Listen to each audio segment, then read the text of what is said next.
Welcome everybody, as the screen is on the wrong thing. There we go. All right, welcome everybody to the Championship of Doom. I'm your host, tournament organizer, professional illustrator, head judge, blah blah blah, lots and lots of titles. Senior Doom, coming to you live from Seattle, Washington, and the home of the Seattle Mariners, and that's why I'm wearing a Seattle Mariners hat. Thank you for doing I Love Breakfast, Dr. Teabag. We have a very, very full day here coming at you. We have what, 8 rounds today, and then possibly another 7 tomorrow. And like, oh wow, that's a really long tournament. And yes, if you've ever played in something like a regional, the in-person regional, or anything similar, this is what it's mimicking. And the big reason why we're mimicking this is because I'm like, hey Pokemon, give me a job. But also, hey Pokemon, there's an online people, and online people can come out, and like the bigger the prize pool is, the more people will come out. And so like we do have a $200 prize pool for today. So, and we're currently almost about 300 players of submitted deck lists, which is about how much we do for this. The money didn't really come in until later, so that's part of the reason why we didn't have a huge thing to it. But we do have a huge prize pool, and some people have cups and all this other stuff. But the fact that we still free tournament, 300 people for like the weekend, probably more because there is late registration, is something Pokemon definitely needs to see. Like they see this, they see like we have the Tournament of Doom on Fridays, which is essentially a League Cup that has more because we've had up to 600 players on a Friday night, just randomly, just boom, 600 players, amazing. And then we have our challenges. We do everything. We have a whole setup. We have the Doom Championship points. We have players who do that every week. It is getting there where we last year we had 13,000 unique players. Not unique players, I'm sorry. 13,000 player registrations. It's like 6,000 unique players. So there's definitely a call for this. And I think by having this event and everything is great, we can tell Pokemon's kind of seeing it. We got Twitch drops this week. Like all weekend, we get Twitch drops. We are so set for that. So hopefully we'll see more with that. But with that, I want to introduce our 2 casters. We're going to start off tonight. You might recognize one of them as someone who is like a fake martyr and everything. He can explain himself a little bit better here. But we do have Gazerbeam 2K, and joining him at the desk also is Paparazzi. If you 2 want to introduce yourself, while I go ahead and switch over to hopefully loading up the metagame here. Paparazzi, want to go first, or? Yeah, sure. I'll go ahead. Yeah, so I'm Paparazzi. I do streaming as well here on Twitch with Pokemon TCG plus other Pokemon games, and then also there's a variety of everything. But today I'm excited to be here. I'm so happy and content with this opportunity that I have to be able to catch you guys today and hopefully give you guys a great first round 1 together with my co-host here, Gazerbeam. I can call you Papa for short, right? Go ahead. Yeah, everyone does anyway. Yeah, it's fine. Okay, I just wanted to make sure. It's like, if I spurt out, yo, Big Papa, don't get upset with me. Yeah, no, you're fine. You're fine. Again, people have done it, so it's all good. So we're gonna come in. Call me Big Papa. Exactly. But no, I'm Gazer B2K. I don't know why Doom called me a fake martyr. I am the martyr. If there's a problem, you blame Gazer. If something goes wrong, you blame Gazer. If something just looks off, you blame Gazer. I accept it. I take it. It is what it is. In a way, I take the blame for your, for all of your sins, and that's fine with me. I used to stream. Now I'm more just a Twitch personality, if you will, and I accept that as well. Well, we take that however we can. So we are about 2 minutes here at the time when I'm saying this, because we are on delay. So if you are streaming, you want to stream a game, we are on delay. From starting, let's take a quick look here at the pricing. Oh, just 1 second. You two go ahead and talk about the pricing. Is this a cash pricing I'm hearing about? Yes, cash pricing to be $200 in cash prize today. What? Hold on, wait a minute. It's with a $200. Yes, which I'm also like, why am I not playing right now? But is it too late for us to enter? We can cast and play at the same time, correct? I don't think so. I don't think that's allowed. I mean, yeah, go ahead, check. I mean, I think it'd be pretty. You have to have some good multitasking skills to be able to do that. But I definitely don't have that. That was added in the middle of the night, like just out of nowhere. I woke up this morning, like, whoa, how much money? On top of that, we also you've seen that mat, haven't you? I have. No, it's immaculate. Honestly, it is a very clean design by Senior Doom himself. The champion will receive one of those mats today, and a selection of one of those two also very beautiful trophies as well. Yeah, and Doom is correct. So I was with Doom, when we first started this, when the grassroots in a way first started, and we're planted and put in the ground, and this has been growing. And like I said, there's Twitch drops now, so as you guys watch this afternoon, this morning, this evening, you'll get some bonuses for your PTCGL game. And just the way the pricing has evolved, before Doom would offer you like 6 codes and like a virtual high five. Now you're getting this dope mat, the figurines, the trophies, money. Apparently, this is evolved into something I didn't think we'd get there. This to this point. Exactly. Like, and it's a thing too that he made a mention just now about Pokemon needing to see these kind of things because it is a thing for people, especially for those who can't even get out. A lot of times, like there's many of us, unfortunately, many of us, I include myself in that as well, that we can't get to a regional, because we just don't have the finances for it. And I think it's something Pokemon needs to understand, that the community is much more outside of what their events do. And they need to be able to see these kind of events like, that Seniors Doom is doing here, other online events that's going on. And I think Pokemon needs to dip their toes in the water a little bit here in the online scene and try to do something more for those for us kind of people that are on the online scene so that, we can be able to participate more and there be more, draw for more people to come in and do something more other than going to a regional or going to some event that, a lot of times people don't have the money for or have the time to get out, All right, I'll just cut in real quick. We are starting the tournament. It is going, and we are set. We've got round 1 going, so we're going to have to find ourselves a game, get this going. And also, let's pull up the metagame real quick. Dragapult number 1, both ways, by a lot. Good old Pope. Yeah. Okay, let's see. Expected. We've got quite a few options here. Sharkbait's usually a good starter. Benjamin Merritt's all right. He's playing Diancie Dusknoir. Ooh, okay. That is a new deck, so that would be table 12, and you can jump yourselves there because you have admin rights with everything. I have the power? Yeah, so you can just jump right into that table. I have power. Some power.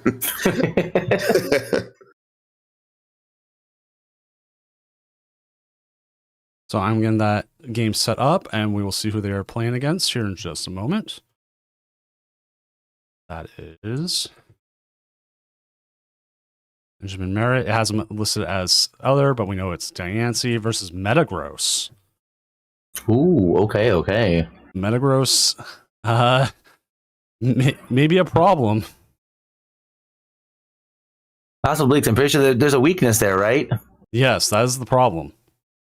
Yeah, exactly. Yeah, and I'm very interested to see how this match goes because I am that metal deck for a bit. I am a metal trainer at heart, and unfortunately, metal has not been represented enough these past couple of years. The last time was with that little bit with Dialga, but Gholdengo is a metal type. It's steel. Yeah. I don't know. I don't know. I know Gholdengo is, but for me, like I don't know, it doesn't count because it's not like a whole metal deck in itself. You know what I'm saying? I don't know. I just like it because when I played Dialga V-Star, like with that deck there, it was pretty much a lot of your Pokemon were metal in it, and so like that's okay. This is a metal deck, and then now just like it was Gholdengo with a bunch of other things, and then also Gimmighoul starts off as a psychic, so it's just like, I can get that feel, the feel of the metal around me, you know what I'm saying? The stack of coins, the stack of metal coins was not metal enough for you. Okay. It wasn't, no. Honestly, it was not.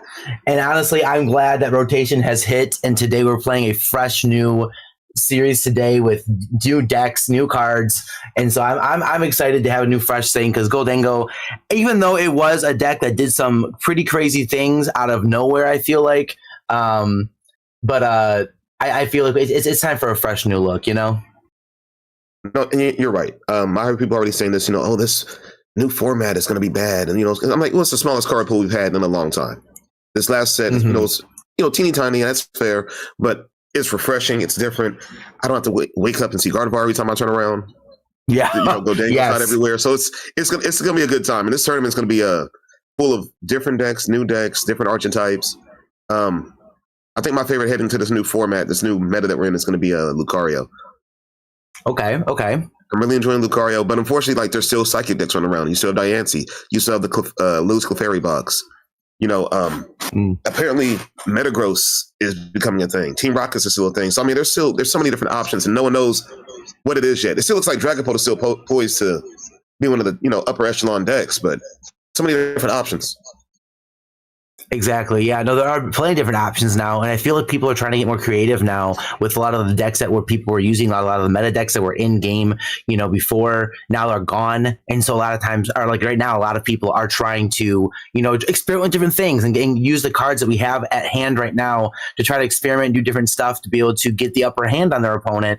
And I do appreciate that, even though there are over 300 people. Like about maybe 50 of the decks we saw just now, roughly estimate. That's the numbers I saw are Dragapult, and the rest of them are just other decks that people are trying out today. So I do appreciate the different trying to takes on decks and stuff like that right now. It's very nice to see. No, I'm with you on that. Like this is refreshing to see Steven's Metagross versus Diancie Dusknoir. So. Let's see how this works out. Diancie does have the weakness situation going on here, but I mean, it can swing. It can out the gate swinging like quick and fast. You have things like the Wonders Patch. You have other ways to get it going pretty quickly. You prefer to pop a Dusknoir and work from that kind of aspect, but it can take an early knockout. And it looks like this might be a pretty good turn. Yeah, it's looking like it. Two Beldum set up. Wow. Yeah, got 2 Beldum set up on the bench. He's got the Genesect ready to go too for those evolutions. He's getting an Ultra Ball out for something else right now. We got that Frillis on the bench getting ready to go to get some item lock going. And this looks like a good setup here for Metagross here. All right, Diancie has some options here.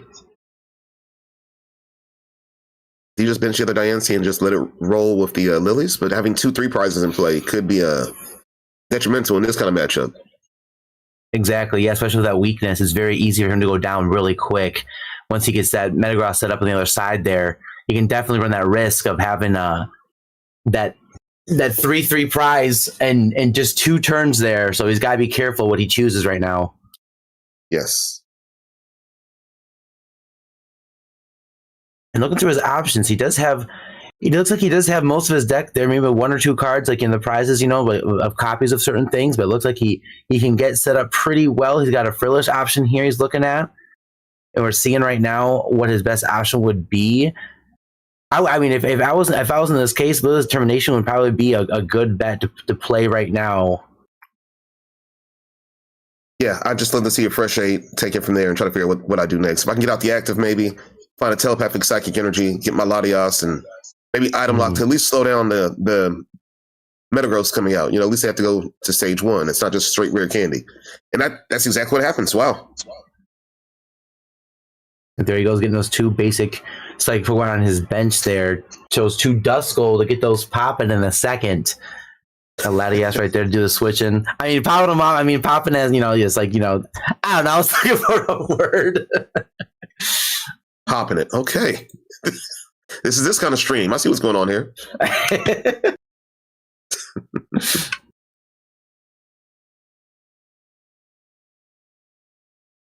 Let's see, Metagross also the Liz Determination here, getting out 8 new fresh cards there. Evolved into Matang on the bench, so getting ready to get set up in a second. There's it for 2 Metagross, EX. Let's see if we see any other movement on this side over there. It's so rough to only be able to see one side of this, but again, that's what we get. One day, Pokemon will understand that online scene is worth it, and we can do a double side, a double-sided mode where you could switch and oh man, could you imagine a functional game like that? Wow, that'd be Imagine Pokemon TCG Live functioning. that would be the day. It's just one evolved, man. But we're gonna see a pass here. Only one Metang gets evolved. We're gonna see a rare candy into the Dusknoir. That probably targets a Metang right here, right? I think so.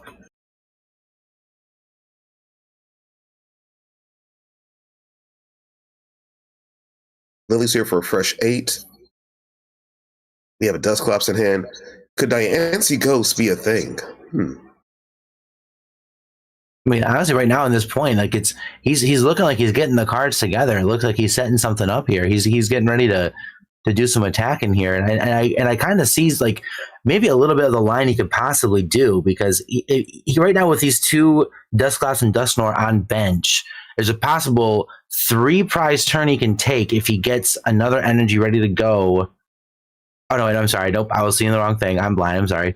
I was like, he has 2 energy there, but also he has a Jellicent EX. There we go. Okay, so here you go. There you go. Yeah, there's a 3 prize possible turn here. If he decides to do it this turn, he could easily take out those 2 Matang. He can take the Matang and the Beldum with those 2 on the bench, and then get another attack with Jellicent EX, possibly going for that 3 prize turn if possible.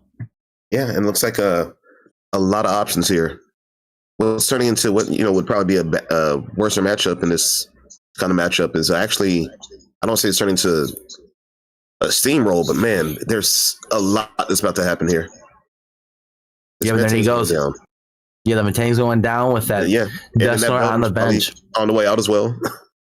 Yep, looks like it. Looks like Guyland's out as well, and then he's going for another one, completely destroying the setup of our Matang player, our Metagross player on the other side here, making it difficult for him to come back in any way right now, except for possibly maybe some item lock, item stall, and he decides to keep the Dusclops. Interesting. And go for the next. I guess gives you the option if another Beldum comes down. What's your thoughts on Frillish compared to Jellicent? I feel like Frillish, the fact that it's an attack, there's nothing they can do about it. It's there. It's locked in place. No items. Jellicent, we have boss's orders. This is in the format for another 2 years. This is something you can just gust around, get your items back online, your tools. I don't know. I really enjoy Frillish as opposed to Jellicent. What are your thoughts? I agree with you on that, because Jellicent as well is a 2-prizer. So that is a risk you're trying to take here, trying to see like, okay, I'm going to put this up, not allow him to use any items. But like you said, an easy boss gets rid of that, and I can use items again and go with it. And with Frillish, you're doing an attack and then also putting the item lock on them, regardless of where Frillish is in play. So I really do feel like Frillish is probably the better option, especially not having to run that other risk of having another 2-prizer on the bench to be able to get some plays off without having to risk so many prizes being taken by your opponent. So I do agree with you. I do agree that Frillish is definitely the better option.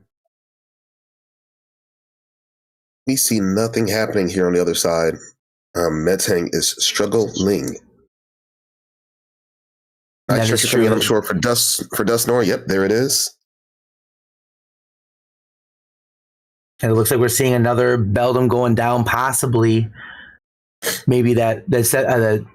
I can't read either. I'm pretty sure a Septier. Is that what it says on the bench? Spectier. It's the Spectier. horse. The spooky horse one. There we go.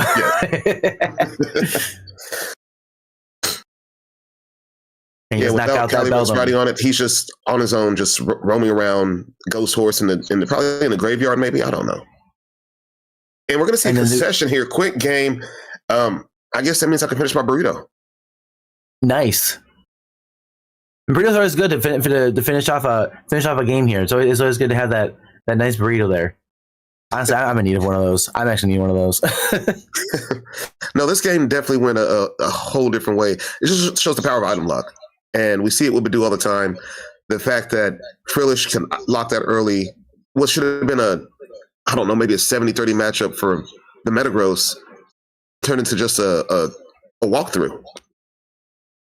Exactly, yes. Yeah, I was able to get right through his defense on the other side. Unfortunately, the Metagross player as well took a little too long to be able to set up his Pokemon on the bench, and only having 2 Beldam in play, then later on evolving one of them into Metang.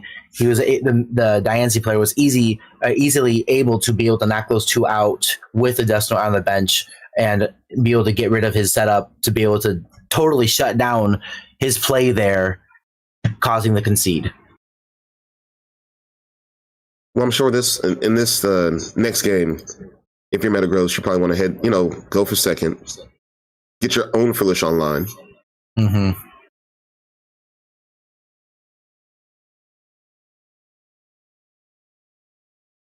Definitely see what happens here. And he starts with a Genesect EX on the active spot. And our dance player has Frillish here ready to go to be able to get a nice item lock turn 2, possibly. But there's not much else in that hand. And there isn't. And that's unfortunately the downside here. Nothing else to go with, nothing else to set up really. Nothing else you want to kind of risk right now.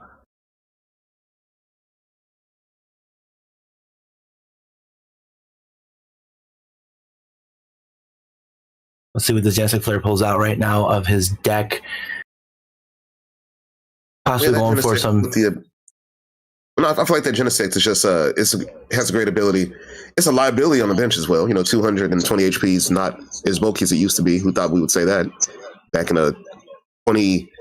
220 was like, hey, this is solid. Now it's like, man, you're squishy. But that ability is still so good that you can look past that. You can get 2 Metal Evolution Pokemon out of your deck. And it helps thin out. It helps set up. It's a great, utility Pokemon, but it is a liability. Exactly, and it is liability, and it's unfortunately nowadays, like with the current play that we're seeing here in Pokemon TCG, with a lot of the one-hit KOers that are just all over the place right now. It seems like having something like Genesect on the bench, any EX Pokemon 220 or below is not the best thing to have, especially in this kind of format that we're seeing. But then again, we did see a lot of one-hit KOers leave the scene. Gardevoir, Goldango, Charizard, a lot of those leave the scene to be able to have more of a slower play, setup type game here going on. As we can see, I don't think our Diancie players is in any way scared or feeling threatened by the setup over on the other side, because he knows he's not going down just yet. It's maybe a bad start, but as things get rolling this next turn, hopefully he gets a supporter or something to be able to set up, and we don't see one. Just a second. Oh my gosh. Just a second. You can go Jealous in here, I guess, and just be able to have the item lock, in play. They won't be able to boss around it, and you just hope for the best. I think you have to go Jealous in and just pass, don't you? Yeah, that's what it looks like. It looks like nothing else to set up with, not even an energy to even put on somewhere. It does feel pretty bad seeing this, but hey, he got a great game 1 here, so let's see what happens here in this game 2, and seeing this other guy set up right now with his both Matangs on the bench getting ready to go. He said he's not taking chances this time. And a Lily's to top it off. Okay, this might be another quick game.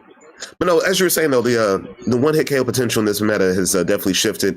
I feel like decks like Lucario, even still Raging Bolt, can take big knockouts pretty quickly. But Gardevoir is gone. There's no more Balloon going boom. Goldango, that metal Pokemon that you hate for some reason. That's I mean, I didn't really hate Goldango. I mean, for me, I mean, to be honest, I was a little salty a little bit because when Goldango first came out, I saw it and I was like, oh, this is pretty cool. And then everyone around me told me, no, it's not. And I'm like, all right. And so I put it to the side. Then some guy with, next day at local or a couple weeks later at local was like, yeah, this Goldango deck, it's pretty cool. You want to check it out? And I'm like thinking to myself, well, I do love me some metal deck. And then so I got the deck from him and I was playing a little bit and I was doing pretty good. I had it before with the Palkia V-Star setup with Radiant Greninja. Beautiful setup there. Yeah. Oh my, beautiful combo. But then after that, like it just seemed to go downhill a little bit. And I was like, you know what? I guess this is a fraudulent deck. I can't use this anymore. And so I stopped using it. And then it got good out of nowhere. And literally like 2 weeks before like it hit the meta game, like for real, my son was like, oh, I want a metal deck too, Dad. And I'm like, well, take this one, I guess. And so I gave it to him, and then out of nowhere, oh, it's really good. And then I'm like, well, I kind of already gave it to my kid, so I don't have it anymore. So, and then, yeah, that was history there after that. But there's a lot of times I have my stepdaughter, and she'll pull a card. I'm like, hey, this is my card now. I paid for your entry. This is the pack you went off entry. I'm taking this. Yeah, just as a parent, we can do that. It is what it is. We do see a session here on the side of the INC. We're going to game 3, ladies and gentlemen. We're going to game 3. Game 3 here, see what happens here. But I agree with you on that. That as parents, we do have that right. We have that right. I luckily get all of my kids' code cards, and so I have a nice hefty stack here of code cards that just waiting to put in the PCTGL. Or I said that right now. PTCGL. There we go. Letters rhyme. But yeah, getting ready to put those in there. And then luckily at the beginning, I would be like, okay, that card over there, I kind of need that. Kind of get it over here. But now my kids are kind of just like, here you go. And I'm like, oh, thanks. And so I don't know if they're doing it because they're trying to be nice or they're doing it because they're I'm going to take it anyway. I mean, that's true too. Yeah, my stepdaughter's 17. She's been playing with me for a couple of years. And, certain cards, I'm like, hey, I'm taking this, hey, I'm taking that. And if we meet up in locals, I'm like, hey, we're IDing or, hey, you're scooping to me. It is what it is. Here we go. If not, you don't eat tonight. My son, on the other hand, is 4. And he's not ready to play yet. But as soon as he turns 6, we're signing him up for everything. Son, good job winning that play mat. I'm going to hold on to this for you till you're 18. Son, you won your division. You got 6 packs. I'm going to open these for you. Don't worry, I'll put the good cards aside. So I have plans already for him. We have plans. So we have a better start here from Diancie. Get to go second. Can definitely get a Frillish off if you get lucky and get an energy off this Lily's, I assume. Mention the Clefairy. I think Lily's Clefairy is going to be a huge part of this early meta. I do agree, especially with all the Dragon Ball players right now. Dragon Ball taking over the meta pretty much. Like I've seen some lists in Japan. Like a lot of times over there right now, it seems like Dragon Ball, with Dragon Ball everywhere. And so right now, I saw a thing on Twitter the other day going around, or X now, sorry, that people are posting their list from Japan, and so it shows Dragon Ball up at the top, and then like down in B tier everything else. So it's like this Dragon Ball meta is almost starting to turn into a Gardevoir situation again. Hoping not though, but again, that's the reason why I have a bunch of Lily's Clefairy saved to the side here to make some decks soon enough to be able to get those going, because it's definitely going to be a needed card in this meta right now. Yeah, I was at a card show about a month back, and I was, buying things that I knew would be good enough. So I found the Team Rocket's Petrol for full art for like $3. Picked that up. Oh wow! They had a binder that said 2 for $1. So I grabbed like 4 Lily's Clefairy because that's a good card. Nice, 2 for $1. Nice, okay. 2 for $1. Yes. Rocket's Transceiver for like $3. The full art one. Full art Okie Dokie for like $3. So I was just grabbing stuff. The biggest deal I had though, they had a 151 Illustrator Rare Charmeleon marked for $38. That card was going for $95 at the time. Wow. So I came up on that. I picked cheese, and we're going to see Lily's Clefairy just come through and finish this game. Oh my! That was actually a one-hit KO on the first turn of our Diancie player. That was crazy. It is possible. We were talking about the power of Lily's Clefairy, and this is what it can do. It did, yeah, exactly. And so, like I was saying before, last game, like the Diancie player didn't have any fear at all of getting donked like that. But unfortunately for our Metagross player, that was not the case. Well, we talked about this meta not, being one hit KO heavy. I think you have Lucario. I think you have Raging Bolt. But a deck like Diancie, a deck like Clefairy, any deck with Ogerpon can swing real, early. And it's not a whole heap of a lot of damage. Not like mega damage. Oh, swing for 300 on turn 1. But if your setup deck and you evolve from a 70 HP Pokemon, 80 HP Pokemon, and you don't have anything else down, that 100 damage that ends the game for you. So I feel like like we were saying, any deck with Clefairy, that's why I picked him up from that card show. Any deck with Clefairy, Lewis Clefairy, can be good in this format. I've been recently, locally, I've been playing Lewis Clefairy with Ogerpon. Oh, okay. Lily's Pearl, turned into a 1-prizer, and I threw in the Azumarill when it could hit 230. That's nice. That's nice. So I'm just because it hits quick, it hits fast, and I've gotten a couple donks with it. Still have to work some things out of it, but I'm liking it a little bit. But yeah, that Clefairy is so powerful in this format. You have Dragapult playing it as a Dragapult counter. They're putting in their own decks like, I got him now. Watch this. Yeah, exactly. Yeah, no, it's very, very interesting to see just like, once rotation hits, like how many different changes people put in a deck. Because for me, like Clefairy was not being seen at all, hardly in many decks before rotation for me on my side where I am. And now just since rotation hit, it's like, it's Clefairy with Clefairy, so it's a good thing. It's a good reason to have. It's not nothing bad to have here at all. Yeah, before Clefairy was just seen in only a Gardevoir. Sorry, guys. I'm going to get you set up here for the nerd game in just a second. Okay. We just had a whole flood of judge calls come in all at once. It's just like every single thing. So many different things. But okay, let's see who is still playing. Real quick. Lead us to this leader. Of who we have. Let's see. Easy way pairings. Xavier's still playing. They're usually a good one. No, Xavier is done. Goldwire is the next player that we know usually plays some great games. Goldwire is playing. They are up against Lucario with Dragapult. So let's go ahead and jump to that game. That will be table 9.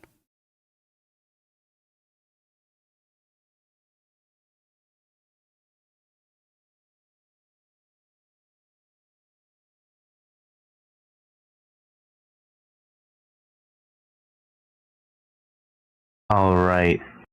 Which Dragapult is up 1-0 currently.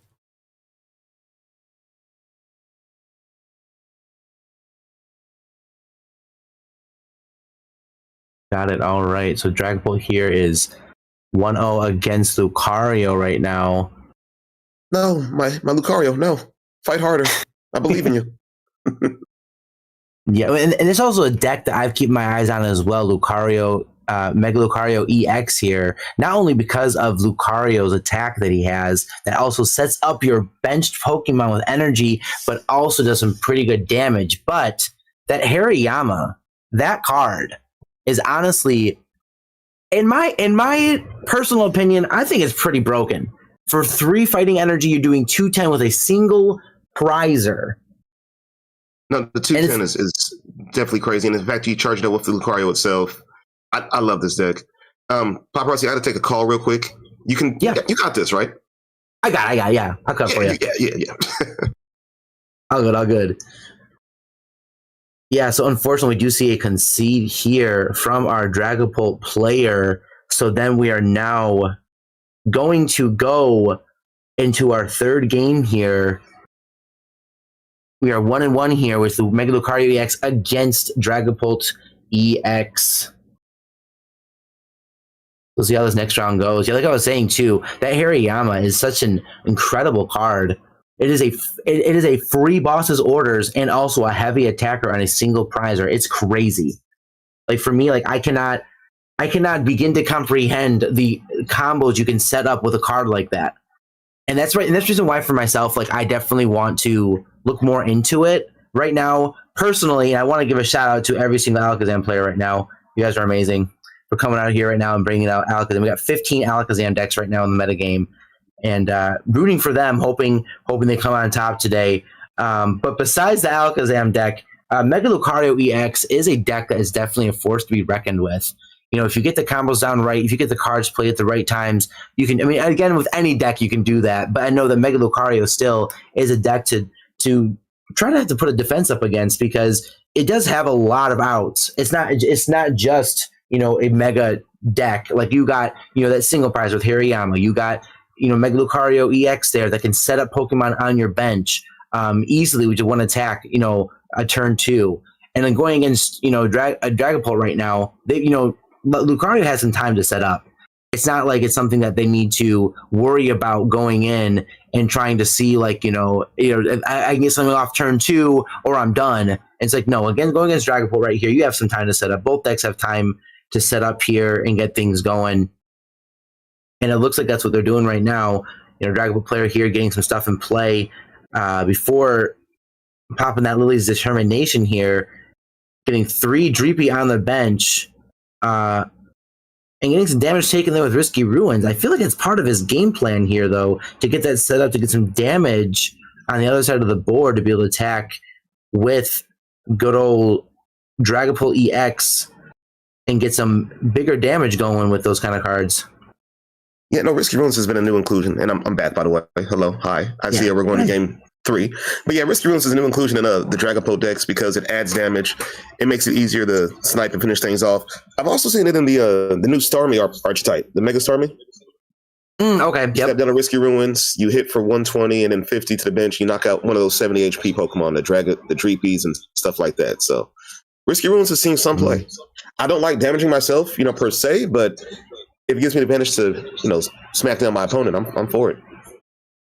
Exactly. And not only does our Dragapult player here have to risk putting damage on itself, I believe as well, the Lucario player as well has some things to worry about there, putting damage on itself with Risky Ruins in play if he doesn't have a stadium to be able to get that out of there, to be able to limit that risk of putting 20 damage on himself every time he plays a basic Pokemon in play. Does Lucario play in any stadiums? I'm actually unfamiliar with that. I just see something like a Rockets Watchtower. I've seen a couple the battle cages, stuff like that, but it's not necessarily something that just lives off of stadiums. Exactly, yeah. So not too many ways to be able to get that Risky Ruins out of there. So it kind of is in favor here for our Dragapult player to be able to get more damage built on the board of Lucario to be able to get more knockouts. If the card doesn't draw well this turn, it could be run away. But it looks like the top deck of Ultra Ball here. I'm assuming you grab a Lunatone, or do you grab a Mega Lucario? Yeah, one of those two are good options. And again, another thing I was saying about, you know, this deck here is it's, you know, it's so many outs and so many setup things, so many things going good for it, because it's not just that, you know, you're depending on one Pokemon, which a lot of these decks do. You know, this deck right here with Mega Lucario EX, you have Mega Lucario EX, you have Hirayama, you have Solrock to do damage. You know, there's so many different things you can do here to be able to do some attacking and getting some things set up and not have to worry about depending on your Mega Pokemon. So it's definitely a lot of different outs with Lucario. And again, another reason why I was saying that is I have an eye out on this deck right now and hopefully be able to get one together myself. Yeah, it's a fun way you can play a prize manipulation too. You can get Mega Lucario out, set up something else. Let's say they eventually take it down. They take 3 prizes, and you feed them a single prizer. And then they go down to 4, or go down to 2, I'm sorry. And then you feed them another Mega Lucario. So you make them play a 7, sometimes 8 prize game. Exactly. And then they still have to hit, you know, 3 Pokemon. It's not like you're just doing 1 and 1 and done, you know, with the Mega decks here. But you can still, like you said, do the whole prize manipulation here, get things set up that way so that, you know, they're going to have to take a bit to get you to knock out too. So it's definitely an interesting deck that you can set up and do some damage with without having to worry about risking everything off of Mega Pokemon. I think that's the beauty of it. That is the best part. Anytime you can manipulate prizes with single prizers or things like that, that's what made Gardevoir so great.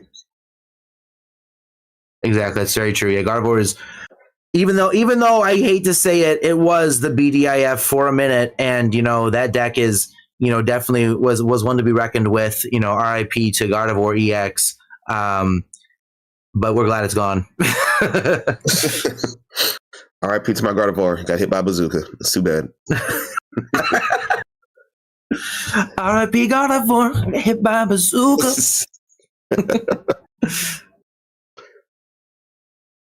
A regulation bazooka. I'm sorry. G Block bazooka. I'm actually into a G Block regulation tournament. It's a Professor's Cup. No rule boxes. Okay. Only cards from the G Block. Nice. Okay. I am taking Venomoth from 151. It does 30 damage, confusion, and item lock. I am going to ruin everyone's day. I might not win a lot of games, but no one's going to be happy playing me.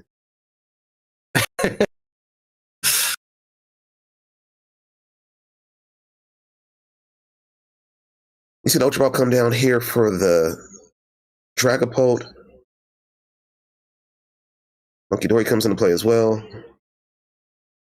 And I think we have Crispin here to power up the Monkey Dory and the Dragapult. This is a pretty fair turn here.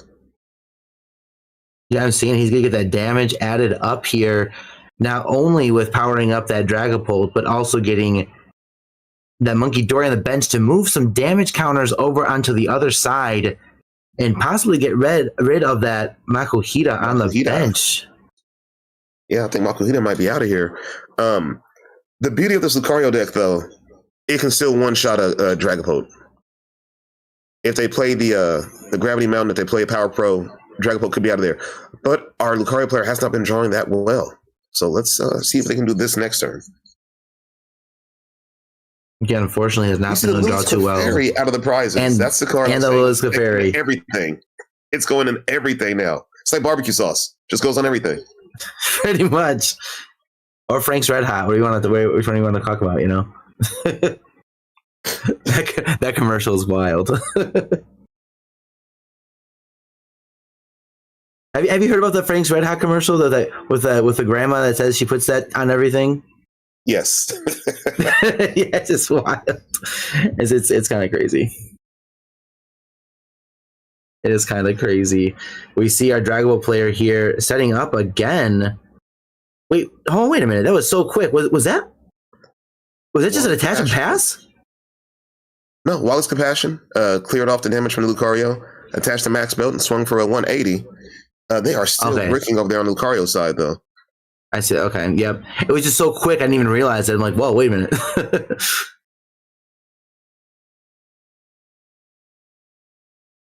Yes, we unfortunately one shot here. Yeah. So the poke can. The poke can weaken the Soul Rock.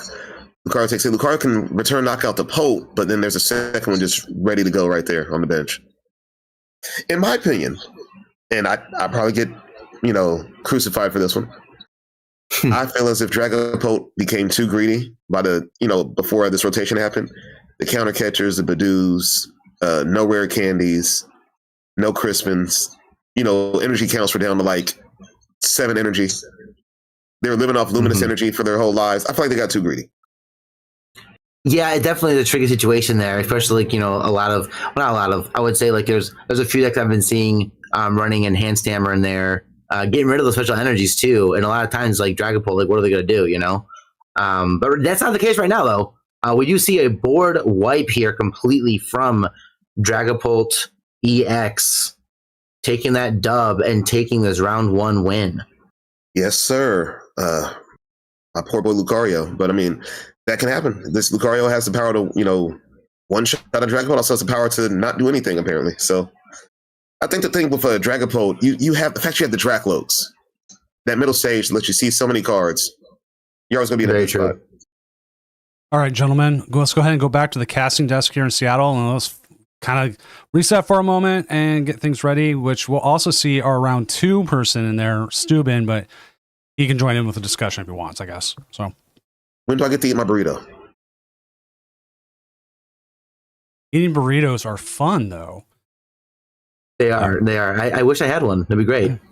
I could run and try to get Taco Bell right now. Also, Benjamin Merritt, thank you for the Prime sub, and also Frodo HDX earlier with the sub as well. Thank you. I was gonna say you missed Frodo's sub. You better respect Frodo. Yes, we. It was like as soon as like the games were finishing up, we got hit with like 8 judge calls at once. And everybody was like disconnecting or had a bug or something, or someone wasn't letting their opponent go second. It's what happens with these online tournaments. We have. So you're saying that PTCGL is not a great application? Is that what you're saying? It's better than where it was running these for 4 years, but the biggest issue we still run into is disconnects. Doom, this sounds like a very political answer that you're trying to make sure Pokemon doesn't get upset with you. Well, no, but it does make sense. So a lot of times it is internet issues, unfortunately, on people's ends, and sometimes it's just something you can't have any control of. So it does unfortunately not. Don't want to put Pokemon under too bad of a light here, if we do say so. And a lot of times it is a lot of the internet connection issues and stuff like that do cause these kind of issues. Well, yeah, we have people playing from their phones, from mobile devices, and that can be spotty at times. And I love the fact that PTCGL is so accessible like that. I could play it while I'm on the toilet. I could play it while I'm at work. I could play it while I'm in line at the doctor. So I do love that part. But definitely needs a little more work. It is better than where it was when was this 3 years ago when it first came out? Yeah, about 3 years ago.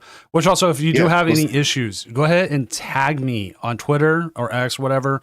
I am a community ambassador. I can bring these concerns up through the community ambassador program to the dev team. One of the things, like recently, we had Decidueye broken. We had a player in my Discord post like, I can't use Decidueye's attack because it's like if your opponent has 4 cards, you ignore 3 of them, right? And then you go and you can attack. Well, they weren't. The screenshot showed they had everything. It was set, but they could not attack. So. But isn't another thing too? Mega Skarmory is also broken as well right now, like literally broken. Which I don't know if anyone's playing Mega Skarmory. We'd have to look in other, because like other, as much as we like to be like, we know Benjamin Merritt's on Dancy. Let's see. Well, I mean, if Paparazzi was playing right now, he would be playing Skarmory. He loves those metal Pokemon. He'd be doing 220, Sonic ripping everybody up, shuffling out all his tools, putting everything back. You discard everything from Skarmory. That's the crazy part. I actually might. Now thinking about it, like, wait a minute. But like we see here, we do have like the Farigiraf Bronzong deck with Mega Frostlass. Like, no idea what that is. Hold on, wait a minute. Wait a second. These are like 5 of my favorite cards all in one deck. Hold on a minute. I love Evolution Jammer. I want to challenge with that one time with Dragapult Evolution Jammer. I took Farigiraf and Milotic to a regional in Portland, and I've been loving Mega Frostlass. I've won a challenge. Well, I got second at a cup with it the other day. So these are like cards I like. Zoom, copy this deck list and send it to me. I need it. You need it? Here, I'll just straight grab it. I'll find it. And like, if anybody who is in chat who is still streaming and playing, just tell us. We'll go jump to your game. We try to get as many games on as we can. Yes, sir. I just want to eat my burrito though. Just eat your burrito. But I'm going to start. I'm looking through who I can see who is streaming, who might still be playing. If you are playing, you can also put your record in. That helps us as well. Let us see. Because like I guess based off names most of the time, but we're moving pretty fast. We're getting through a lot of these games.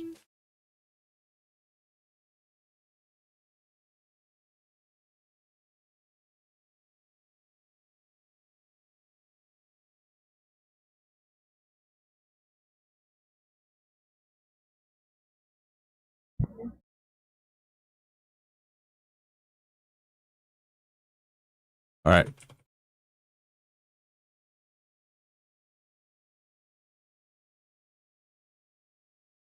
All right. Table 8, Demon Slayer. All right, let's jump to that. You guys, everyone, join me at table 8. That sounds good.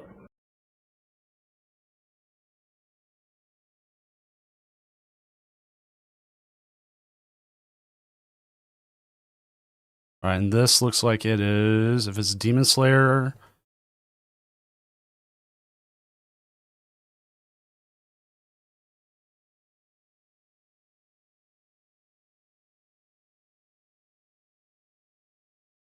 Is it showing up for you guys yet? It is not, no. It is not. It is loading for me as well.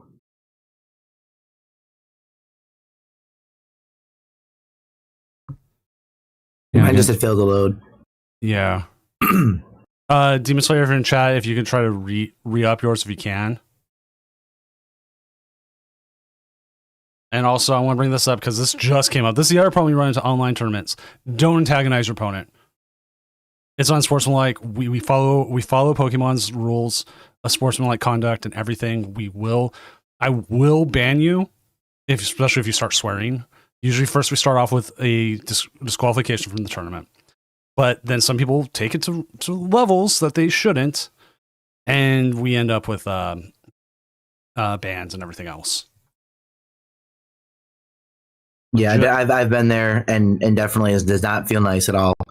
So I definitely am for that because it's definitely not a thing. Like there's something going to tournaments, and I have literal anxiety starting the tournament. I'm just afraid someone's going to try to jump on me about something, and it seems like people just try to find anything to jump on nowadays. Exactly. So if we can get this game going, it's the reverse Lucario versus Dragapult, which we're probably going to see a lot of this weekend. Lucario, my baby. We're going to see probably a lot of Lucario, probably a lot of Dragapult. Considering those are like number 1 and 2. It's going to be the new hotness. So Gardevoir, Dragapult. All right, looks like we got the game going. There we go. And go to it. I got it. Yep. And I'll update the player names and I'll hand them to you too. All right, sounds good. Alrighty, Papa. We see a Dragapult on the other side with 3 energy attached to it. I don't even want to guess what happened early in the game. Yeah, and seeing that does Pokemon TCGL, does it like organize the energies themselves, or does it kind of just show up based on the order you put them on? I think it organizes it by itself. That's actually something I've brought up. One of the things I've asked for is that sometimes they actually have everything shuffled up so that we don't get everything in order, like it would be like a real game. And also, yeah, exactly, and also this is game 3. Oh, this is game 3. Okay. Well, we just saw a cheeky Acerolas Mischief play here. That's kind of cheeky right there. I like it. I might need this deck list too. Doom, send this deck list as well. Yeah, making sure he doesn't get any attack on himself this next turn, protecting him from that. Well, we see 2 Luis Clefairies on the other side ready to just take out Lucario, but they can't now. Acerolas Mischief, he targeted Lucario, protected from other EX Pokemon for a turn. Exactly. It looks like maybe he had, I don't know, maybe he had like an attack early on from the Luis Clefairy. And that's the reason why he has 2 of them on the bench right now, just to fill up that bench to get some attack power. Yeah, what happened this game 3? I'm curious, but yeah. Yeah, the 3 energies on that Dragapult, that was kind of different. We're gonna see Boss's orders. Unfair stamp. Ooh, and the unfair stamp with 2 prizes remaining here and only 2 cards in hand for our Lucario player. Let's see what he has That's to gonna work be a with combo here. we see coming up in the next couple months. We're gonna see Boss's orders and special red card, and it's gonna be miserable. Yes. I'm gonna hate it. I'm gonna hate everything. For me as well, I thought that was going to be a thing that I would dislike. But there's something about hand disruption I feel that brings a certain like a health to the game. But I don't know if I like it as an item. That's what I don't like it as. I feel like that's a pretty crazy thing for Pokemon to do, to take that card, which I believe originally, I mean, I'm not sure if they had it, the red card in Pokemon TCG before, but I know that's in Pocket. In Pocket they have that, and it was a very very different card in the beginning to use. I remember playing when I did play Pocket. But yeah, it's definitely a card that can definitely give you the upper hand during those last few turns. But putting as an item, I think, is kind of crazy instead of a supporter. It's been around before. Red card. It is okay. It is older. If you really want to see one that was a little bit more degenerate, look up Mars Shadow. And there was a Mars Shadow who did the same thing, but when you put it on let the loose, bench, yes sir. Loose. So let loose. We're gonna see Lucario just retreat here. They tapped at the lilies, but nothing playable out of that hand. Retreat here, swing with Lucario. Would it be wise to swing with Soul Rock instead? I guess either way, they just Monkey Dory, move damage off, knock out Soul Rock. Maybe it might just be over. Is my boy Lucario a fraud? Please don't tell me he's a fraud. Let's hope not here. Like right now, we did see a thumbs up emote from our Lucario player. So let's see what happens this next turn. It does look like he's getting the damage done from Monkey Dory there on the bench. Getting that one more prize. This Clefairy, it could be over. He's gonna be a fraud. Exactly. Please, I love you. And honestly, I'm for you on that. I want to see Mega Lucario win as well. Seeing 4 cards here off the recon directives. Just need an energy to close this game out. There should be enough damage in play with Clefairy, right? 2, 4, 6, 8, 10, 12, 14. Oh, boss is There's the boss. I was waiting for that. Waiting for that boss for game here with the Blood Moon Ursaluna. No need for energy. He got the knock right there on Soul Rock. With a very close game. Game 3 down to the wire.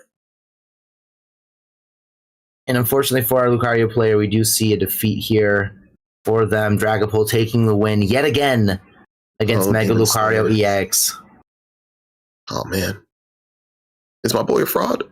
Well, he might be. Let's go ahead and go back to the casting desk here in Seattle.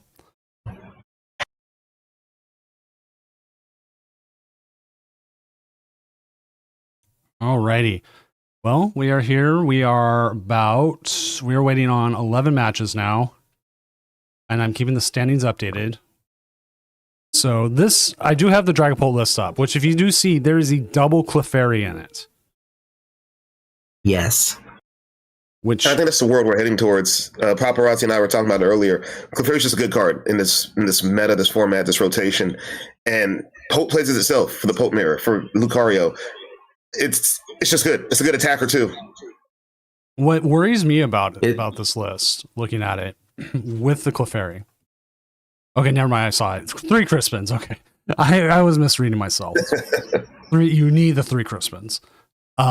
There's some Dragapult lists have been playing Roseanne's backup or Roxanne's backup. I don't remember exactly what it is, but I've been playing that. You mean Rose's encouragement? It's pretty nice, to be honest. You mean Rose's encouragement, right? Yeah, whatever one it is from the newest set. Yeah, Roseanne's backup was one that shuffled one of everything. I missed that card. Yeah. No, it's Roxanne's. Yeah, whatever it is, you put two. You put 2 onto your onto your stage 2. So whoever she is, she does things for us. Yeah, she's great.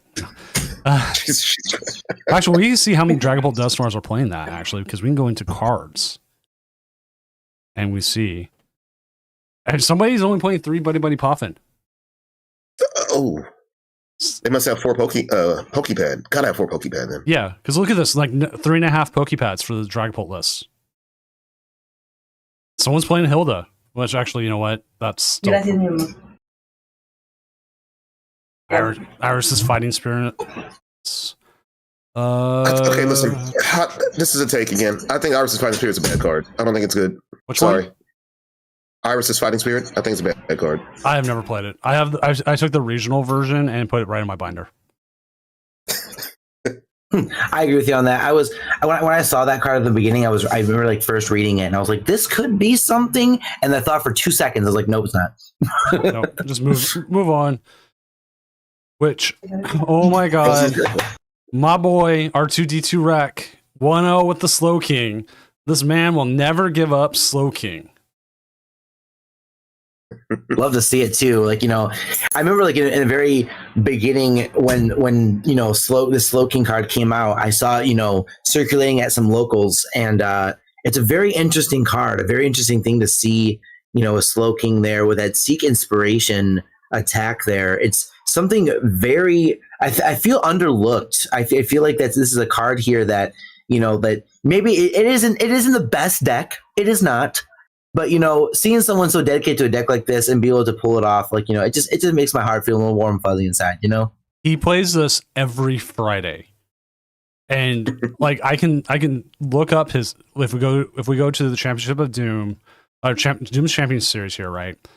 We can go in here. We can look at the rankings. He's on the rankings on here somewhere with Cal Connors right now, number 1. Here he is, 17th. All his placements. Slowking. And the last one, he plays 19th with Slowking. Out of like 350 players. That is amazing. 5th, 15th, 10th, 15th. And you got that one random 51st place there.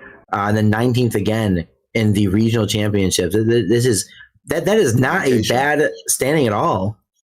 The dedication, the passion, 100%, the heart, the effort. He just brings it all the time. That's why he's one of my favorite. And look, we have another Slowking at 1-0. Slowking's having a good day right now. Yeah, look at that. Almost more wins than losses here. That's a good sign for Slowking here.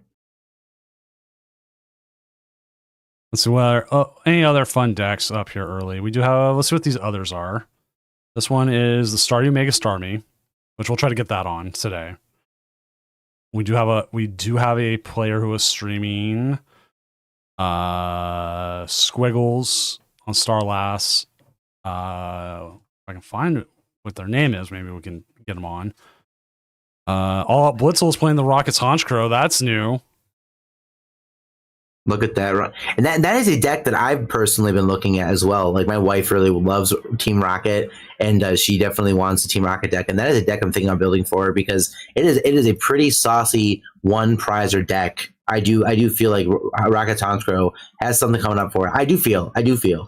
I have it built. I've been playing it. The deck is so weird. It can either pop off or can fold to a judge. Mm-hmm. And sometimes they judge you and gives you everything you need. Sometimes they judge you and like you're stuck. But the deck is fun. It's so much fun.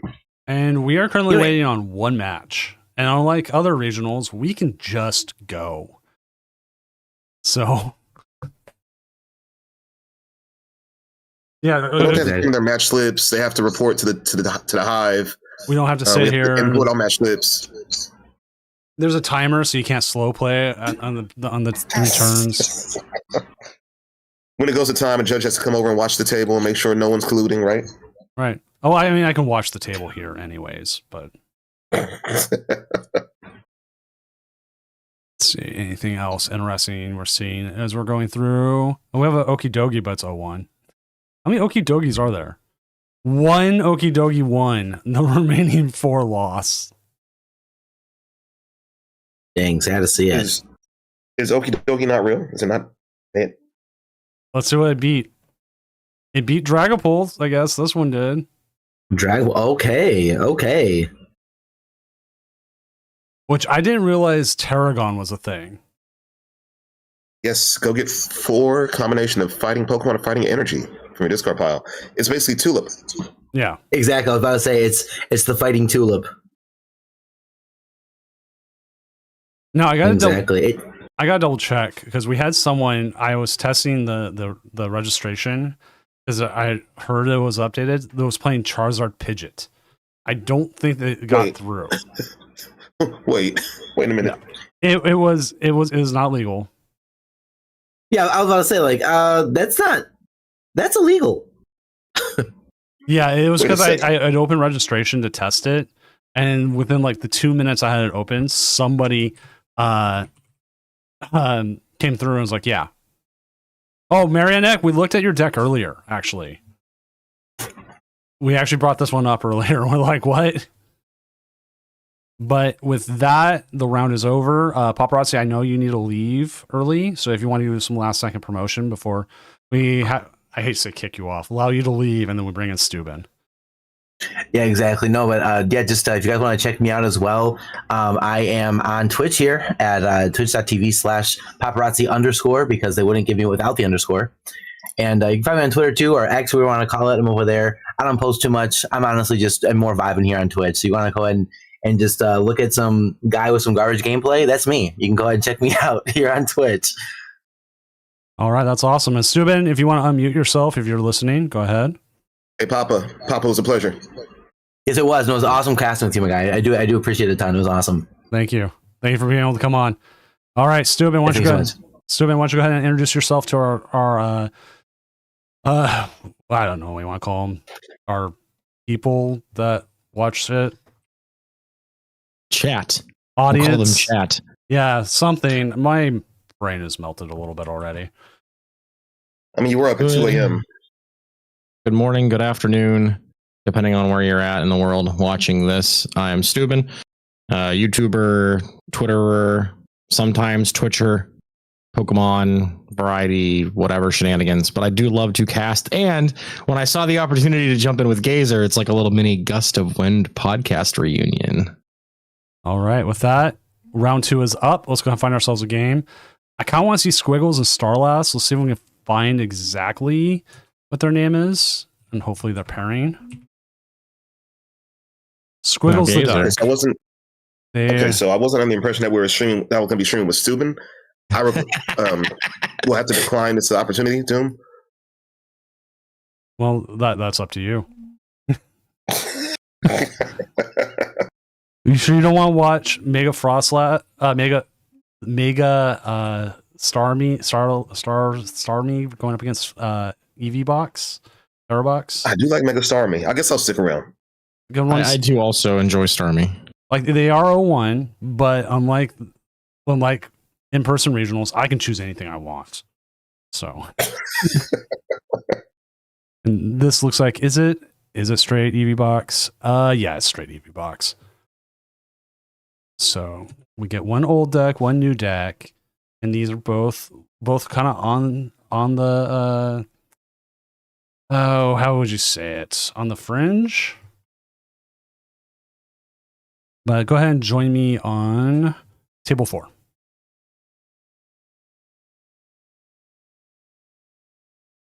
And it looks like they are getting ready to go. Okay. All right. Did anybody call Starmie a fringe deck? I think Starmie has potential. I do agree. I think Starmie has potential. I can't leak the sauce, but someone in Redacted who may or may not have top dated a regional at one point in time is totally not working on Mega Starmie right now. No, man, leak the barbecue sauce. All right, I'm going to my void. You two enjoy the game. Well, we see the you start Meowth in hand, so they have options for their second turn. But they also have a Lily's Buddy Poffin. Looks like they're going to be good to go on this end. We'll see how their opponent starts. That's a great start in hand right there. That's a great start, actually. I think I would only prefer it to be a water energy instead of a dark energy in hand to make it like an optimal opening. I mean, depending on the list, if they have a Badoo, you can always attach Retreat, go Badoo, if they have Badoo. Yeah. Energy in the discard pile isn't the worst thing ever. The deck uses Crispin to accelerate energy typically. And we're going to see just that retreat into the teal mask. Not teal. The Wellspring Mask Ogrepon. And then attach return, 2 Hoots down. They're passing it over. And another Meowth off the rip. The teal mask. You're a little rusty, aren't you? So teal is like kind of a, blue color sometimes. A little bit green.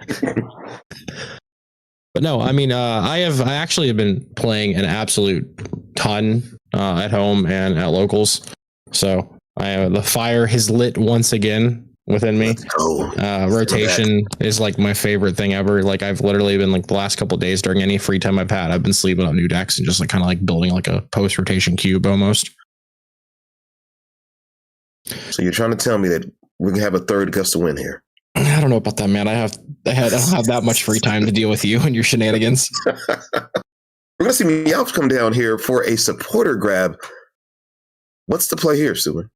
I mean, are they grabbing Hilda or are they just doing it to look at the deck? They're getting a Crispin, which they already have an energy. I mean, I see the Frostless next turn. But no, they benched the Meowth and play the Lilies. I think that they should have just played the Lilies. I don't like that at all. I think that was a fumble. The Meowth is now a liability. You gain nothing from it. You didn't even prize check with it. They just looked at their supporters. Well, he's a cool cat. I mean, literally. Yeah. You know, some Meowth can speak, you know, so yeah, there's that too. They have a cool cat on board, but other than that, yeah, I don't think that was the best play possible. I had a different line, changed their mind all of a sudden. Yeah, I don't mean, unless there's a key supporter prize, but looking at the list, like I don't really see anything like that whatsoever. This was thinking of Salvatore. So, you know, maybe you're thinking that Salvatore get one out early. Who knows?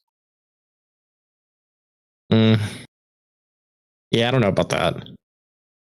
And now, like, Saab is just going to either lock the Staryu up, but they also have the Crispin here. So Torrential Pump is just going to take 2 prizes this turn. Yikes. I wouldn't be surprised if the Monkey Dory with the energy already attached to it is what gets bodied here just to kind of like waste a resource. Oh, they go for the Snow Run. So yeah, no Mega Frost last comeback here. Well, yeah, I think you go for the Snow Run here because that way Mega Frost can't, you know, knock out your I almost said Tail Mask like you can't knock out your Wellspring. Yeah, I mean, even then too, like they would have definitely taken 2 prize cards. They would have been able to evolve and attach, and then it does 50 damage for every card in their hand. So they would have had enough to hit, you know, 250 to knock out the Wellspring. It would have been a knockout. So yeah, you take out the Snow Run, so you don't have to worry about that. Now they're left attacking with Mega Starmie. Yep. And it's, which isn't the worst. 50 not the worst. Great, but you're down 2 prizes now. Yeah, they're going to be able to soften up something on the bench as well. I mean, the Wellspring is going to just sob again, or they're going to attach and Crispin. I mean, they have the Terra still. It's not getting knocked out.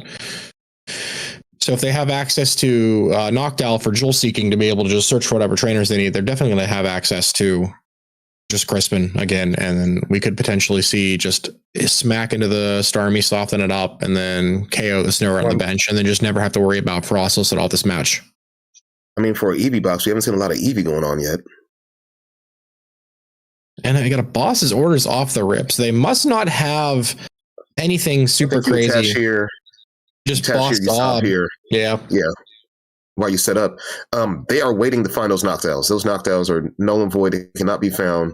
No one knows where they are. Fire energy is pretty key. They only play 2 in this list, right? So I mean, we're not going to see a Flareon anytime soon, and I don't think you want to put a Flareon in play anyways. Water weakness is just going to take care of it. Definitely not. I guess the fact that, you know, Eevee box didn't do much anything. This gives our Starmie player a chance to set up a Frostlass, get some damage ticking up. The Mega Signal is also an interesting choice instead of playing Ultra Ball. Because I've been playing one of in my Mega decks. 4 Ultra Ball or 3 Ultra Ball, 1 Mega Signal. Yeah, that way you can just grab whatever either the Starmie or the Frostless has needed. They've got the Lily, which is perfectly fine. They're going to get 8. They're still at 6 prize cards. There's a Mega Frostless in hand now. I found a Pokepad. Doesn't really do anything. The Stretcher doesn't really accomplish anything either here. They could take this damage off of the Meowth with the Monkey Dory and KO a Hoo-Hoot, limiting their opponent's options. I do like that line of play, removing 1 potential Jewel Seeker when they're clearly not already doing it anyways. Feels kind of nice.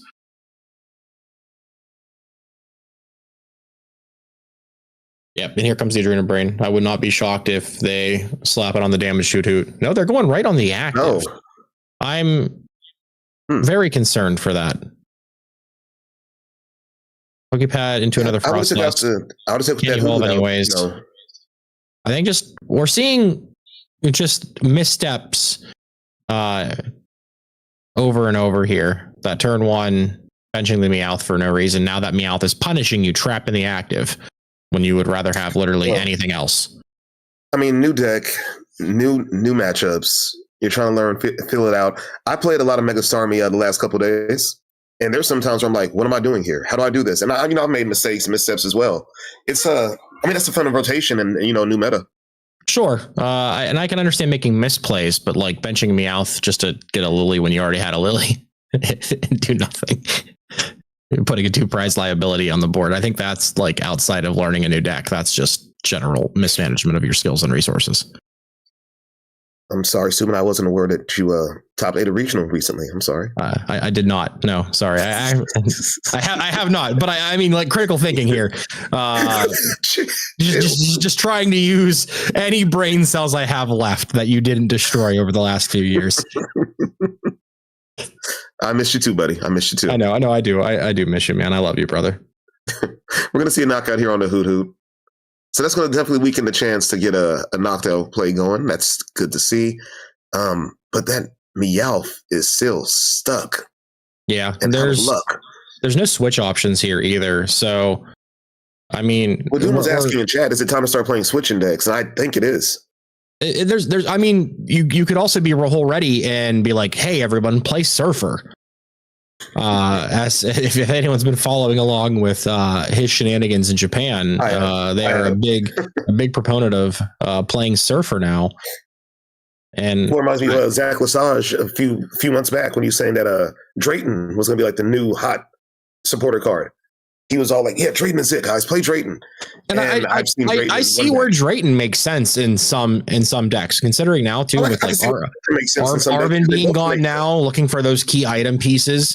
I mean, at the same time, you could just play Team Rocket's Petrol. It just gets you a trainer. It's effectively just Skyla 2.0. Yeah, it is. Now I can see where both of those supporters make sense in some decks, but I just don't think that's the play.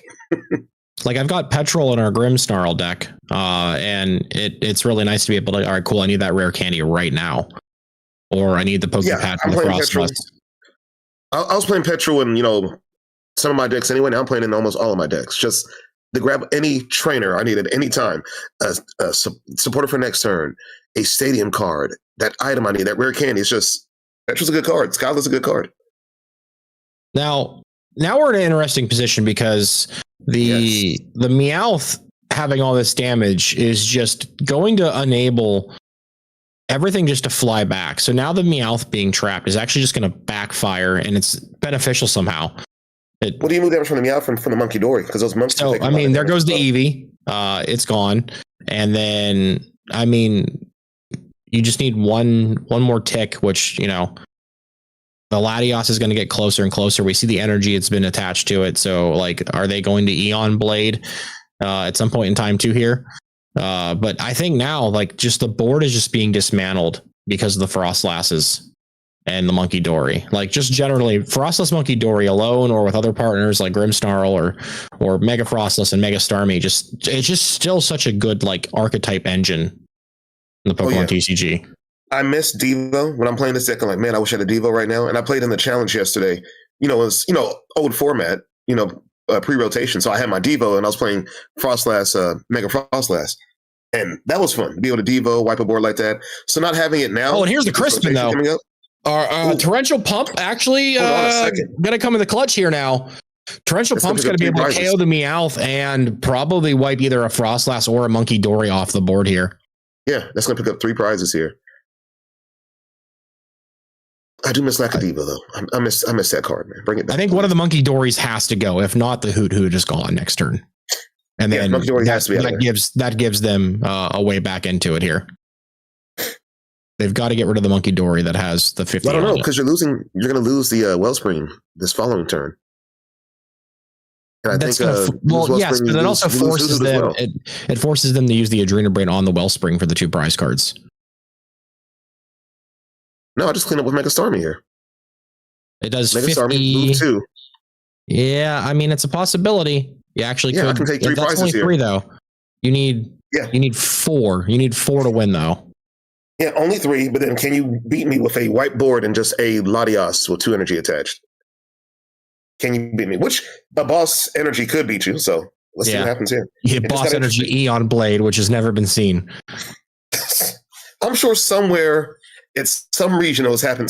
Probably not. You're probably right. Well, actually, they have boss in hand here, so they just boss the Latias up, and then Adrenabrained onto it, and no, because it's a Terra. All the Terras. Terra Claws is going to protect it here. The Terra Claws. Okay. Terra. Yeah, I mean it's not an ability. It's like a mechanic or whatever. I mean, it's a guy. Terra type. Terra Claws. Yes, Terra Next time Claus. I die. Yeah, he Terra comes once a year on Christmas. All right, here's the brain. Where's it going? They're throwing it on the active, so they are going to take the 2 prizes here, and then let's see what these 2 prize cards are. Risky Ruins, kind of nice for the future here, setting up more damage for everything to go. Here's the boss's orders, and then yeah, okay, there it is, jetting blow for the game. So they had it locked up. Pew pew.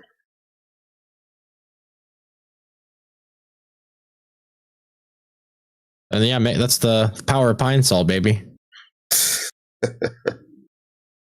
We'll see how they adapt into game 2.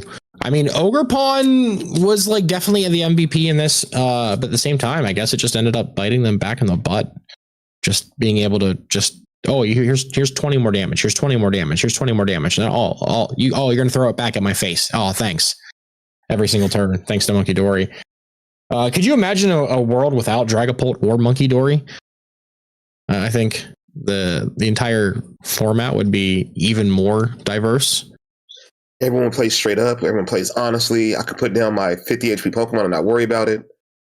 I could put down my 70 HP Pokemon and not worry about it. Mm-hmm. That's good, honest Pokemon right there. Yep. Just like Arceus intended. So they're going to see the coin flip. They're not going to go first. They're going to go second. I think that's technically correct here as well. Gives them the supporter access. Monkey Dory, Risky Ruins start. Lilies in hand. So if they can get a bunch of damage down on all of their non-dark Pokemon, which, surprise, surprise, all of their Pokemon aren't dark. Hoot Hoot start, Buddy Buddy Poffin. I assume we're going to see maybe another Hoot Hoot, potentially an Eevee, like the 70 HP one. No, the 70 HP Eevee's gone. That's right. Rotation. Haha. Joke's on me. Boosted Evolution is fine. But like, you really want to evolve at this turn? I mean, no, you have a turn you could buy, right? You can wait a turn. Because you would have to either attach to the Hoot Hoot and retreat or drop down the Latias this turn. But now they have access to a potential Terra, depending on what's in their hand. Which I wish we could see those choices to kind of get a better idea of their thought process and their plays. But again, TPCI, please listen to us. We need a spectator mode. It's something I brought up through the Community Ambassador program. Which again, Thank you, dude. If you have any issues with live you want to bring up or bugs, tag me on Twitter or send them to me. I can go and be like, hey, through that and be like, hey, fix this kind of thing. So. All right, they play the Risky Ruins, throw the Lilies down, get 8 cards here, and then benching the next Monkey Dory and the Snorunt. It has the Dark Energy ready to go, so Adrenal Brain is technically already live to throw 20 damage off of anything in play here.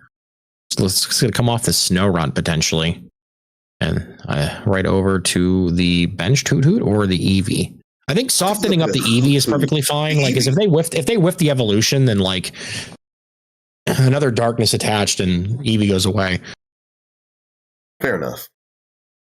Now, Fan Rotom, though, is now hit, and if we see a Starmie, I mean, that extra 50 from it on that secondary part of the attack will knock that out as well. They've got 9 cards in hand, and there's a Pikachu coming down, getting 2 damage thanks to the Risky Ruins, just effectively just turning off the Resolute Heart ability. But yeah, ability is off now, but you have a Terra in place, and I can go ahead and Terra in play, Jewel Seeker. Yep. Yeah, grab some some trainers. That poor Pikachu's just there now, like. Yeah. Poor fella. So I assume we're going to see probably a way to find Latios, if not already in hand, or a way to access it, and potentially a Crispin from this Jewel Seeker, or a way to find an Eevee evolution and start swinging in here. Area 0 will definitely get rid of the Risky Ruins, which I wish they had that in the first place before they benched the Pikachu, but it is what it is.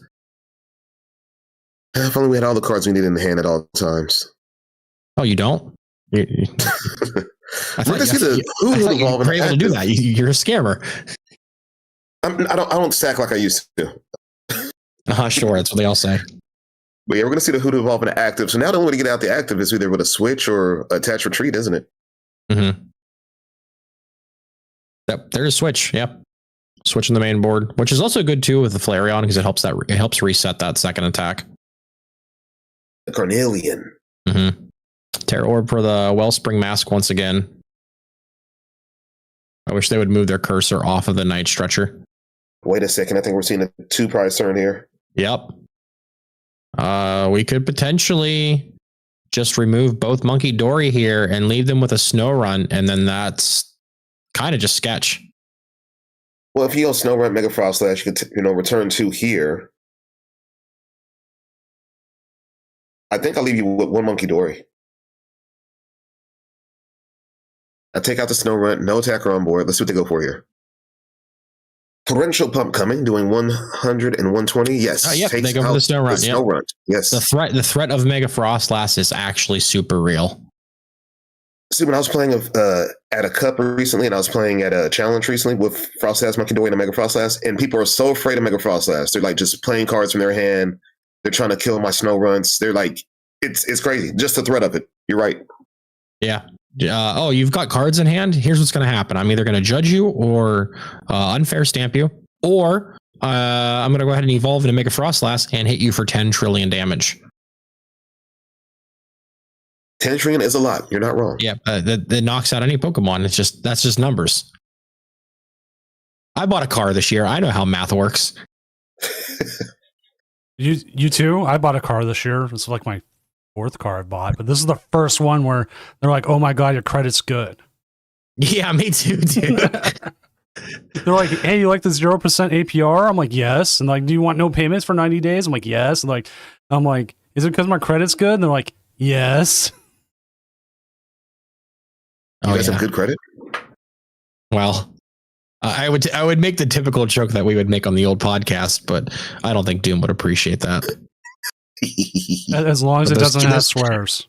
Those keen listeners that know Gazer and I's past, they'll get where we're going with this. Energy for turn onto the Staryu, and just a pass here. I mean, well, you hope that now they trap can't, is good. Yeah, you hope the knockdown trap. You hope they can get another torrential pump off. So they would have to have a second switch. They would have to have a second switch and another Crispin to succeed this.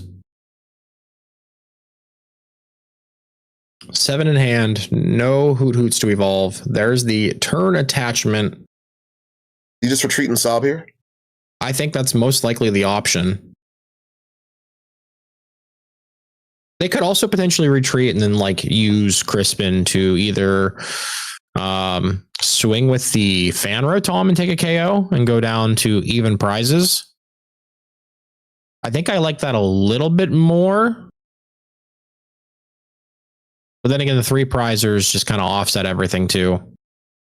They're going to have what, like a black belt and Carnelian turn? No, not even that. That's what, it's 280 plus 40 is 320. No, Stormy's got 330. So yeah, that boy thick. Now the Frostlass is only 310. She frail.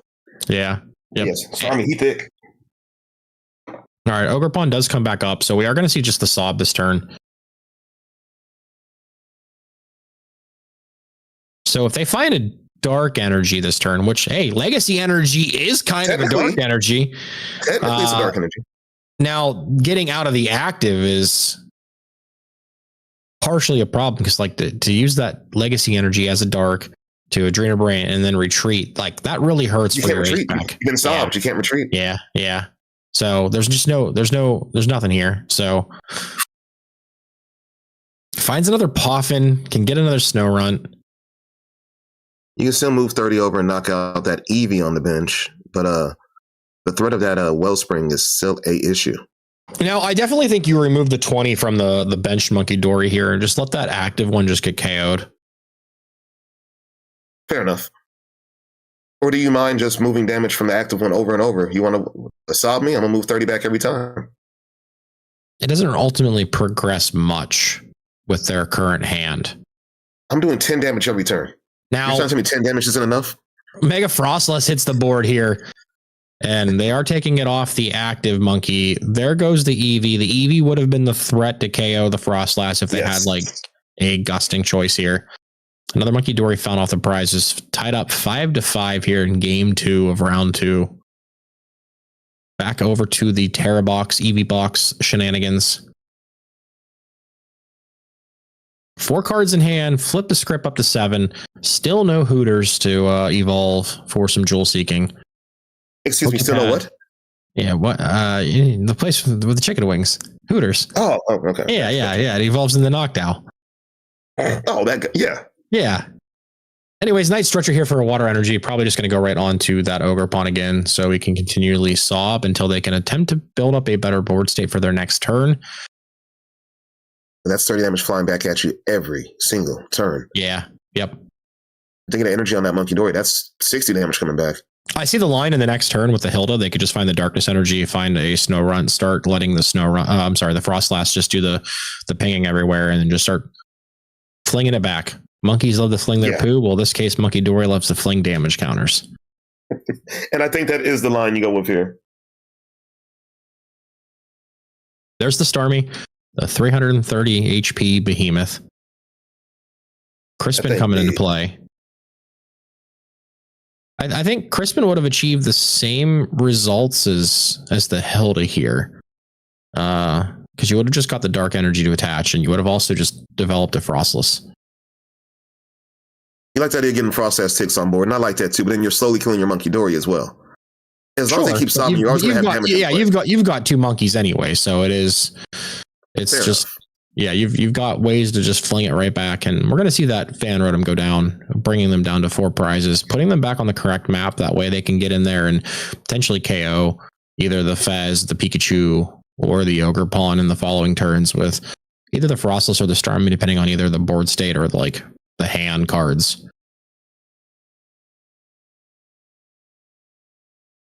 Right now, Frostless is definitely lethal on all of those EXs, but again, just the sobs are keeping that Monkey Dory in the active.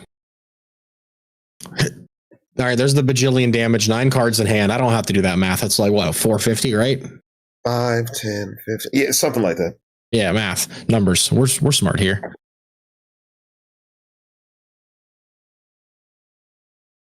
Crispin once again. Still no like big threat coming from the Terra box player this turn. No. Like Torrential Pump, sure, can take out the 2 monkeys. But then you have to answer to Frostlass next turn. Yeah, Frostlass just takes out the Wellspring. So do you just sob again and let the same thing repeat over and over? Kind of like a checkmate kind of situation here. It's like, all right, what are we doing? Energy comes down onto the Pikachu, turn attachment onto the turn attachment from the Pikachu with the metal energy. Find another Noctowl. See where this Jewel Seeker goes.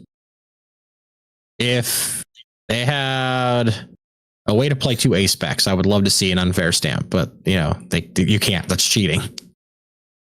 Well, there was Lieutenant Surge's strategy. Oh no, not strategy. Wait.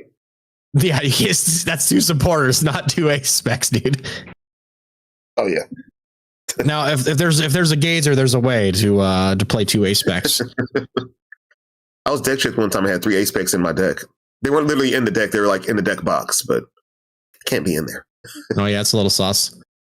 All right. Yeah. Well, did not Torrential Pump. They went for the Sob, so they are still scared of Mega Frostlass here. They've got some flings to send back. They can send a whole 50 over the way the damage is spread right now.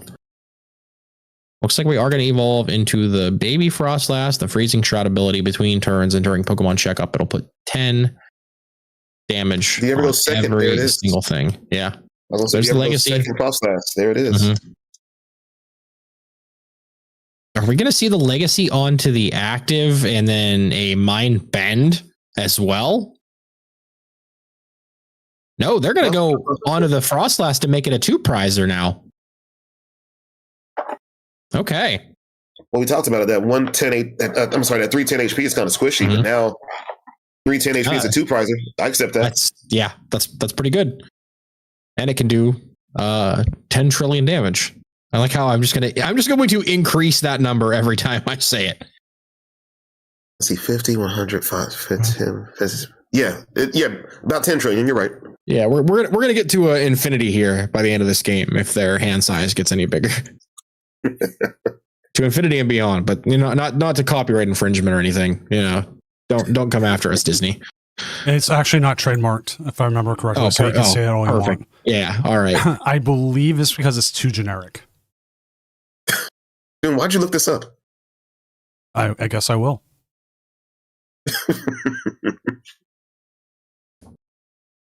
I mean, that's a pretty good factoid. That's a pretty good factoid to have. Well, I don't know how many times you cast it with Doom, but it used to have, like a fun fact situation, where you just go with a random fact. Just, fun times. Nobody has redeemed it today, so. You know what? I'll do it then.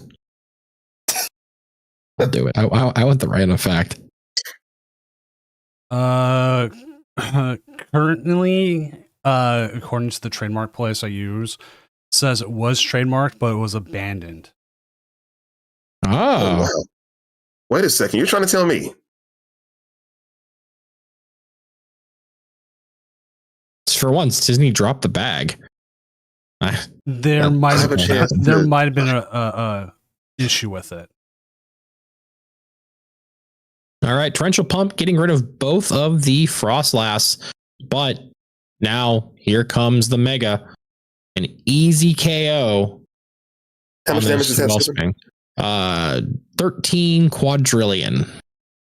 Okay, so this Frost is going to hit for 13 quadrillion damage. Finds another water energy. Has a Badoo. No reason to play Badoo.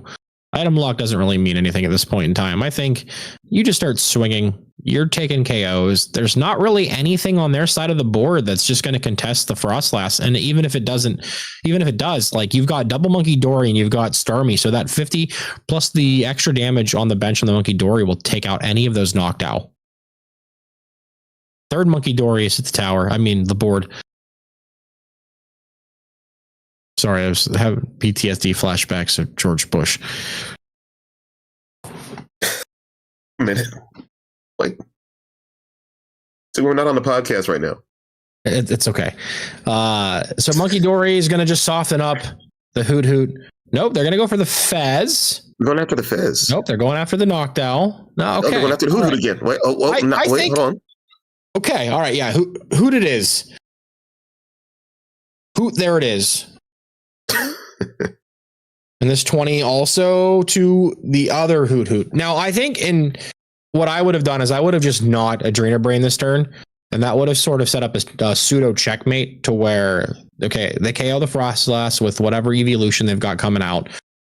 Then now you still have the damage backed up, and no matter what they discard down to, they leave any of those Pokemon if Area 0 were to leave the game. Okay? That way, okay, you've got the swinging from the Starmie. It's not going to knock out any of these big EX Pokemon, but then that 50 damage to one of the Owls plus the 50 off the two Monkey Dories would have guaranteed the KO, and then that would have been another way to take this prize here. That's fair enough. That's actually a pretty good play. I didn't know you had that in you. Yep. I like damage spread decks. They're very fun. I would like to play Dragapult, but then I don't want to be that guy, Same here. I was playing it before it was cool, then it got cool. I was like, oh, well, no. Yeah, I mean, cool. I played it that first NAIC, and I did okay. Then I got TLDR, lose. But still, it is what it is. Them's the breaks. They're going to stretch back that Ogre Pawn. They've got 13 cards in hand now. Make that 12. So that's even more. 11 cards. It's more than what they did last time. So, I mean, Frostlass can hit for, what is that, like 75 jillion million billions? Jillion billion millions, yes. Are we going to see a retreat boss Sob? Is that happening? That might be what's going on here. Bring up another Monkey Dory and just hang out. Just real quick, as we do this, we are actually moving pretty fast, so we might only watch this game. So this is definitely a grinder. Actually, now that you say grinder, I want a sandwich. I'm sorry. Ooh, yeah. I still want my burrito. You guys have food? I don't have food. You guys have good credit. You're fine. To be honest, I've been. Yeah, you're right. To be honest, I've just been eating the Reese's eggs all morning, and I had a peach ghost. That is all. That sounds like breakfast of champions, dude. I'm all in on that. Every time I run these, I have the worst horrible diet. And Mrs. Jim's like I went out and bought stuff. She's like, you can't run on Cheez-Its and candy. I'm like, I can run on Cheez-Its and candy. You definitely can. It's possible. All right, I'll let you guys go back before I distract with food too much. All right, so they evolved into another Noctowl. They Jewel Seek. They grab the Terra Orb. They played the Terra Orb. There's a Trumpet. Energy coming into play onto maybe the Eevee here, and then just nothing else. There's no other energy in there. They're all in the deck or in the hand, thanks to Torrential Pump every game. Leafeon. Mossy Gate. Mossy Gate could be on the way. That could heal all of the damage from all of these Pokemon. Well, looks like they need one more turn to get that Mossy Gate going, at least. Energy onto the monkey. They've got a boss, but it doesn't really do too much other than maybe waste an attachment if they bring up a Noctowl. Well, yeah, if you bring up a Noctowl, they have to waste an attachment. Maybe a Mossy Gate doesn't happen as soon as they want it to. Could be an option. All right. Adrena Brain's going to throw these 2 damage counters, not 20. Wow. Onto the Pikachu, it's looking like. The Pikachu, where would you put that 2 at? Do you aim for a Noctowl? Do you aim for the Fez? I would love to see them find a way to like recur some of those Snoruns and get a little Frostless back in play over the next turns. No, they gone. Gone. Yeah. There's no Super Rod, buddy. It's gone. I mean, Night Stretcher. Yeah. Sacred Ash. Yeah. Night Stretcher is already one of my favorite cards, as soon as it came out. So yeah, I love me some Night Stretcher. All right, boss up the Leafeon. Hold on. What's this about? And then a pass. So, I mean, they're just saying, like, you got to have it. Leafeon can't retreat. You have to have the energy attachment. There's energy attachment. So we're going to see a Verdant Storm, or they're going to hard retreat, losing these 2 attachments. Yep, there it is. And come right back into that Ogre Pond and resume the Snobfest. Yep. This matchup is definitely a grinder. Stop saying grinder. Say matchup that. All right, this sandwich is a hoagie. That works, I guess. It's not a match anymore. It's now a sandwich. It's a sandwich of games. You've got game 1, which is the bottom bun or the bread, whatever. Game 2 is the meat, the veggies, the sauce, whatever toppings. And if we get to game 3, we have the top bun. Okay, so this is really a sandwich. It's a game sandwich. I mean, you go 2-0, you're having an open face sandwich. Congratulations. I feel really happy for you. You're cutting some of your carbs off. It's great. Don't worry about it. Okay, the reason why I bring it up is because there was 2 months where, because I always, anytime someone subs, I say, welcome to Doomco. For a while, we were Doomco's grinder factory. And everyone would get a different job making sandwiches, and they keep saying grinder, and that's all I can think of. Call it a slog. That works too. Now, Meowth coming into play. What does this grab? A grinder? No. Okay, Doom is hungry. Someone DoorDash for Doom. Yeah, someone send this man Jersey Mike's or Jimmy John's or Capriotti's or something. All right, I want to bring this up real quick because someone in chat wouldn't be surprised if it goes to timer. This is a ruling thing. Whoever's timer runs out loses the game. So right now, as it is, if Arizi runs out, they lose the game. And Arizi has a little over 7 minutes left. So yeah. Yeah. 2-minute advantage here. It doesn't happen often, but it's happened.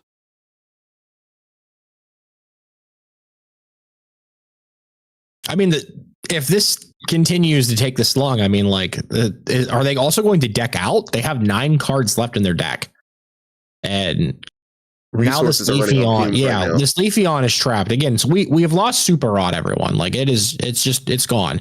Energy switch though. Wait a second. We might be Verdant storming here. Grass energy up off the Ogre Pawn from the energy switch. Are they going to advance the game state here? But then again, they've got 5 cards in hand. They take a prize. They go to 6, and that's enough for Frostless to KO it. There we go. Even with 5 cards in hand, it's enough for Frostless to KO it because they have 2 damage counters already on it. So I think we're just in a situation where they're going to continue to tick the timer down and maybe just like concede. I don't like, kind of danged if you do, danged if you don't. Black Belt's training, sure. Thinning a card out of their hand, I assume. But again, they're going to take a KO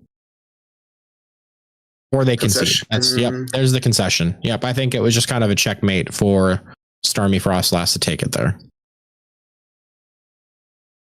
I think all the sobbing just didn't really advance the game state in their favor at all. And thanks to the power of Monkey Dory, just like, oh, here's 20. Oh, here's 20 back. Here's 20. Here's 20 back. Ooh, piece of candy. Piece of candy. You know what I mean? Like, ooh, sob of candy. Let's go ahead and join me back at the casting desk here in Seattle. That was actually a pretty good matchup. I was a little bit surprised. Yeah, I like the inclusion of the legacy energy in the list that we've been kind of messing with. We've got Secret Box in there, but that legacy energy really like coming in the clutch, like just a threat that like, oh yeah, you could take 3 prizes or you could take 2 prizes instead. And it kind of covers the role of like both the water and the dark. I'm definitely not going to consider that for myself now. Like part of me wants to try this just because like I want to play something that's not Dragapult at some point, but we'll see. It's Dragapult like it's like Dragapult. You do damage, you spread damage. It's kind of Dragapult. Yeah, I mean you could technically hit 200 if they have 4 cards in hand. Yeah, no, I've been playing with the legacy energy myself too. I enjoy the legacy energy. Turn a 3 prizer to a 2 prizer. Yeah, or, you know, Badoo is free and no prizes, or, you know, a monkey or baby Frostlast, whatever. Even Yveltal, like with the clutch. Oh, you knocked it out? Okay, cool. Take nothing. You took the gobstopper. You lose. Now I see Jetting Blow, and it reminds me of a better Buzzwole GX, which, I mean, geez. That makes me go back and go, man, I miss my Malamars and everything else. And like Nebula Beam being on the table is also really nice because it's a shred. It's a shred attack. And with Crispin in the deck, it's like, all right, cool. I've been Jetting Blow, but you've put up like a Crustle or some sort of wall or whatever I need to get through. And just, all right, cool. I'll Crispin, attach, and Nebula Beam and get through that too. So like the fact that this is so versatile into so many different matchups is really nice to see. I'm enjoying it. I'm enjoying it a lot. I've played it. I played that, and I played Clefairy Ogre Pawn mainly since rotation, and yeah, I like it. I mean, you could even shove Clefairy into this if you really wanted to. With the legacy energy in there, there's your psychic energy. I mean, it's a 1 of 1, but still, it's an option. Clefairy's going in almost every deck nowadays. Mm-hmm. The fact you can hit Dragapult, the fact you can hit Lucario. We had Dragapult on earlier with 2 of them. Yeah. Yes. Yeah, it's definitely like way more impactful than it was. And if they're going to keep printing dragons, I hope that they're just going to start giving them a weakness in the future here, because we're getting to the point to where it's a little bit ridiculous. I was 100% disappointed when they got rid of fairies and then gave dragons no weakness. I mean, it even brought back dragons. I thought dragons and fairies would just be gone. Yeah. The fact that they came back and just, no weakness. All right, have a nice day. Somehow they came back. Superpower, yeah. Oh, you like dragons? All right, here's Rayquaza. Here's Archaludon. No, it was just Duraludon at the time because we didn't have Archaludon yet. It couldn't evolve. It was still a basic. But those were both fine dragons. And then now we have Dragapult, and it's just... I think that it's the spread. It's the spread of Dragapult that just makes it too powerful for anything else that is trying to set up. And there aren't really any good big basics that have an engine or anything that can really kind of like take that extra hit and call it a day. Marion, I have no idea how to say it. It has just redeemed random fact. So we have more random facts here. I'm trying to think off the top of my head. Random fact.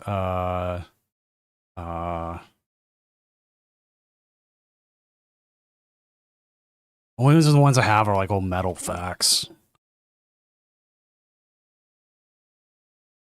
So you can't perform under pressure. That's what I'm hearing. Yeah. That's what Mrs. Doom says too. Adult jokes! I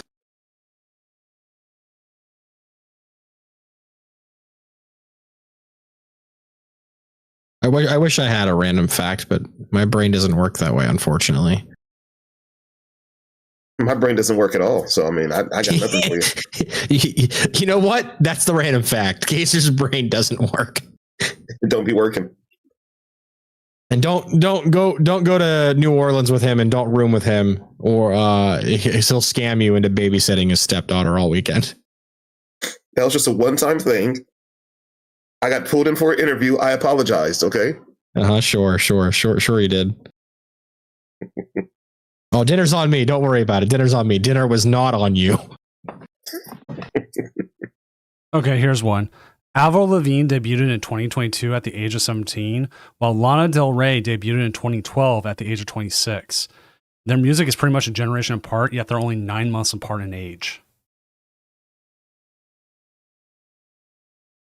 I don't know who the second one is. Lana Del Rey? Yeah, I don't know who I know they are. Give me that one again. That's kind of mind-blowing. Yeah, Avril Lavigne's first music album debuted in 2002 at 17. Whereas Lana Del Rey's first album was in 2012 at the age of 26.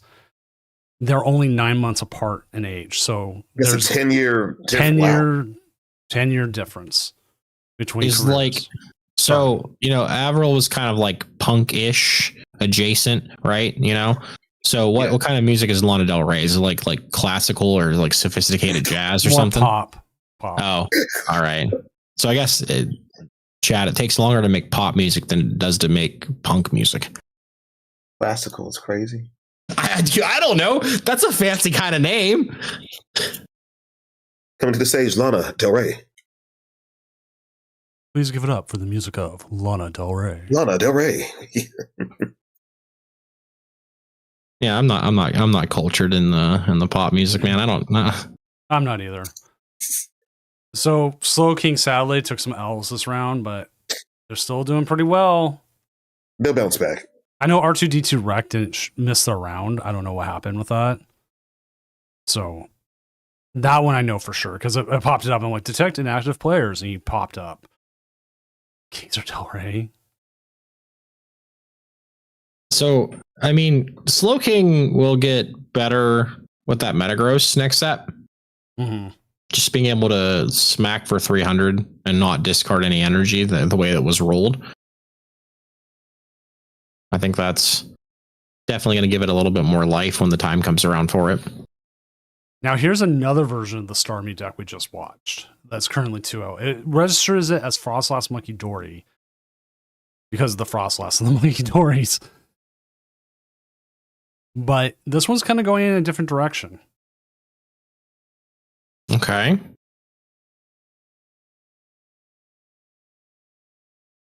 The ignition energy is very interesting. That's just going to give you an easy Nebula Beam without having to worry about yeah. Well, no, they've got one copy of ignition too. Oh, right there. I was saying, I thought ignition was the A spec. My bad. Oh, good. Yeah, so that's an easy Nebula Beam to smack. Yeah, I've seen some of this with the ignition energy. You grab it with like your Hilda's Nebula Beam 210 shred. So yeah, I've seen it. Could you say that this deck I haven't list is the tried it. remix edition with the copy of Ignition for the Starmie to be hidden? I see what you did. Oh, I see what you did there.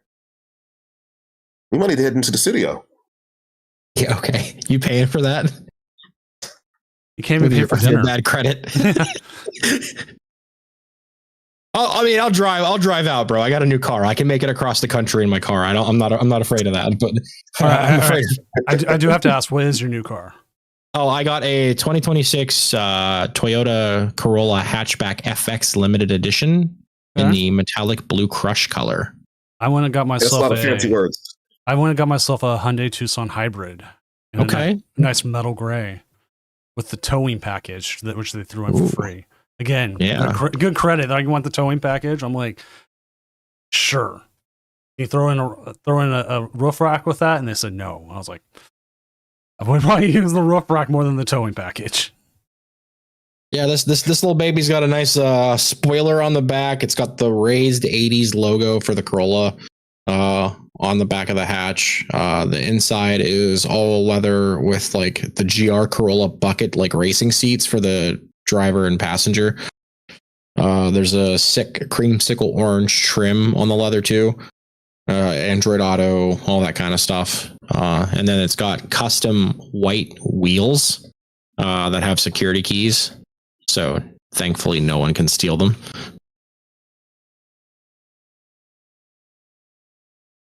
I'm very happy with it. I don't have the money or the cars. I've got an app on mine, and as soon as my insurance found out I had like the anti-theft app on it and everything, they like kicked my insurance down by a bunch. Yep. I was like, wow, okay, I'm paying less in insurance on this than it was my old car. And see, the car I got a car about 4 years ago, and it had anti-theft and all the good stuff, and my insurance didn't change at all. They're like, nothing we can do about it. I'm like, but this car's safe, and nothing happened. Mine messages me. It might be a whole door's not different locked. situation. So does mine. And like, we never lock our car door in the garage because we can park in the garage. And so every time someone comes home, like 10 minutes later, is bitching at me. Sorry, no swearing. I'm so used to saying that because like Mrs. Doom's like, but we're not late night. We're not late night right now. Mrs. Doom goes, the car bullies me. She's like, it's bullying you. And the door is unlocked. So yeah, I get notifications on my phone. Oh, check the rear seat, check the hatch. all right, going back off cars, back to our stack list and everything else. Unless chat wants to talk more about cars.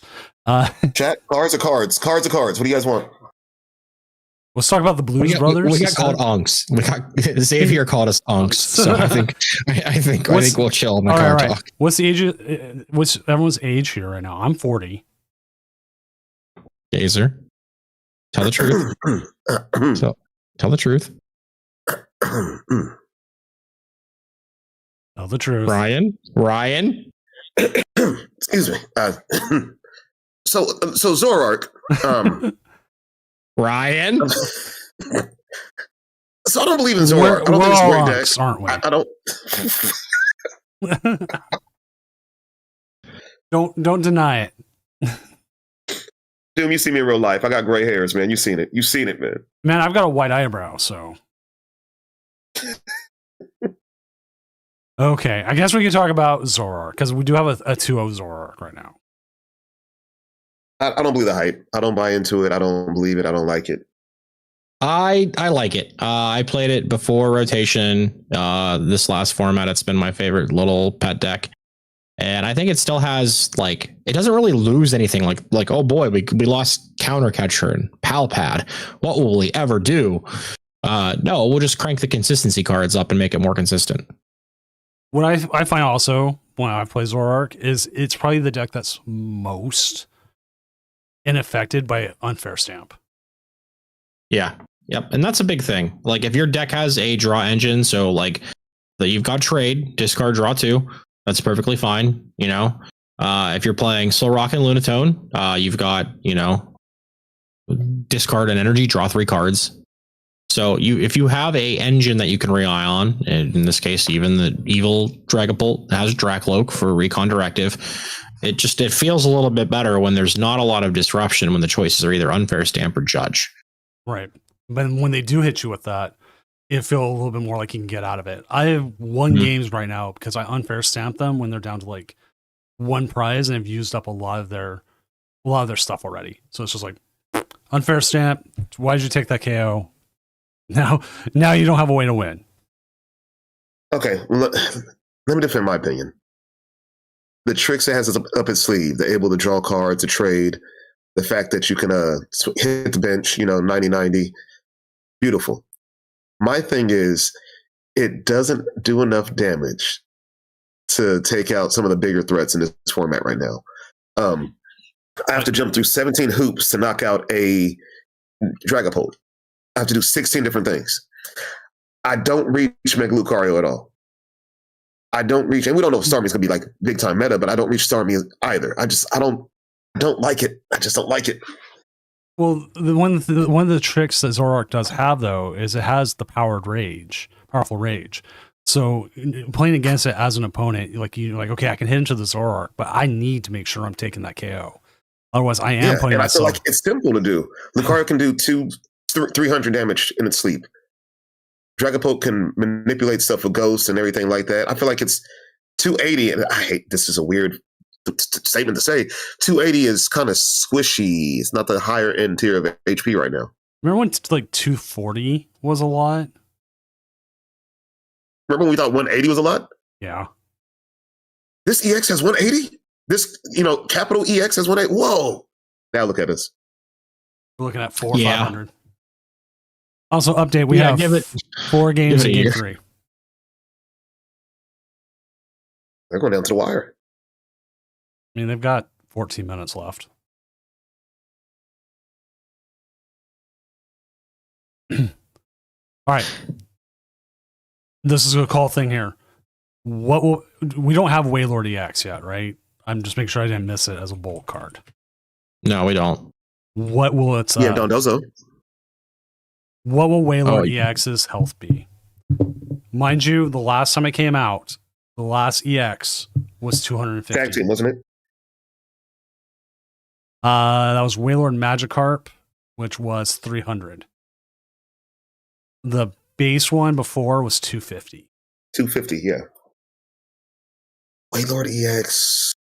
The current stage 1 that is out there, I'll pop it up here on screen for everybody. It's currently 240.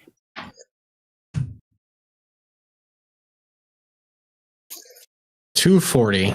EX, it has to evolve. It's going to be 3, because Palafin is what, 320 on his own? Palafin? Yeah, I mean the V was 300, right? Yeah. Benjamin Merritt in chat said it was 309. Okay. Maybe 320. 320 doesn't put it above some of the megas though. No, I think it puts it on par. Why make a 2-prizer? Because traditionally, Wailord's always been the fattest with health. But I mean, also you have 4 retreat costs. That will be there. Oh wait, it was 280. Was the V? The only reason the only reason I bring it up is because Wailord in some ways has traditionally been a stall deck. Yeah, yes. let's print a 350 with a hero's cape. Yeah, okay, all right, dude. No, thank you. What's gonna hit that high other than I guess Frostless's infinite damage output? Nothing's hitting that high. Yeah, I mean the GX has had 300, so I guess they got to crank it higher than that. Yeah, it will be interesting. There's no idea if we will see a Wailord anytime soon.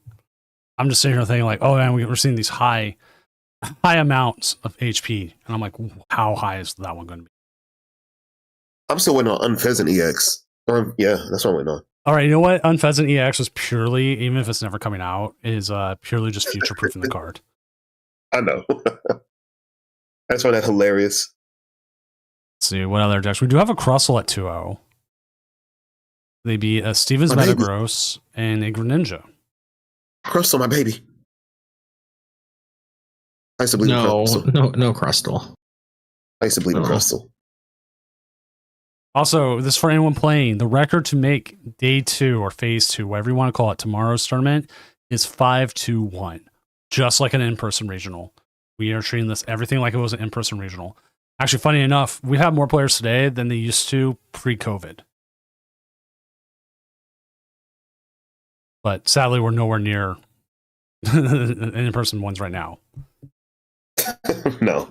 Which Weird times though. We have a local around here who won a regional back in like 2017. It was like a 200-person regional he won. Yeah, it's like so much smaller. All right, I don't know if you've seen this. Did you see there's a VGC event with a 10K prize pool with 4,000 players? Yeah, that's wild. More than. And like, Oh. I believe it's going to be played on Champions as well, which is going to make it more interesting. I think that's probably, you're going to have a lot of new players that way. So what are we doing playing cards then? Because VGC is a lot worse to play than cards.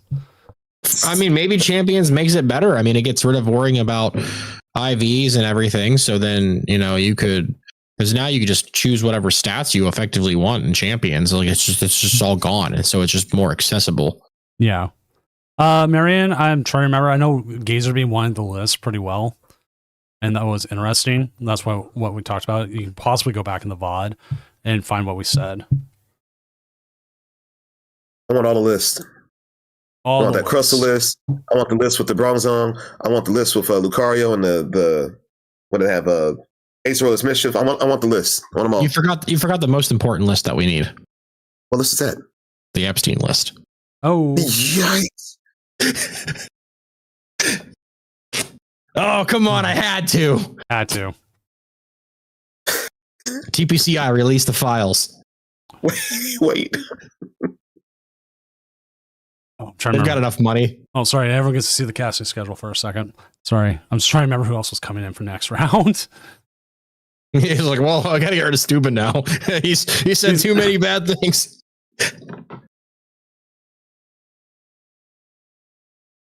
This is what happens when I have caffeine in the morning. Remember when the original Limitless qualifiers crashed Battlefly? Yes. I know, because I took 14th in one of them.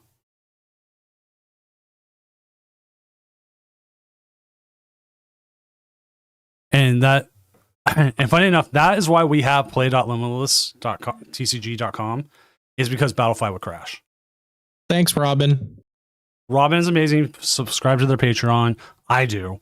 Make sure that it gives them the extra support, or keep the ads on. Ads helps us. Ads helps them. I'll even do the exclamation point ads because I've already burned up a whole bunch of the snoozes for the day. But we are just waiting on one match. Let's find out what that match is. It is Ben T versus Trainer TC. It is Alakazam versus Mega Absolbox. Alakazam, my baby. Yeah, Alakazam's kind of interesting. I don't think it's a bad deck per se, but it just feels like now with like the stamp and like people playing Judge, just kind of like that's like your kryptonite, unfortunately, and it's really hard to recover. Let me tell you from something. Let me explain something to you. I played a lot of Alakazam since Battle Cage came out. I was even playing it before that, but when Battle Cage came out, I played it a lot. My stepdaughter won a cup with it. I've gotten top 4, second places with it. Nothing matters. Stamp doesn't matter. Judge doesn't matter. Iona does not matter. Nothing matters. Nothing. Nothing matters. The deck sounds very realistic. Yeah, but like, what if you get like stammed into like Shaman and Rare Candy, and you like draw Sacred Ash for turn? Like, what do you do? Then you pass the turn, and they take a single prize knockout, and the next turn you draw the Dunsparce, and you pop off from there. Nothing matters. Trust me. But what if you don't? What if you don't draw and you draw like Enhanced Hammer? It's never happened. It's never happened. No, honestly, I think I've bricked maybe like from a Iona or from Unfair Stamp. I don't know how many games I played with this deck, but I've been stuck maybe 4 times where I'm just like, yeah, you got it. I can't do anything. I mean, Just have to enjoy be it while you can until the red card comes out, and then That's just the problem. That might be a problem. yeah. That Then, might be an issue. then Alakazam is Alakagon. Alakagon. I like that. But that also, we're might be- Alakagon with round 2 and moving to round 3, which we are waiting for our casters for next round. So if you guys want to stick around until they show up, perfectly fine with me. I'm out of here. I'm done. You're done? That's You fire fine. me? That's fine. If you'd like to leave, go ahead.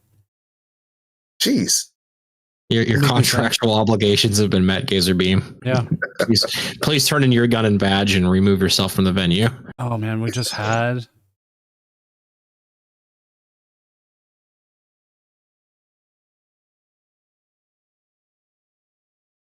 Calling all casters. Step up to the plate. Your scheduled time is beginning now.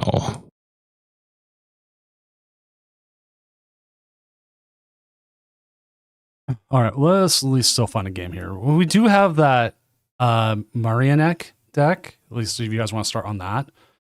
The Bronzong Yeah, one. whatever. Yeah, the one wheel, that, Captain. the one that was... Please, yes. So you can at least see that. Here it is. We'll go ahead and get that. They're going up against Raging Bolt, which I didn't think was still a deck that was working. So let's go ahead and jump to table 3. Now, and again, I will keep you guys on until Red Octane and Maddox show up.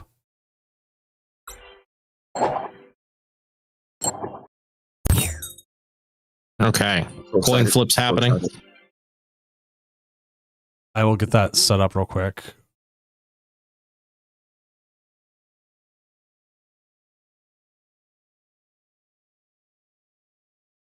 Yeah, I'm very excited right now. This is wow.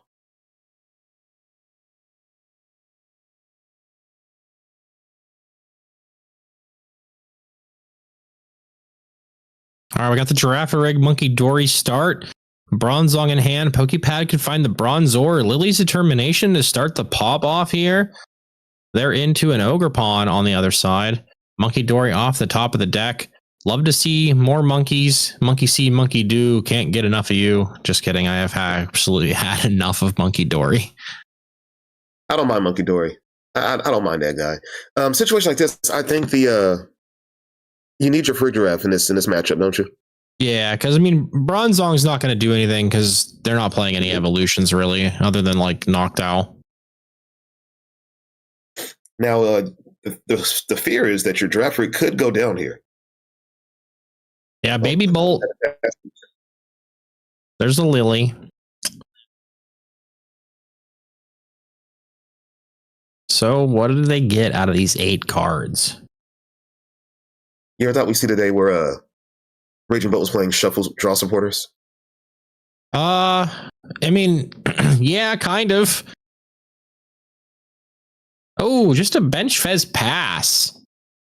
Okay, There's a this could be really Bronzor. good. Doesn't really do anything. It's going to go in on the Lilies. There's 2 pads. Ball, we're good to Ultra go. Ball. Yeah.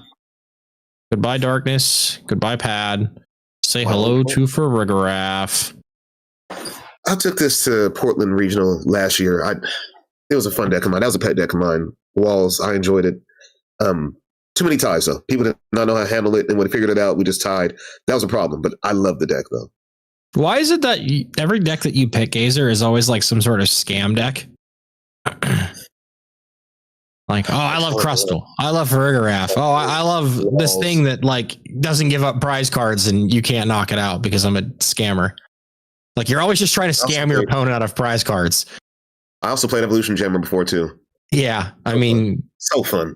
And you know, we go back to 2021 and what would you just do all the time? What was your favorite thing? Go ahead, tell the chat.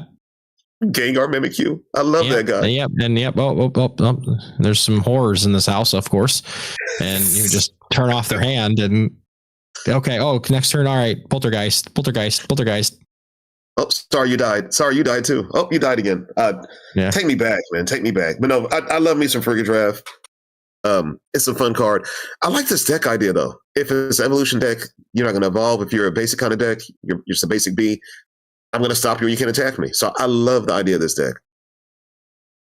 All right, so Maddox is here. Maddox, why don't you go ahead and introduce yourself for everyone? Hello. Thank you so much for having me. Maddox CCG. player, part of the Beach Court podcast, and I think here to give some relief on the casting. But I do have to say, there's some horrors in this house. Such a great line from the casters already in just my few seconds of joining the room. Kaser and I are pretty horrible people. That phrase. So, I should have trademarked that phrase though. That was my phrase from my early streaming days. Maddox, what's up, man? What's up? Good to see you. How you doing? Baby Bolt coming up. Just gonna smack that Frostless on out of here. Stops a few of the ticks, but I mean, the main problem is that free draft is just it's there. What can you do about it? Yep. And you can select everything you want on the bench. It's there. Baby Bolt's gonna just go bye. Snow runs back thanks to Night Stretcher. Night Stretcher number 2 grabs the Dark Energy. Probably just gonna throw it onto the active here. Yep. Yeah. Lily's gonna go burr. Still getting 8. They haven't taken any KOs yet. Mega Frostless is now a threat. I think we're going to see more snow runs here with this Buddy Poffin. Just kidding. The Evo Jammer, too, Bronzong, for different matchups is a very nice touch from this list. I have a cup tomorrow. I'm probably taking this to the cup. I'm probably stealing this, practicing tonight, and taking this to the cup. I gotta do this. I have to do it. Okay, so when are you going to change? When are you going to get your credit score up? Never. It looks like the boat has to think. What do you do? You can snipe the snow run. You can get upward of 4 prizes here, but you cannot handle that free draft, can you? I don't think they have anything in their list that really just deals with it, right? Like they're just gonna have to Thunderbolt storm it multiple times, set up multiple baby bolts, and hope that it's enough. But again, Monkey Dory is just gonna fling that damage right back, and it's just kind of irrelevant. Well, I think but no, if you're taking out Monkey Dories, they're just free draft just swings into your baby boat and it dies. There's not enough time. There's not enough damage. You can't do it. I don't think it's possible. I might be wrong. They might prove me wrong though. They might just swing into the active with the Raging Bolt. I don't know for sure here. It's kind of a bad matchup for Bolt. Just anything that walls them out of the game. Yeah, there's the Dragon Headbutt. When you swing into the active, I guess on the second turn, you can get a knockout here. They can knock you out. They have to either choose a knockout or have to choose the Monkey Dory damage back. And that's what they're debating. Here it is. Yeah. They're going to swing with the Dirty Beam.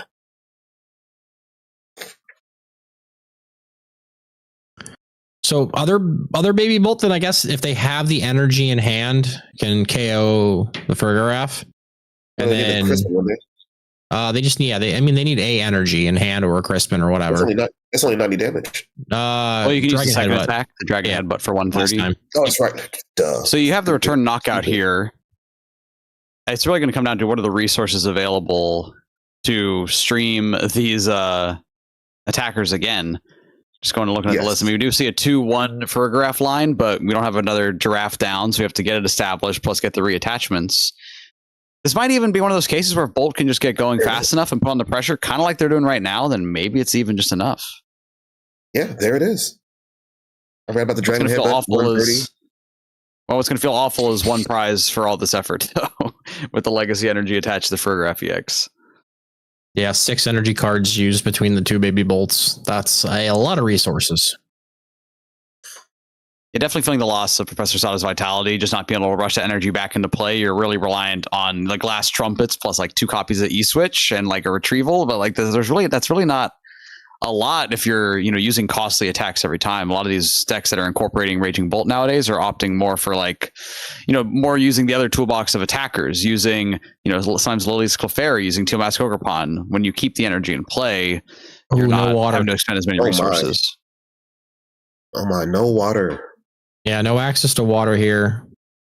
Yeah, the list does play 2 water energy and the Legacy. One of the waters was committed to the previous Fergaraf, but probably a bit of a mistake there, expecting to find a water energy off the Hilda and not now in a little bit of an awkward spot, trying to, with a 3 prizer sitting in the active against a Raging Bolt deck. What looked like it's going to be a runaway game is now turning into opposite way.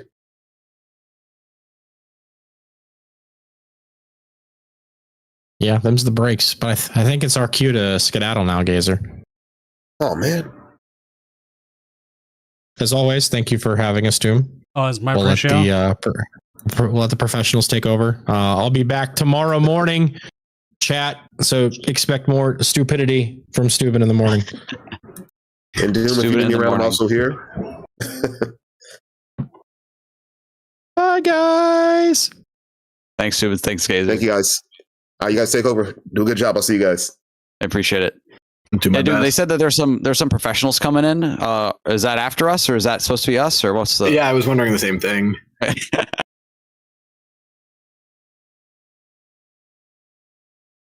Well, Red Octane just hopped in the chat here. If you want to introduce yourself real quick to the people. Yeah, if you both want to do quick introductions, that'd be great. So, Yeah. Hey everyone, my name is Red Octane. I don't know how many times I've done this now. I used to think I used to have a count, but I've kind of lost it. I do it anytime Doom asks me because this is always a good time. But yeah, I guess my background, I played competitive Pokemon for 3 years now. Yeah. Yeah, passion for the game, here to cast, here hanging out at the Tournament of Doom, like that. That's what we're all about, right? So Yeah. So my name is Maddox Corcoran. Maddox CCG, also go by on X and on socials. I'm part of the Beach Court podcast, about weekly Pokemon trading card game competitive content. I've been playing the game for a little three and a half years now. Compete and travel all over for it, and I love participating in Doom tournaments or casting with them. I am based on the East Coast, so whenever those Friday night tournaments start, we don't start casting until like 11.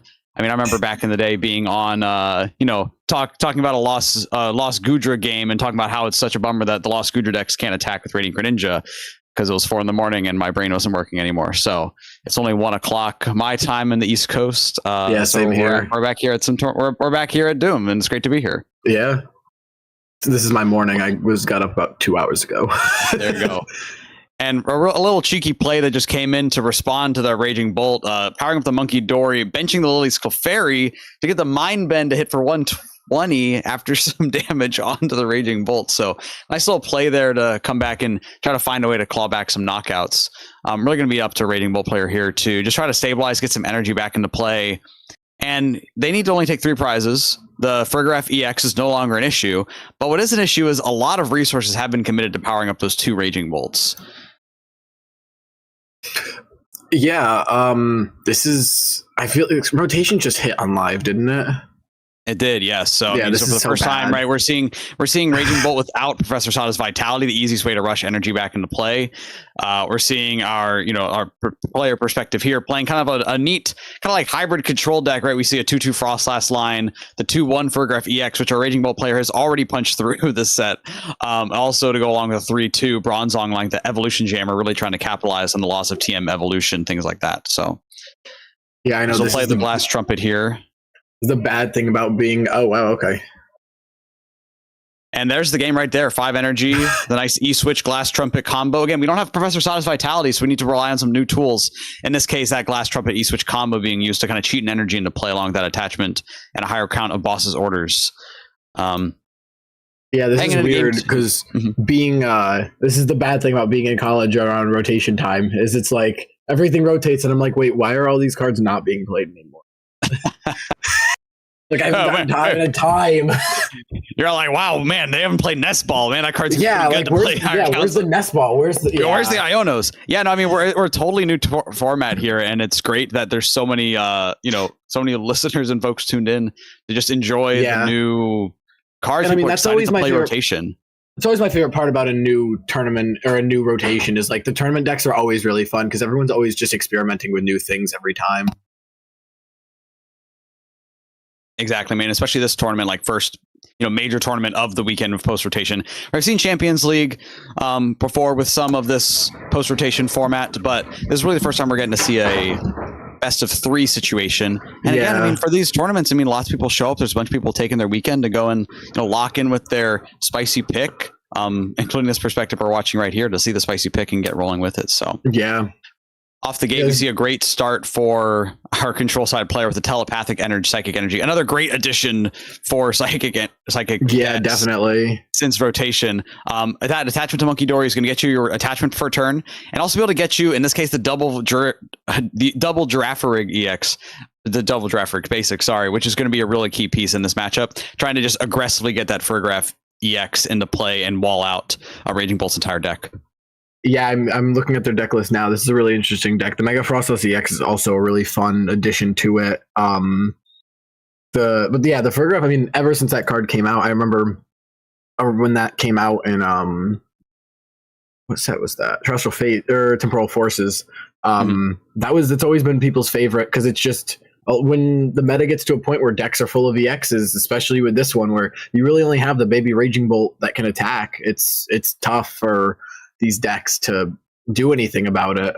And then obviously decks will adapt over time, and then it's a vicious cycle. But exactly, they're not ready for it. Yeah. Yeah, and I think here it's interesting. You know, what we saw in last game is that the Fergraf EX did hit the board early. However, the Raging Bolt player was able to kind of chain back-to-back Raging Bolts, baby Raging Bolts, to take the knockout on the Fergraf with 2 back-to-back Dragon Headbutts.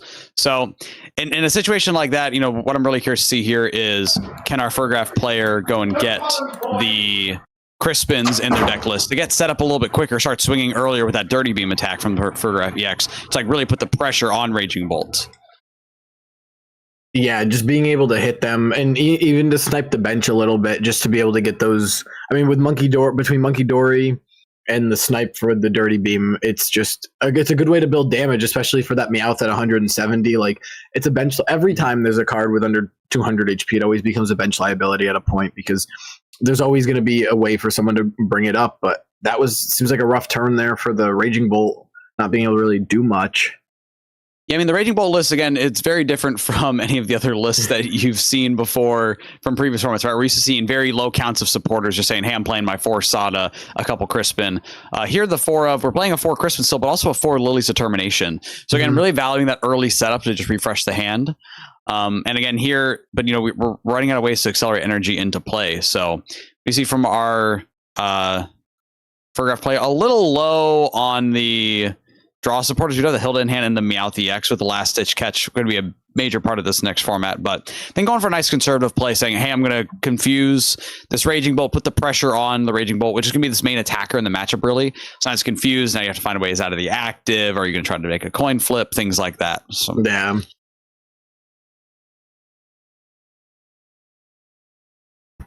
But again, not really a strong hand from our active player with our Fergrafs and our Frostlass. We do have that Meowth to get a supporter anytime we need it. However, the risk of that comes down to, well, once I start throwing my liabilities in play, just like you were saying, it's now something that can easily be sniped off the bench if a Raging Bolt gets big enough, or just a boss KO, take 2 prizes. So we're going to accelerate the prize trade, which is really what, you know, these control type archetypes are really trying to avoid.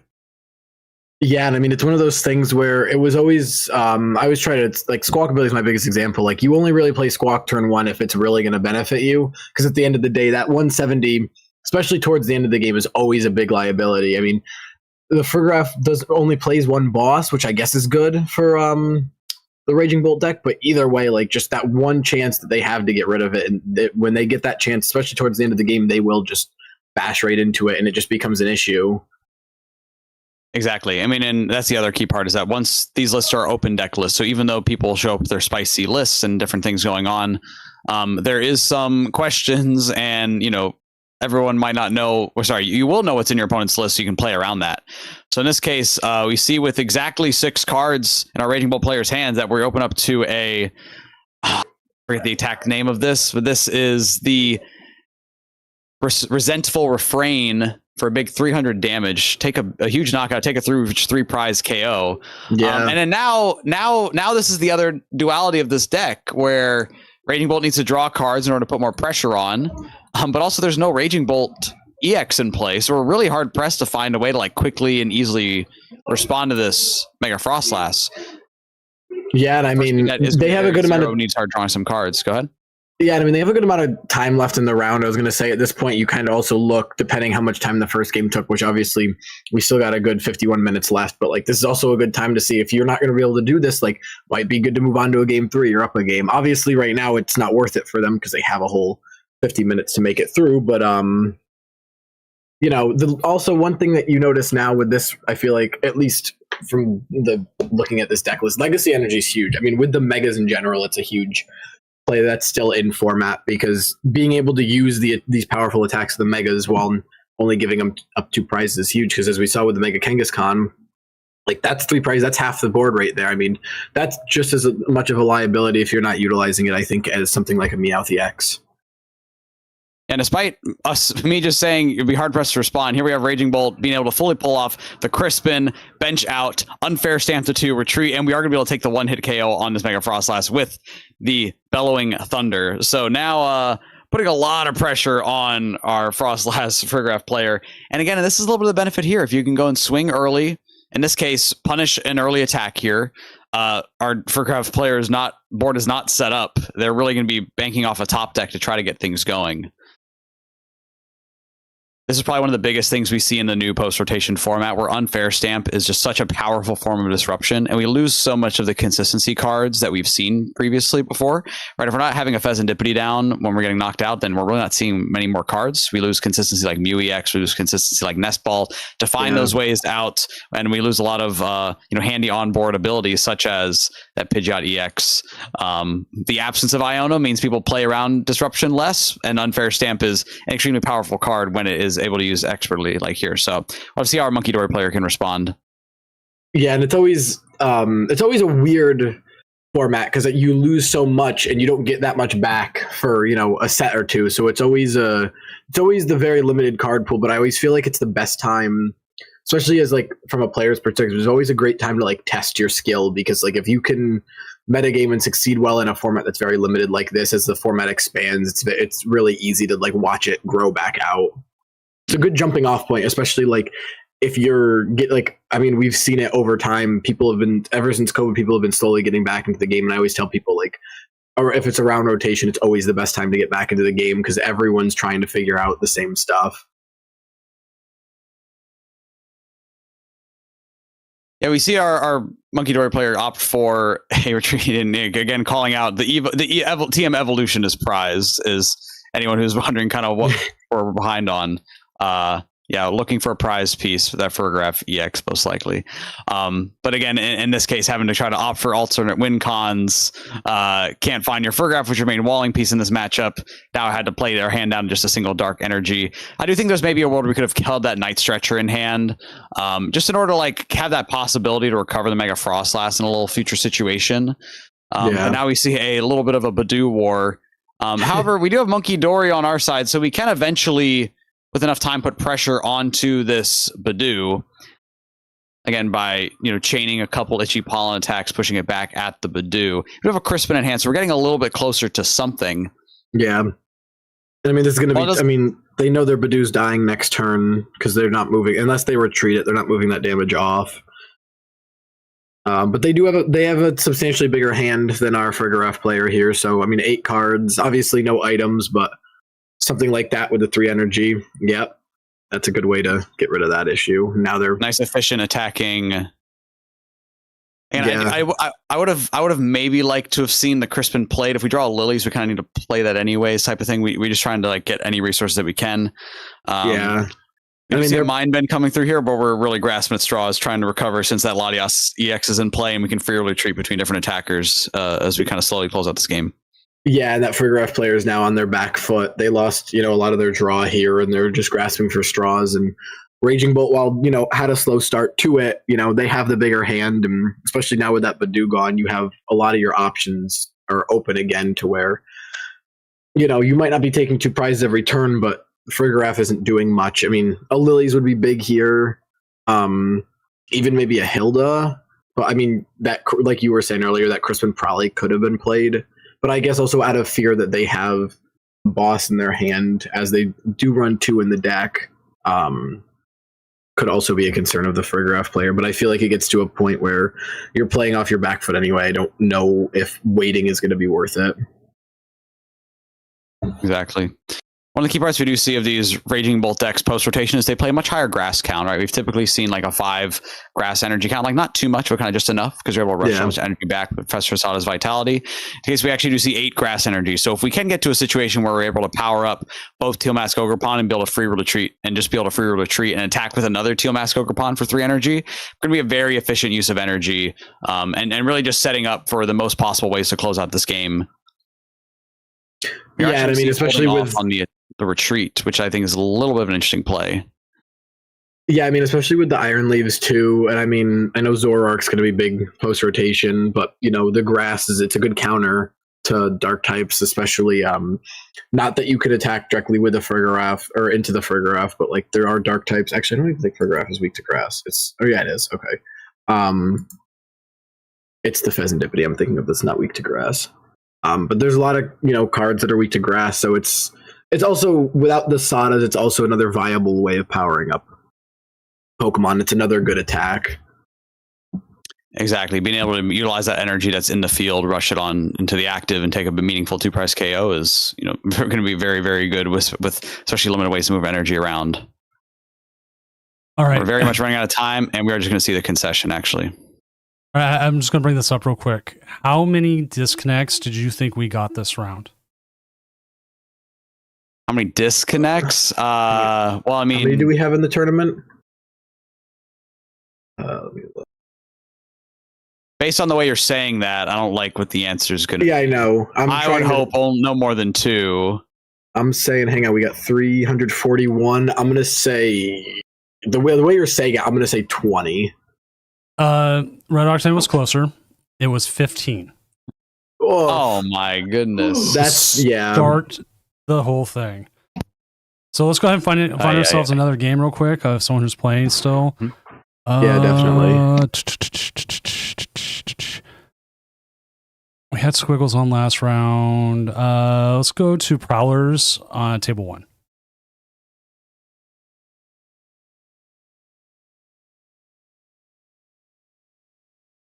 And I know the fun thing is people are still pinging. Still pinging about disconnects, huh? Probably.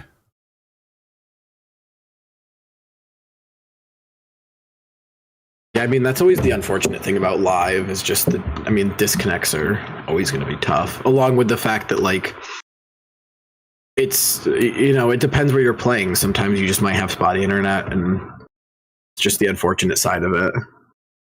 Only so much we can control at some points, Yeah. but we are jumping right into another game. Again, we don't have enough details right now to which game we are in, but this is a Jelly Dusknoir versus Arboliva, which Arboliva kind of came out of the gate at the Champions League, really making a big name for itself in the first tournament post-rotation, getting second place at Champions League without really any expectations of the deck.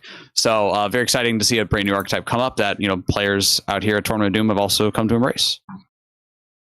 Yeah, and I mean, we got our blinged out deck on our side here, so showcasing some of the amazing arts we've gotten over the year. I love that Jellicent art. Pokemon always does such a good job with their arts. It's a shame that they're normally just like so expensive. 100%. Let's see. Still trying to find the lists of our players. I know, that's what I was trying to look for. Let's see. Look up Prowlers is who you're looking Prowlers. for. Yes, this is Prowlers. So this is a matchup of 2 one-on-one opponents. We do see the very cool, Gardevoir EX has rotated, but Jellicent EX and Frillish and Lily's Clefairy and Mega Diancie are still around. So we're still seeing them just in a little bit different forms. So that's another weird one not to see in the format is Gardevoir. Mm-hmm. It's like when you're around long enough, like, you're talking about Goodra, like I started playing around Astral Radiance, so like that was like the end of an era. So like I was at a place, but like being around since the beginning of Scarlet and Violet, it's so weird seeing them rotate after all these years. 100% right. It's brand new ways to shake things up, and these powerful decks have been around for a while are no longer legal for standard play. So now we get to see some of the new cards have been created since stand out and shine. So again, the play we just saw from our Arboliva player is that classic last ditch catch for Lily's Determination to get set up. But it's something we're going to be seeing very, very often. I think at least through this first part of the post-rotation format. But being able to get set up a little more, rushing Grass Energy into play, and now we have the two Mask Ogerpon rushing in to get out of item lock. The issue we are having a little bit here is, there is that risk of, hey, could the Mega Diancie just go and return KO and wipe out all your energy? You would get items back. But looking at our Jellicent Dusknoir's player's hand here is the hand isn't that strong. We need a little bit more. We need something good off the top here to kind of really unlock this. Something like a basic energy to use Mystery Garden. It's not going to quite do it. A Pokepad could be a big help here. Trying to get you know, something to help them take a. I don't think they can take a prize. And there's nothing yet, right? We can grab the Dusclops now to put onto the Duskull, and then give us availability to go into the Dusknoir later. Yeah. But for now, we kind of want to just say, okay, what's our least important thing to leave in the active? We do a free retreat, so we can kind of shift things around. I feel like again, Duskull's going to have to just get thrown up. Ooh, that's an interesting choice. Yeah, I mean, I see the situation where we say, hey, we need to kind of unlock this hand, and maybe we need the Dusknoir pressure later on, for example, potentially. If there's a way to respond and KO this Latias, and it does get pretty bad pretty quick. Yeah. I think the main thing that our Believable player is looking for here is that Meganium, which would then double all the energy on the Teal Mask Ogrepon, which would allow, I believe, to get the knockout, because we'd be hitting with 6 energy plus the 30, getting it to exactly 210. And that's where that decision to leave the Latias in the active comes into play. We could have retreated the Diancie, kept it alive a little longer. We could have retreated the Duskull, given up just 1 prize. And now we're kind of getting, we're having to give up a full 2 prizes because we allowed it. We lose that Latias flexibility for the future. And the worst case here is, honestly, is that our Mystery Garden got bumped. So now we're at a risk of, even if we top deck a basic Psychic Energy, we can't discard it to draw out of this hand. Yeah. I mean, at this point, I feel like you're going to want to throw an attack back just to try and get it off the board. Although you're going to probably get return attacked by Arboliva off of that. Although it won't kill, but they can also, with Oil Salvo, choose any Pokemon. So they could most likely, which I feel like they're going to do here, is go probably for that, either put some damage on the Diancie or that Dusclops, I feel like, just to have, just to try and avoid the future setup. So the Diancie, go ahead. They'll probably get a prize off that Dusclops the Dusknoir now. So they probably knew that was coming, and they'd rather just get the prize off of it. However, taking out that other one gives them the prize, and giving the Latias for later. You're really valuing getting the Arboliva into the active and just putting on that pressure, getting rid of the Duskull. Again, the Mega Diancie does take 30 less damage due to its ability, the Diamond Shell. And again, really bailed out here. Our Jellicent Dusknoir player does draw that Lily's Determination, able to reset the hand to 8. And still kind of looking for just the right follow-up. We do have the Secret Box in hand.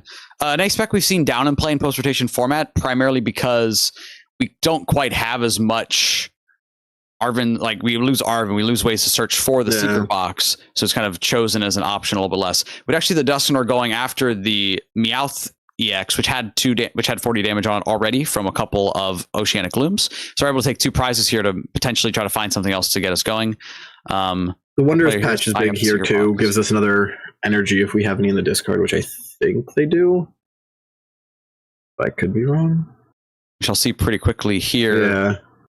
Looks like we have at least we have at least N energy in the discard. It looks like might be going in to reestablish the Frillish Lock. Could see Wondrous Patch here to get it going a little bit faster. Pondering what to do here. I mean, with the 2, I feel like getting that Diancie up there could also help. I mean, hitting for 240 isn't going to do too much here. I think ideally the line we're going for here is, since it's Arboliva's 310 HP, if we're able to hit for 20, combine that with a Dusclops, that would get us down to 240 to put us in range of the Mega Diancie. Yeah. The only issue here is, again, the main part that kind of comes up in a lot of these decks is, absence of disruption. Now, this Frillish Jellicent deck is relying on 3 copies of Judge, having 1 in hand. So we could be trying to go for like a KO your Arboliva, push a Diancie into the active, Judge KO type of situation. It'll be a little hard to see, really just remain to be see like what's going to happen here, because giving up that prize will be fairly impactful if it's especially if Arboliva is able to take more than a 1 prize KO here.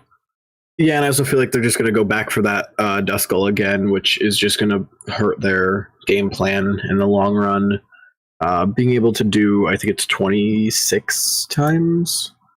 So you choose Pokemon 6 times, deals 20 damage each of them. You're actually spreading some damage to the Clefairy. Nice little choice here. This gives you the kind of a backdoor attacking option with an Ogrepon with 2 energy into an empty Clefairy to hit for 150 if the Meganium's in play, because you're hitting exactly that 150 number. So nice little option there.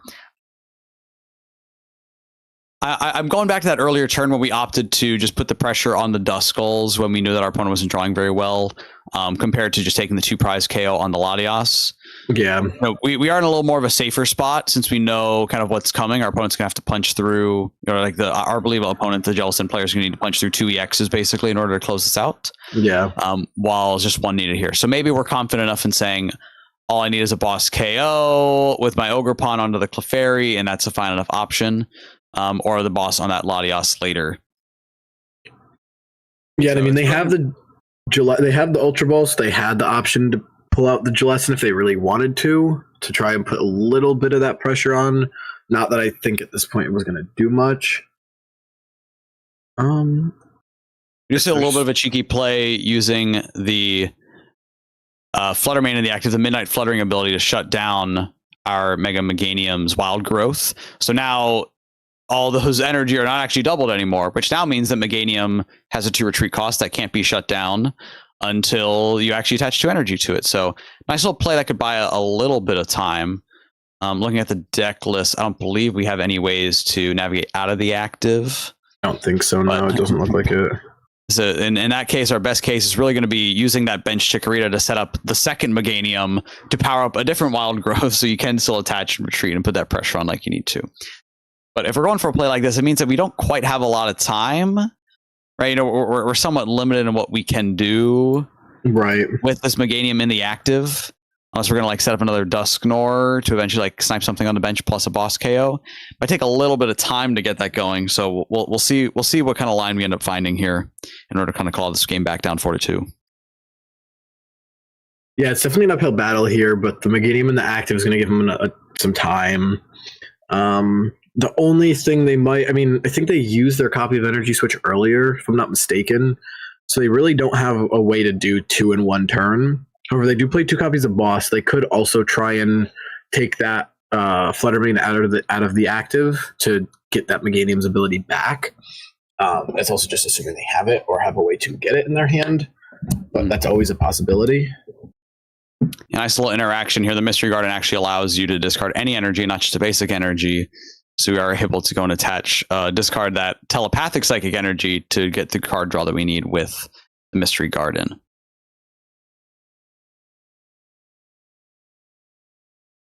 So it looks like we're opting for a little bit of a spread here. Of course, right, we attach the Power Glass to the Fluttermane, but we have no psychic in the discard. And just like we're saying here, with the boss's orders on the Lily's Clefairy, we now are no longer affected by Midnight Fluttering. We can attach 1 energy to our Mega Meganium, or our basic Meganium, retreat it, and take the KO for the game. Alrighty, let's see what we can find as well. See who else we have that may possibly still be streaming. Let's see, Xavier. We have a Shrekster as well.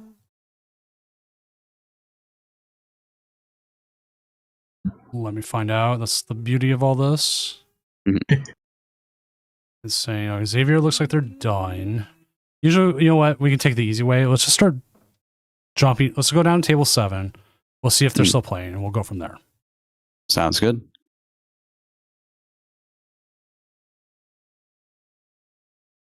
They are still playing, so let's go ahead and get this game out, and I will figure out what player this is. Oh wait, they just lost. Let's make sure they're not just done. Oh, I see them. Yeah, that was game 3. Okay. Let's keep moving on down then, and let's see how Demon Slayer is doing.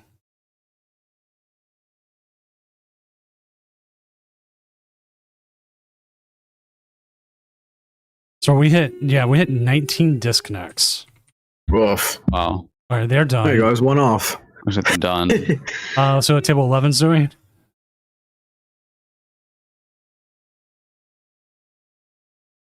They look like they're done. They just finished. A lot of people Table are starting to finish up. That's the thing. Table 4 or 5, maybe. 4 is not streaming. 5 also isn't streaming. Oh, they're not streaming. My bad. They might be done. Looks like we are set for now. So why don't you go ahead and join me back at the casting desk in Seattle? Because we are waiting on about 30 matches, and a lot of them are in game 3. So let me go ahead and share my screen with you so you can see what I'm looking at, and we can talk about some of the stuff we're seeing. There we go. Yeah, we this last round we had 19 different games have disconnects of some sort or bugs, and we ended up with 2 disqualifications. Yikes. Unsportsmanlike conduct, words I will not repeat here. Understandable. But looking at it, we do have a Crustle at 3-0. Nice. We have a Rockets Mewtwo at 3-0. We have a Dragapult at 3-0. We also have a Stevens Metagross at 3-0. I was going to say, I saw that. I love that. All those cheap Stevens Metagross decks are coming in handy for some people. I mean, I love that they keep doing these cheaper decks. Oh, 100%. Like, I was talking to Mrs. Doom about it, and she was like, for my birthday, we're actually dealing with a little bit of a return with it.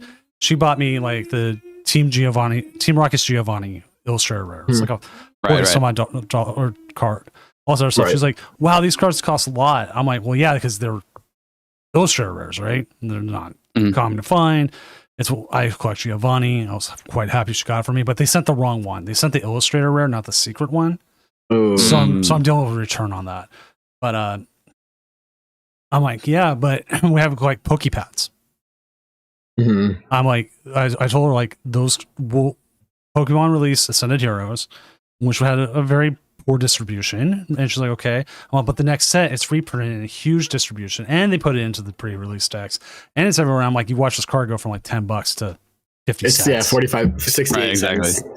I love it. I love the full arts. Honestly, I'm so happy Pokemon has started doing full art cards because I used to try and play a lot of gold cards, but like it's really hard when you're deck checking to find all your gold cards. So then I would play like random splits to like memorize it, but like the full arts are really nice and like they're pretty reasonably priced if you just want prettier cards in your deck. Yes. So it's so nice to see like an in between of the gold and the basic for a lot of cards because it's just like they're cheaper and honestly, like to me, I like them better than gold cards outside of like maybe Ultra Balls. All right. So Xavier PCSG just brought up in chat the difference between first and second place pricing, and the pressure is going to be insane. Have you seen what the pricing difference is? I have not. $200 cash to first place. Holographic Dragapult Champions mat. Selection of 1 or 2 of these trophies. 2 packs of dual spec sleeves. A prize box from Matoba. And 160 random PTCGL codes. Wow. That Dual is specs, wow, yeah. first place. Second place, you get 100 codes and 2 packs of dual specs. Some people are like, why don't you split the 200 between everything? I'm putting it all into first place because one, it makes it easier for me. Two, like I want this, like you're champion, you're big, you've won. Put it there. And if we had more cash, maybe we spread it. Like I someday would love to do a 1K version of this, or even like a 5K. Yeah. But it's huge. The Dragapult mat I have in hand, it looks pretty nice. Not just because I was gonna say all of your mats are great. I love your using your mats. But we're gonna jump here, not jump. I think he just won. I was gonna say trash pools, but it looks like he just won. So speaking of the mats, probably my favorite mat I've picked up from the Doom shop that I'm excited to rock, especially in this post rotation format, is the boss for game mat. That one's a good seller. People love the shirt more, but if you haven't seen it, you know what? We'll do a quick ad rate. I'll do part of it because we have ads. Like, here you go. Okay. Doomed Gaming, support me. That's what it is. I sponsor my own stuff. There are a lot of play mats, accessories, stickers, shirts, all that good stuff. And then our more primary sponsor, our oldest sponsor, Tabletop Village, located here in Seattle, Washington, in the International District. Probably one of the greatest Pokemon shops you'll ever find. Like this whole wall, everything is Pokemon. They restocked massively from Seattle regionals because people came in and were paying 90%. Yeah. For stuff. Wow. Yeah. And so they loaded up. They were there. And they've got a whole bunch of rare stuff and everything now. Their product is all the way up there. Let's see. Let's find dual spec. I'm looking up sites. Dual spec sleeves. If you're not using dual spec sleeves, give them a shot. They're everyone who makes cut tonight, tomorrow, will get dual spec sleeves at least. I love my dual specs. When they came out originally, they were oh god, I can't think what they were called before dual specs, but they were called something different when I first got them, and they were so hard to get a hold of. But I love using them over Dragon Shields. Like they just feel so much better. Dragon Shields fell for me, which sucks because I did like them. I just use them for Commander at this point, but now dual spec has packs of 100, so I might have to start trying those out for Magic as well. Then next, we do have Matoba Design, which you've seen on Instagram here. They specialize in getting a hold of like just the weirdest stuff you can find, like Champions mats, or they've got actual trophies for sale, like everything. They get a hold of it, they sell it. You want it, there's a good chance they can find it. And they have a picture of a cat. Love the cat. And then we have Pokematch.app. Let me find their site real quick. I also need to go let my brother in because he's going to watch my kids. Here you go. Pokematch. You can actually connect this to your Limitless and you can track all your matches. Pretty nice app. I use it myself. Oh, wow. All right. So close all that out. All right. I'm going to go. I love the new Goldengo map that you did. Oh, yeah. That might actually give away. So I'll give away one here soon. But let me go let my brother in. You two talk about something with the standings. It sounds good. I mean, looking at the standings here, I mean, I'm excited to see some of the new archetypes that are relevant now, and some of them are here at 3.0. Are there any archetypes post rotation that you're particularly excited to try out? Maybe it's something with the Rockets. Maybe you're a fan of the Stevens Metagross. Like, what's your? I definitely want to try the Stevens Metagross. I have not seen. I didn't even know that was going to be good. Now, honestly, the one card that I'm sure it's going to be bad because I have a really big thing on liking bad cards and then realizing they're bad. But the Mega Zygarde, I have some really weird feeling that this card could be really good. And I don't know if that's going to be true, but I think this card can be really fun. If not good, I think it can be fun. Will it be, a tournament winner? Probably not. But it looks very fun. I also really like...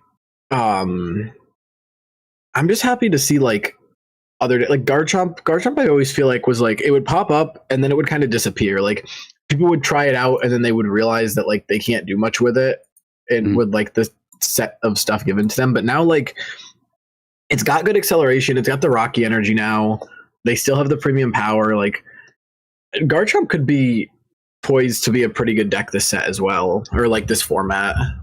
Yeah, funny enough, Cynthia's Garchomp is one of the decks that I've actually spent a good bit of time with just playing since PTCG Live rotated. I find it very fun, very like low to ground simple, and you can actually scale up the damage pretty quickly with all of your Roserates. So, just rushing them into play. I mean, I'm playing like a full 4/4 count and just saying like, hey, I'm going to start swinging, get these into play early, keep the pressure up.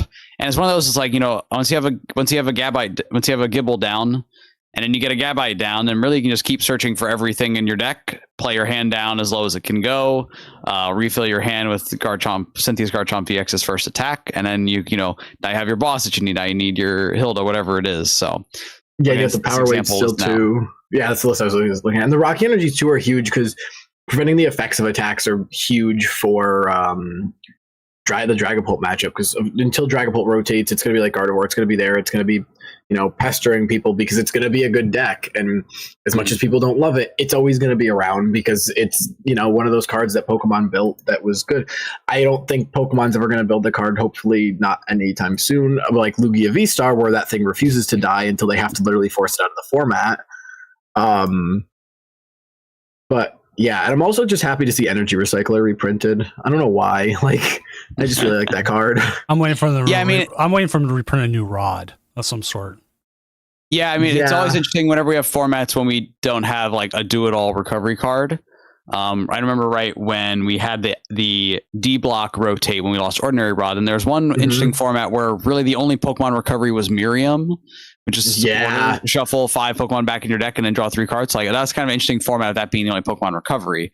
And then Super Rod reprinted, which is now our catch-all. But now we're in a spot where you have Sacred Ash, you can shuffle 5 Pokemon and shuffle 5 Pokemon in your deck. You have Energy Recycler where you can shuffle 5 energy in your deck.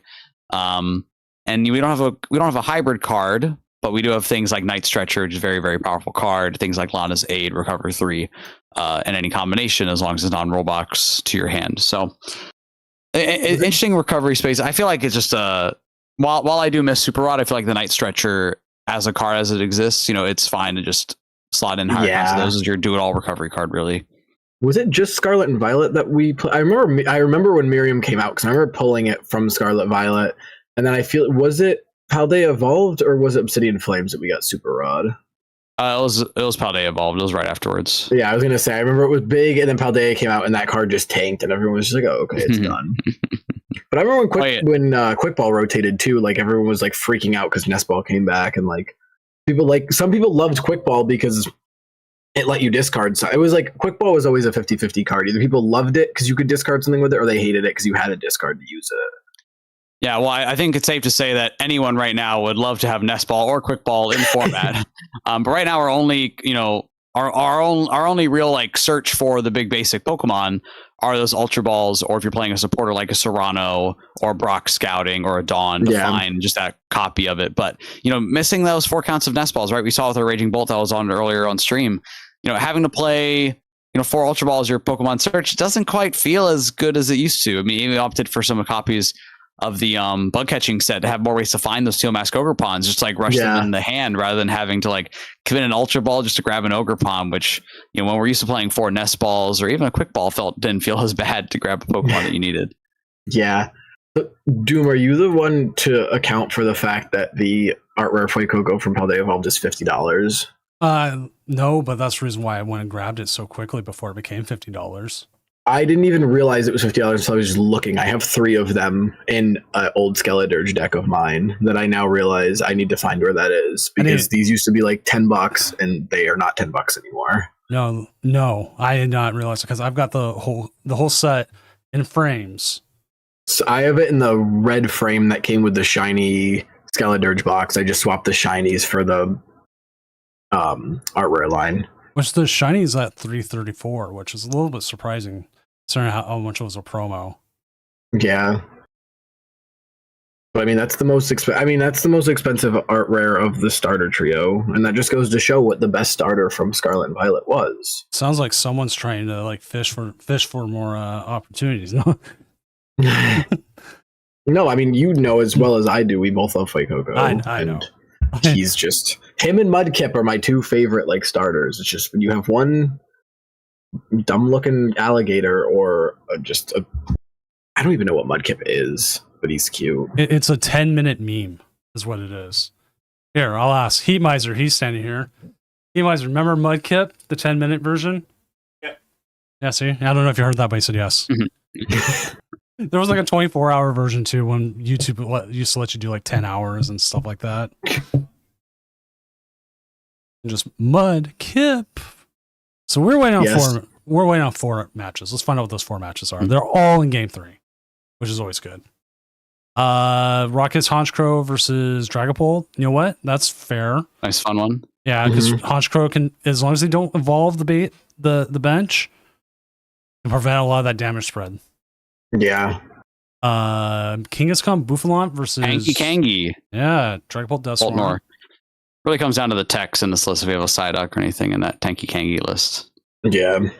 The tank decks are always tough because it's like they'll sit there and just cycle cards until either they win or they just can't take the damage anymore. So those always become long games.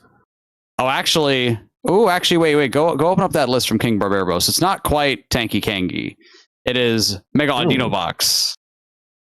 Quite the interesting. And it's got the Ogre Pod in there, which I'm sure is not helping the match time. But what is helping is you have the Team Rockets Mimikyu and the Lily Clefairy to put some pressure on there. Yeah. No, is that Lugia? Is that Lugia actually worth playing? Hyper Whirlpool, flip a coin until it gets tails for each head's discard energy from opponent's active Pokemon. I guess if you want to flip coins in a different way, then seems to be having fun with it. Well, actually, I guess you are still tanking with it. Oh, and actually, it's not weak to fighting. Okay, yeah, actually, I'm about resistant. It. Yeah, I mean, yeah, you get the Curly Wall bonus. You're not weak to fighting, so I got a full 280 to punch through it. Honestly, maybe I can get behind this. No, it's not bad. I mean, interesting to see. Little like big basic box, the Pikachu for some little surprise swings. The Chin Pao out there. Chin Pao seeing some play in some decks that want it. Yeah, interesting that Chen Pao is here without their own Area 0, opting for 3 battle cages. I guess you could, in theory, have a battle cage and play Chen Pao it away and then use Team Rocket's Mimikyu to copy a Phantom Dive and spread the damage to the bench now. That's maybe an interaction that could come up, but pretty high investment of that without any copies of Area 0, which is a little interesting. I mean, unless you're just assuming your opponents will be playing Area 0, which I feel like a lot of them are, although it's still a risky gamble. I mean, considering that you only really have 3 Terra Pokemon. Yeah. It's a little, like, you got to put one of those down, and if, like, the matchup doesn't call for it, might be kind of bad. Yeah, Xeno, it's definitely for Watchtower, too. Watchtower is seen play in some decks. Definitely. Yeah, no, I don't mind the counter stadiums. It was just it seemed interesting to have such a heavy investment in a battle cage. Just thought it was interesting. Let's see how many Dragapult's playing. How many more are even playing the Rockets? 0.06 in all the decks, so not that much. What about a lot of it is combined with their reliance on Meowth to get set up, as well as Blood Moon Ursaluna to close out the game. So I've seen some Dragapult lists maybe opting for a split of cards, but I've also seen some opting for like higher counts of Risky Ruins, or just playing Team Rockets, or sorry, just playing the Jamming Tower, other just like neutrally good stadiums.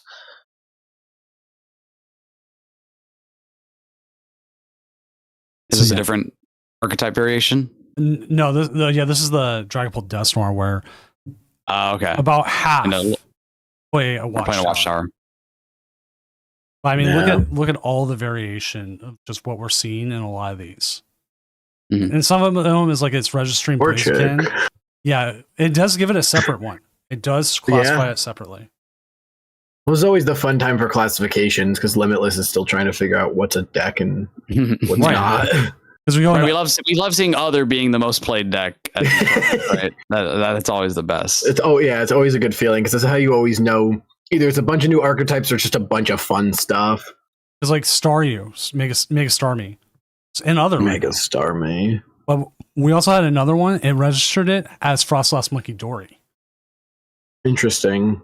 Oh, because it probably goes off of the card count or whatever is the majority of the card count. Yeah, let me see if we can find it. They were 2-0. I don't know if they won this round or dropped. That's always a possibility as well. It's right here. He's Fire Bro 3-0. I think this is the one you're talking about. 4-3 Frostlass, 1 Mega, and then the 2-3 Starmie Staryu. Yeah, but because it has the 3 Frostlass okay, and the 3 Monkey Dory, it classifies it as Frostlass Monkey Dory. Yeah. So list there. Yeah, Mega Signal getting some good value in this deck is that easy way to search for your Evos, since you have Pokepad that can search for your Frostlass. So instead of committing an Ultra Ball, play Mega Signal. A little easier ways to your Starmies, your Mega Starmies, or your Mega Frostlass. Mega Patrick Stars. Yeah. I actually went downstairs. My roommates were watching that SpongeBob movie with him in the fishnets, and that's always what Mega Starmie reminds me of. Exactly. Yeah, I'm a little surprised to see no Petrol here. I think Petrol could be a nice little high value card. When you play the Ruins, you want ways to find it. When you play the Stamp, want ways to find it. When you play the Mega Signal, want ways to find it. Yeah. But again, but Unfair Stamp is just really the only good form of disruption in this post-rotation format. So we see so many decks really just doing whatever they can to slam it in their deck and find it. Even if they don't have a guaranteed way to find it, maybe just one out to find it. They say, hey, this card's powerful enough that the games that I just draw and get an early, respond to an early attack, then I can just get so far ahead and run away with the game, which we've already seen on stream today. Yeah.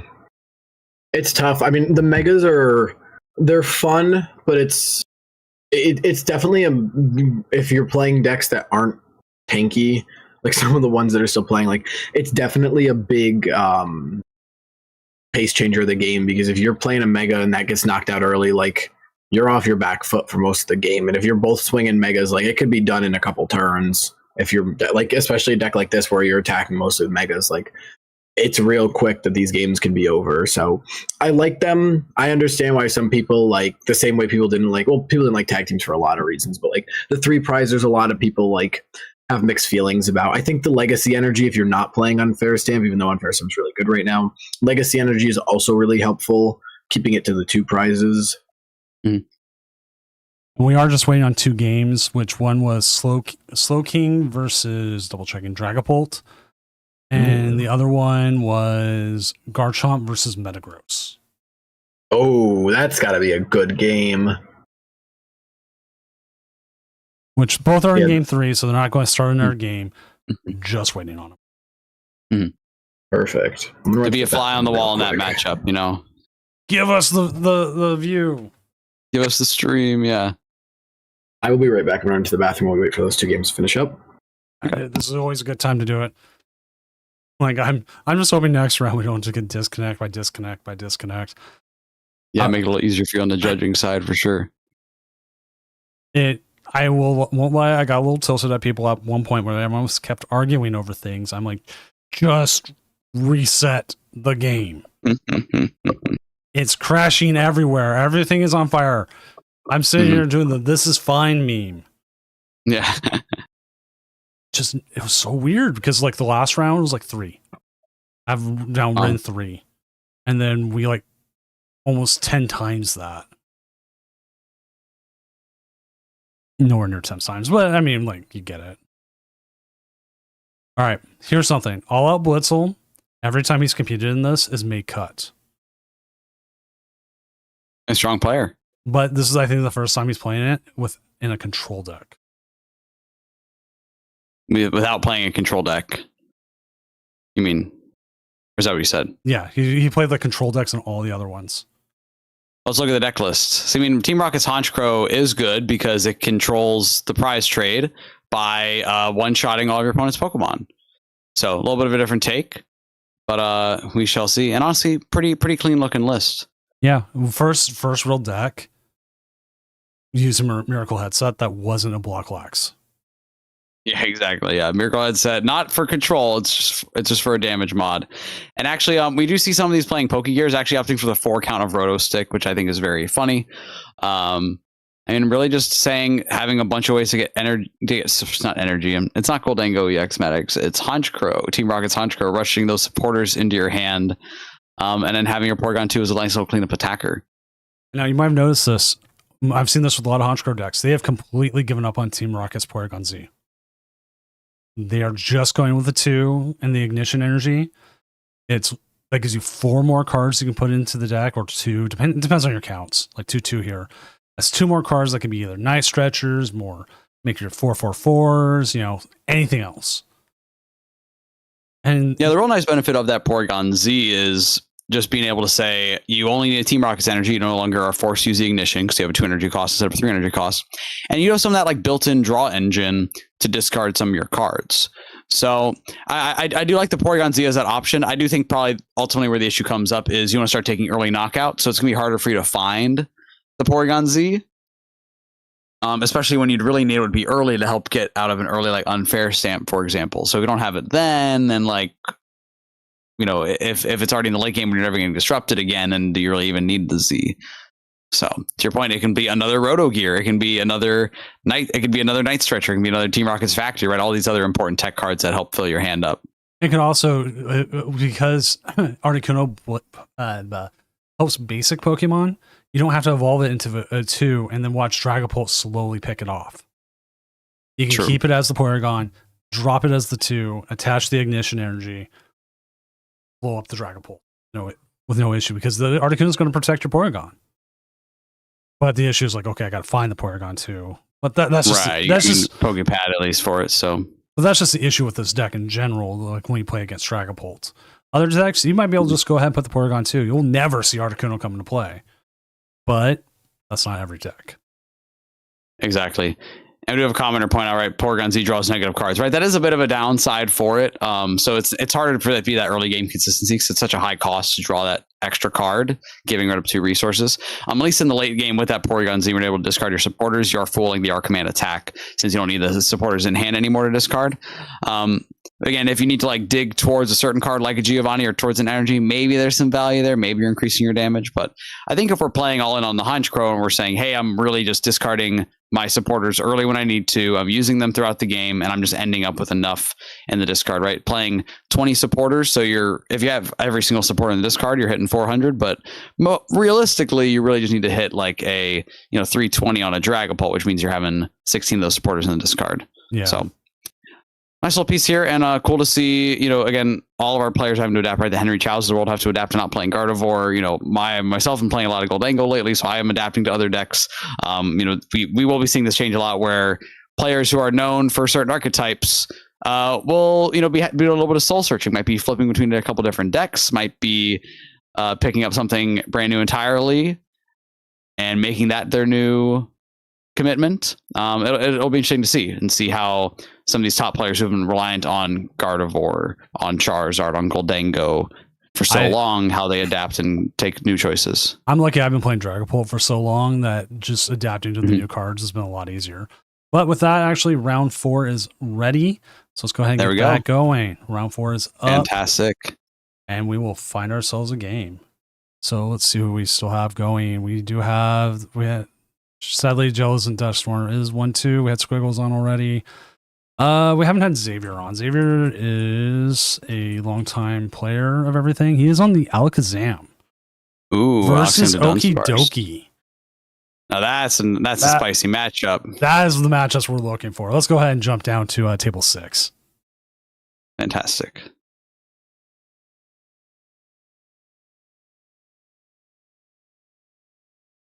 Because as much as I want to be like, okay, Alakazam could do well or something, right? Xavier can do it. Xavier is a good player. Mm-hmm. I don't know if we'll see it in Top Cut or the Okidogi, or see it. We might see it tomorrow. So it's okay, let's get it on. It's going to be an interesting matchup, and see what happens. What's the worst that happens? Alakazam donks him somehow. Pretty unlikely for a donk to happen, even if playing the fan Rotom. So, of course, our active player here is Xavier Kerr on the Alakazam, the Dunsparce, versus Pest099 on Okidogi. And this Okidogi, a little bit of a new life to it. We've seen different cases of Okidogi. I actually saw a longtime Okidogi enjoyer Keon playing it to a top 64 finish at the Houston Regional Championship. So kind of the biggest finish for Okidogi. Now Okidogi at 2-1 here in our Tournament of Doom. Opting for the brand new card from Perfect Order, the Barbaracle, with its stone arms, able to once per turn accelerate a basic fighting energy from your hand to one of your fighting Pokemon. This combo is great with the Okidogi, who wants the Adrena Power ability to be activated, so you're able to use Barbaracle to attach that fighting energy to the Okidogi, attach from hand. Instead of another fighting energy, attach a Prism energy, attach the Legacy energy perhaps, and put on some extra pressure. So now there is one little interesting card in the matchup here, and that is the Rocky Fighting Energy. Rocky Fighting Energy provides a fighting energy, but also acts like a mist energy, which very importantly for this matchup means that it hits through Alakazam's powerful hand. Now there are 2 copies of Enhanced Hammer in the Alakazam to Dunsparce list, so it's probably going to be finding that card once the Rocky Fighting Energy hits the ground on a Okidogi is really going to be key to getting things going. Yeah, these are 2 really interesting decks that the Alakazam, I don't think I've seen an Alakazam deck since the EX originally came out. So the single prizers are fun. It's always fun to see a good single prizer deck in format. Well, I shouldn't say that. Lost Box was an experience, but it's always fun to see a single prizer deck, 2 single prizer decks going at it, because this is this always feels like I don't know, it's weird. It feels weird when there's so many EXs and stuff in format that you see single prizer decks, but when the single prizer decks can perform as well as these players have been performing, 2-1 against Xavier went against I don't know what this is because it's just random. Oh, it's Frostlass Starmie deck, and a Absol box, and then Pest went against Zoroark and Dragapult. Zoro and Dragapult are 2 pretty solid decks to win against. So obviously they have the archetype pretty well put together, so it's always fun to see. And the enriching energy in the Alakazam deck is actually a really interesting play. Yeah, I mean the Go ahead. Alexander Dunsparce being able to chain these energies into play, it's a pretty solid single prize archetype, just like you're saying. Yeah. And it's fun to see them just in format against anything, because it's always fun to see a single prize deck winning. It's like watching it's like a good David and Goliath story. Exactly. Well, speaking of which, we do see some very early aggression from the Okidogi deck going down, able to get that Lunar Cycle into play, attaching a Prism Energy to our Soul Rock, having that Air Balloon in hand to retreat and take the first prize on Xavier's only Dunsparce in play. So now we're putting a lot of pressure on. We're really forced into evolving this Kadabra. Oh, we have the rare candy Alakazam. I think we have to go for this play here. We are going to be a little hard pressed to find an eventual attacker, but I think we just need to favor the extra draw and trying to respond to something here. Psychic Draw, of course. Ooh, and there's the energy cards. There's the energy we need, but I'm still not a huge fan of this hand. Yeah. We're very much at risk of getting knocked out next turn just with a Barbarical plus an attachment to the Okidogi. Now, getting this attachment here is pretty key, but we do have exactly 6 cards in hand to deal 120 damage to the Soul Rock. So very, very, very pivotal top deck for Xavier here to kind of keep pace in this game. Things still look pretty dire here. It's really going to be down to can Pest respond with an attack on this Alakazam? If we're swinging with an Adrenaline Power Okidogi already, then this game could even just be over. Yeah. And the Abra, I think the Abra makes sense over the Dunsparce. As much as the Runaway Draw is nice, the 2 off of the Psychic Draw I think just makes more sense, plus setting up to have another attacker. The Shaman doesn't really do much. I think if you didn't have the Pokepad off of that, I would have threw the Shaman down just the bench warmer, but I don't think it's necessary to play, since obviously there's no EX or Vs in the game. I think Xavier's pointing out that they could have benched the Shaman to have something extra in the active if there is a knockout taken here, basically. Just a little safety measure. Yeah. Basically, which I do like that play just to keep things a little bit safer. We don't see a Barbarical come down, so we might actually be safe another turn. Yeah, there was a play, right? We did attach that Prism Energy to the Soul Rock before we played the Lily's Determination. Now we had pretty good odds into drawing into a Fighting Energy, or at least another Prism if we had to. So there's maybe a world where I'd say we hold the Prism Energy and just get a little bit, to play it a little bit safer. Actually, the double Soul Rock hitting the bench again, really just opting for more attack. Oh, actually, we do see the Soul Rock attack here. So one thing that is not what we're looking for sure. It doesn't seem like they found that Barbarical, even with going through 16 cards between the 10 in their hand and the 6 off the Lilies. Missing those 2 Barbaricals there are pretty big, especially since they have, our Alakazam player has a good amount of cards in their hands. So they're probably going to be able to take another knockout here on this Soul Rock. Yeah. So it's looking up for them from what it originally looked like. That Rare Candy top deck was a big gamekeeper for them. Definitely. And a very pivotal draw off of the Kadabra Psychic Draw. Alakazam, when you evolve into, draws 3. Kadabra, when you draw into it, draws 2. Hitting that Buddy Poffin to get a Dunsparce out of the deck. Considering attaching that enriching energy to get a little bit more of a draw. This does make you a little bit susceptible to a boss play onto that Dunsparce to lose that draw throughout the game, but we're quickly approaching a situation. Both these lists don't have any disruption. We're basically running into a case where it's going to be down to just who can stay ahead on the prize race. Right now, of course, Alakazam isn't going in the lead 4-5.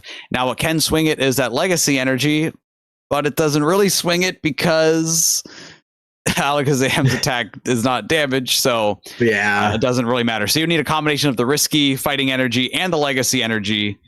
Well, Legacy Energy doesn't do anything, provides just meets the Adrenaline Power combination, but the Rocky Fighting Energy would stop the effects of it. And looks like we're really not drawing that well on the Okidogi side here. We did not see a Lunar Cycle. We are forced to attach a Prism Energy to a Soul Rock just to take the KO on this Alakazam. And we are very, very poised on Xavier's sides to return KO to Soul Rock and put Okidogi in a really tricky spot. They won't have any draw on board. They don't have a Barbarical in play. They don't have any other energy down. And this game could literally and figuratively be running away from Okidogi. Yeah, it's seeming like they're just getting rough draws here. They're not getting the cards they want. Like earlier, they couldn't get the Barbarical. They're just sticking those Soul Rocks in the active, just trying to hopefully, ward off the Alakazams. But, we got a nice hand of, I can't even tell it, 1, 2, 3, A lot of cards. Enough. We have enough cards for sure. enough that they're taking the knockouts. This is the power of that Alakazam, the powerful hand. I think that's his powerful hand attack. Just being able to swing for just massive amounts of damage by filling up your hand, and like you were saying earlier, without the Iono or a lot of hand disruption, I mean, 2 damage counters per card is a lot, especially when you have this many cards in your hand. I mean, outside of Judge and Unfair Stamp, which Unfair Stamp is once per game, this is a pretty good deck right now. I think once we get hand disruption back in format, we probably won't see much of it. But right now, I mean, this is big for this deck, just like not having a lot pushing back on it. And this Okidogi deck just seems to not be getting the draws that it wants here.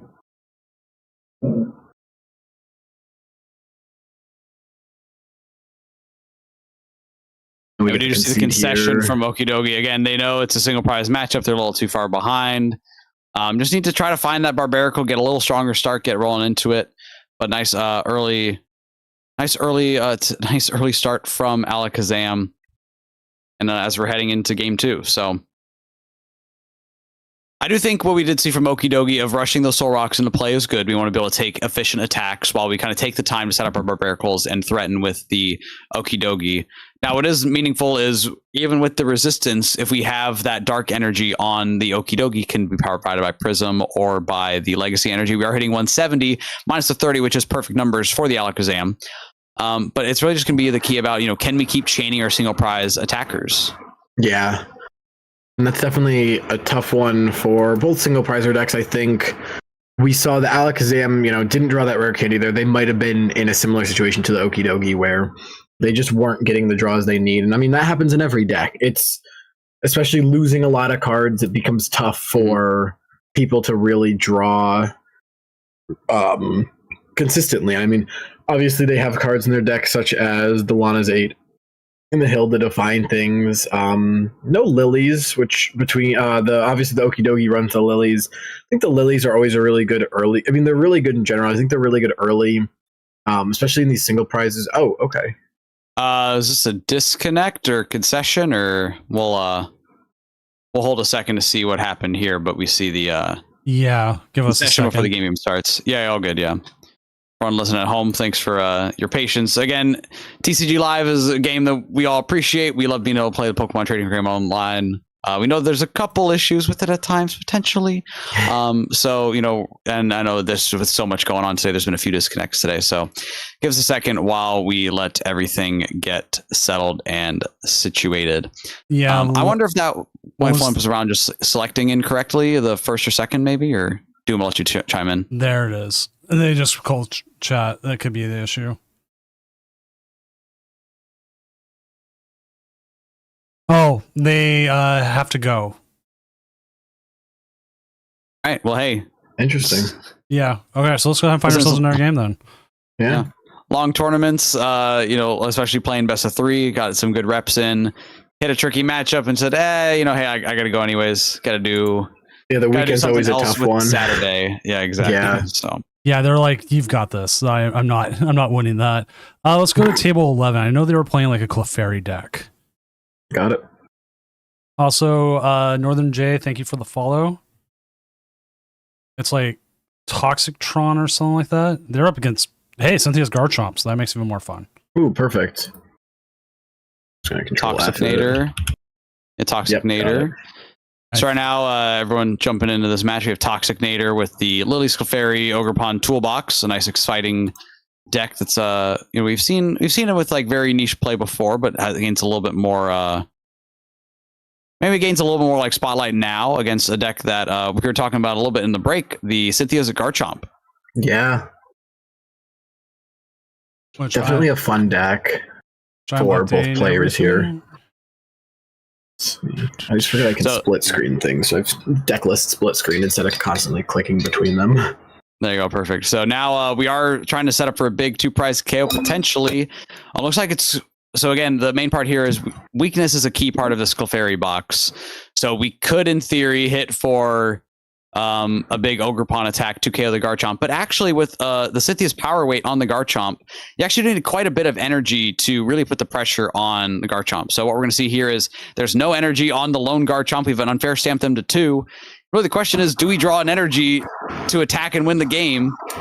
Oh, we drew the energy. Oh, wait, actually, that's not enough. Actually, yeah, it's exactly enough. With the Clefairy's not resistant. The Clefairy's not resistant to fighting. Yeah, that's what I thought. But unfair stamp to 2, draw the energy. Hey, sometimes you do all you can and can't quite get there. So we do see Garchomp close out the game. Lone solo Garchomp off the unfair stamp draws the energy they need to close out the game with their backup of Cynthia's Roserades to take a game 1 win. Yeah, I mean, this is a pretty good matchup for both decks. The Clefairy, definitely, like you said, it's very reliant on the weakness, which they don't get a ton of here because there's no dragon types in the deck. You still have the Kangaskhan for big attacks, and you have the Iron Leaves and the Ogre Pawn to hit for weakness on the Garchomp, which is huge. Yeah, definitely. We did see the play that we saw that last turn was the Garchomp had used its second attack, the Dragon Buster, hits 260 and discards all energy. And the main benefit of that in this situation is that Teal Mask Ogerpon deals more damage depending on how much energy is attached to both Pokemon.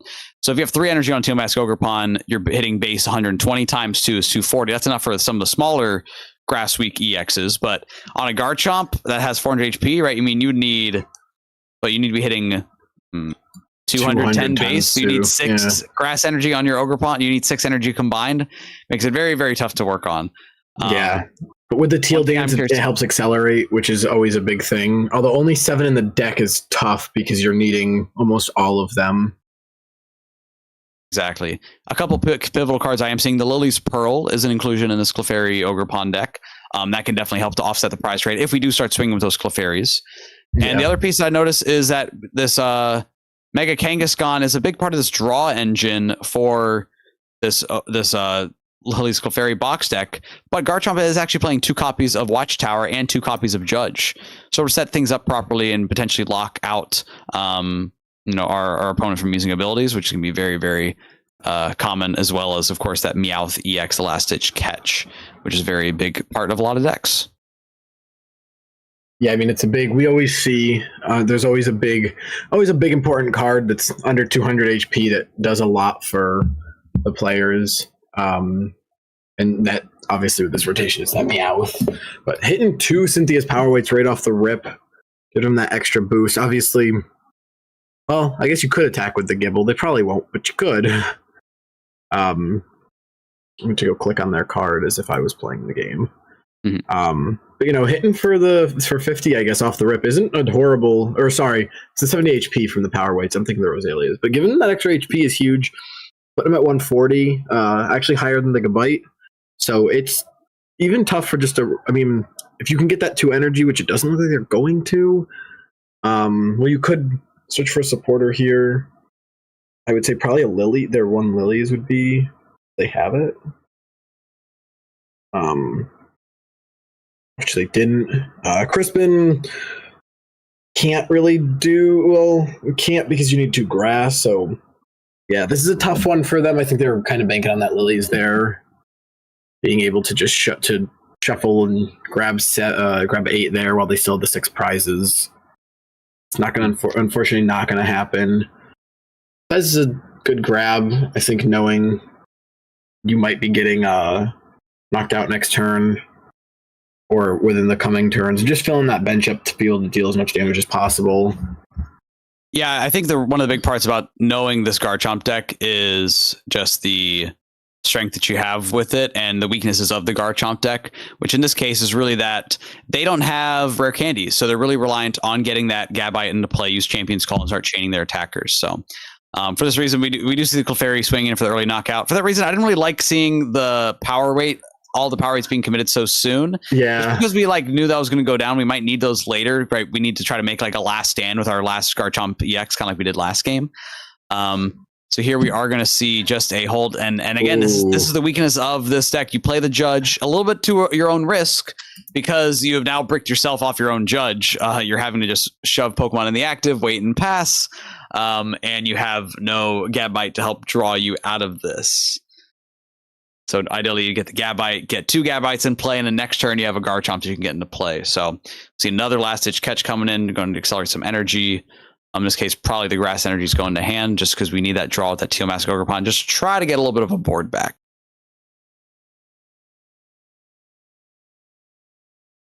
A little cheeky, but I was going to say we attach the Fez, but the power weight, there's actually too tanky to do anything. Yeah. Just drawing, filling up the board with energy. Yeah, I think knowing you're going to attack here, knowing you're going to attack here with the Clefairy, but also just knowing that you only have 1 card in your hand, so you're you don't need to rush anything right now. I think you're in a pretty good spot to just continue your setup. You're not as worried about getting knocked out next turn.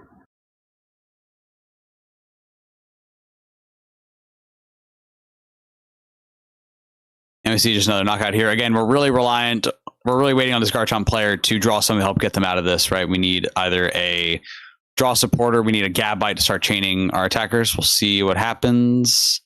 And there's a concession. Again, respecting a lot of our players playing pretty quickly. Yeah. Even though there's ample time in this best of 3, somebody say, hey, my hand's dead. I don't need to sit around here and wait for this to happen. And we're going on to a game 3. Yeah, we currently have over 50 minutes left in the round. And because you don't have to reshuffle up, you don't have to do a players layout and all that, you can get through 3 games pretty quickly. Yeah. Which is always nice. I feel like that's the tough thing about in person is you're always dealing with gotta reshuffle and then especially, I mean, the judge calls too are a big thing. Obviously the game handles 99% of it, and then the rest that's like random things that do mess to handle are tough, but like yeah, most of the judge calls we get disconnects, bugs. Yeah. And then also for this, sometimes someone doesn't show up for game 3. Or yeah, because there's not much we can do outside of that. Yeah. So, like, I'm going to curse myself. This round's gone pretty well comparatively to like some of the last rounds, but who knows? All right, and off the gate, the Cynthia's Garchomp deck really preferring to go first just because they need to get those Gibbles down. They need to get evolved into Gabites so they can start swinging with a Garchomp on turn 3. We see, unfortunately, the Meowth open for our Clefairy box player. And a bit of an awkward hand, right? Going to have to use an Ultra Ball, discard some key resources just to probably... You have a couple situations. You could go and like retreat into a Kangaskhan, draw some cards. Of course, that Kangaskhan's going to be a liability from Garchomp being able to boss KO for 3 prizes, potentially. Or we're just grabbing a second Meowth and putting it into play in order to get a Lily's to then reset. So we will see what they opt for here. And I get where that Ultra Ball feels pretty bad, knowing that you're starving for Pokemon search. I guess even cards like Serrano can be a good grab off this Meowth to try to get a little setup. Yeah, I mean, the double Meowth is tough right now with... if they get their setup, that's 2 bench liabilities, but you also always have the option when Area 0 comes down, if it ever goes away, or if you want to get rid of it with a Chien-Pao to discard them, which is big. And you always have the Latias to be able to retreat it back to the bench so it doesn't become as big of an issue. Yeah, I really don't like this Fez grab. I think this needs to be something that gets us value sooner. Meowth potentially for next turn. I think here personally, I might have even opted for like an Ogerpon, Latias, Kangaskhan, Latias, Ogerpon, just because we want to, we know that we're not going to get attacked for a couple turns. So if we could at least get 2 turns of run errand, I think there's going to be some pretty good value to that, knowing that later we can go and find the Chien-Pao and go and get rid of that Kangaskhan potentially. So here we do see some Grass Energy rush on the board, and really the key here is now we're in a spot where we really need to make sure that we are attacking next turn to something. It could be just a Teal Mask Ogerpon, it could be powering up that Clefairy, whatever it is. Yeah, being able to get some swings here. I mean, doesn't look like they're getting any Garchomps out this turn, obviously. So They're not going to be swinging big this turn, and they're just going to take. Oh, and we see another miss of the Gabite. This is back-to-back games where our Garchomp player falling behind because they don't have outs to the Gabite. Again, it's really what this deck is based around. They're playing the 4 copies of Gabites. They're playing 4 Pokepad, 2 Hilda, 4 Lily's Determination, and a Pokegear. Any of those cards get them closer to what they need, and we're just falling behind even further. So, again, now is where that Pheasantipity grab just feels a little awkward, right? We're not getting any value from it. Our opponent missed attack again. I guess our Lilybox player could have been playing around the evolve to Gabite, retreat the Roserade, retreat the Roselia, evolve to double Roserade to use Dragon Slice, the Gabite's attack for 40, plus 70, plus 30, plus 30, 100 times 2 on the Meowth for a knockout, but maybe seems a little unlikely. If we had a Kangaskhan in the active, we'd be safe from that anyways. So we're going to see a safe play here, really opting for a Lily's, refilling the Tealmask Ogerpon, and we're looking for a Latios to get out of the active. We can't actually attach this Telepath Energy to anything to grab the Latios, but we could attach it to the active to retreat it and start swinging with this Tealmask Ogerpon. So we will see what our player does here. Yeah, and I mean, that's a tough pull for the Garchomp player, not being able to hit those 2 games in a row after having a pretty good first game. And what it seemed when we jumped into the game, it was a pretty competitive game, to where now, at least between the last 2 games, it just seems like they're getting rough draws. Mm-hmm. And, it's a mix of between probably the deck not being fully optimized since, new format, and also just, some fun RNG from the PTCGL. Yeah, I mean, a lot of cards are drawn out. There's a Pokepad finally off the top. We'll get that little top deck animation like you see on the mainstreams in post. But we see the Gabite here. Sorry, going to use Champion's Call and to grab a Gabite, use Champion's Call, to grab a Gabite, use Champion's Call. Really just kind of keep chaining things together, try to establish a little bit more of a board here. But what I do see that's a little bit risky is there's only 1 energy in play.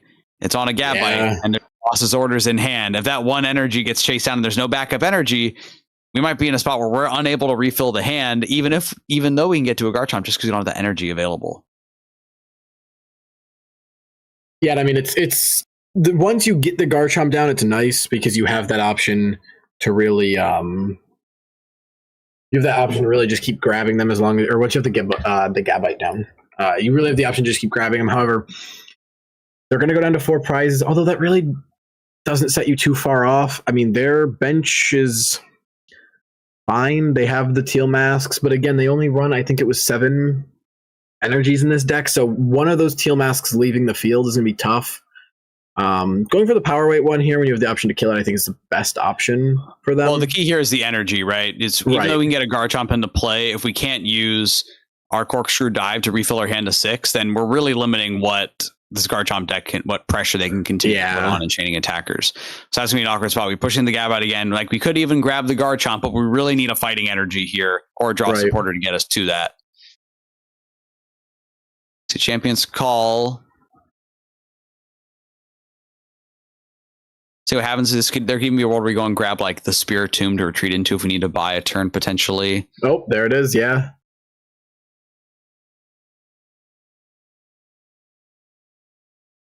Yeah, I mean, you definitely don't want to put the Garchomp down right now, knowing that they can. I guess if you could.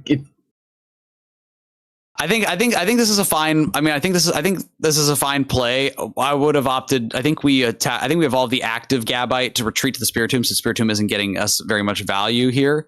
And that way we have a Champion's Call available to kind of continue thinning our deck, grab a 4th Gibble, grab the 3rd Roserade, kind of whatever pieces we need to kind of continue putting on the pressure. Now we see a nice little decking piece able to go and grab that Latias now, like you talked about earlier.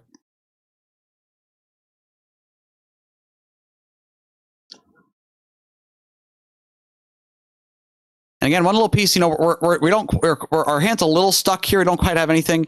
Again, I just want to point out that turn 1 Serrano, right? We opted to grab the Pheasantipity, which has sat on the bench and been dabbing at us the whole time, but really hasn't provided any value yet.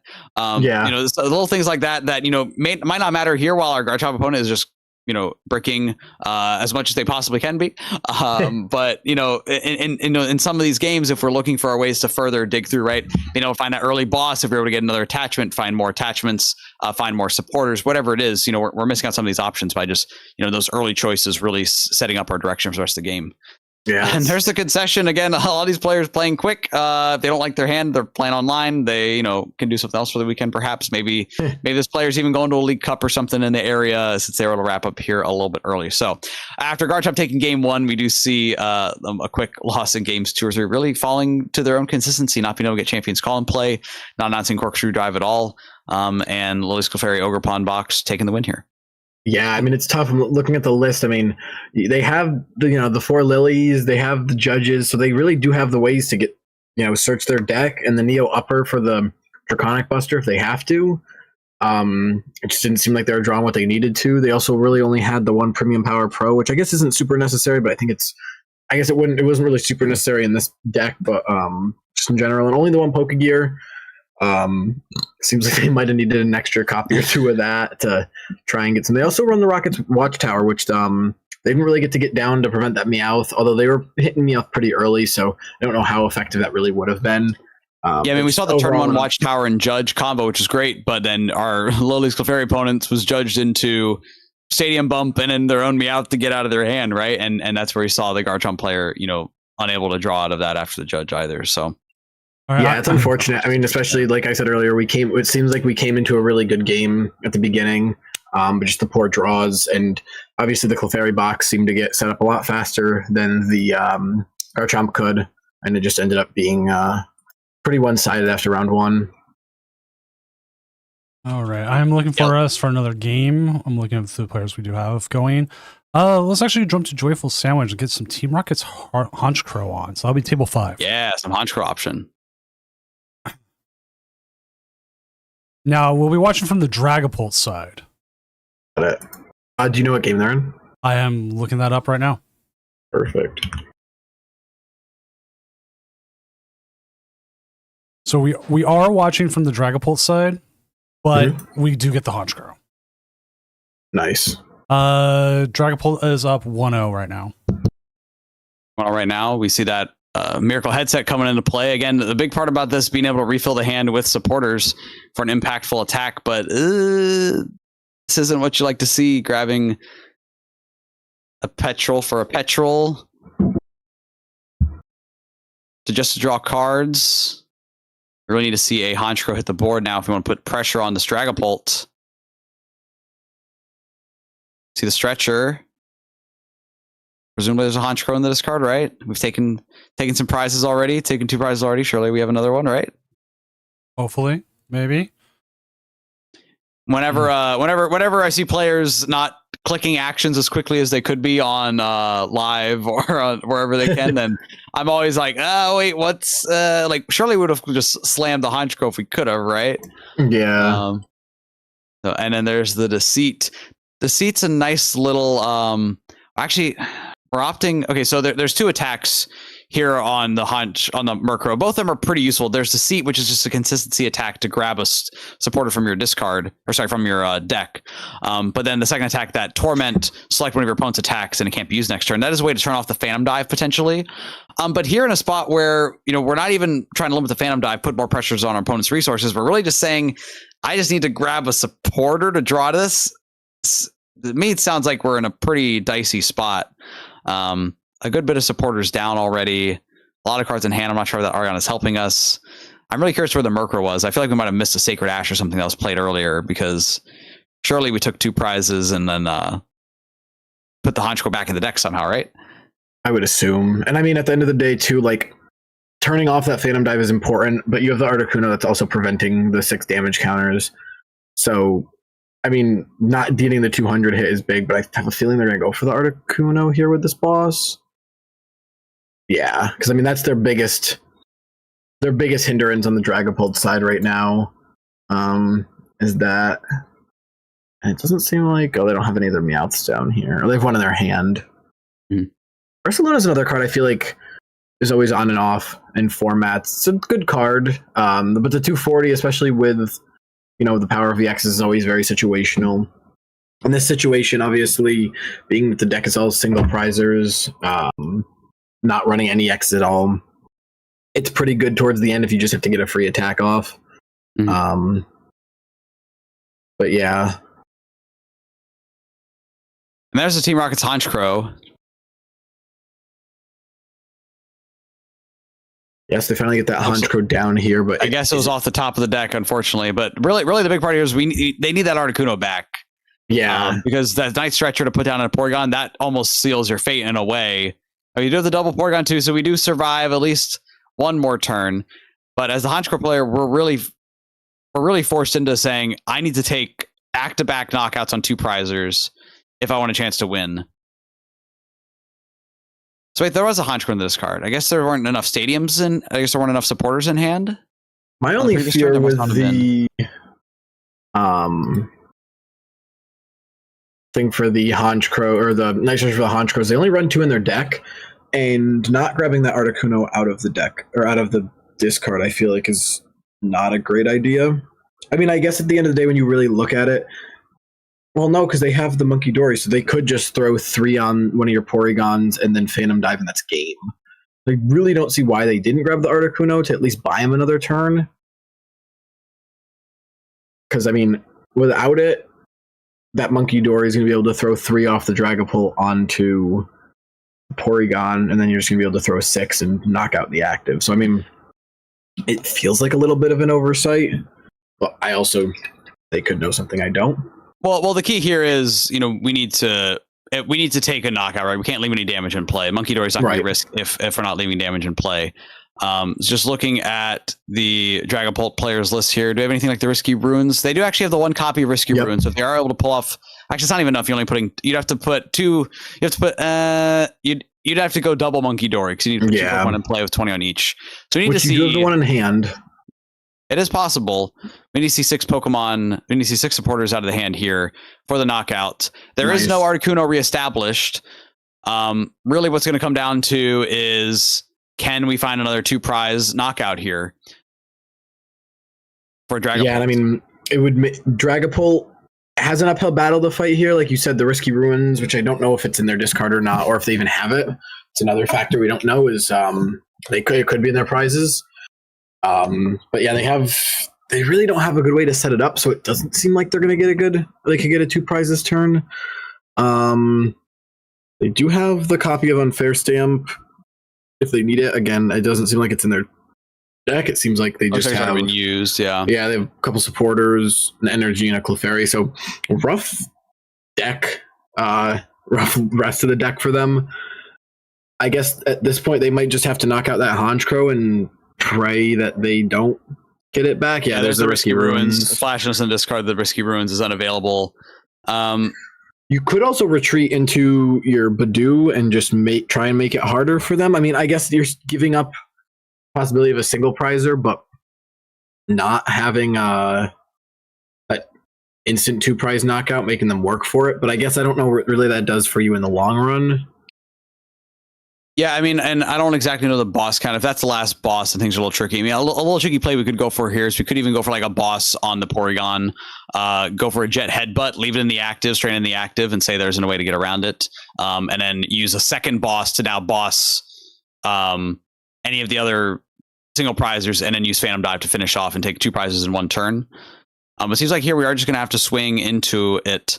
Like I said, I do like that Badoo option potentially as if we need a way to slow things down, but we did lose that option kind of by promoting the Dragapult EX. It's pretty much always safe to just push that Badoo for the free retreater in these situations, and then get your top deck, use your Recon Directive. Once you have all the information you can, then go and make a decision based off of that. So, yeah.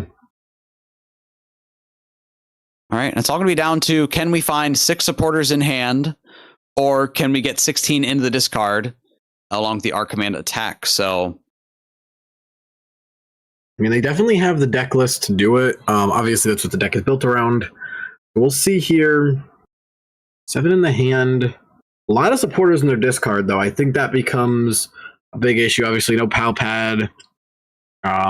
They do have the Miracle Headset, although I think it's in their discard. Yeah, they played the Miracle Headset already, right? So really here we're looking for the energy card to attack with the R Command, since I believe we do have over 16 supporters in the discard, and that Ultra Ball should do it. See the R command for 340 damage. That means there's 17 Team Rocket supporters in the discard for big 2 prize KO, and that's gonna be the game. We're going to a game 3. Yeah, I mean, that was definitely a tough game for both of them. I think the Dragapult, just having only that one copy of Risky Ruins was really tough for them, and having it already in the discard.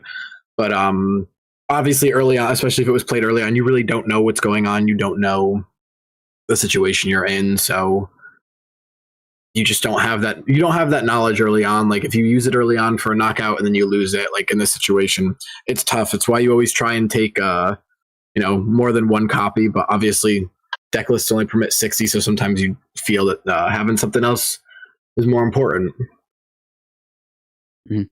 Yeah, very tricky to like continue your resources properly in these like long grindy games. We did see the Articuno being boss kind of late in the late game there. There is only the one copy of the Articuno and one Night Stretcher.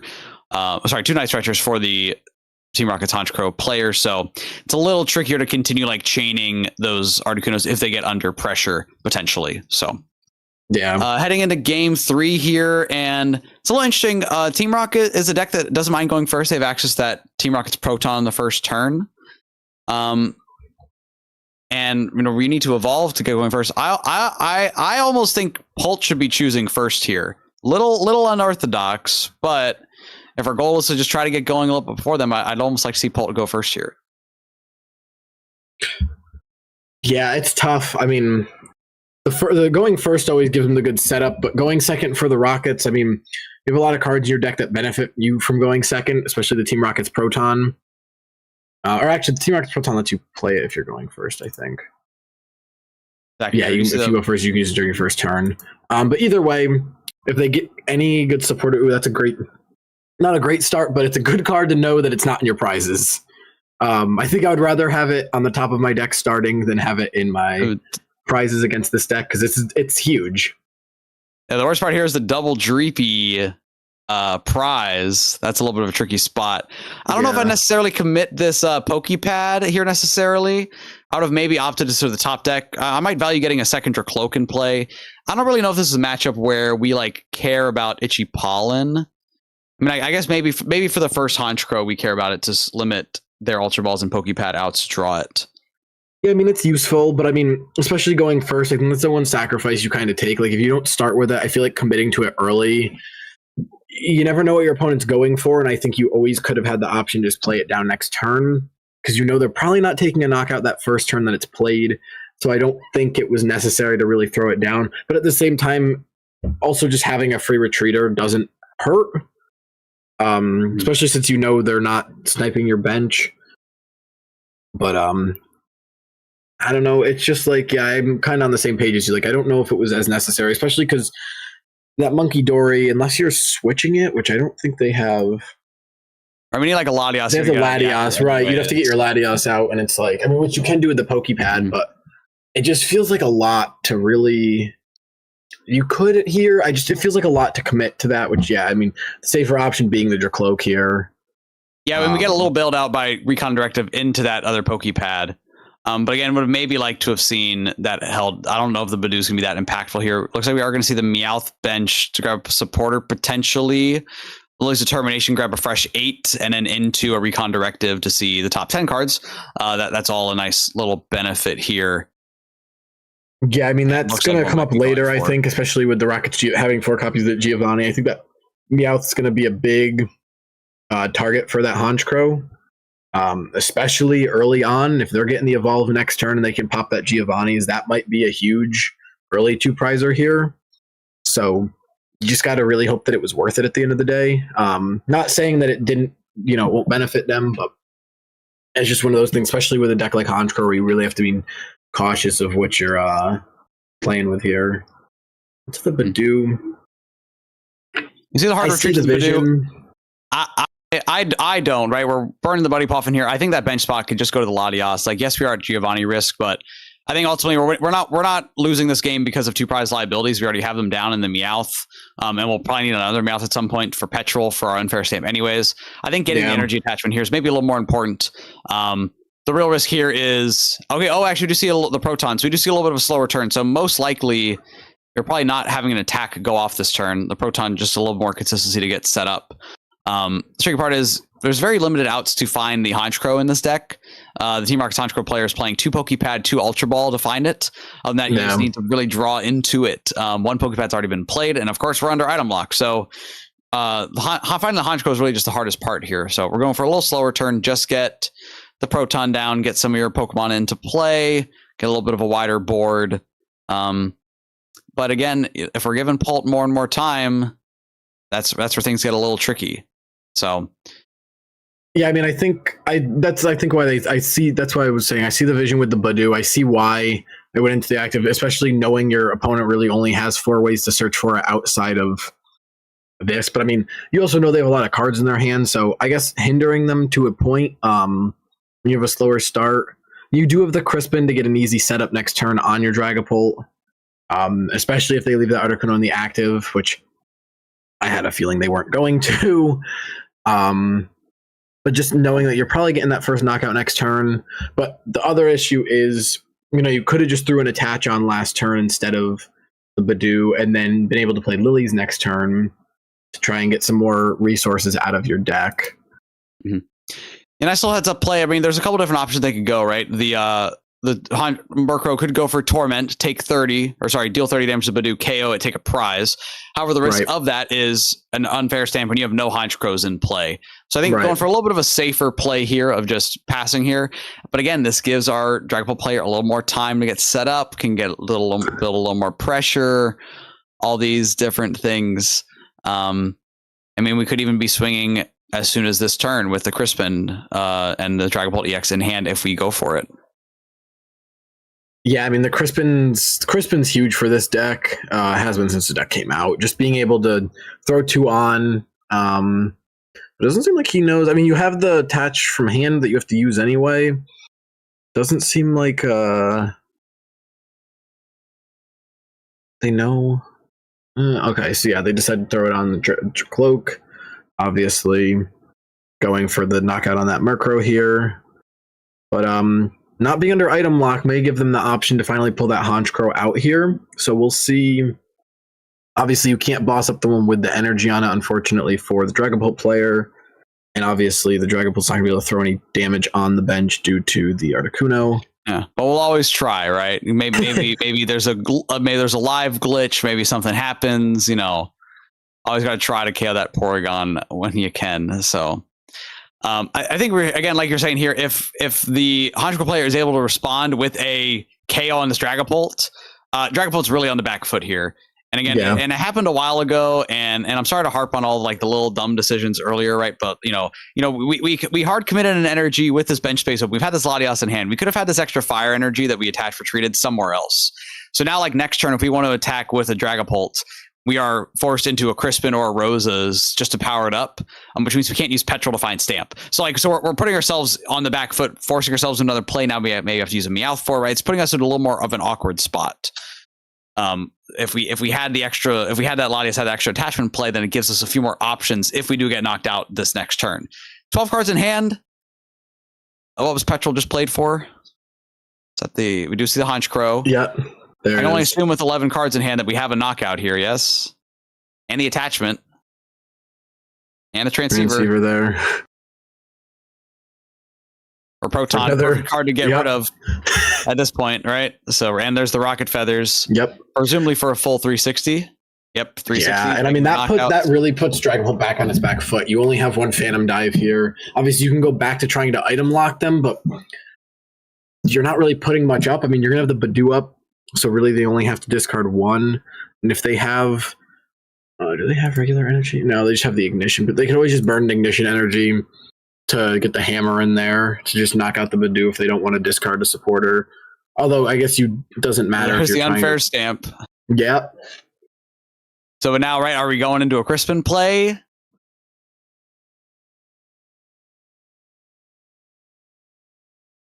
See, sometimes it's just nice to get, again, a nice draw being able to hit the unfair stamp here. Yeah. But we shall see. Grab the Dragapult here. Again, we don't have an attack lined up. If we have Crispin in deck, I think it has to be the Crispin here. And then we can use Night Stretcher to get back our Dragapult. A little curious to see how this goes, unless we're opting for maybe a little bit of a slower play, like a jet headbutt onto the Porygon after a boss potentially. I guess we are favoring the attacks here. Yeah, I mean, you have the fire energy already in hand, so you really just need the Crispin for the psychic half of it. And you always have the option. We have to stamp ourselves into it, right? Right. Or into. I think. I guess favoring leaving the energy in deck so we have more Crispin targets. I would have liked to maybe seen the attachment here. It makes sense. We'll get them out anyways. It doesn't even matter. It doesn't even matter. You're running the 3-3-2, so I mean, just having that extra option. I mean, yeah, when you really think about it, you don't want to attach the fire and then draw your psychics and not have the option if you draw into the Crispin. So I don't hate it. Bring the Buddy Puffins there is fine. Yeah, that Meowth was huge, being able to pull off that Crispin. And only 2 for the Honchkrow player, so it's really going to be, you get that draw. Yeah, I mean, that makes sense. Only having one of each in the deck, I guess that would be a good reason to just leave it. If you drew into the other one and couldn't attach from hand, it's tough. Yeah, my thinking more so is that we're more likely to just, off of the unfair stamp, we're more likely to just hit nothing, right? We hit 5 energy, or we only hit dark energy, right? And now we don't even get our attachment for turn, and we put in a really, really bad spot. Yeah. Again, Dragon Ball, you're being able to draw well here. Again, pulling off the absolute combo play they had to pull off to put the most possible pressure on our J-Rock's Honchkrow player here. And now it comes down to the tried and true question is, can we find our transceiver off of an unfair stamp to 2? One of the benefits is we have more outs to it. Off 3 cards, we draw a supporter, Pokegear. Ooh, Pokegear is huge here. What do we hit? The Petrol. Not what you want. Not what you wanted. Yeah, and only having one of those rockets energy Giovanni. It's a little bit of an interesting play. I kind of had a feeling that was coming eventually. Getting able to draw the extra, although unless you already had the ignition, you need the ignition and the evolve here. Ooh, and we're not attacking, right? I mean, if you're going Giovanni, you're just committing to buying time, and we top deck the fighting it, the dark energy to retreat. Oh my goodness. Dragapult's pulling off the full highway robbery here. Yeah, this is getting some good. We've had across the couple games we've seen some crazy top decks here to keep people really in the game. Yeah, I mean, I think reasonable to have gone to the Giovanni, expecting your opponent to miss without any backups. Yeah, I'd really like to see a stretcher or Pokepad for your cloak here. Just get the draw engine going. A little slower play the Team Rocket's Honchkrow player could have gone for is just using the, even if you push up something else, you push up the Porygon just to start the turn. And then I guess you have that gear, so you want to hit the Ariana off the gear, have the full play potential. But I would have maybe liked to have seen a different line where we go for a Petrol for the Ariana to refill the hand for next turn, and then instead we just use that Torment attack to prevent the Phantom Dive. And at least from that, we are putting on some pressure, forcing him to a Jet Headbutt. And then, of course, from there, we're able to attack. We're forcing our opponent to find boss to be able to capitalize on that damage they spread earlier. So, right. We do see the Dracloak back into play. We don't have a lot of energy in the deck to power up that second Dracloak. Pheasant is going to be a nice asset if we need to draw a few more cards in the future. But really, it's here. Now we have that Petrol in hand for sure. We have something else in hand that we top deck. But we're so reliant on a top deck to get us out of the situation based on... Or maybe hopefully we used our Rockets factory and drew into something better, but we're really relying on a good draw here. And again, based on this hesitation to promote, makes it sound like we're waiting on something still. Yeah, and I mean, we saw that was the last 2 of last Fire, last Psychic Energy, so they're all in the discard here. You have, the Night Stretchers to try and get them back after, but the only good thing for the Honchkrow here is it's single prizer, so it really gets an extra turn. Seeing if you can get that Murkrow. I mean, you're the Honchkrow. You really need the Honchkrow here. If you can somehow muster up an attack on this Dragapult, I think that's huge.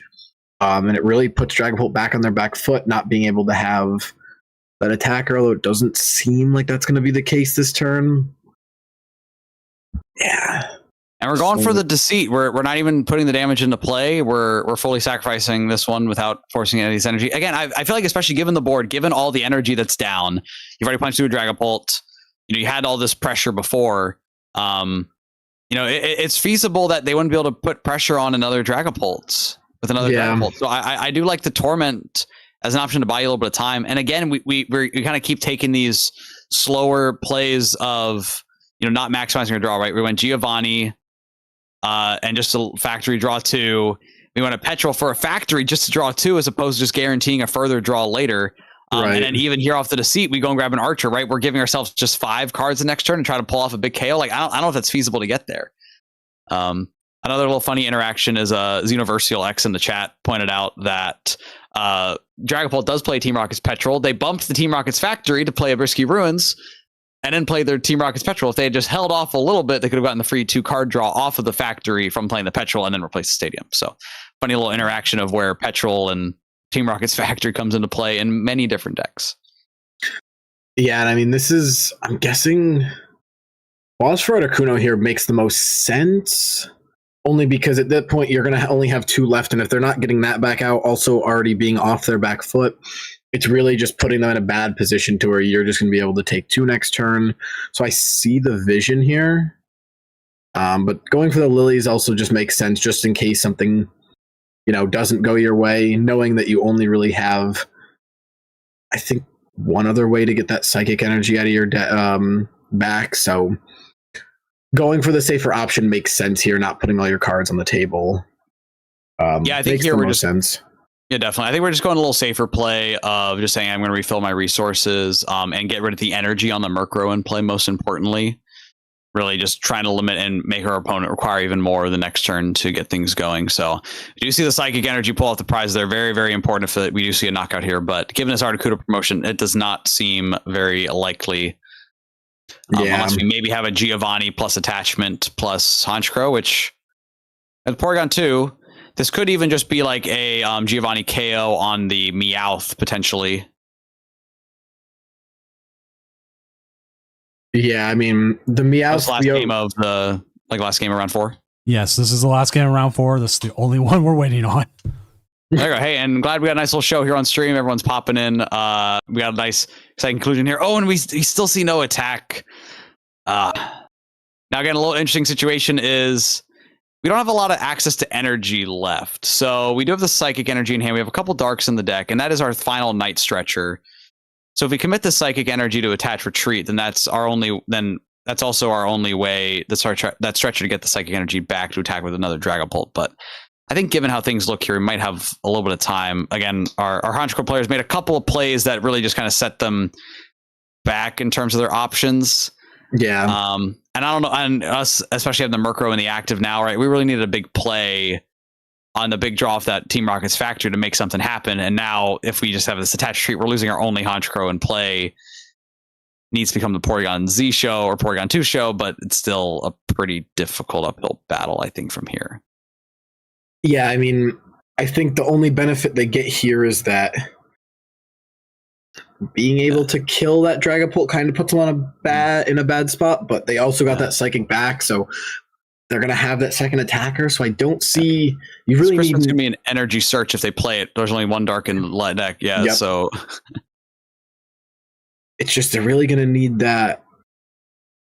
I don't see. Yeah, this is tough. I don't really see a great way for that the Murkrow player to come back here. I think it's kind of wraps on it. And again, and the trick, it's a tricky part when playing these decks because you want to be aggressive, right? If you're a Honchkrow deck, you want to keep the, pedal to the metal, taking the big knockouts, and you're going for the big plays, right? We saw this Honchkrow player go all in on a couple big plays. Hey, I'm going to go and make this move and play the supporter, and not play a Petrol for a Arionyx that's a little too passive. I'm going to try to go for the big play, draw 2. I'm going to go for the big play, draw 2. And it just never quite hit. The benefit of playing a single prize deck, especially with a powerful card like Team Rocket's Articuno preventing all this bench damage from getting spread, is you can put the pressure on. Like, you can take a turn off and still respond with 2 prizes, right? If you give up 2 single prizes and you still take a 2-prize KO, that's fine. So I would have liked to have seen that slower turn just to ensure the setup and play towards a stronger next turn. Instead, we kind of kept making, like, the high rolliest possible plays and trying to pull it off. Yeah. So here, how much supporters are we in the discard? We're at 9, 12 plus the one we just played, the 13th. So we're not getting anywhere close to a knockout. Yeah, and there's the concession, right? Nothing to be done. So nice solid set. We did see it went to a nice game 3. Ultimately, Unfair Stand putting in work and Honchko not able to quite recover and respond after their big first knockout. Yeah, it's unfortunate. I mean, it's just one of those situations where even without having even with the Articuno on the bench preventing it, I mean, just that slow draw and the Unfair Stamp really just hindered them early on. It didn't give them the opportunity to just it just didn't give them that opportunity to get ahead at all. I mean, they put Dragapult on their back foot a couple times, but even playing off of that, they still just didn't really get that chance. So it's unfortunate, but it gave them the best chance possible, I think, and they played pretty well. Both of them played pretty well. So congratulations to both. I mean, both players played a great game there. They did. I was gonna see if Jolly Flyman or not Josh could get on, so we get in our Ruckus Honchkrow. It's a mirror. I try to stay away from mirrors. Yeah, makes sense. See who else we got. Who else do we have that is streaming since the round is already ready? We have a Zoroark Starmie at 3-1 Lakes. Oh, let's see who they are up against. Like L. It's not the one. Oh, well, because like Zoroark Starmie doesn't have its own thing, so I don't know, but they're 3-1. So let's find the other, or possibly. Oh, what else? They might be under Chris. I'm trying to remember. What's their possibility? Wait. There's a Grumpig Mega Zygarde at 3-1. Wait, who's Jacob Quinn. Jacob... I don't think they're streaming, but that's just incredible. Oh, wait, here we go. This deck is sick. Wait, you were just talking. Right, yeah. Redoctane, you were just talking earlier about how Mega Zygarde would be cool. Yeah. Would that? Yeah. How does that do into Mega Absol Box? How does it do in a Mega Absol Box? I mean, it's probably pretty efficient. Let me see.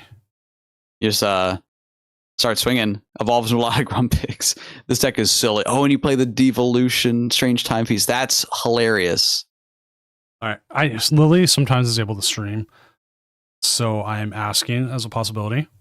Otherwise, I'm trying to look at what Lake is on the Starmie.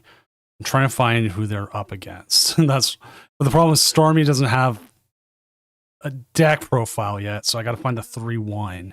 Right. It's not in other. It's got to be in one of those other categories. Right.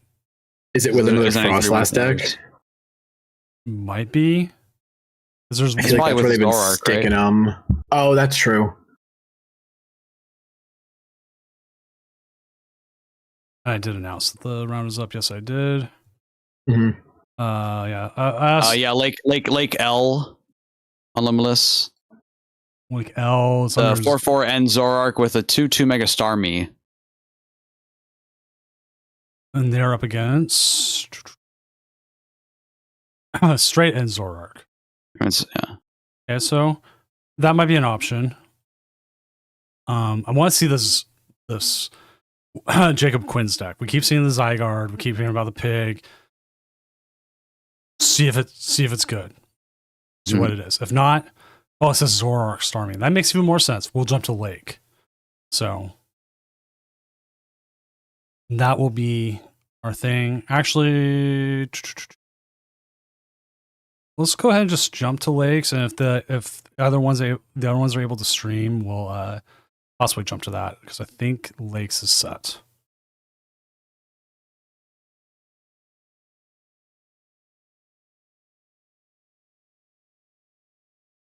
Yes, they are going.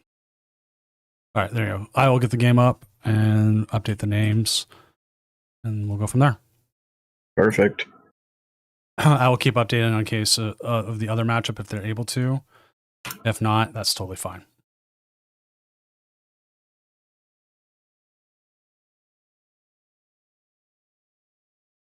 This is an exciting game. I'm very excited to see this. This is a Zygarde game. So right now, for all of our viewers at home, we are in a. It looks like a Zoroark mirror match, but don't click away yet. Don't click away yet. We have a 2/2 Mega Starmie line in our player perspective that we're watching. So really comes down here when you have a Zoroark mirror match, or at least any similar elements. It's all about positioning your damage properly. Monkey Dories can come into play, and Reshiram can come into play.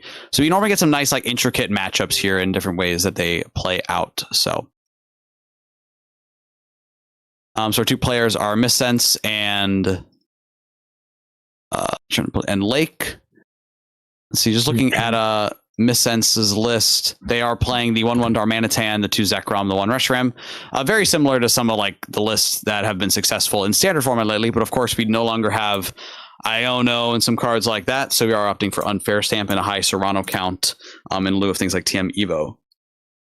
And the 1 of Judge getting traded away there, actually. So and then on Lakeside, we do have the 4/4 Zoroark. The 2/2 Mega Frostlass is the new inclusion. We do see the Meowth as well. Nice little inclusion for a couple power plays potentially. And the Zekrom and Reshiram. So we do have some of the same options. So the Darmanitan could get into play here. But right now we see a early swing into this Badoo from an Enzora, copying that Shred attack. Now it's going to be up to this Pheasantipity draw, plus the Zoroark, plus potentially a last-ditch catch to get Lake back into this game. Yeah, Zoroark decks are pretty nasty. Most of the time you're able to attack turn 2, which is always huge. But yeah, even though technically they're both considered Zoroark decks, the lists are very, very different. Hey obviously, guys, you have your. I realized that you've already done 3 and 4, and that our new casters were supposed to be in. I'm going to drag I'm going to drag them in. Yeah, bring them on in. Frodo, thank you for reminding me. But Frodo, Nasada, why don't you go ahead and introduce yourselves after Maddox and Red Octane here? Call it. My time is just right now, so my apologies.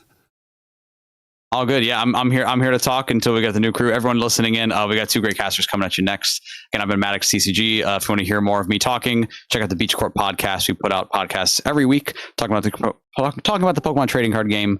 You can follow me on X at Maddox TCG. Red Octane, over to you. Yeah, I don't really have anything to promote. I stream once in a while when I have the time over on Twitch at Red Octane 0217. But that's about it. It's probably next time you guys will see me, we'll be on here. Awesome. Thanks so much for listening. Yeah, Doom, Nada, and Frodo will pass it all over to you. Yeah, thank you so much for having us. All right, Frodo and Natada, go ahead and introduce yourselves. And I apologize, you are correct. We just had that last game go for so long. I'm like, okay, let's keep on going. That is my fault. No, it is all good. Hello, everybody. My name is Frodo HTX. I'm a Pokemon TCG content creator here at the Regional of Doom, the very first one. No. It's Championships of Doom now, and it's the Championship of Doom. I knew it, dude. I messed up. I goofed that so bad. Oh my God. I had it written down too. That's so funny. Yeah, the Championship of Doom, the very first one. Really excited. It's post-rotation, perfect order format. And I'm just really excited to be here. I think Natalie's having technical issues. She may have fixed it. I'm not sure if she can hear me. Are you able to hear us, Natada? Oh. Yes, no, maybe. No, I don't think so. Okay. Well, having said that, give her some time. Yeah, well, we can hold the fort until she gets going. Which this game is not looking too good here for our Zoroark Starmie player. So they're using Zoroark as the draw engine, eh? That's pretty crazy. I think they had some other ones in there. Let me double check. So I am pulling deck lists up. Yeah, but my time has been frazzled. I'm like I didn't even think about it. Oh yeah, no, I'm sure. I didn't even think about it. You're just going. Like, dude, the game went and ended. I'm okay. Next round, let's get the next game going. And it's like, oh, they do have the Reshiram and the Zekrom, so they do have attackers that are not the Starmie. Okay, so Starmie is like the secondary attacker, probably it's like their Crustle out, right? Because Starmie has that shred attack, I'd imagine. Yes. We're looking at said Lake L? Yeah, it's Lake L versus Miss Sense. Okay, cool. Miss Sense. Interesting. Chilean Zork player. Or did I read that wrong? Oh, that's Taiwan. Man, I don't know my flags. That's crazy about, Americans and geography. Okay, well, they got the Zekrom going. That's pretty good. Unfair stamp in hand. I'm sure they can play that after the knockout last turn. Oh, they have so much going for them right now. And here comes Unfair Stamp. That's going to be huge, especially with the knockout on this Zorak here. Natada, are you able to hear us now? Yeah, I can hear y'all. Oh, yay! Introduce yourself. Go. Yeah, introduce yourself, and I'm going to Hey, go to my guys. void. I'm Natada. I'm your water Pokemon master, magical girl, and today I'm a commentator. So I do a little bit of everything. She is, in fact, a water girl. Water magical girl. Whole word there. It's pretty awesome. She's pretty great. She also is a master of bunnies. Did you guys know that? She just won a challenge with Lopunny last night. It's pretty crazy. Sad that deck lost all of its steam in the rotation. RIP Jet Energy. Well, again, and we still have Petron and maybe an Evital. I still think there's some validity there, but I think you would have to move to a trolley, and trolley's kind of mid, but there's something Zoroark there. Starmie. This looks interesting. Yeah, are you looking at the list? Because I haven't even looked at it yet. And I have think not that looked at the sounds list, interesting. but I just read Zoroark Starmie and it piques my interest. So Lake L is the trainer. They're playing a Zoroark. They're playing a 2/2 in this. They're playing one E-switch. So I like to think it's more of their snipe / they're out to Crustle because of the shred attack. Yeah, that's probably what it's for. It's something to be able to get rid of problematic things on the bench. Yeah, and it replaces the need for Darmanitan, right? So, there's that. But it's not it's not a great replacement for Darmanitan. With the absence of Countercatcher, you know what? Countercatcher being gone, it makes so much sense. Because Countercatcher and Starmie would be so broken. I don't think I'd want to play that. I'm just going to be very frank with you. I think that would be a little too much. You think so? I feel like the amount of gust in a format is kind of the Venn diagram of how much fun it can be and or how annoying it can be. Because if you are trying to set up your game and you're constantly being gusted around, it gets a little bit irritating at times. So you're saying you don't like Dragapult players? I was able to beat one last night, so... Oh, yeah, that's true. You board wiped him. That's crazy. I sure did. She board wiped him like crazy, chat. You should have been there. Wild stuff.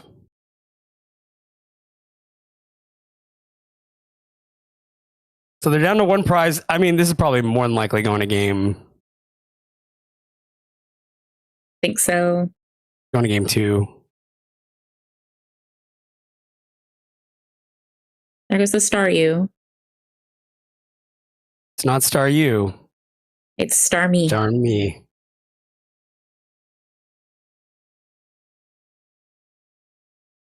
I pulled need the to- secret art Starmie out of one of my prize packs last night, and I was yeah, like, did "Give you?" me another one?" Yeah, I got another one. So now I have 2 of the regulars and 2 of the secret art. I am ready to go. But I don't have any Staryus. Oh, there goes the Zoroark. No Star U's. Is that the hard part? Is that the hard part is finding the Star U's? Apparently so. That's going to be the way it goes. Serrano. Okay. Are you having network issues on your end? Or is it just me? My screen It's- gets very blurry at times, and It's I'm a trying little to figure bit out what that laggy. is. From It the- is Yeah, laggy? Okay. Thank you, Doom. I'm glad you confirmed that because I'm looking at this like, what is going on? yeah, Feels bad. Feels bad, man. Ugh. it's one of those times where we're picking the matchup over the quality of stream. No, definitely. into the later rounds. I mean, I'm kind of glad you're doing it. I mean, at least we could see something. Yep. You ever see those streams? We've had finals. We've had finals where it is just 100% blurry and everything, but we want the matchups. Yeah. Yeah. There's streamers, dude, that'll watch the MLB at bat and just commentate over that. I could see that. That's usually actually ahead in most of the stuff by like a minute or two. Really? Is it? I didn't know that.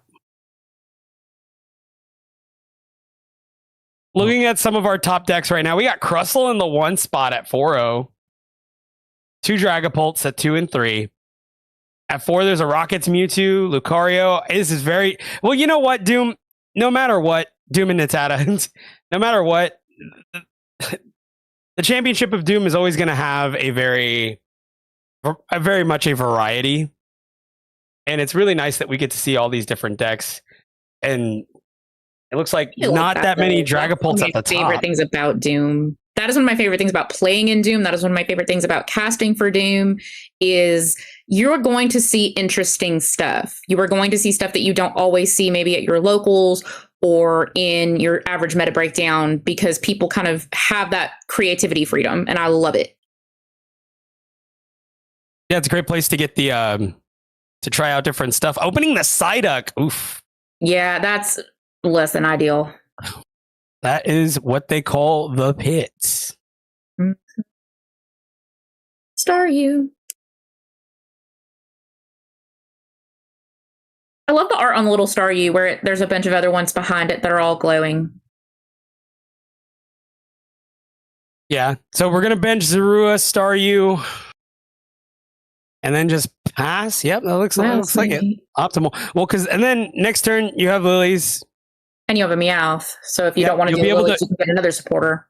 Exactly. You'll be able to evolve your Pokemon and then pop the Lilies and then try to find something to get this duck out of the active. Tough stuff. Dude, Starmie with Jet Energy would have been nice. Ooh. RIP Jet Energy. Jet Energy, I already miss it. There's so many, like, people talk about the big cards, right? But let's talk about the cards that, like, we haven't really talked about. Jet Energy being one. You know, I'm surprised not enough people threw a bigger fit about Nest Ball.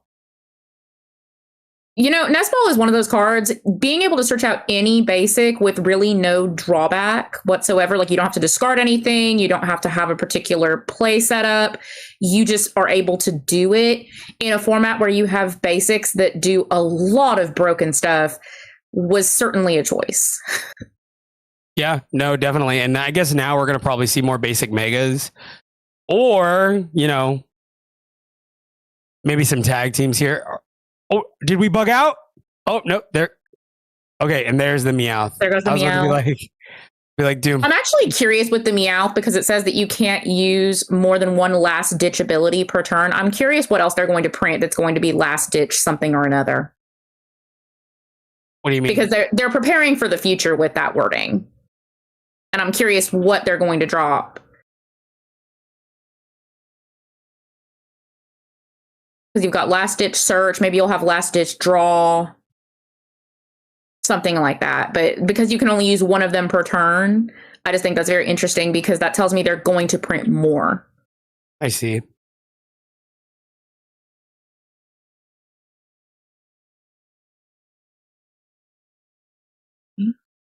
Last ditch Crobat. Last ditch. Oh, okay. So like Crobat Viii or something like a Crobat Viii. Yeah, something like that nature. Like just some other ability that's very good or very usable, but it's going to have something the like last ditch in it. I think something like that. Yeah. No, we'll have like a. Because whenever they say you can only use one of something per turn and it's the only thing of that thing that exists, it makes my mind start working. I'm like, I wonder what they're going to print.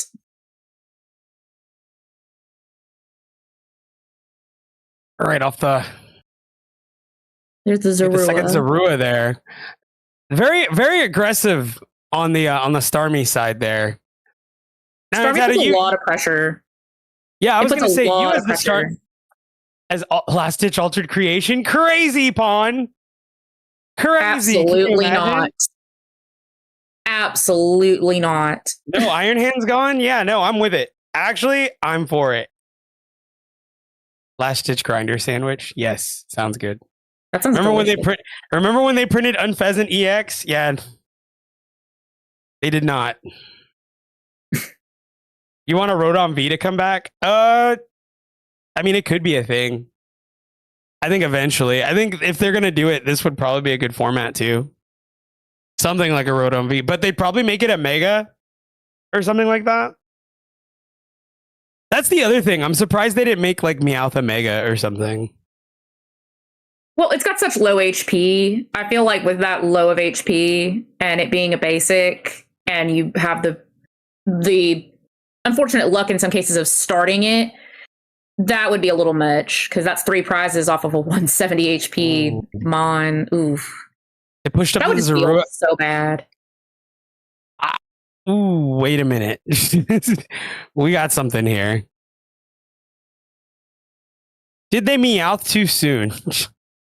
Maybe, maybe not. I was gonna say, can they get the boss here? That'd be kind of poggers. No attach here. No attach here. A lot of Starmie decks run 2 Meowths, so they may not be too worried about using it too soon. Meowth doesn't have a Mega form. We'll make one, Rubik's. Hello? At what just point do has we a just make Gigantamax Dynamax's form. Mega? Yeah, it has a Yeah. Dynamax form. Yeah, just do it. What do you mean? It's a beloved Pokemon. I'm surprised Mega Pikachu isn't a thing. They did give us Mega Raichu, but I'm just saying, like, why not? They're just going to build up the Starmie. Yep, they're punching and then they're gonna throw 30 to the bench. So I feel like I've been seeing a lot of this today, where it's a lot of like consistency on one side and then bricking on the other.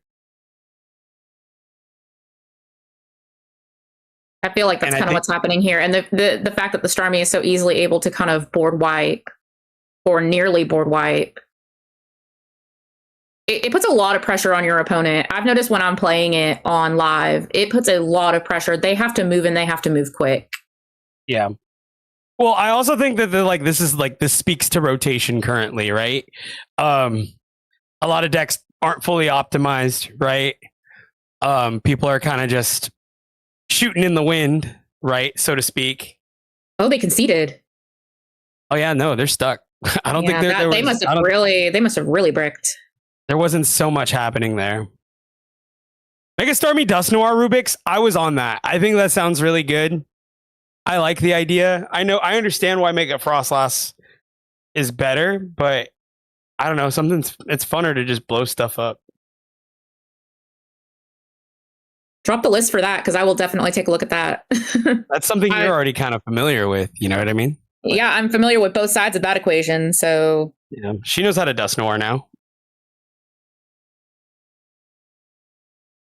She figured it out. Bunny Bombs goes crazy. Bunny Bombs goes good. It just does what it needs to do.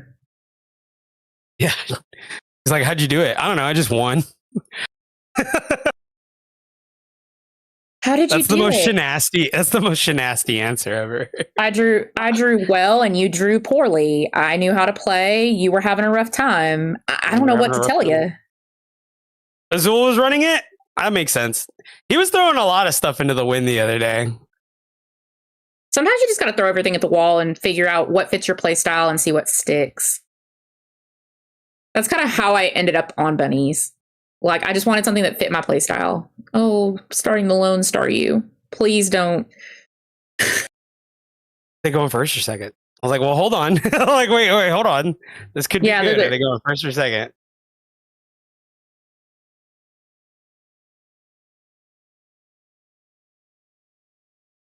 There's the Ultra Ball. Attach pass. They're going to Ultra Ball. Yeah, get rid of boss and the dark energy. That seems fine.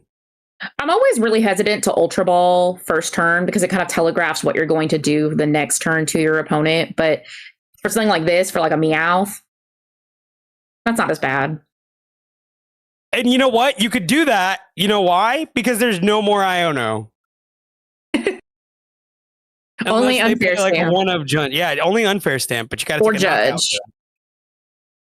We really don't have the Iono problem until red card becomes legal, because that's going to be played, I'm sure. But that's like later in the game. You can't do that turn one. Yeah, it's got to be later in the game. You can't do it in the very early game. You can't do this first or second turn Iono. And I'm going to keep it a buck. I love that so much. Oh, I do too. I never liked that much disruption in your first 2 to 3 turns. I feel like that just, at that point, it's just who draws into the Iono first and plays it at the optimal time. And can you get set up or not? Why I really like Roxanne. I felt like Roxanne was very well Roxanne was pretty balanced. balanced. Who's Meow? There's the boss. We grabbing boss already. Meowth for boss for game is going to be the new. Oh. Here goes boss. Yep. And then just start. Yep. KO, move some damage. Mm-hmm. Dude, this deck just moves so fast. I'm telling you, the pressure that Mega Starmie puts on your opponent is not a joke. They have to have an answer to it, and they have to have it fast. The fact that the attack only takes 1 energy, a little busted. The thing is, I didn't care when it was a 2 prize. I don't care when a lot of things are 2 prize liabilities anymore, because everybody plays them. Oh, they're gonna go for the Meowth. Yeah, no, they got to. They need to stall a turn. They need them because they have the air balloon in hand. They can get around it. You know what? And I was just gonna say that's a good call out, Nat, because I was just gonna say there's no energy in hand, but the air balloon. That's a lie. There's the air balloon, and then they got Cypher for next turn. But then again, we kind of have a mind's eye that their opponent doesn't have, so it was a good play. Definitely, if you can stall a turn, if you can buy a turn is a lot of time. I say that all the time. A turn is plenty of time. There goes the Mega Starmie. Yeah, no, this is the W. Yeah, Starmie just. I may have to look at this Zoroark with Starmie. That's definitely an interesting combination. Well, because I mean, it's good because it gives it a draw engine. I mean, what is your draw engine basically? Right now, nothing. Like with Frostlass, your draw engine is. Oh, there's the judge. Oh, there's the judge. They're gonna go ahead and get rid of the hand. No, but like, so what do you Right now, a lick of prayer and a promise. Nothing. Okay, got it. There is no draw engine to it because you are essentially just hoping that you start with a Poffin or 2, and you can set up your Starmie and your baby Frostlasses to start pinging damage. Get a monkey. So are you just hoping you top deck a Lily or something, or like what? Like how does it runs 4 lilies? So you do have that. Right. You do have that. But no, I can totally see why having the draw engine would make it so much more optimal. Yeah, because I mean, at the end of the day, Zoroark is a really good draw engine, you know? Oh, absolutely. Trade is always good. It's always been good. Awesome. That's why when they brought it back, people were like happy. And it's to me, it's a fair draw engine because you have to give up something to get it. You have to discard something. You have to figure out what you can sacrifice at that time or have the ability to get back later. It's a more balanced refinement for sure. It's a really balanced refinement. It's a little more balanced than the Dracloak's ability. Right. And just like that. Game. Yeah, no, they're 2-0. I mean, they went 2-1. Starmie Zoroark. I'm definitely going to have to check that list out. Yes, something to think about. Something to think about. Something to fiddle with for sure. There is something there. No, because think about it. I mean, Starmie with like just the Zoroark staple of cards. Mm-hmm. Right? Just the ability to draw a little bit extra each turn and not have to rely so much on luck of the draw. I mean, I could totally see that working out very well. We need an ear to come back. No, Rubik's, we don't. No. We'll see No. if I can We need find an ear another to come game. back. Yeah, no, sure. Totally. Okay, let's see. Let's see. We got Rifle sandwich, possibly. Let's look at the pairings.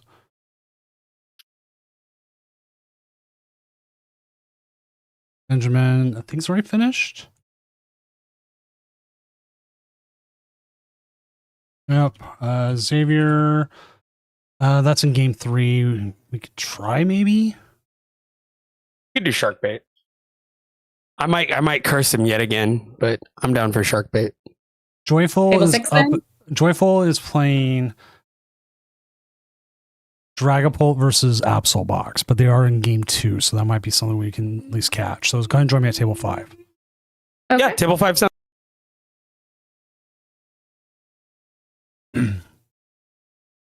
Table 5. Let's see what this is. This game actually might be over.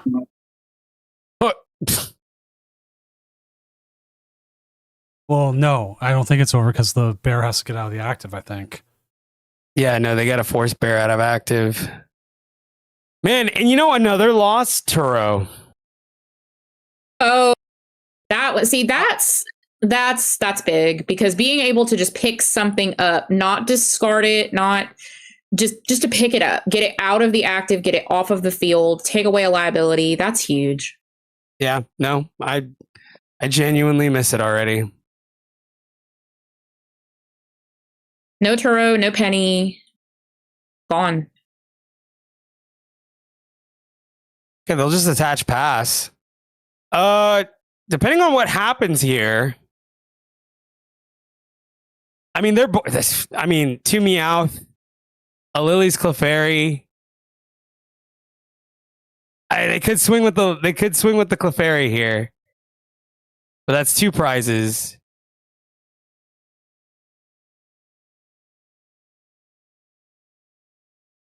Why you don't see yourself in the standings? You should be in the standings.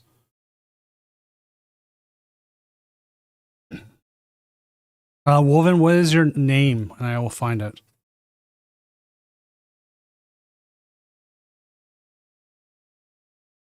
All right, off the They are being cipher. stranded in the active is really a pain. That is probably my biggest argument for why I don't like playing the bear personally is you either start it or it gets stranded. Well, so like off the Crispin there, why attach to the bear? I feel like maybe trying to set up a Dragapult there was probably the better move. But I guess you have Meowth in hand. Well, all your energy's probably in hand too. You can't play the Meowth, you got a full bench, so you're stuck. No. I mean for next turn. Oh. So for next turn, because they're gonna they will most likely get this. They will most likely KO this bear. Oh, that's game. Yeah, you know what? I forgot about the Monkey Dory. Here comes the game. Yeah, bear trapped active. They're gonna push Clefairy. Clefairy will take the KO on the bear. On the bear, and that'll be their last 2. Yep. Well, maybe they're just short. Actually, that KO might make them just short. If I remember my Raikou math, yeah. Oh, they conceded. No, yeah, they conceded because that KO makes them just one short. They'll be short. It's 190 damage. They needed the full. They need the full 220. Full Moon Rondo. It's not going to be enough. So my opponent scooped with the KO on the Badoom Joyful put him out of range. Actually hurt them. Yeah, it took away a benched Pokemon. They're going to be 10. They're going to be 10 short. Right. Let's see. Either Joyful can't do math or I can't. I'm trying to figure that out right now. They got a little too overzealous. I do that a lot. When I play. I get excited that I'm going to have my little wombo combo, and then it just does not work out. Not work out. All right. And 9 times out of 10, when I do it, I'm going to be on stream. So there is video evidence of this happening multiple times. I'm seeing who we still have streaming. If there's someone we can get on. Toxicinator and Eon Tran are in game 3. Go ahead and join table 11. All right. This is game 3. We have sound on this one. Nice. Yeah, just turn your stream volume off and it should be fine. No. It's just really funny. It just caught me off guard. I was like, ah.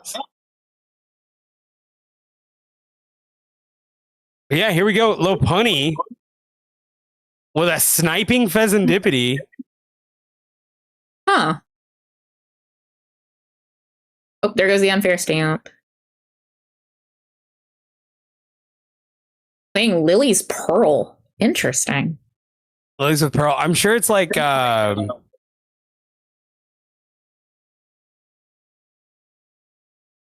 who's well, I was gonna say what's the list? Kind of makes you wonder. Yeah, no, that's kind of where I'm at. I'm like, what is the list for that one? Deancy. It says Deancy Dust Noir, but I'm like, this definitely is not Deancy Dust Noir. Oof. Okay, Dragapult KOs the Fez. The Lopunny will go active. You know, Lopunny can't do a whole lot. It can't start active. It has to become active. Oof. Yeah, no, and this is pretty much a dead hand.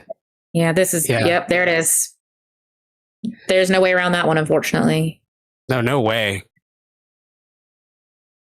What's a slot box? That's one way to describe something.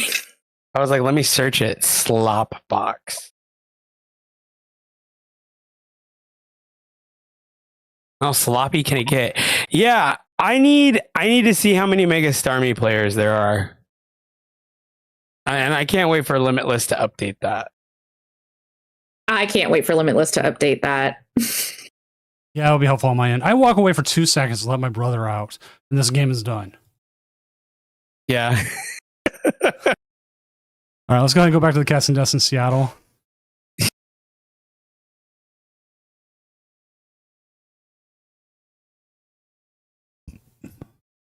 I'm super Zach, sorry I tell was us. late, y'all. I did not expect it to start this early. It said 2:40, and I thought that was like the time. So I was like, eh. Yeah, They're moving really fast.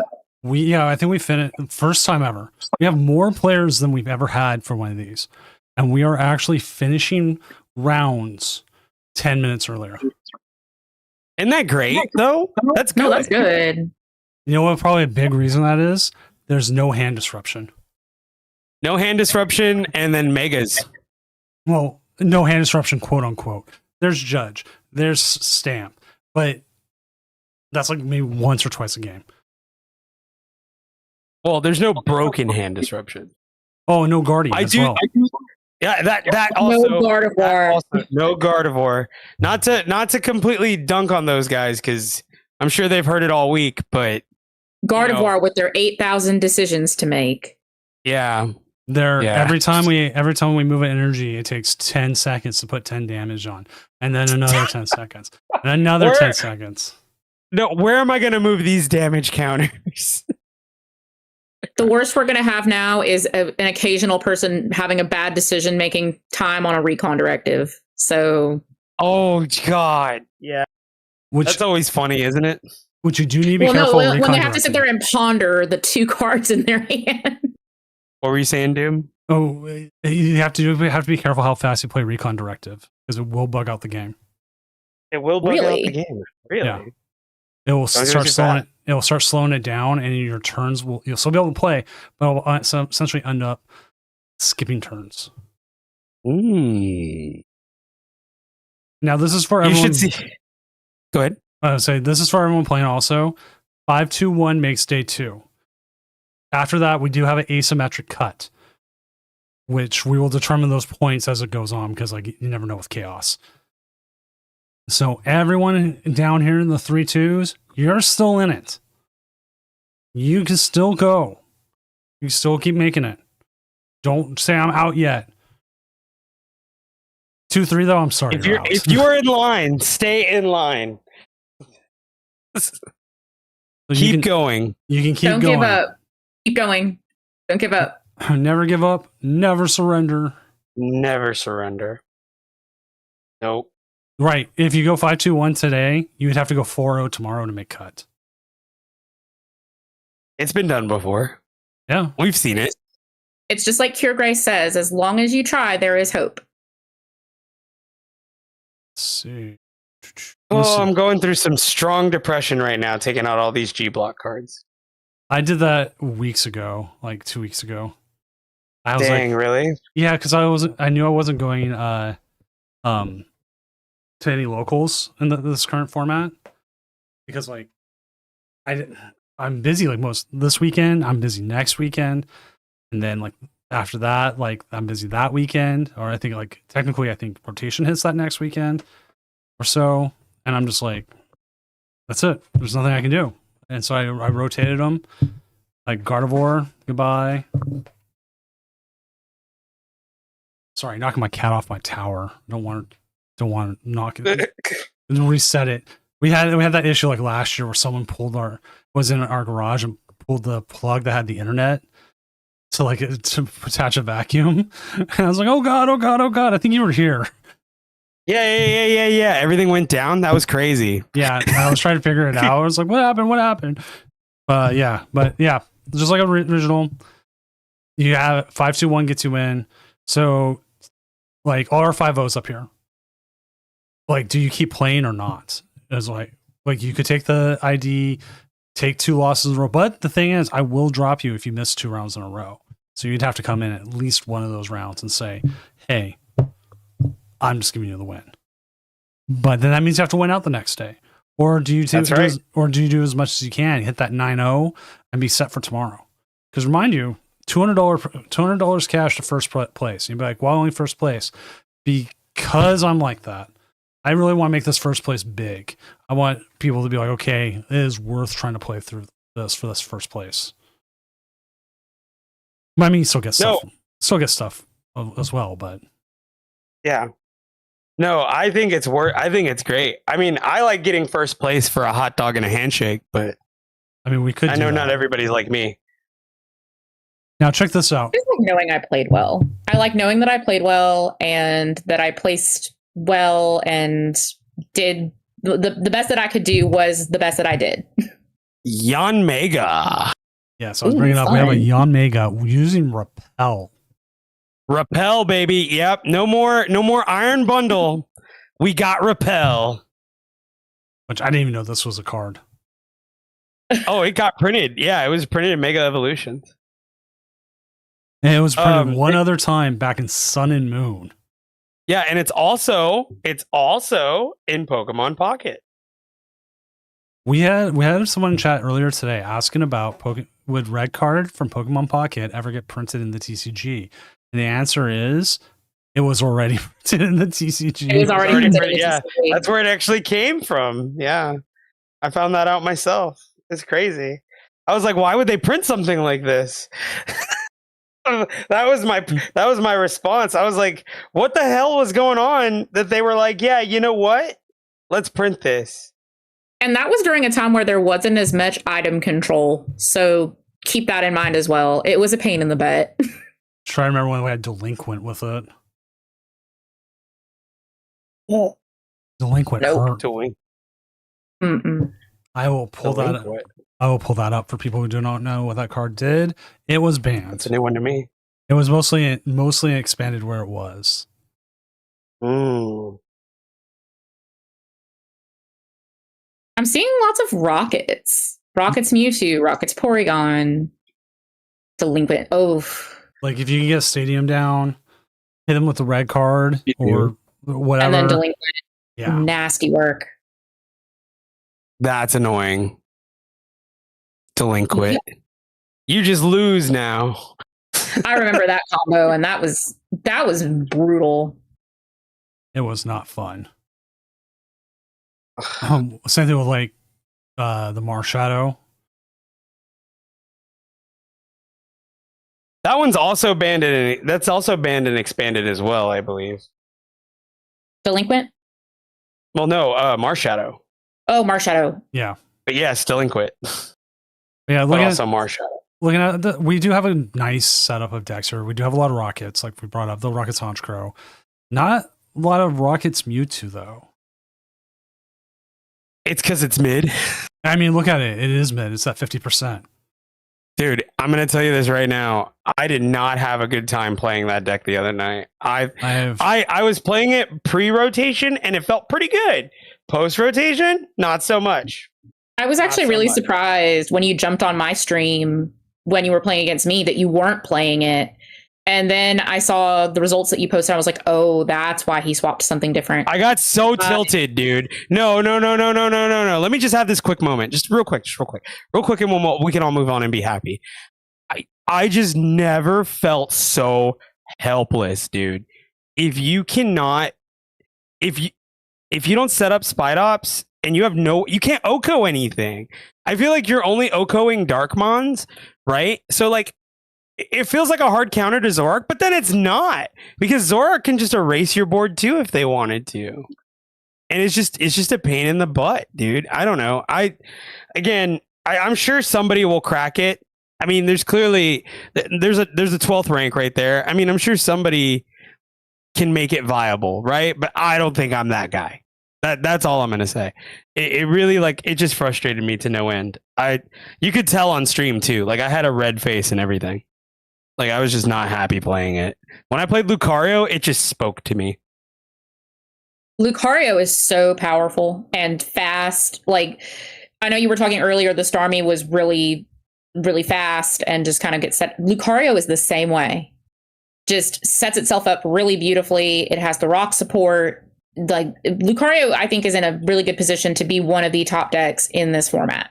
Yeah, and you know me, I like hitting hard, right? Mm-hmm. I like just, 270 KO. We're KOing big mons, right? I like that kind of stuff. That's what I have more fun with. This Lucario stuff, awful, terrible. Don't recommend it. If you're into beat stick decks, or I don't know, maybe you like playing slower. I have no idea, but I'm gonna just say this right now. It just felt terrible. So. You mean Rockets, right? You said Lucario. I said Lucario. Jeez Louise. I am so flustered. I'm out of here. See, just thinking about the Rockets gets you. Yeah, no, I'm going to go ahead and just leave. Sorry. Drop. No. You're good. So angry. I got to bring this up real quick, not about the decks, but this is more about the state of the game. We are now at 50 disconnects or bugs deciding games. Oh my gosh. Mind you, we are playing best of 3 and there's a lot more games being played. But the fact that we've had that many, with 19 of them coming in one round. Pokemon, if you can hear me, please fix this client. We really like it. We want it to be better. Please. We like playing on it. That's what I do as one of the community ambassadors. Myself, LDF's one, Mellow Magikarp's one, Pokeemi's one. That's one of the things we bring up. It's like the client, and for some reason, right now, there's something going on with the client. There's something they changed. There's server issues. Don't know what, but the fact that we've had 50 today is pretty big. Like, that's easily a record for me. But also, like I said, there's a lot of best of 3. This is the biggest best of 3 tournament we've had yet. So there's going to be issues. Like, we're going to run into issues. It just sucks because then I have to decide people's fate. And like, the thing is, disconnects are a game loss. And it's something we can't control, but it has to be when it happens. And we just had one where a whole bunch of prizes were taken. Both players could sit there and hypothetically say, my deck was in a better spot. Yours was no, mine was, whatever. We have to fix it like that. And we did have one. And then you also have the ones like, oh, if I do something this turn, which you're probably hearing Little Doom right now in the background. I would be such a controlling spot. No deck is ever in such a controlling spot right now. You need to win that turn or not. That's just how we deal with it. Someone asked, how's day 2 work? It will stay on here. So like, if you look at the schedule here, we have the schedule set up. We got 4 rounds to start tomorrow with the asymmetric top cut. So I'll be in here, and I will when the rounds are done, I will set up the next phase so everyone can see who made day 2, what decks made day 2, and then go from there. Yes, please fix the client at some point. 8 matches left. Somebody. If it's one of those things where I wish they just give it to the community. Looking at from LinkedIn, which if you ever go LinkedIn, you can find out where people work. Whatever their game development studio has had a lot of turnover. Like Oh, really? in the last Wow. like 7 months. So hopefully that means we're going to see an updated client stuff get better as time goes on. Hopefully. Hopefully. I mean, what was the name of the studio? It was an internal studio. So if you go in, you can go to like TPCI itself. Let's see if I can, I'll don't always like popping up my own stuff, but I get you. let me see. Like you look up by company, which I hate LinkedIn because like every time you go on there, you get like a message from like a bot and like, hey, why don't you come back and sub here? Yeah, no, and then they want you to, and then you know what else I don't like about LinkedIn? It has the TikTok effect where if you click on somebody's profile, they let them know that you did. Yeah, And I'm like, I don't like you snitching on me like that, bro. Like, I don't appreciate that. but if you go like to people, you can see like a lot of the different jobs and like people, and then you can find out and everything else. People use this for like game development teams and everything else. So I keep up on it because I want to work there. So, dude, wouldn't I think that be that's a so lot cool? of people's dream jobs. it's a solid job from everything I've been told. And the reason why it's solid is they don't really lay people off. Well, I would hope not. They For money, you know, They're one of the biggest media companies in the world. I would hope they would never have to do it. they are the biggest media company in the world. I think they're second place, Frodo. I think they're second place. They're second place, I believe, to Sanrio. yeah, Sanrio's pretty damn big. Yeah, The company that makes Hello Kitty is number one. I'm aware of who Hello Kitty is. They have a Hello Kitty night at the Mariners coming up, and I kind of low key wanted the jacket. They're getting a jacket? They're having a Hello Kitty night at the ballpark. What? Yeah, they're doing two of them. You're gonna get Nat so excited, bro. Every time I hear about something going on in Seattle, I wish I had never left. I could have turned around at the airport and this would have all been over. She really wanted to too. You should have saw her. But yeah, this is the jacket they're having. That is adorable. Okay, that's dope. No. That's on September What 8th. is that? Oh my gosh. Dude, just do it, bro. Yeah, September 8th. Get yourself the Just go, jacket. bro. This is the one for Monday. Look at you. Oh, Oh, I hope they Amazing. do this at a ballpark near me because I'm going to spend money I do not have. They have a One Piece night coming up that was so What is big. What is the closest Major League Baseball team to me? Where- Braves, I think. is the actually- Well, I was gonna say the Rays. Tampa Bay is further away from me than Atlanta is. Is it really? Oh, then yeah, I guess the Mhm. Braves. The Braves, I think, are the closest Major League Baseball team to me. But they have a One Piece night coming up, like on Tuesday. There's so many Mhm. people for it. They had to open up people getting their jersey for it ahead of time because there's just going to be so many people that they wouldn't be able to hand them all out. So people were showing up and they're already reselling them for like $400. Oh my gosh. And it's just as like, Scalper- Yeah, Scalpers are the worst people, I swear. well, it's like when the Dodgers did the Luffy card. Like it was just the Luffy card was pretty crazy. Our It was- minor and league baseball team here is having a brain rot night, and it cracks me up every time I read something about it. And they're putting it on June the 7th so that it goes on 6/7. And I like cracked up. I Love cracked it. up. I think I sent this to you, Frodo, on TikTok because I Give me saw it and more. I was like, why is this a thing? Why did we like our minor league baseball team is already kind of a joke, but did they really have to? Hello, Starmie. She got really excited. You jingled the keys in front of her, Doom. I'm really good at that. She's Hey, this is what Snowgrave has evolved into. Snowgrave has evolved, and it's got a big star on it. Is that Andrew Hare's list? Is Andrew No, playing it? Andrew is not playing Oh. today, as far as I know. What? My hero? I don't. I gotta think, send him a message. Find out why he didn't play today. Probably, I'll find probably, out. I'll find out. probably a cup. I'll get the scoop. like I My I, probably- Starmie sitting cutie is sitting right here on the desk and is in awe of the Starmie deck. So Zach, we should do a 30 for 30 on Andrew. A Pokemon 30 for 30. And when is 30 NAIC for again? 30. That is mid-June. Well, because think It's the like- season it's ends like on the June 15th, right? I believe. June 13th to No. the 15th, I believe, is an AIC. I'm just trying to remember when the Pokemon season ends because I'm trying to schedule out for the next one of these. And it might be better to wait until after NIC, but some people might want before NIC. June 12th through the 14th, sir. Yeah. I'm looking to see when the championship series ends. Yeah, because that the 14th is the last day, is the official last day.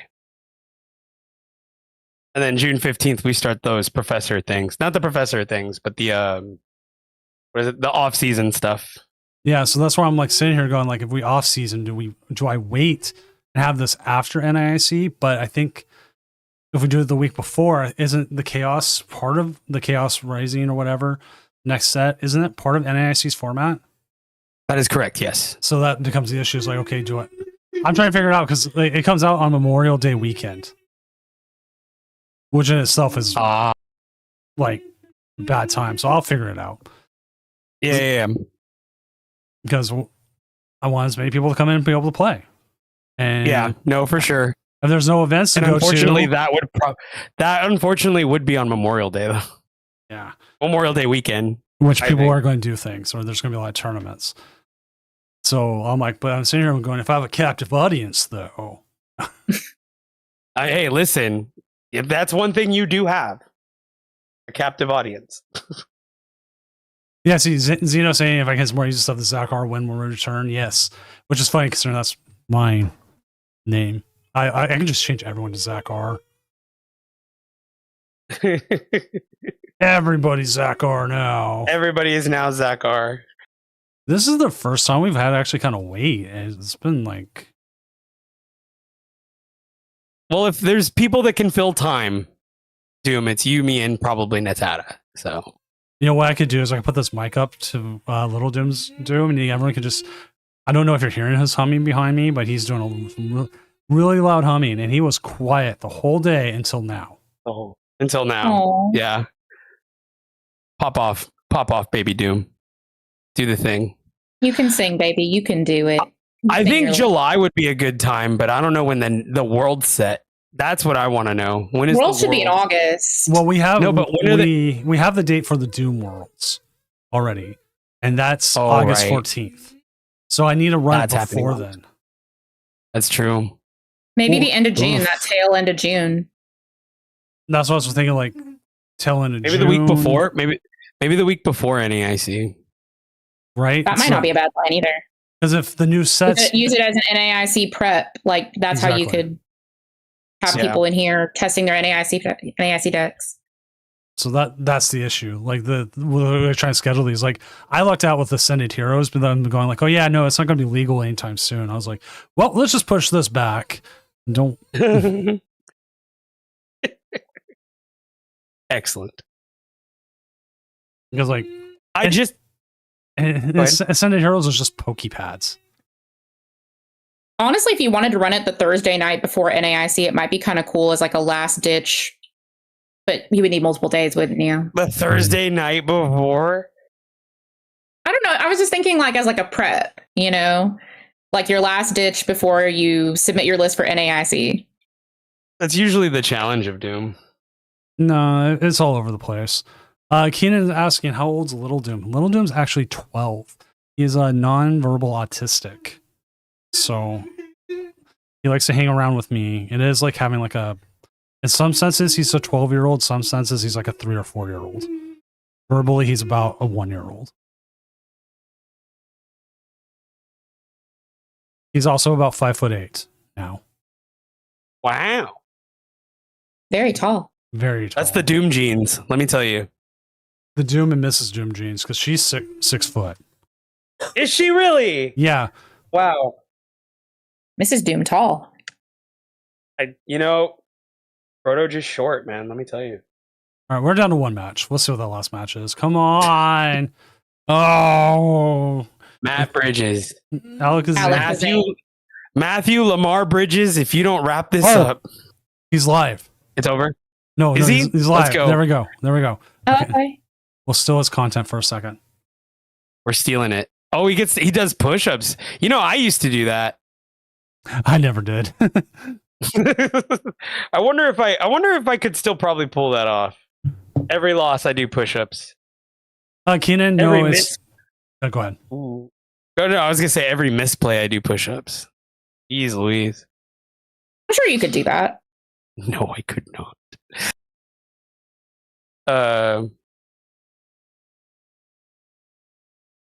Put this. Okay, all right. It's gonna be a little mean here, but put it one way. I have to kneel down to take photos with Frodo. So, Sharp 8, let me tell you something, bud. You're taller than me. And you already knew you were going to be taller than me. That's the thing. Xavier, I don't think I've ever met Xavier. That makes me sad. You know what, Shark Bait? We're going to meet one day for sure. You're my son's height. So, but he's only getting taller. I think my son did get taller. I think he's 5'9" now. The voice definitely got deeper when I saw him yesterday. Oh god, I'm afraid for when Little Doom gets a deeper voice and he starts this humming and everything. It's gonna be like, like a car everywhere. Holy moly. That's kind of cool, though. This is the Starmie build that I am currently on, which is with the Frostlass. And the combination of the Starmie being able to snipe and then this Frostlass and the monkey, it does what it needs to do. Oh god, I never. But now that I've seen this Zoroark variant, I'm kind of wanting to build that as we speak. Okay, I realize he's gonna go from a Honda Civic to something like a big old Ram V8.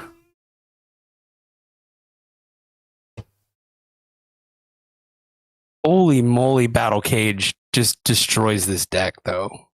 Mm-hmm. You know, I totally forgot about Battle Cage entirely. And Wow. Battle Cage shuts off the Frostlass. Do you know 'cause what? It's a damage counter placement. Do you know why this game is taking so long? Because of Battle Cage. 'Cause of Battle Cage. And then we have to let the animations play out. Did it seriously put him down on time? Or is he that low on time already? He's that low on. Oh, you know what? Maybe. Was the clock running in the middle of the freezing shroud? That's broken if that's true. And they need to fix that. No. That's bad. Well, mind you, he is at 3:30, so you might have been using time, and it does speed up your clock on that. The more time you use, the bigger the separation, the more. But hey, we just There's game. We just see game there. So There you go, game time. Yep. Get now ready. we're going to round 6. Round 6. I was just waiting for them to submit their thing. There it is. All right, let's reset the timer. Timer going. 6 is up. End round. Our next round. All right, we need to find a game. Let us see. We could get not Josh S with the Rockets Honchkrow up against Lucario. Let me see if That sounds interesting. Let me see if he's up for it. Yeah, let's do it. Ask Josh. Let's do it. That sounds fun. Let Josh know that Frodo's watching him, so he'll probably say yes. Just kidding. I don't think he likes me like that. Maybe he does.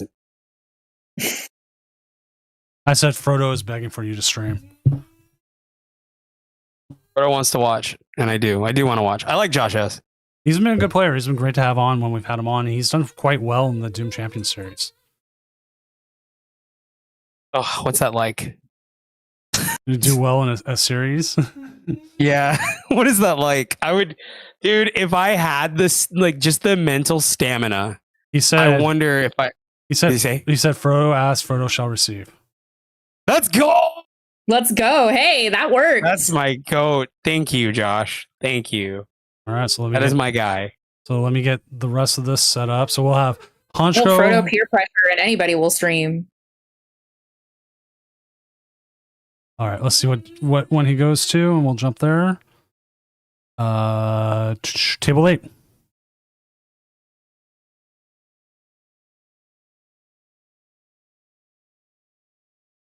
Right. And then just make sure to check in. All right. And then it looks like he sets. And then I'll hand off to you two, and I'll go to my void with my boy making his car sounds. Let's go. Sounds good. Natata. Yes. Natalie Kareem Abdul-Jabbar. Yes. How may I help you? Better than me doxing you. Yo, this is is this the biggest crowd we've ever casted to, or you know what? So. I don't even remember. I think so. I don't know about you, but I think it is the biggest crowd that I have ever casted to. So okay, cool. For you, I don't know. Currently combined from this and Twitch, we're currently at about 110 viewers. The largest crowd I think me and Frodo casted once was like 220. Yeah, that was fun. I think it's definitely my largest though, so I'm excited. My largest overall was 710. Thank you all for coming and listening to me yap. It's been a crazy journey, dude.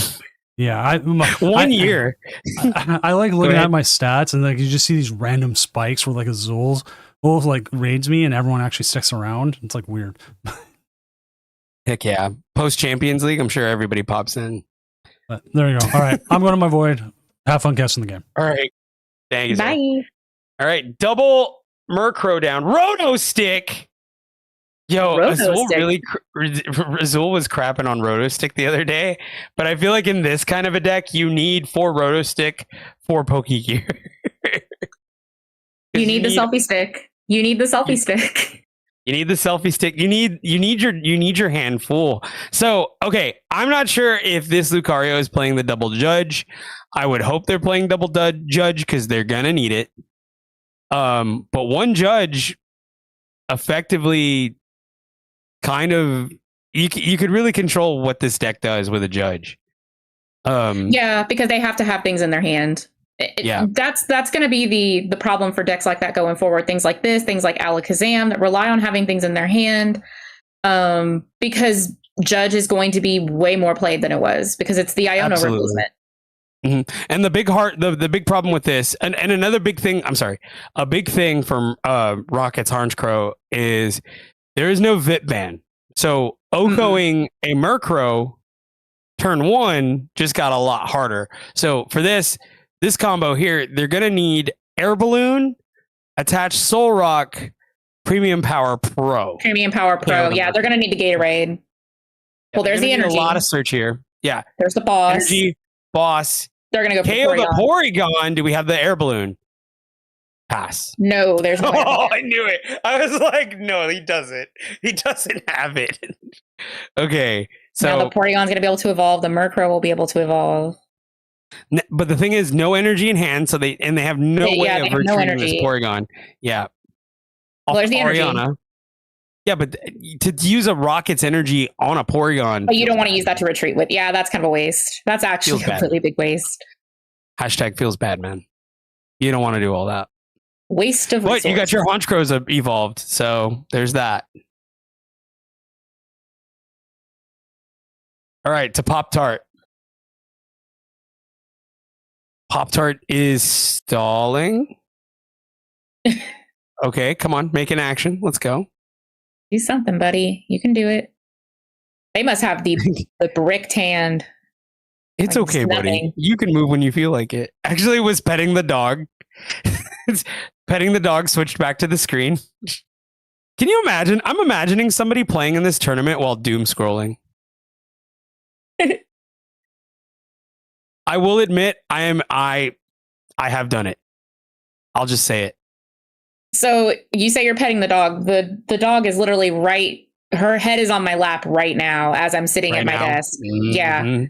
So I don't know if it's just like the dogs are on the same kind of schedule, but no, Pepper's like, it's attention time now. And there goes the Makahita. I love saying Makahita.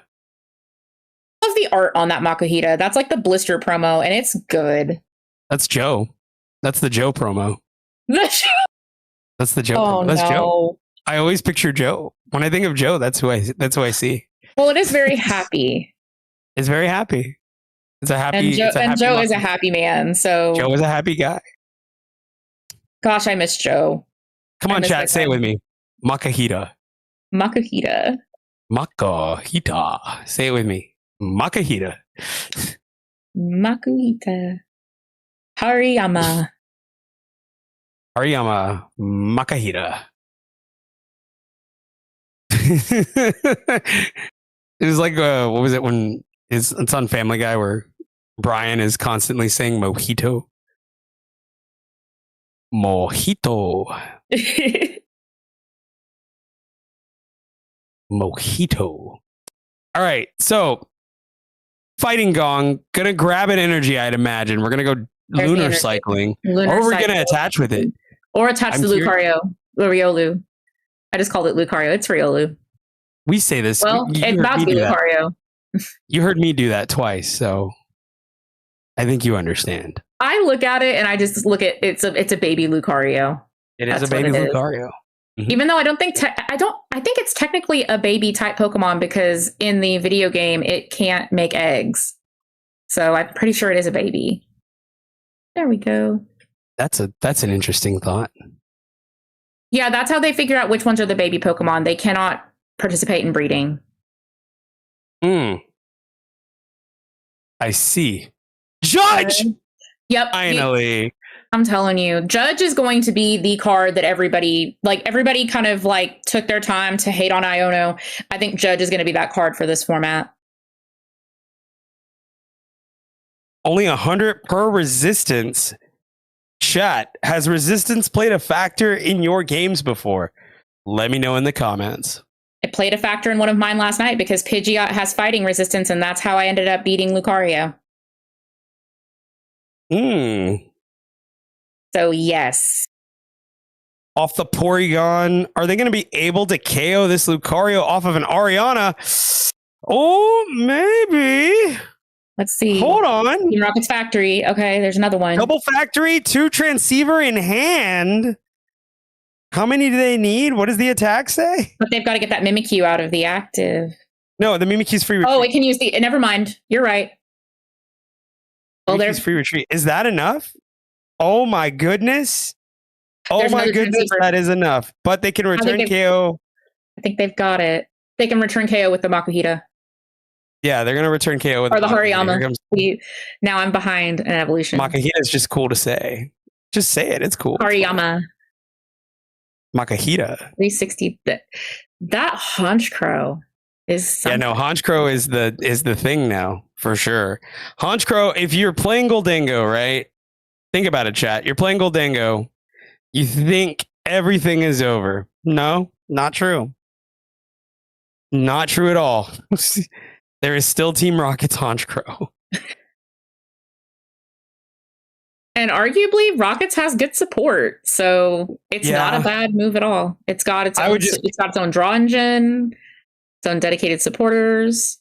I'm probably just conceding here. I'm gonna just keep it a buck. As a Lucario player, yeah, you're too far behind. I don't see this.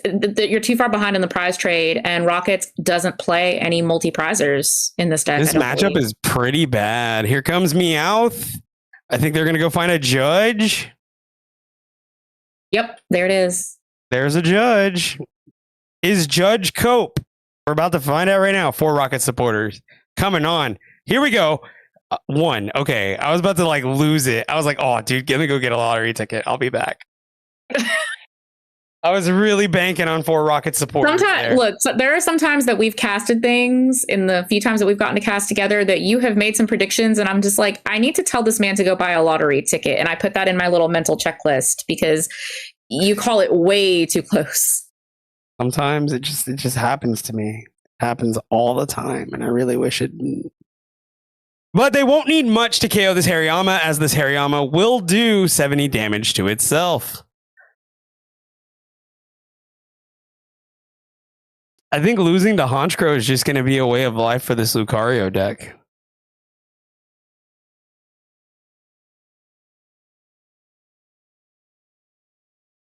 I think Rockets is going to be... Go ahead.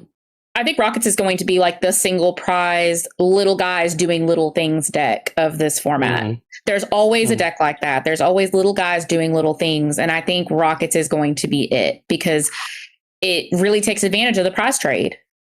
Oh, they really are going to whiff KO here. Ariana would be nice. nice. No, they whiff KO here because What, they're just gonna bring up the Makahita on the bench? Is that your The plan? Riolu. Oh, but that's still not enough. That's still not going to be enough. You're not gonna be. Oh no, they're gonna use the other they're gonna attack. use Cameron. Hammer in. Yep, that's probably the move. There's that. Hammer in KO. They're not drawing nothing. They go down to one There's prize Archer. card, and it's Archer. To reset the hand, they push up Soul Rock. Soul Rock attach boss the Porygon is what I would go after. Yeah, they can boss the Porygon. Yeah, but I feel like it's kind of cooked. But then again, they can revenge KO pretty easily, I believe. Revenge? Yeah, if the Soul Rock takes this Porygon out, they can still take out the Soul Rock. They should be able to. You know what? They need another Honchkrow too. Oh. Ooh, kill him. Wait, hold on. Premium Double Power premium. Pro. Double 3P. Let's go. Oh, did That'll they be- play two of them? Oh, They there play it is. two of them. There's Yeah, Honchkrow. Okay, yeah. 130 KO. Double Premium Power Pro to take So out the. they have to, not only do they have to top deck hold up. So they have to top deck some sort of search for the Honchkrow here.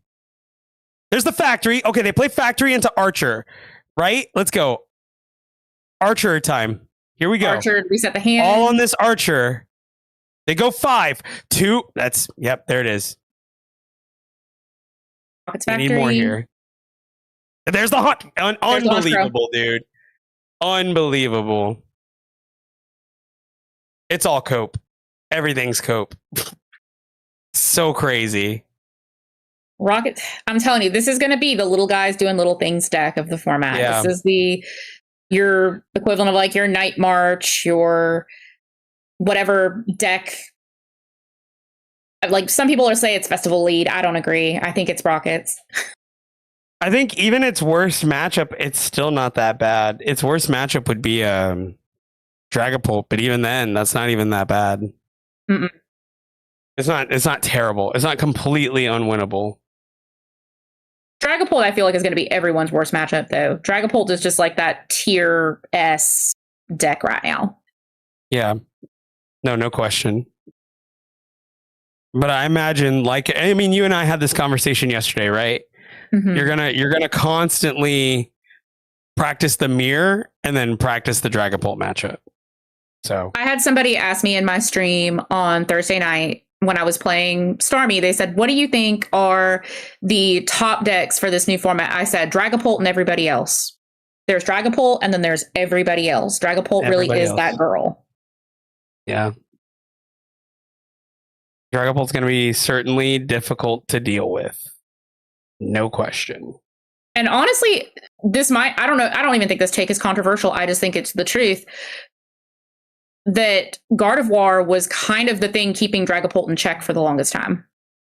And now we do not have that anymore. Yeah, we So- don't have that. And then you see a Ninja Spinner format for those of us that keep up with that. There's Greninja. really nothing. Greninja's not even stopping it. So Mm-mm. People are combining Dragapult with Greninja. That's where we're Yeah. sitting. that's where we're sitting. Yeah. Okay, off of the Proton, they're just going to set up the bench here, right? Double Murkrow, yep, into the Porygon. Sure. Hand's kind of dead, though. Mimikyu. Yeah, I guess you're going to try to test them, see if they draw the Premium Power Pro, right? Yeah. See what they have in their hand. Try to make them waste it. Yeah. But no factory in hand. See, this is where Rockets gets bad. No factory in hand. Factory is like so essential in like these, because you don't have any other kind of draw engine outside of Rocket's factory. Mm-mm. That is their one and only draw engine. They don't really have a backup plan. Okay, Riolu. I do think this is the only use that I have ever seen of this particular ace spec, though, because they use Miracle Headset. Nobody else I've ever seen uses that. It's the one that lets you put 2 supporters from your discard into your hand. Right, yeah, no, the Miracle, they were the first one. So Doom pointed this out earlier. It's the first deck since Snorlax to play the Miracle Headset. I see. I didn't know Snorlax was playing it. Yeah, Blocklax. Yeah, they love cycling. Oh no, that makes sense. supporters. Okay, Blocklax. Yeah, no, that Yeah. makes sense. That makes sense. Blocklax did that. Okay, so they drew the triple P. They were able to KO it. Now, again, dead hand. Mimikyu active. There's Ariana. There's the Ariana. There we go. They kind of have to lower the hand, get the hand out. There you go. Trim the hand down. Go to the Ariana. Then you fill up. There we go. Murkrow. There's the factory. Oh, and there's factory. Pokepad. There you go. That'll get. Pokepad is so good in this deck because it can basically fish out anything. Because they don't really have a rule box. They don't have a rule box in there. They have nothing with a rule box. Your major supporter, I mean, your major search, like Pokemon search, is a supporter. So then you have to kind of lean on Pokepad there. Just being able to tutor anything from your deck like that is incredibly useful. Yeah, no, for sure. Okay, one supporter short here. So do you, as the Lucario player, do you go ahead and just push Lucario here and say bet?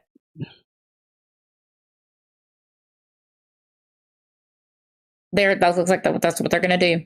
They're gonna have to. I don't think there's anything you can do there. They're either going to evolve this Riolu into a Lucario, attach an energy, and swing and play their cards, or they are going to use it as bait and evolve the one on the bench. Right. See, this matchup in Alakazam just feels so bad with Lucario. I don't have a lot of confidence with those two, and honestly, that kind of bothers me a bit. I'm not even gonna lie to you. Especially like at locals and stuff, because I know plenty of locals that have been waiting for this to be legal, and it does bother me. It keeps me up at night. It's been keeping me up at night. There was an Alakazam player at my locals last night, and he was doing moderately well until he wasn't. That deck also has a propensity to kind of brick itself at times, and even with like the Dunsparce engine, he still found himself with, he said, multiple useless hands. So I guess in that case, you kind of just cross your fingers and pray they brick. Okay, so now they're going to eliminate their only pivot, not opting to not go the Mega Lucario route. They're going to reset the hand, go to 6, hopefully get the judge off that.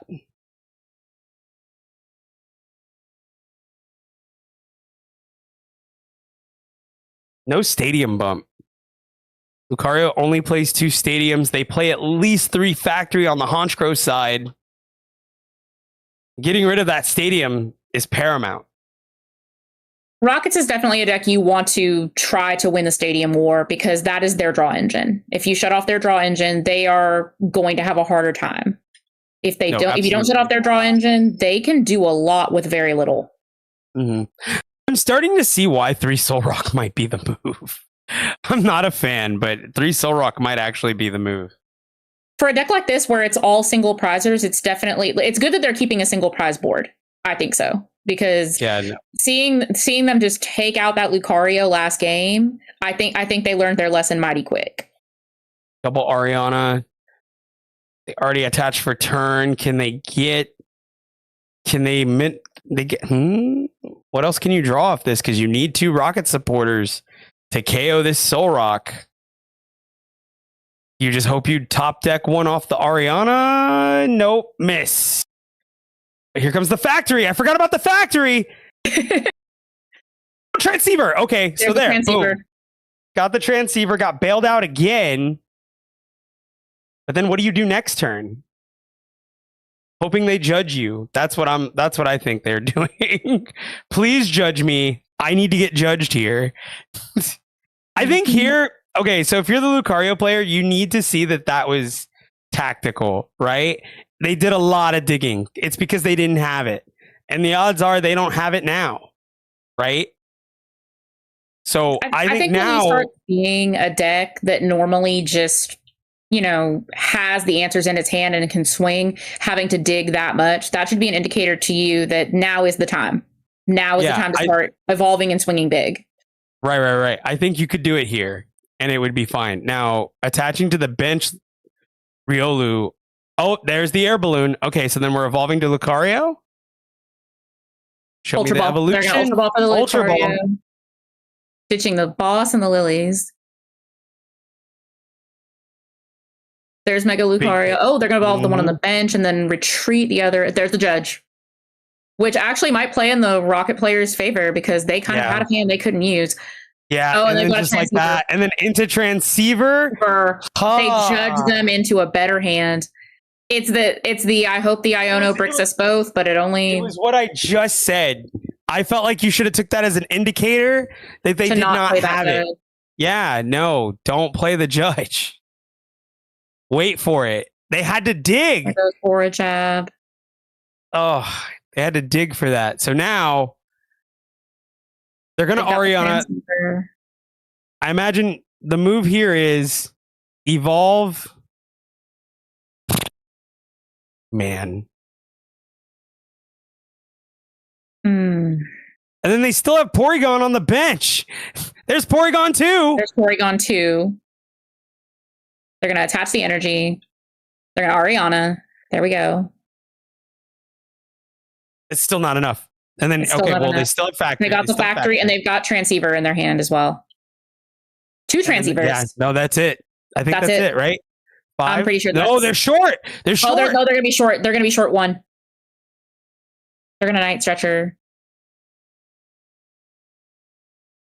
Bring back a Murkrow.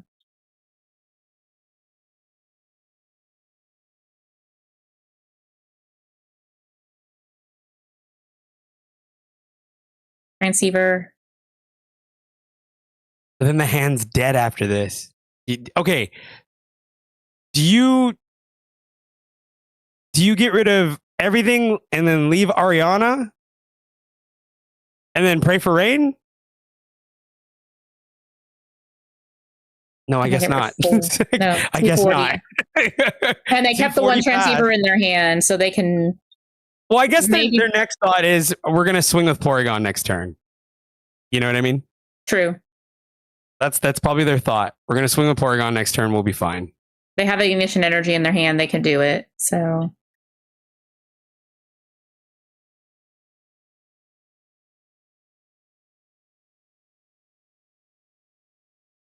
They really are just taking advantage of that prize trade. Because now they can kind of just chill. And you know what? Depending on what they get next, are you looking? You know what? I'd be looking for the Wallies here. If I was Pop-Tart, that's a really good. Yeah, no, Wally's is really good. I'd be looking for a Wally's here if I'm Pop-Tart.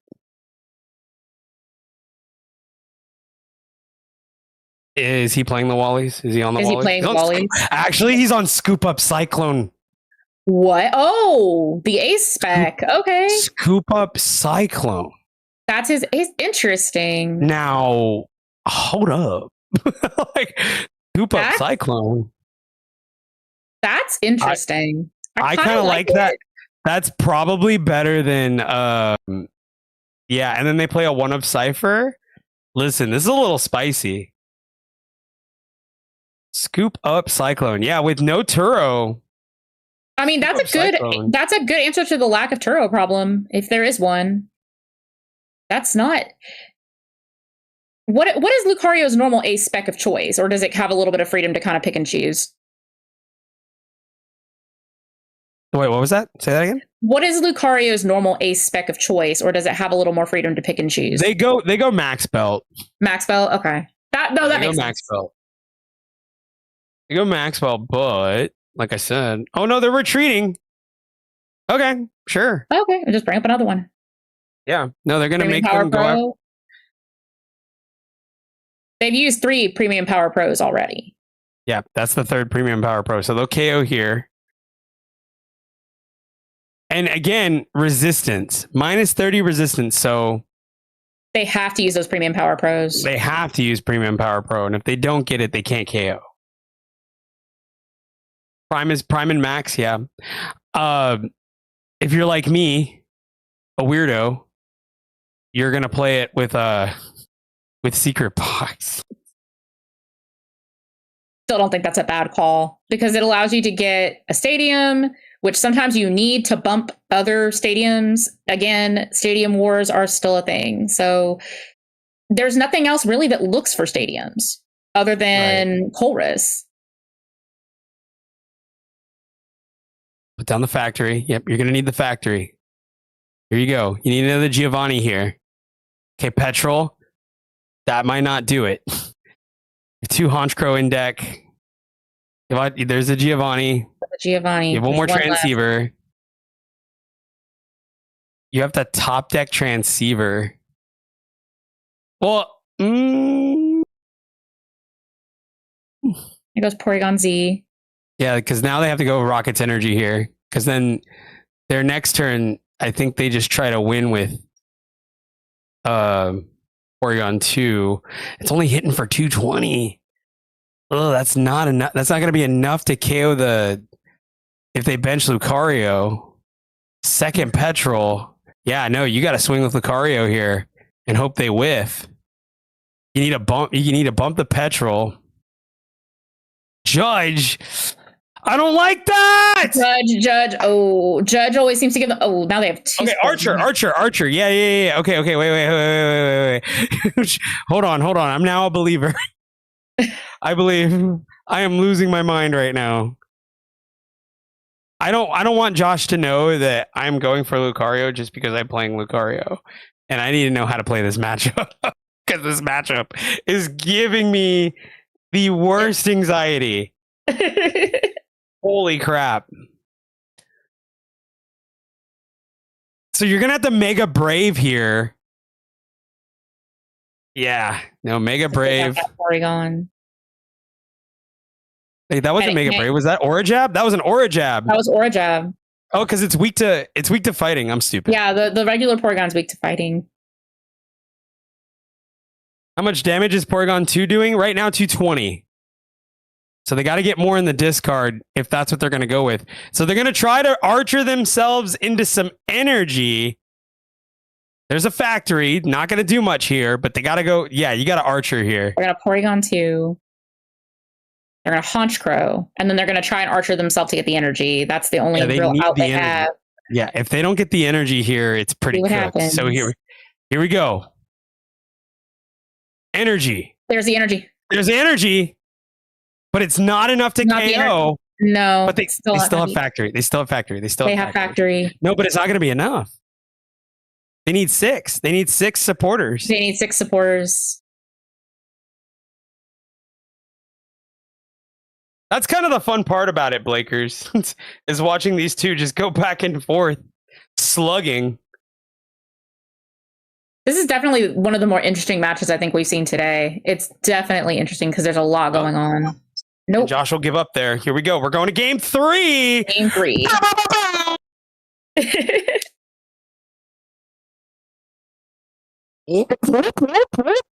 Something like that. I forgot what the Pokemon one sounds like. Stick into 3. Crazy. Rotostick. Does Rotostick give you... Wait. Does you get everything off of Rotostick? I thought it was just 1.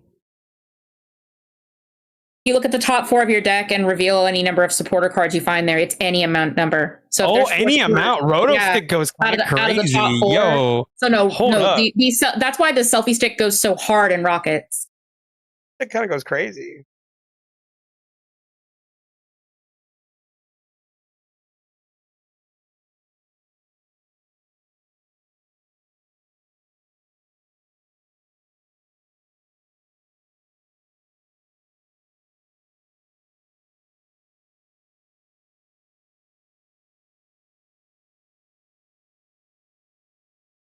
Get a tiny shot. Itty bitty. Maybe he didn't believe in the roto stick.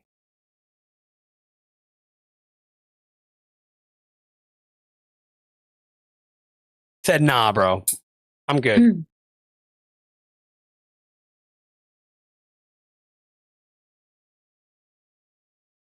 Game 3.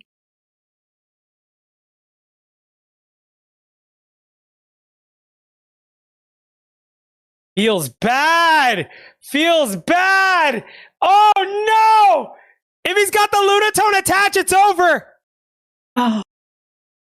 If he's got the Lunatone, does he have Akahita? There's the attach. Premium Power Pro. Premium Power Pro. Lilies. They're going to. Lilies. Oh. There it is. Oh, it's over. Cosmic Beam KO. Oh, wow. That is an unfortunate game 3. And Lucario. Donk. That donk. God. As somebody who has been victim to that donk multiple times, that one always feels bad. That was very much the kick 6 right there. The Soul Rock donk always feels bad. That feels bad to watch. I was about to yell, Auburn's going to win the football game. Auburn's going to win the football game. All right, let's find ourselves another game if we still got someone. I'm looking through the list. One less Honchkrow mirror for me? You're crazy, Jolly Flying Man.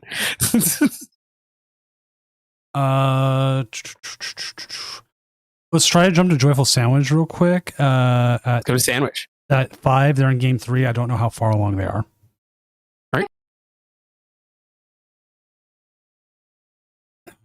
Does not looks bad. Oh boy! I was gonna say far along. I was gonna say this is the second trimester. That's what it's looking like. But this is against Rockets. Dragapult versus Rockets. So I will set that up and I'll leave it to you two. Okay, so as somebody who is a recent expert in this matchup, oh boy.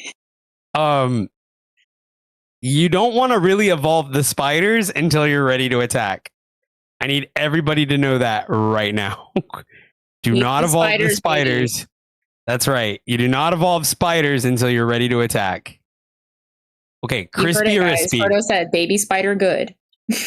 I would lilies here. No, I guess we're not going to do that. Never mind. We're going to recon first. Sure. You know what? Why not? You need to attach here. No attach. Okay, sure. Whatever. We'll lilies. That works. I imagine they're going to mind bend here. Yeah, that's what that looks like. Mind bend on Fair Stamp? Oh, wow. Oh, that's going to be... That's kind of brutal. That's Latios. Mean. Ooh, yeah, you know what? I'm with it. Oh, there it is. There's the Fair Stamp. Oh. Okay, I like it. I like it a lot, actually. Oh, my goodness. Yeah, no, that's painful. That's going to hurt right there.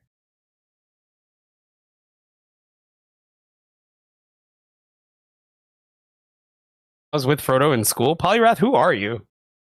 It's crazy. Considering we're both the same age, school's been a long time for you, hasn't it? School's been forever, dude. A very long time. Is that going to KO? No, it won't. We'll be 30 short. It'll go into confusion. If it tries to attack and it misses, it'll KO itself. Here comes Proton. They're going to go grab another Tarantula. No, we're going to Articuno. Second Articuno. There's a Clefairy hand. Oh, he's going for it. No, he gets it. Oh, he got the heads. He gets. Oh, that's a KO.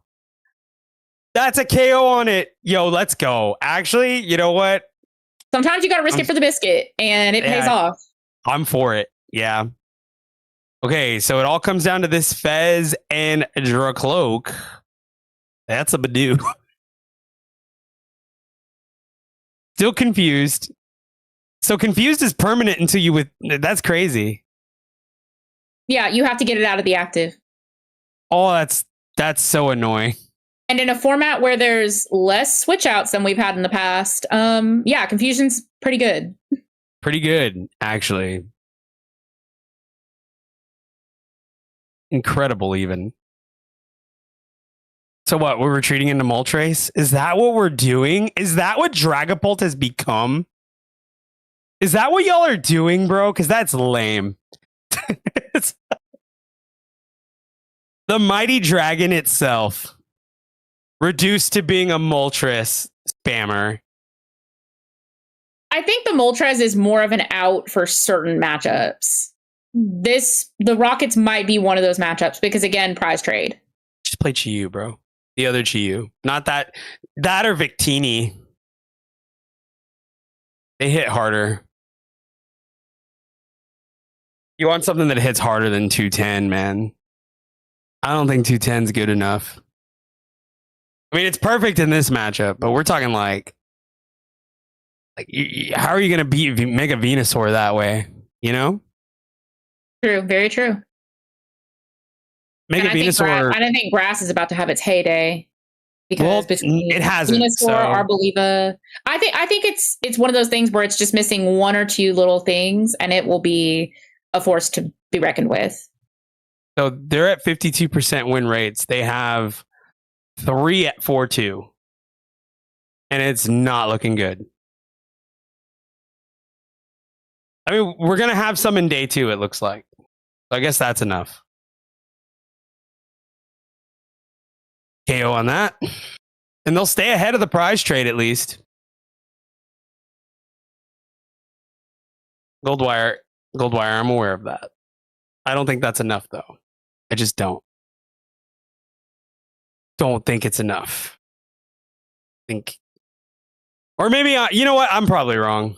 Moltres probably just does it. It also used to be one of their outs for Goldengo. Yeah, but like, what are you KOing with that? I don't even think you KO Genesect.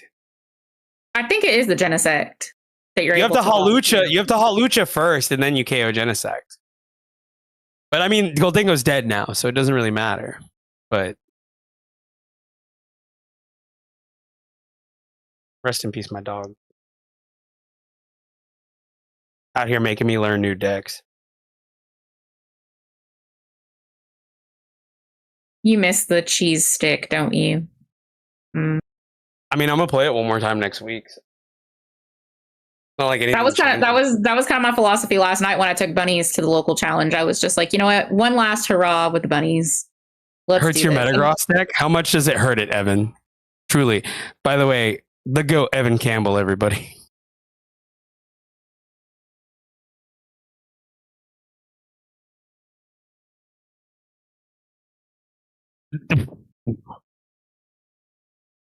Does it Genesec's 210?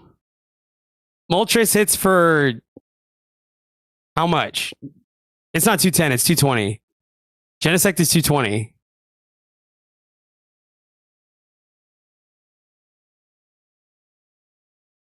Am I crazy?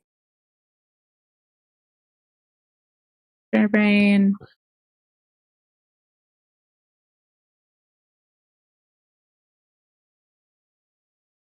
Oh, Benjamin's on that box. Wait, no, Benjamin's not on that box. Benjamin, what are you on? You're on Bunny? It's for 110, then okay, it is 110. Okay. I don't know why I thought it was 10 short. Guys, I can't do math.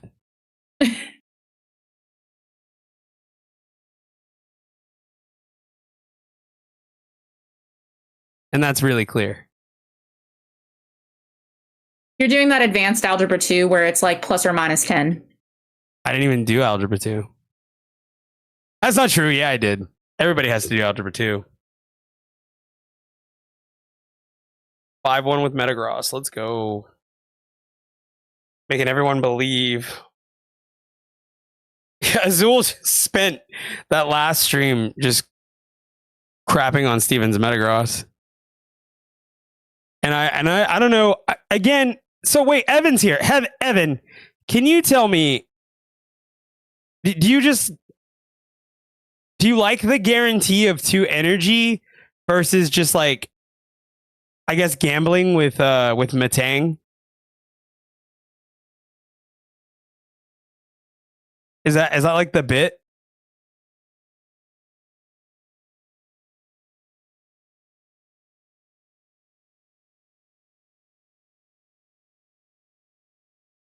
Turn one Frillish. Ah, I see. Okay. I just need to know why everyone kind of just abandoned Matang, like altogether. Not 100% sure. Okay. No, I like the idea of just getting as many as I want. You know what I mean? But I'm greedy, so. Possibly because you have to evolve up into it, and with a lot of people running Badoo where you get item locked, it's a little harder to search it out. That would be the first thing that comes to my mind. Oh, Deancy bombs. Nice. The Deancy bombs. So, okay, and that's going to be a pass.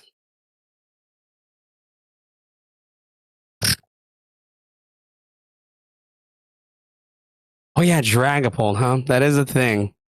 That is most certainly a thing. There's the E-Switch. We have Rocket's Energy in hand. Did we top deck the Giovanni? We did. We got a Giovanni. There's a Giovanni.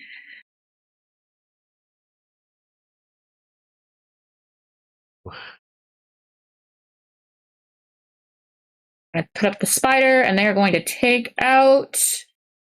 Oh, are we going Jacloak here, maybe? Or maybe the Jacloak or the Clefairy, maybe. No, I think they have to go Jacloak here. They need to get rid of the Jacloak. That's the bigger threat on the board right now. Oh, no, they're going Monkey. Well, I guess so. Okay, no. It's so they can't move 20 more damage anywhere. Gotcha. I guess because if they bench another Pokemon, they'll be able to move the damage.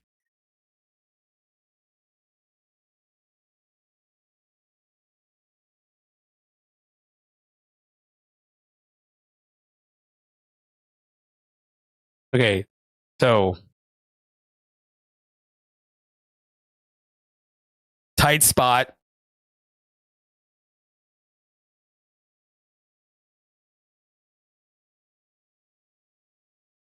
Do you think he bricked? We're going to draw 3 more cards here. And possibly a +1 off the recon. Buddy Poppin. Well, you got to check the deck.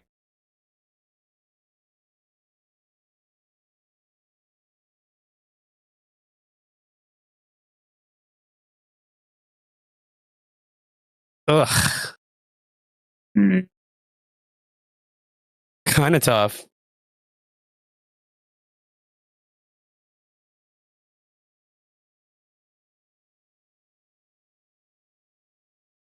Oh, I love it. We do it on screen too. It's so funny to me.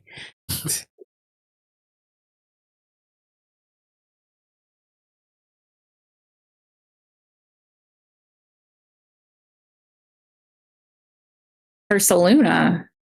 Well, yeah, no, because I mean, if they push up the Blood Moon here, they can't.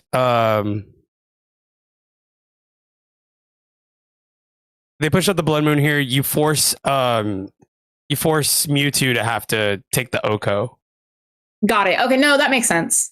Yeah, you force him to either top deck Giovanni or. Yeah. No, in Sturdy Max, you're right. You do that. You KO it so they can't bear KO win. Because if they were able to move 20 onto the Mewtwo and then boss the Mewtwo up after bearing, they just win. There's a Crispin.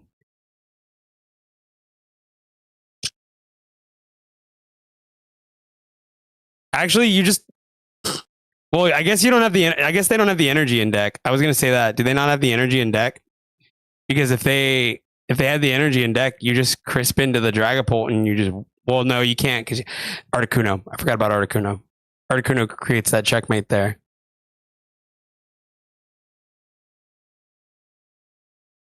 That actually really was smart of them to get rid of that monkey. I didn't see it at first, but now I'm seeing it because the math is. They're going to be off on the math now. Yeah. Well, so now Master Zach needs 2 pieces. He's going to need a Rocket's Energy. He's going to need a Rocket's Energy, and he's going to need a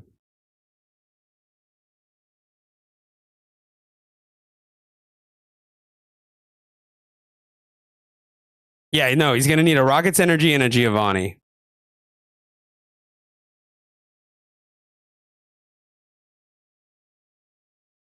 So there's a lot of pieces needed here. Night Stretcher. He could Night Stretcher back the monkey. Well, no, because he needs the energy.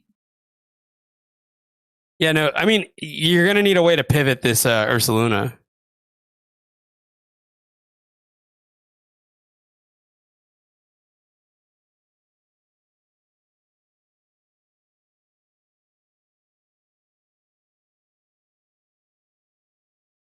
So fairy, sure. Not that that matters. I think that's cooked.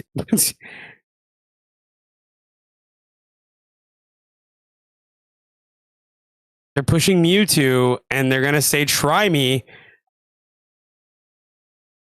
Yeah, no, they're going to say, try me. So here we go. Oh, they got boss in hand. Well, no. Well, again, they still need to pivot the Ursaluna. The Ursaluna still needs to get pivoted. Mm-hmm.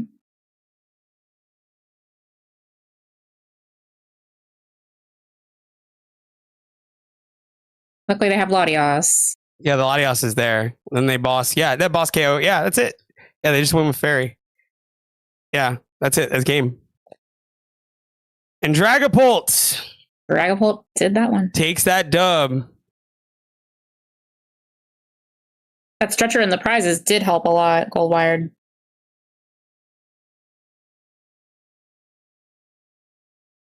All right, let's go ahead and join me back at the caster's desk here in Seattle. Sure. Sure.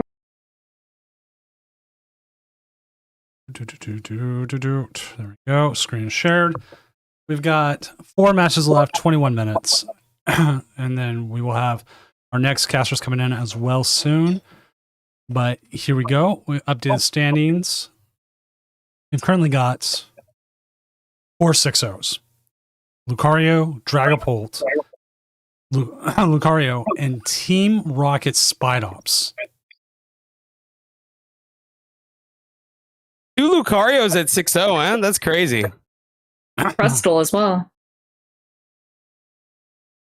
Look at this. Interesting. The Sneasel. Yeah, the Sneasel. Oh. For each damage card. Oh, it's a snipe attack. Fun. Yeah, that was the finish. And the thing is, Team Rocket's energy does count as 2 darkness energies. Too dark. Yeah. 2 dark energies. No, that's actually really, that's something. And then you got the single off Mewtwo, the Clefairy for hopefully for your Dragapults. I kind of like this. Yeah, the Sneasler's really good. It's pretty much the catch-all list plus the Sneasler. They beat Zoroark to start the day. Okay. Beat Rocket's Mewtwo. Okay. Bring back Pidgeot EX. Beat Steven's Metagross. Yeah. Okay. Beat another Rocket's Mewtwo. Beat Yanmega. And then, yeah, it should beat Raging Bolt Ogerpon in some senses. Yeah, no. So, it's had a pretty good run today. We do need... Yeah, nice little string of matchups for it. And you know, truthfully, it's not bad if you're able to like just get really set up with it. Because let me tell you, that draw engine with Rocket's Factory and the fact that you can win most Stadium Wars because you play 3 of them. So long as you don't brick, and I know that's most decks, but Rockets in particular, because there's no draw engine for Rockets. There's nothing. Yeah, like I've played Rockets where there's just nothing going on, or I can't find cards. Like I just lose.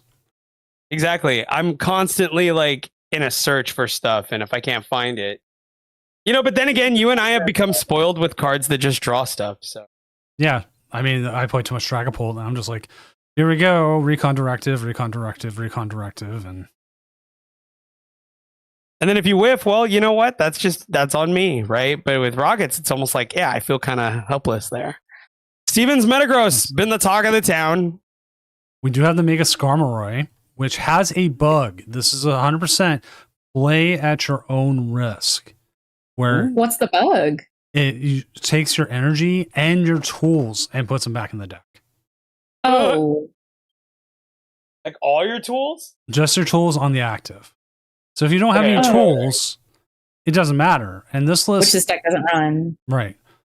So they're fine, but that is a bug. And with certain bugs, if it doesn't cause like massive gameplay issues, our policy is to 100% just be play at your own risk. You know, It's not a bug, it's a feature. I mean, today we are up to, let me double check my writing. 53 games decided by bugs or disconnects. Just the games, not the sets. Just the games. We are averaging about 7 a round because we had almost 20 of them in one round. That was round 3. So I don't know what is up with the client right now, but it is not having a good day. Sounds pretty awful. But that is but yeah, I mean, luckily I don't think that deck plays a lot of tools anyway, no. from my understanding. What is that right? The energy is fine. Which one? I mean, I'm trying to see. There was something. What is that right there? Right below the slope.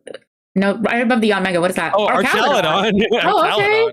And we have our Archaladon at 5-1, which Archaladon. Interesting. they are one ID away from making day 2.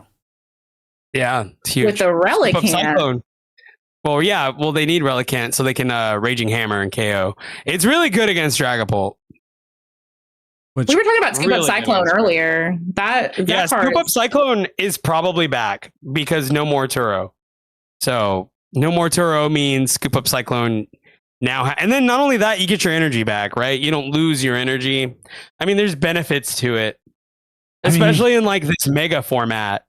I mean, with like the Sob could be really great here. I mean, Scoop Up Cyclone might need to see more play. Yeah, no, again, so like the things that we lose, right? We just get replaced with an A spec, which like further proves the point that maybe we should have lost Boss. But, you know. I did find it weird that they didn't reprint research and reprinted Boss, because there's so many other ways of getting Gust. And like we've had Gustless Boss stuff before, but research just feels like you think of something and you're like, you know what? I can just research my hand away sometimes, right? I was Right. telling Frodo earlier that too much Gust in the format does kind of make it a little bit stale, because at that point it just becomes who is going to have the boss for game. That makes or breaks entire games, instead of, you know, what actually happens. It comes down to, can you get, at this point it's going to be, can you get the Meowth to get the boss for the game? Yeah, but then it becomes like, can I petrol for game? You know what I True. mean? Petrol prime catcher game. You know what I mean? But that's if you play the prime catcher. Now, you know what's funner than that? Petrol Pokemon catcher flip Pokemon. heads game. I always the coin flip was a good counterbalance to Gust. Coin flip was Like, nice. I being like able the coin flip. being able to, because I feel like if you're going to have something really powerful, it's kind of like you were saying earlier, Frodo, with Nest Ball. Yeah. Same thing. Like if you're going to have something that is that powerful, there needs to be, it's like the Full Metal Alchemist theory. It's like equivalent exchange. You got to give some to get some. You know what? No more busted search. Only Pokeball. Oh my. Only Pokeball. I love Pokeball. I like flipping coins. I think it's fun. I think it's neat. I think it's exciting. Okay. All right, I want more flipping coins. I need more excuses to flip coins. I'm getting custom coins made, so I need more excuses to flip coins. So we are down to one last match. I'm going to start bringing in the other casters, as Callie Morris here, one of them. And it looks like Koopa has joined as well. King Koopa, my goat. Oh, Kyle Koopa Hello. Rios. That's me. Middle name Koopa by birth, I swear. Callie, howdy. hey. So we are here round 6 going to 7. This, 6'7"? Nice. oh god, 6'7". God Six, damn seven. it. Excuse me. I have teenagers. Enough of it. Enough of it. This is our current You stance. can't get mogged by a teenager, Doom. You just can't. They have the smartest mouth on them. I'm one to be like, slap you. No. You need to mew them, bro. You got to mew harder. You need to learn how to mew. Oh my lord. You got to lower your cortisol, Zach. If you don't lower your cortisol, you lose. It's that simple. None of these words are in the Bible. I just want to point this out.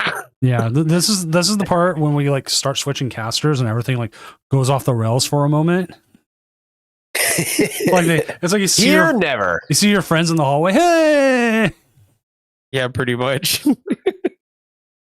It's my favorite part. We get people on the couch and we just start talking stuff. It is the best part. Objectively. It is the best part. I think we should do it like in between rounds. We just have like 2 people. Like we should have like 5 people just yelling at each other. Well, that's what we call a watch party at that point. Everybody come into the stream and start hollering. Yo, if the Doom stream ever gets that big where we're like at 1,000, we should have a separate watch party. With That would like be just fun. 2. Yeah, like someone co-streaming the Doom stream. Yeah, exactly. Exactly. For the record, it's if like we get too many people if we get too many people hollering, I don't mind hooting. I'm not opposed There to we go. hooting either. I'm down to hoot and holler. Yes, absolutely. They both sound great. You heard him. Where's that Everybody get in Pokemon here and game? start piping off at the mouth. Now's your time. When's Pokemon Hoot and Pokemon Holler? I'm waiting for that one. In time. In time. Was it Generation 14? Yeah. Giant. Can somebody trade me a Primeape? I got Hoot. He's only in Holler. Pokemon X and Pokemon Y, but I was waiting for Pokemon Y not. Ooh. That was good. That was funny. Yeah, give me no, and then they waited forever to give us Pokemon Gun, right? True. Still waiting on that. Well, that's No, we did. VA. Zygarde, Mega Zygarde. Oh, Yeah. that is Zygarde's true. got He's got the bazooka. He's got the cannon. Oh, bazooka. Yeah, that's the bazooka that killed Professor Sada. So Oh, Oh R.I.P. my god.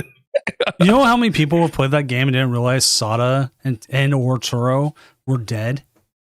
And terrible parents. Yeah. I'm like replaying them right now to get like Pokemon ready and Pokemon Home for Pokemon Champions. So I just got to Switch 2 as well, right? Because the last time I played it was like literally like 2023 on like the Switch 1, and it was just like so choppy. Yeah, watching a slideshow. Yeah. I think a lot of people. The Artisan Tower is like my favorite thing about that entire game. Dude, it's so funny. Like the intro of the game it just shows you like this low poly like Mesagoza and a League HQ, and I'm just fucking like soy jacking, pointing like, yo, that's the stadium, that's the coin flip stadium, and the stadium that makes the basics cost 1 more. And like that's gonna be me when I walk up to Artisan. That is a certifiable Poke Duels moment, because Dude. I know she is always like, hey, people that have played the video game, what does this do? Like, dude, I was going through all like the school cutscenes, and it's like, you know, Those back are in like my 2023, favorite it of her didn't mean posts, anything like, to me. Out of But now everything it she goes through posts, the I love school when she pulls up cutscenes. a random card and just And says, like, Yeah. people that play the So I game. see what does Jack, this and it's do? like, yo, that guy searches for 2 evolutions. Yo, 2 evolutions, please. Thank you. I see And then Arvin people look and at I me like, expect what a am I tool. saying? Yeah. This guy makes sandwiches. I want my tool, please. Why Dude, isn't I love this when she game did done? I love when she just goes through her bulk box, pulls out a random card, and goes, hey, VGC people, what does this do in the video game? I don't know what that means. You know what I mean? Premium rage bait. It's so funny. It's so easy. I need to start doing more of it, I think, just because it's funny. Yeah. I Rage. like not doing math is so funny to me. Like, what happened? Oh, dude, I think of the Ludwig quote every time, though. What happened to just genuinely sucking, right? Like, why does everything have to be bait? What happened to me just like earlier I was like, what happened to just being bad at math? I'm terrible at math. I'm still bad at math. Yeah. I was playing at locals last night, and I legitimately had to break out a calculator because I could not figure out if this move was knocking out or not. I'm like, you know what? Dude, I'm not we even don't gonna coin pretend like I know bonus what I'm doing. anymore. We don't do by 5s Yeah. anymore. We have to actually do these like smaller increments, and it's like, what is this? No, it's fours is hell? where I get messed It's up. When I have time to start pull out the multiplying by four- multiplication tables at the Pokemon locals, y'all. Well, yeah, but then like there's Monkey Dory damage, right? Because then you're like, does 3 KO it? 3 KOs, right? And then you do it over, it's like 5. And you're like, oh shit. Well, can't do math. Honestly, like I've slowly found out at my locals that the number one way to tick everybody off is I don't have the dice that have like the numerical numbers written on them. I have the ones that have little dots, and because they look like sea glass and they match my setup. And apparently, having to count little dots sends some people into fits. Okay, no, and that's how you know they're a noob. Because let me say this right now.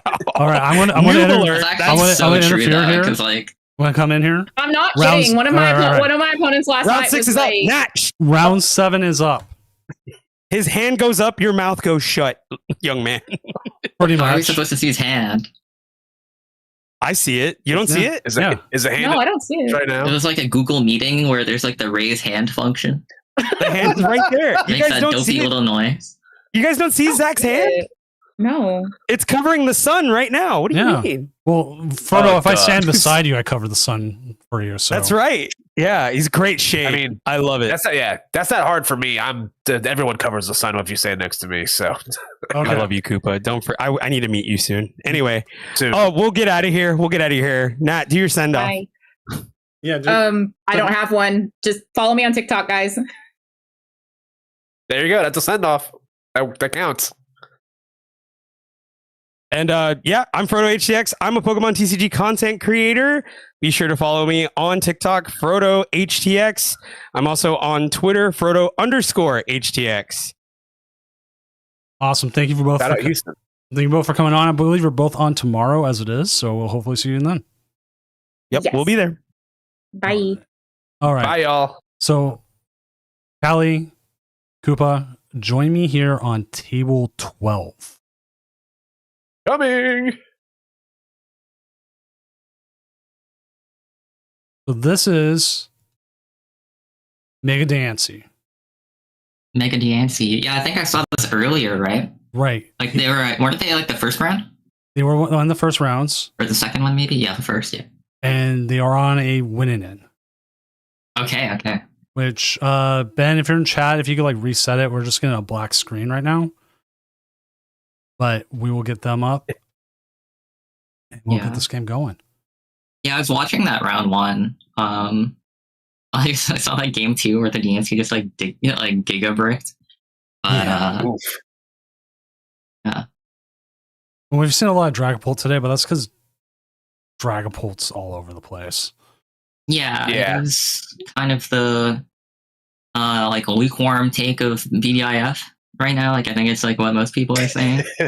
I wouldn't even say lukewarm. I'd say it's an ice cold take. Like Yeah. you look at like Yeah. what you look at It's what like kind of was chilly. lost. It's like when you go out in the fall and it's kind of windy. Yeah, You know? like it's Like you brick. need a little That's- jacket. Yeah, but no. In all seriousness, like you look at what obviously like whenever a new like set gets introduced, you know, obviously you have to like take into consideration like what's coming into the card pool. But now when you can factor in that and the fact that we've lose 5 sets of cards, like of what's left, comparatively, Dragapult basically like Well- got off with like nothing. So Dude, I just got jump scared by this Zygarde. I didn't realize he'd just be pointing that thing at me. yeah, I it's haven't like, opened brother, PTCGL up yet. it's like, sir, can you please not do that? Like I'm standing right here. Like Yeah, dude, it's like you gotta be safe. You gotta learn your bazooka safety. yeah, come on, please. There's a class on this, I'm sure, but Yeah. yeah, no surprise. I expected to see a lot of Dragapult. Obviously, I would expect decks with any sort of like a hyper consistency engine to like do pretty good. So that's why I'm not shocked to see Dragapult up there. I'm also like not super shocked to see Mega Lucario doing well. I know that this deck is constantly in the public eye of Fraud Watch, but you can't argue with the fact that being able to have that extra consistency of finding energy and Pokemon that a lot of decks don't have the luxury of with things like Fighting Gong. I don't know, man. I think this deck's pretty good. 340 is a lot of HP if you're not named Clefairy. I'm just saying. I don't know. Yeah.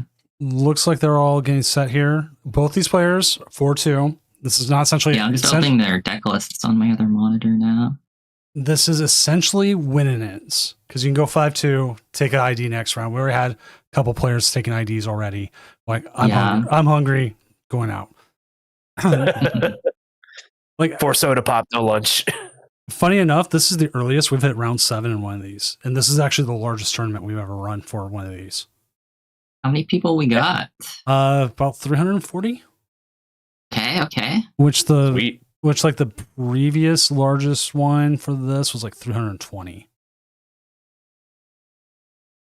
We just have to hit 670, and then we can retire. I mean, I think the biggest tournament overall we hit almost 670. 602. Oh. Never mind. 602. Never mind. But still, that's the 3 gets people. Are they going yet? No. But yeah, last time by the time we hit round 7, it was like 330. And you know what? Someone in the chat brought this up earlier. There's no Gardevoir to slow everything down. Yeah, I think just in general the decks are faster. I mean, there's also just no counter catcher, no Iono. I mean, you can say a lot of things about all these cards being gone, but it certainly makes games go faster. Yeah, no, for sure. That means my Friday nights are going to get shorter, and Mrs. Doom will be entirely fine with that. Everybody wins. Just you wait until we get the resetting card thing or whatever that is in Chaos Rising. That's like, no, honestly. Oh yeah, the red card. Yeah, what's it called? It has like a special red card, I believe it's what it's called currently. It's probably not going to be called that, but they're probably going to call it like, I don't know, super special red card or something silly. Yeah. It's under what? Chaos? I'm looking up. Yeah, I think if you're the 3 or less prize card, you shuffle, your opponent shuffles their hand to the bottom and draws 3, I believe is what it does. Mm-hmm. We got some Alakazams in here, though. I mean, those definitely. I guess like digitally speaking, it's not really that slow, just because the shuffling's automated. But goodness, have you ever played against like an Alakazam at a regional? Oh, not yet, but locally a lot. And yes, locally a lot. It's rough. Yeah.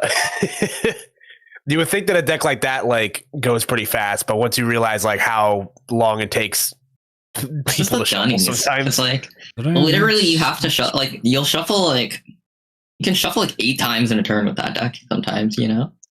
Yeah. Which is like, you know, obviously like Dracloak like a lot, like Dragapult has a lot of actions, but it's not like shuffling the deck. I mean, it's kind of the whole point is to not shuffle the deck, you know. Yeah. I would like to see more cards like that printed where like more cards like Airmail, more cards like Recon Directive, just like cards that just like filter stuff to the bottom of the deck so we don't have to keep shuffling every time. But that and like also just back in the day with like Lost Box and stuff, like how thin you could get your deck with like Water Stockings and Pokestops, like to the point where you have like a 5-card deck and like you know if you get like hand disrupted to a certain amount, you're guaranteed to that's definitely really fun. I feel like that's been a little more absent from the game. Their opponent has not checked or at least in this post-rotation format. Maybe I'm wrong. Some of these decks definitely can, like Alakazam and the Team Rocket, Sanj Crow. Yeah, is there anything you're gonna miss in particular from rotation, Callie? Trying to think. I mean, I don't know. I'm not really experienced enough yet. I mean, I don't know. Honestly, though, like whenever we talk about like rotation, like sometimes people bring up cards, and I'm like, and I was like shocked that they're rotating. Like I was like surprised that like Turo and Vessel are gone. Yeah, like, I don't know. We've just feel like such core cards, and they're just not in the format anymore. Yeah, I think those are like outside of the obvious ones, like obviously like CC Iono. Yeah, CC Iono, like those cards are going to be tough. Losing Nest Ball, I think, is going to be pretty. Yeah, I always forget about that one too. All right, I'm going to intervene real quick. Jump to table 7. Benjamin's opponent hasn't checked in. Want to get a game up. This is Dragapult versus Slowking. So table 7. Aye. We're in. And they are playing. And it looks like what table are they like in the pairings? It's Oscar C versus Mr. Muffin Moose. Got it. They're both 5-1. Great names. Yeah, that's awesome. Yeah. Do you know the Muffin Moose? Well, we just saw a 3-prize turn, so that was pretty cool. Oh boy. This one might go fast, so we do have hopefully some other backups. I just wanted to get Ben on because he was making a comeback, and maybe we'll get him on next round for his. Yeah. This game is looking pretty fried, to be honest. I don't imagine this, like, I was listening to a little bit of the Full Grip stream earlier today, and I think everyone's kind of has a general consensus that, like, now that Gardevoir has been tried for her crimes and sent up the river, that Dragapult can kind of just like spread its arms a little bit and like really be the deck that gatekeeps all the like the tiny decks like this. Yeah. I'm happy that's the thing because like, dude, like original, or at least like I know like some of the early Japanese events, like there was like Festival Elite and the Team Rocket Honchkrow and Alakazam and like Slow King exists as well. I do not want to live in a world where like all of those are like, you know, an actual percentage that you need to worry about. Like 1 or 2 of them, sure, but like 4 of them, yeah. Nah, I'm out. That would also make games take even longer. Yeah, I mean maybe not, but I feel like it would. That being said, though, we did get a Slow King established here. We are now trying to reestablish the board. Yeah. But I'm curious of what the approach is going to be here from Mr. Muffin Moose, because Shaman does like kind of make to Regigigas this turn. I think that's what we're aiming for here. Yeah, got to be a knight, assuming we're going to put the Regigigas back on top. And yep. Okay. God, I forget that amplifier does so much damage. Yeah. It is good that they got the double Slow King down. I mean, I guess there's no ghosts in this list, so it's not you need like Monkey plus Phantom Dive, which is not possible without any energy on board going into the turn. So there's definitely going to be 2 Slow Kings or Slow Pokes alive next turn. In terms of map, though, if we, as the Dragapult, can, well, Meowth for Crispin here, Ultra Ball for the Dragapult, as long as, I guess that's tough. Yeah, you can't really Gust in this turn either. But we can prepare our Monkey. We can set both Slow Kings to, like, or Slow Pokes. I don't know why I keep mixing up their names. They're slow guys. We're going to take 1 prize off the Slow King. So I think we just put both of them 3 damage on each, and then that forces them to evolve both of them. Otherwise, we just win with Boss on the Meowth or the Latias.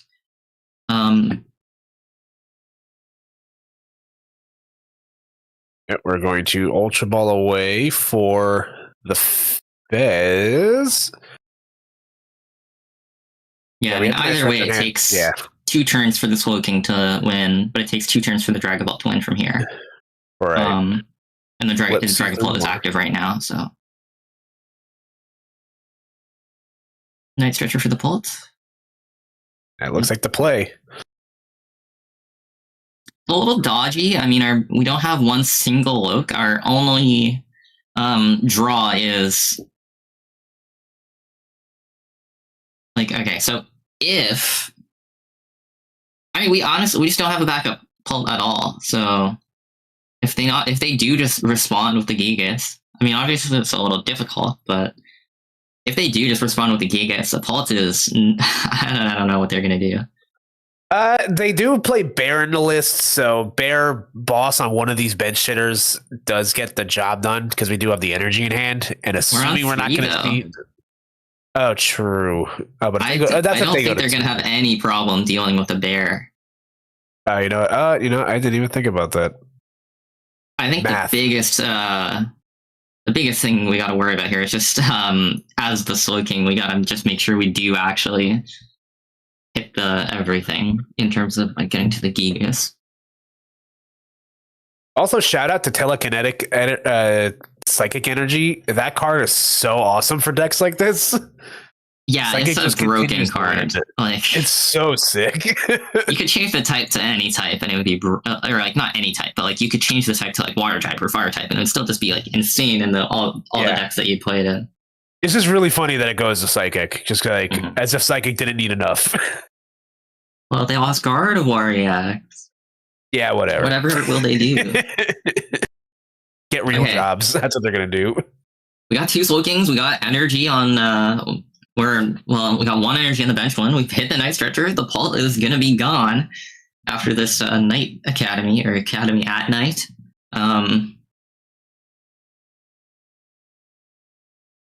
Yep, there we go. As Once the again, Pult, we can definitely Ichiball in here, and I think that basically, I mean, obviously they could There's no boss in this deck. Tyurm is incapable of winning. It's the Shaman. So Ichiball should pretty guaranteed get us a turn or 2. Again, though, like, there's no hand disruption. We can't just swing with Bear because like they literally just have Slowking in play. They have the Academy in play. Like the Buddy has to be in the active like until we're winning the game.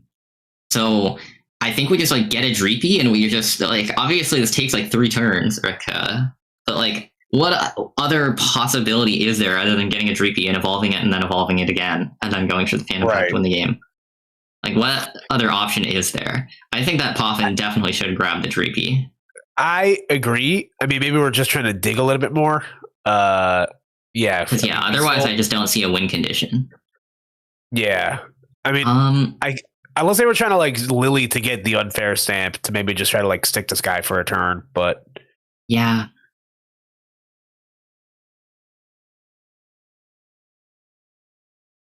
It looks like you said, we're just going to reestablish a Dreepy here, and it's going to take a few turns.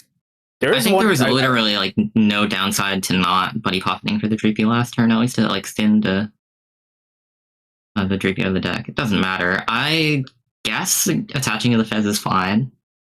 Whoa, wait. Meowth's attack shuffles it back into the deck, right?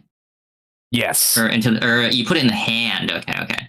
Oh, yes. So I guess what the other thing you could do, we can Ichiball and like, well, I mean, they can still just knock out the Buddy, but yeah, I don't know. This is actually looking quite bad.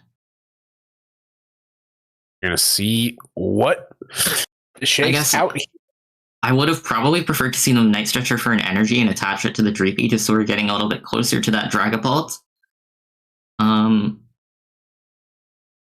Honestly, I don't even know if I agreed with the Lily last turn from the Pult side. Just because, like, we had boss in hand, you know? That was, like... Because that's also a prerequisite to doing anything. Sure, right. He just copied a Shaman attack. That's really funny. That is really funny, actually. That's so sick. I mean, that's definitely correct, too. It's just doesn't take up any resources. Not waste your big hitters that I'm sure you play a finite number of. Yeah. At this point, I guess we go Ursulino plus Unfair Stamp, because it's better than not doing nothing. But, Yep, I think maybe that's just the angle that they were trying to play into here, but regardless, they're going to Fez. They would have needed to hit the Unfair Stamp for that to really function as a win condition. We got the Stadium bumping the Academy. That is actually kind of big. And it looks like we're going for a Fez line. I guess. Or like, I don't know. Okay, we are bearing. The problem is, like, I just don't think Fez does, like, anything. Because there's nothing we can put into the active. Nothing can get stuck, right? Slowking can just attack, and then all the basics have free retreat. Maybe if the opponent misplays and evolves the Slowpoke too early, that could get stuck. But otherwise, I don't see what the Fez is doing. And I think it's quite likely that we'll see the Slowking conclude the game this turn. Yeah, 6-card hand, even not having the Academy available to you. I don't know. I just feel there's enough resources here to pull us up. But we'll see. Ultra Ball for...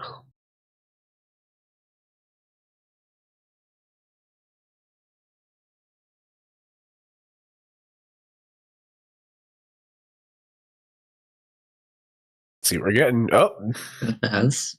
Fez has entered.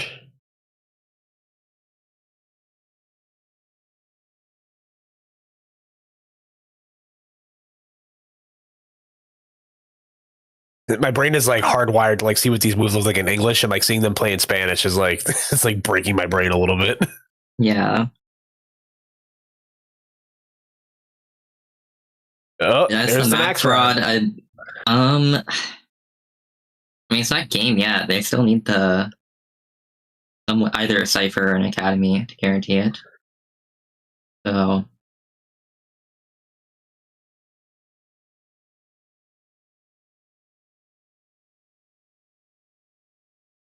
Trying to see what they I don't have. know. I also don't know if I agree with discarding the Kangaskhan off the Ultra Ball, because like if you whiff this turn, oh, there's Buddy. Okay, actually, yeah, I guess that is better than Kangaskhaning. Yeah, Maybe we are evolving the Slow King. Maybe this is thinning for a Lily.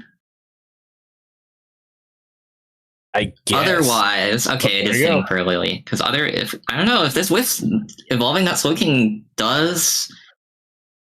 Okay, that's the thing. But we just lilied the things we max routed. So, I mean, we'll see if we drew back into them. I assume we did, because otherwise you wouldn't retreat into the Slow King here. Yeah, they're playing as if they have it. So yeah, I think we can say they do have it. Show me.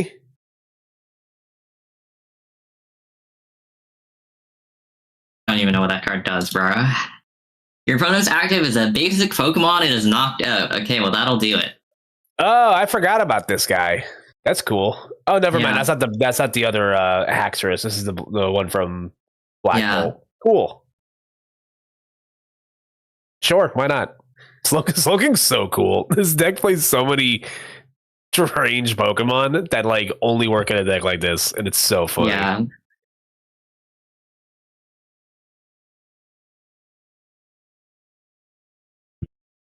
That being said, great stuff for Mr. Muffin Moose. Moving on to, I believe that's at 6-1 now.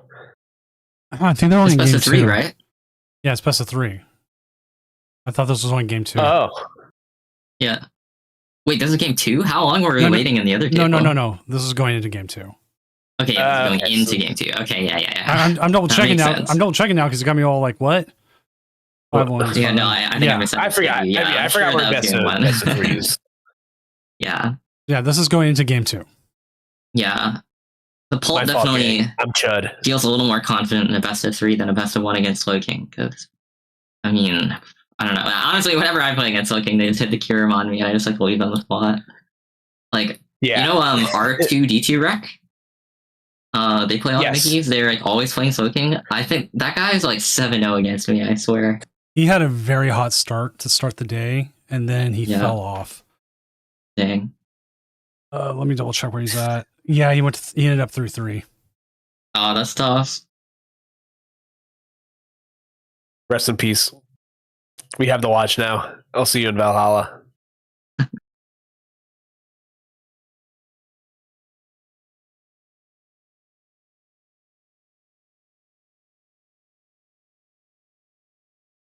Anyway, nonetheless, we're getting into this next game here, so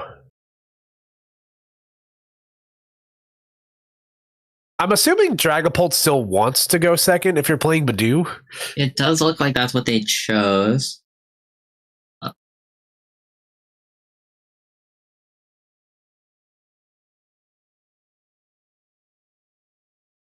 Yeah. All right. Yep. The Kanga start is definitely nice on the side of the Slow King. That's pretty chill for sure.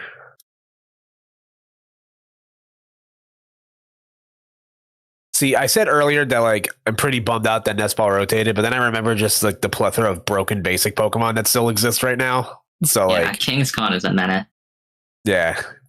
That guy, looking at that guy funny. Good card though. We're Ultra Balling on turn 1.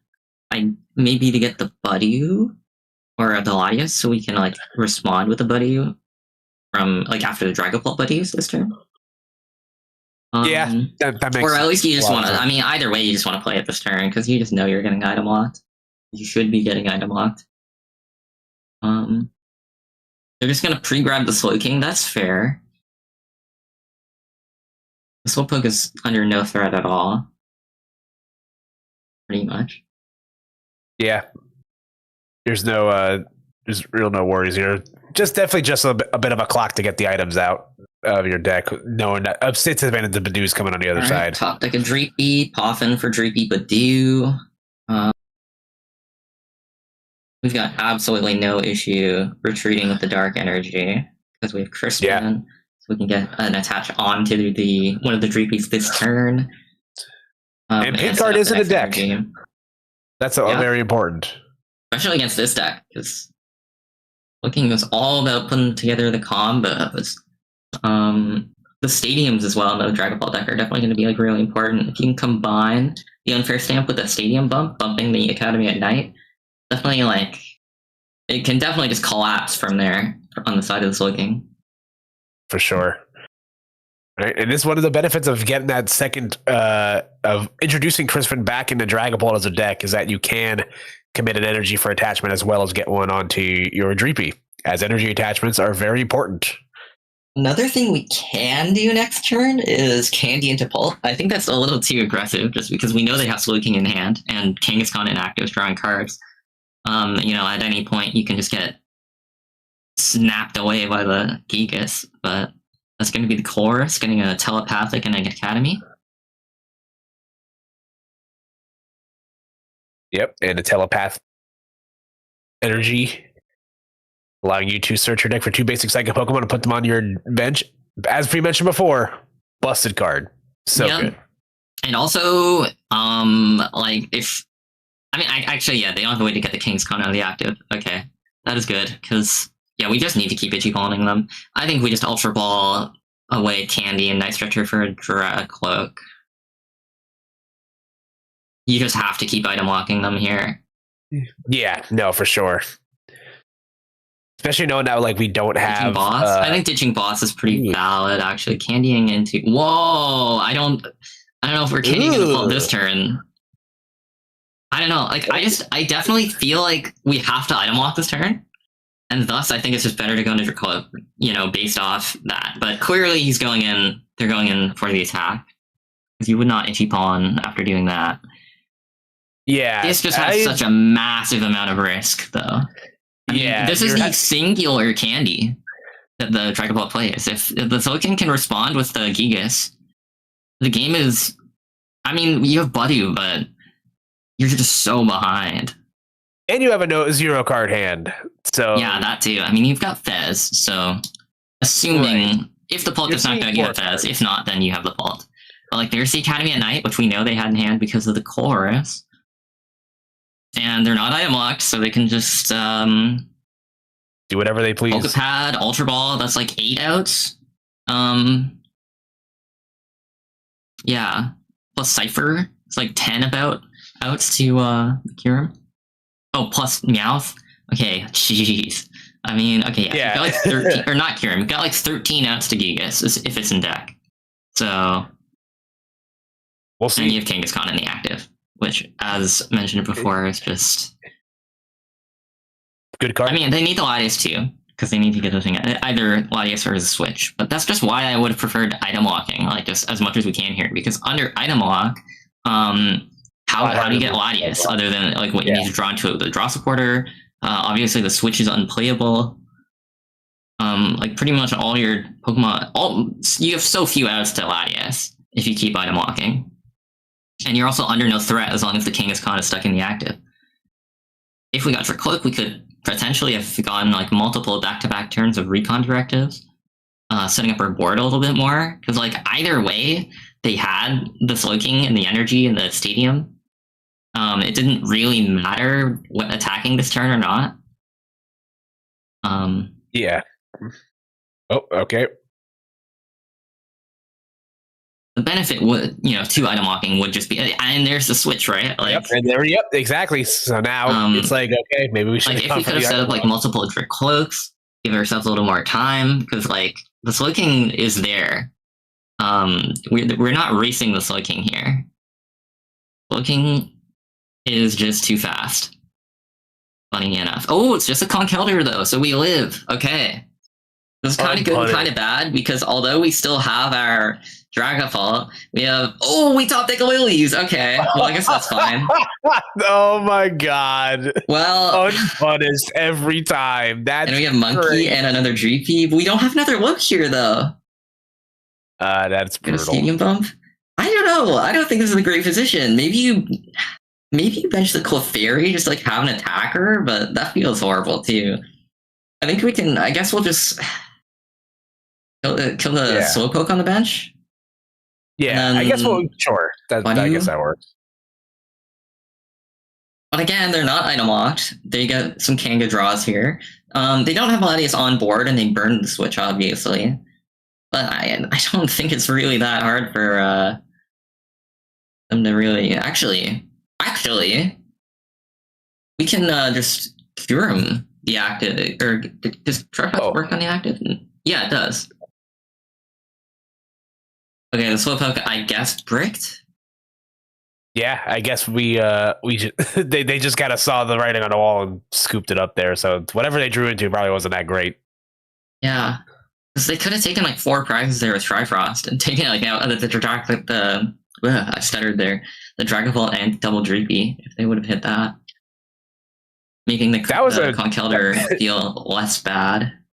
That was a roller coaster of emotions. Like we went from like potentially going for an insanely risky move by burning. Oh, Watch Tower stops Kanga, right? Right. Okay. Yeah. Oh, that's right. I completely forgot about that. That makes sense. Okay, and then they didn't have another Stadium in hand. Just updating Slowking. I would not have been confident in that play from the perspective of the Dragapult, though. Yeah. Also updating Slowking is going first this next game. Okay. It seems okay. Makes a lot of sense. Stage 1 attacking deck, attaching energy from, assuming you get the energy attachment on the first turn. So yeah, everybody gets their go to optimal turn. All right, I'm gonna interfere one more time. This is not anything bad. We have a Lucario at 7-0 and Team Rocket Spidops at 7-0. Ooh. On top of that, that's a deck. That's a deck that I feel like a lot of people are like sleeping on. Couple other ones up there, 6-1s. Garchomp, Raging Bolt. We let Bro on the team still. That's crazy.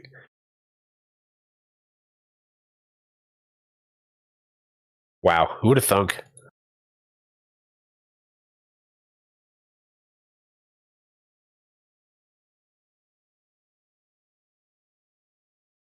Oof. Oh, that's just the insta pass from the Slowking.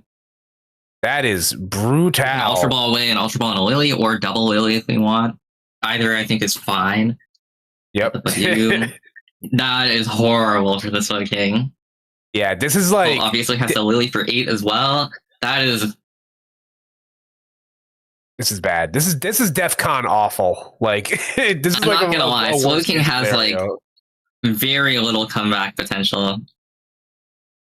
So missing that one turn, I think, might just be the end of it. Like just immediately. Like I don't know.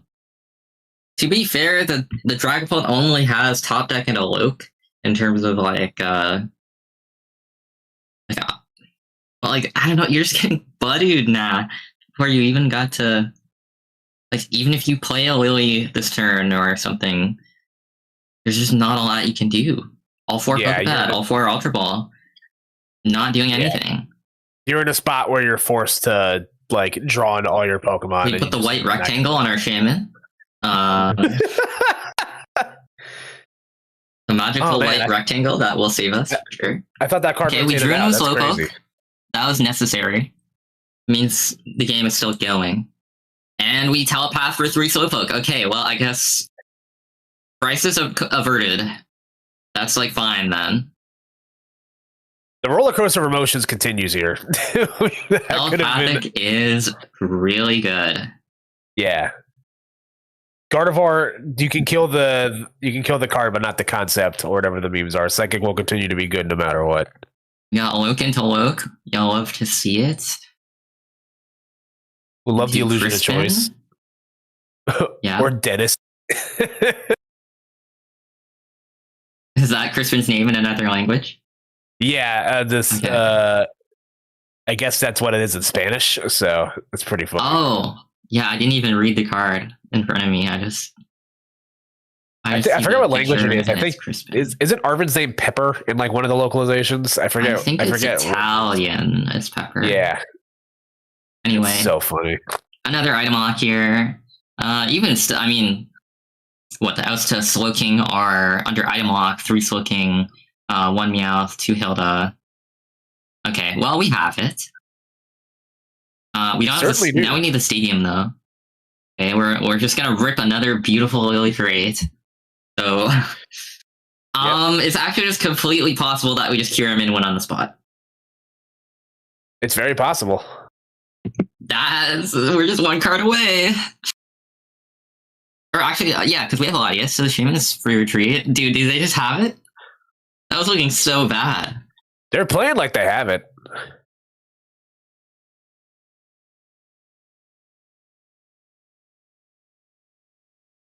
Nope. Okay, well Oh. that's really bad. That's brutal. I mean, the Dragonfall He is was not in the dead. woods, but that definitely puts the Dragonfall very solidly back in the lead. That could have been bad, though. But we live to think see we have another day. literally nothing to pop in left in the deck, right? So, I think you're right. or I guess the other buddy, I guess, if that's in the deck. Definitely not worth. We're just gonna Lily, hoping we get the.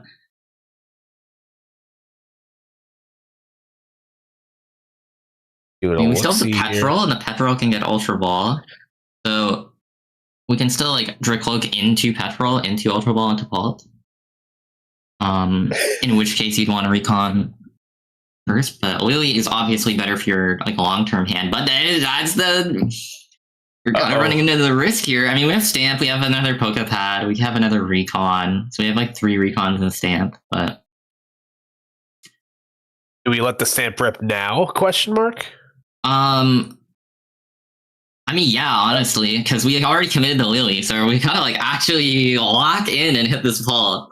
I mean, again, this risk was a bit more Okay, we got the Ultra Ball.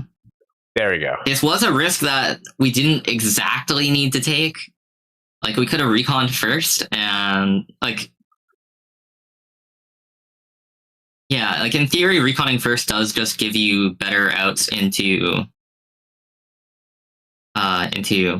getting the Dragon Ball guaranteed, which is really all you need to do this turn, I think.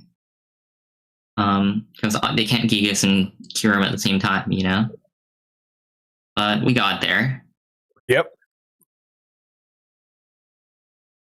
Very nicely set up, and we still got a recon directive to use. I think I would just take the Psychic, yeah. I think Monkey's just like not. I mean, obviously there was that situation where the Slowpoke the Slow King had to con Kelder, but that is not part of their game plan. And I don't know if I agree with killing the Shaman here either. I kind of want to mark the Slowpokes. Like 2 on each Slowpoke, 1 on the Latias, and then I guess 1 on the Shaman. Yeah. Probably be my favorite spread there. I would probably would have done the same, but maybe assuming that the unfair sample stick them, but I don't know. We'll see. I mean, that doesn't really provide a reason or incentive to kill the Shaman, I don't think. In terms of the Dragapult. I think there's just kind of no reason to do that. Yeah. I mean, we have like double Oak, we've got energy for next turn. If they kill the Pult, we have Fez as well. I don't think we're really worried about like failing to find something. We also have double Boss in hand. I don't really know what you're looking for any like more than that, you know? We find They would me off for the Lily. I gotta say, it's really nice to have like a card like this back in standard, because like I have to like rewire my brain to being like, oh man, my hand sucks, but then like I can Ultra Ball on my second turn to find a supporter that like lets me play the game. So I just like that card like this exists because we can have like more non-game, more games than non-games.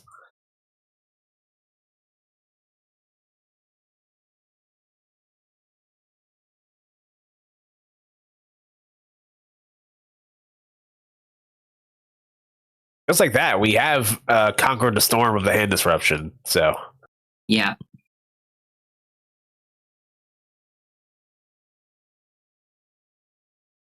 Ooh, okay. Oh. I guess we don't have Pokemon. We don't have an attacker. That was really. I mean, unless we have Switch. No. no. Well, we got 3 boss in hand. No shortage of that. I think we definitely just commit our recons first and just see what we can, extend toward. But I think I like the idea of just bossing the Soul King. Yeah, I think that's also a good idea. I mean, I guess. Do you just always win anyway if you boss the Meow or the Soul King or the Latias? Could you just go 2-2? But I mean, what you could force them to use find Soul King, attach, patch, and then of course the attacker, whatever that may be. But it looks like we'll just swing into Kangaskhan. That is I think the worst thing to put 200 damage in. So I guess it's better than the slow poke, but we have 3 boss. I think and again, the Soul King has no hand disruption, so if we boss this turn, we're still guaranteed to boss next turn for the most part. I understand we can. I guess we still have game on the Kangaskhan plus the Soul King. Actually, I guess maybe it just doesn't matter. Yeah, it probably just doesn't matter in this situation. There's no hand disruption. These 3 bosses orders are going to be safe in your hand regardless. So I think we're just kind of yeah. I mean, okay, so honestly, times like this, we're in this hand disruption because this is kind of just turned out to be boring now. Yeah.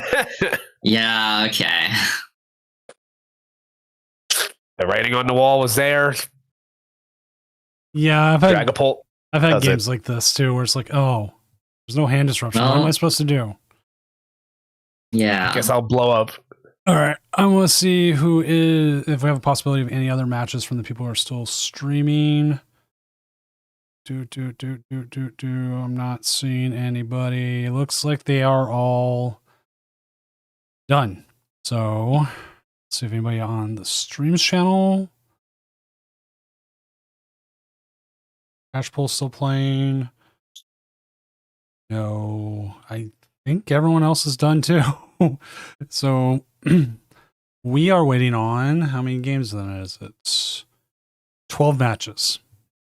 But we are pretty 12 matches, but we have 28 minutes. This is the hard part. Yeah. This is the part they don't teach you in commentary school. Yeah, it's this is where Pokemon gets away with it because that they know you're going to come back. Yeah. And they're we can just run some ads and you'll come back. Whereas they're not before this, it's oh man, I don't know what to do. We had a 5-1 drop. Wow. Somebody had to go to work. Wow. That's brutal. 4-2 drop. All right, here's the worst part about today. We are now up to 58 disconnects or bugs deciding games. Possibly deciding games. I love my client, Pokemon Trading Card Game Live. Thankfully, they're usually caught early enough. It's not an issue. Okay. But the fact that we've had that many.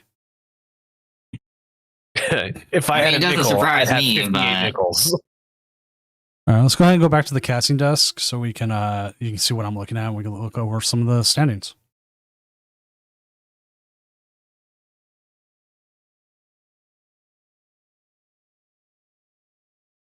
Yeah, we have our whole way of handling it. So many times I've had to press exclamation point reset today has been ridiculous. Yeah.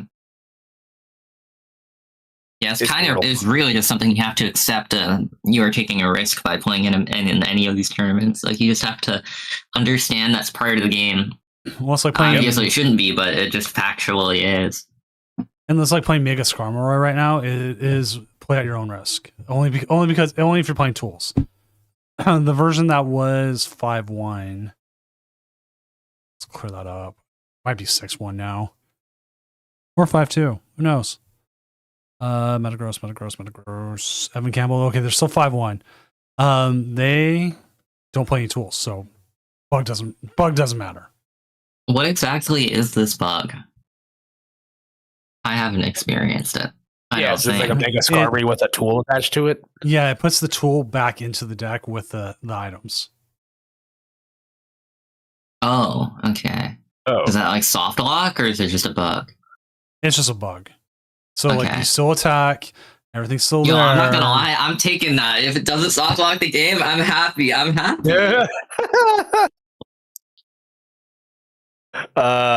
Sidebar. I think this deck is really cool. This is like Steven's Metagross, like psychic attacker box like thing. Mhm. It's really, really super cool. cool. Yeah, I'm like, I did answer Daycamp real quick in chat. It's been thankfully outside of one round. It hasn't all come out at us at once. It's been like, here's an issue. Okay, 2 minute and a half later, taken care of. Here's an issue. Like a couple minutes later, it's been at least easy to handle. Like we have that stuff set up. Yeah. right. 4 years of this, you get jaded and you figure it out. Yeah. Damn, has it really been 4 years? Yep. If you want to see here, 4 more years. 4 more years. this is all the tournaments we've ever run. And it keeps going forever. All the way down to Got it. February 19th, 2022. Dang. Wow, 4 so you years really ago, had it's tournaments like back in like Spiritomb War days and stuff. Yeah. Our first winner was Jolteon and Inteleon. Oh yeah, Awesome. that's fire. God, seeing some of these cards again just like gives me like, I just felt a chill to go down my spine seeing Scoop Up Net. Like, Well, so what is it? When 2 of these cards are still legal? Tool Scrapper and Boss's Orders and Energy Search. Yeah. and Energy Search. So Oh, and Energy Search, yeah. yeah, I we, guess Lightning Energy if you want to be a nerd. Yeah. Actually, Lightning Energy. I don't count that as a card though. Rotate. When they let an energy rotate. That'd be kind of sick. Rest in peace, Fairy Energy. We think about you every day. Yeah. But that's how long we've been running this. What would you fuse electric type into? Maybe like fire type? Or Maybe. psychic or something? They all just become normal types. They all become Every- colorless Pokemon. It's nothing but colorless play. They're like, who wants weakness or resistance anymore? Gone. Yeah. Be gone. Looking at some of the 6-1s, we do have a Honchkrow, 6-1, Garchomp, Bolt. Yeah, I saw multiple 5-1. It looks like 2 of them lost. We have a whole bunch of 5-2s. Are any of you two Haunch believers? Because I'm a big Hauncher. I'm a big Hauncher. I'm a Haunch believer.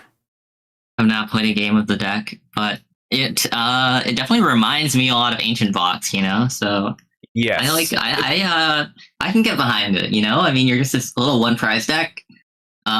You're playing all your cards with the, you know, the tagline of whatever on it, whether it's Ancient or Team Rocket, you know? I mean, It definitely, there's a lot of similarities, I feel.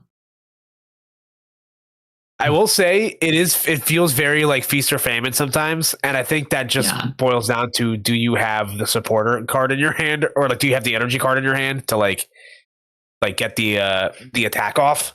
But when this deck's able to go, it goes. The nice thing about this deck is all the supporters at least have text on them, you know? Yes. Like Ancient Box played Walking Awake. Yeah, because it was a wonder street. Yeah. Gosh, what a time to be alive. It was a good time, but I think this deck is better. Yep, Articuno. So I sit here every day going, why did we not get a Articuno Illustrator Rare? Like, they gave every other, like, Rockets card an Illustrator Rare, except for Rockets Articuno. And also, for the record, if you want to blink this deck out, it is still, for the most part, pretty cheap to do so. I blamed mine out. I blamed my Rockets Mewtwo out for pretty cheap. yeah, I think the only things that'd be costly would be the supporters, right? And really the only supporters that'd be costly would be like the Giovanni. the Giovanni and like that's it, right? Or Yeah. Oh, I guess Ariana, isn't that card expensive? Giovanni for this version. The one where she's just like frame mugging. I forgot. I actually forgot about that card because I forgot that they made only 2 IRs of the Rockets board. Yeah, the frame mugging one is nuts. But yeah, for the most part, the full arts are still all like under $10. The full art Rockets receivers are like for like 5, I think. Yeah. Rockets Proton right now is at 7. Yeah, I picked all these up at a card show like a few weeks ago, so like the prices were still like pretty low before like the competitive people got their hands on them. But wasn't Petrol like only like $1 or $2 like before rotation, or not before rotation, but like a couple months ago? Because I remember those price spiked at some point. Yeah, it became it was the most expensive one. I think that was like they were like before they were like $10 a pop. Now they're like close to 12. So yeah. Then let's see how much the Rockets transceiver is. $284. That's cake. So easy. I'm so happy that the collectors hate those things. It's so great for us. I mean, look at how fast this has dropped. 48 cents, but nearly $20 for this one. Yeah, that's fine, I guess. You know, there was a time where it was cheaper to get the full art from Japan from Perfect Order than it was to get the normal one from Ascended. Yeah. God. I what a time to be alive. 100% believe that. Let's see. We got more games done. We got a bunch of 5-2s. The 5-2s can ID next round if they want to call it. Yeah, that gives you pretty dicey odds of making cut there, right? You'd have to win out 4-0. Yeah, it's always going to be easier to win your round, or well, usually it's going to be easier to win your round 8 than your round 12. Yes. You know? So, not all the time, though. But usually. Duskull, All Out Drip King, Ryan, they could take the ID and call it a day. They wanted to. They don't have to win as many tomorrow as they do. Or they could just play and be like, hey, I don't want to see Lucario. I think it's definitely correct to play. I think it's correct to play. Yeah. I agree. Not just from a content creating perspective either. Yeah, but from like a playing perspective too. Crustle at 5-1. Yeah, I mean, if you're already 7-0, then like... Or 5-2, excuse me. Young Mega at 5-2. Sweet. Being a grass type attacker is like pretty dope right now, just because you hit so many things for weakness. Festival lead. We actually have a festival lead. I thought it might do better, but we only had 3 festival leads. Wow. That's because I guess like the other single prize decks I just feel like offer just like a little bit more agency. Like looking at ones that came through, like Rocket Spide Ops. That's only one of them. It's 7-0. But even then, if you look at the Rocket Spide Ops, there's still a Mew in there. Yeah, I haven't actually looked at this list. It's just Rockets, but like primarily Spide Ops, I guess. You're using the Sneasel, possibly the Mewtwo as another possible attacker. You have a couple options. Yeah, I do think you need a Mewtwo at some point, just because. Yeah, like for endgame, yeah. Yeah, for endgame, we have the energy switch, so like you can do it all as long as you have the rocket energy in hand. It's just like a secret box away. Yeah. I mean, I guess you need 2 items technically. You might need like the Ultra Ball to get the Mew. Let's see. Yeah. These are the 4 we're waiting on. Yeah, all at Blitzel is the Hodge Crow versus the Dragapult, which is a pretty complicated matchup, I think. Let me see if he's streaming on YouTube. He usually Table does. 13 is Bolt versus Dragapult. And then Grim versus Dragapult. And Table 22, and then the other ones are out of contention. Or the other one is out of contention. All right, he is streaming it, so we're going to steal his game real quick. All right. Oh, this is fun. We're the co-stream. Whoa, okay. Whoa, it's Dragapult with Frostlass. Okay. Yeah. Whoa. Wait. Oh, he That's just crazy. He just lost. It must have just came through. Yep, there it is. Oh, okay, yeah. Never mind. No co-stream stealing. Did not have that on my big. You know, the card Frost today. Blast it does low-key hurt the Rocket deck a lot. That Yes. can actually do something. The Frost Blast plus the Monkey can actually get through the Articuno. So, Oh, how did we not get this matchup?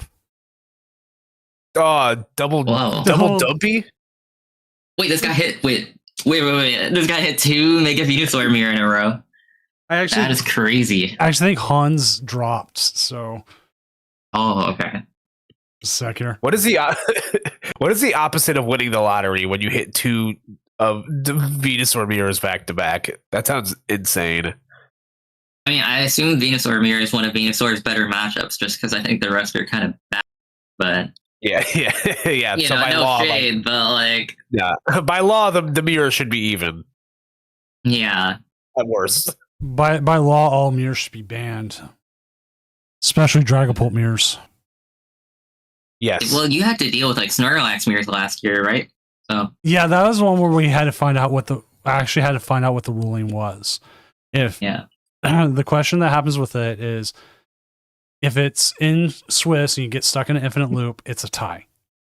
Just Yeah. tie. that makes sense. And cut or best of 3, or not so much best of 3, more cut. If you're stuck in an infinite loop, you restart the game. You go to a whole new game, restart it.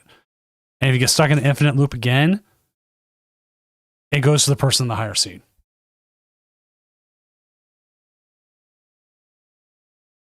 And and we watched it. We watched one of them, and it was literally them trying to be as aggressive with the mills as they could be. Yeah.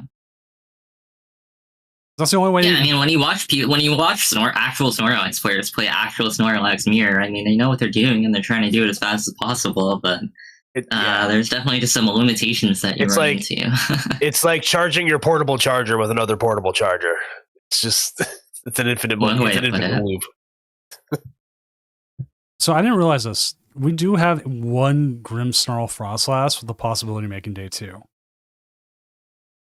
Yeah. Okay. They are fighting for their life.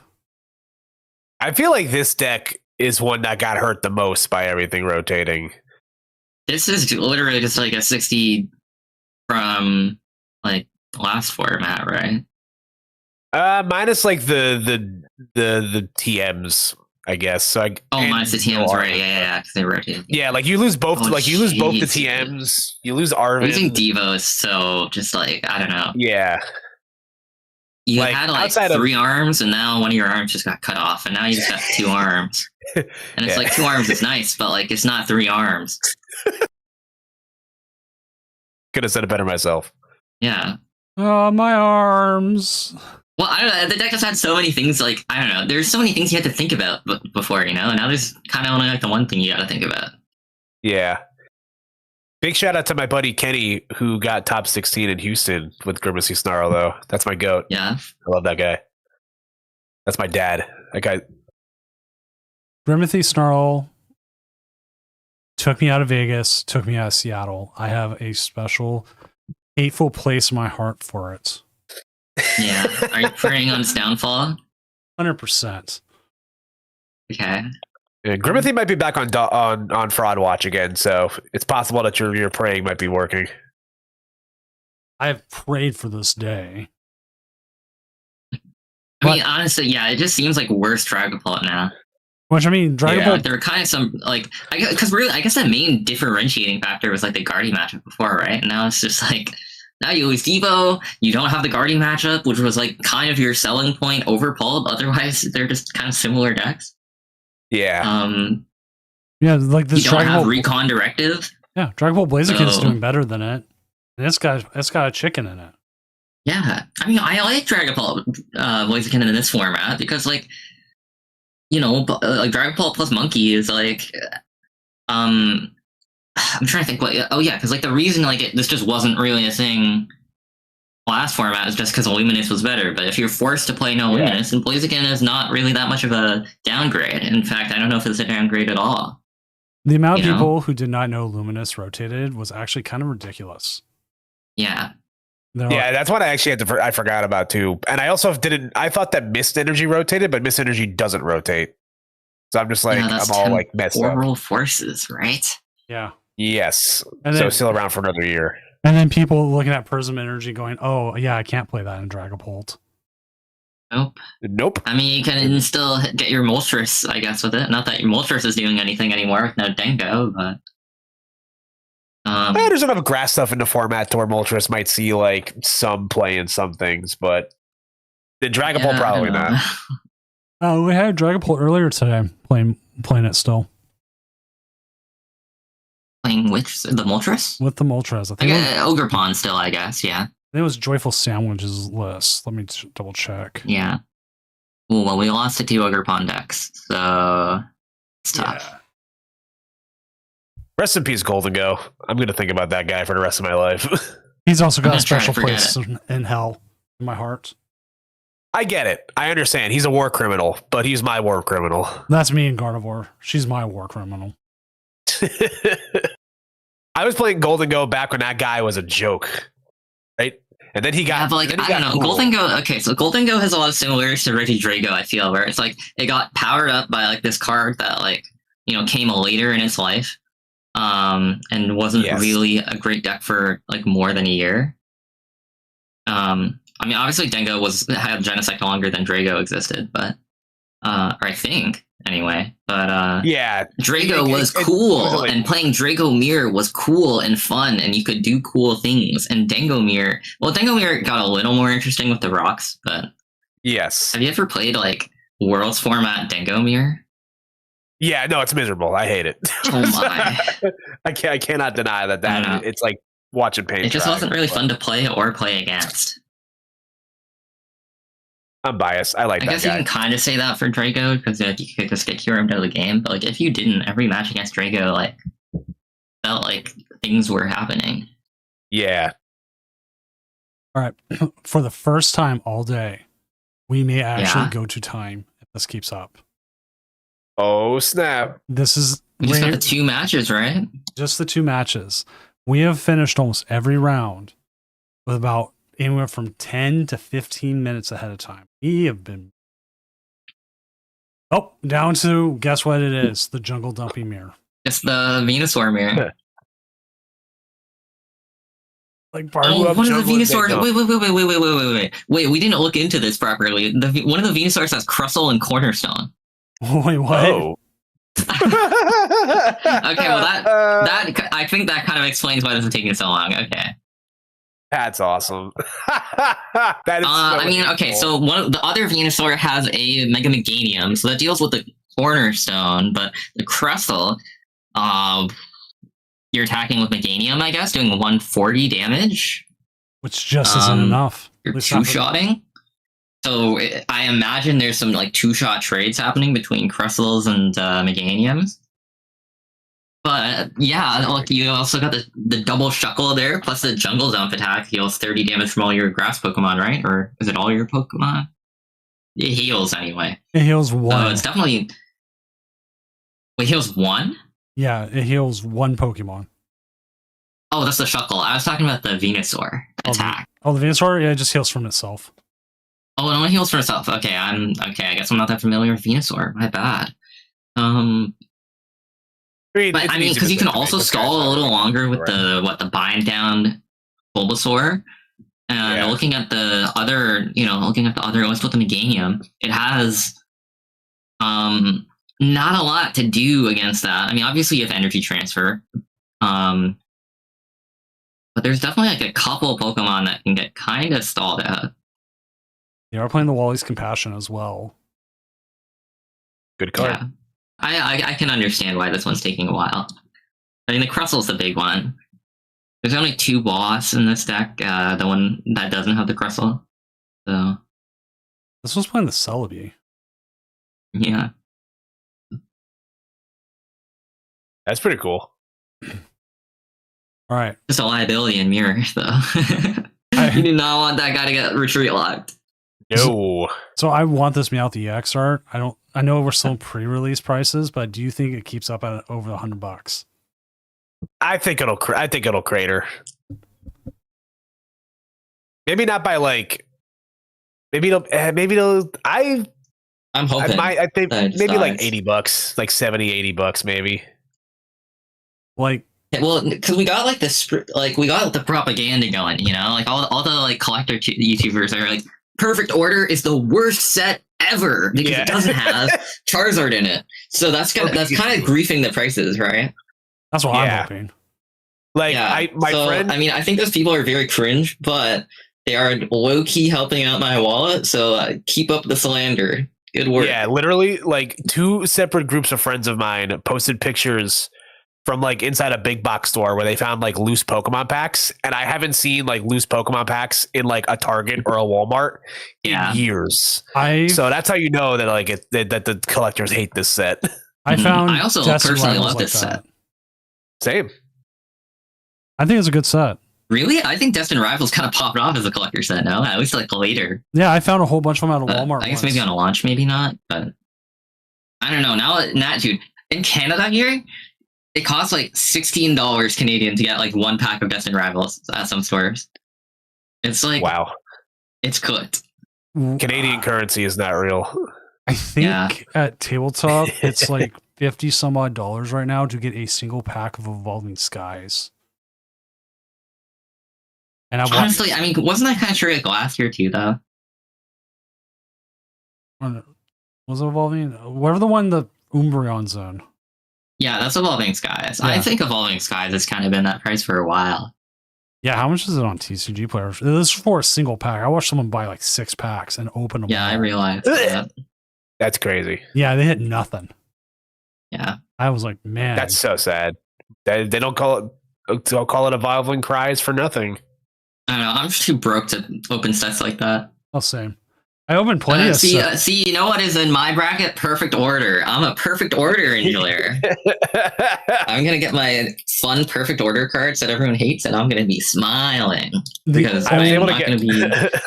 The only I'm reason gonna I spend opened it, $100,000 on Pokemon card. yeah, people do Yeah. that though. It's legit.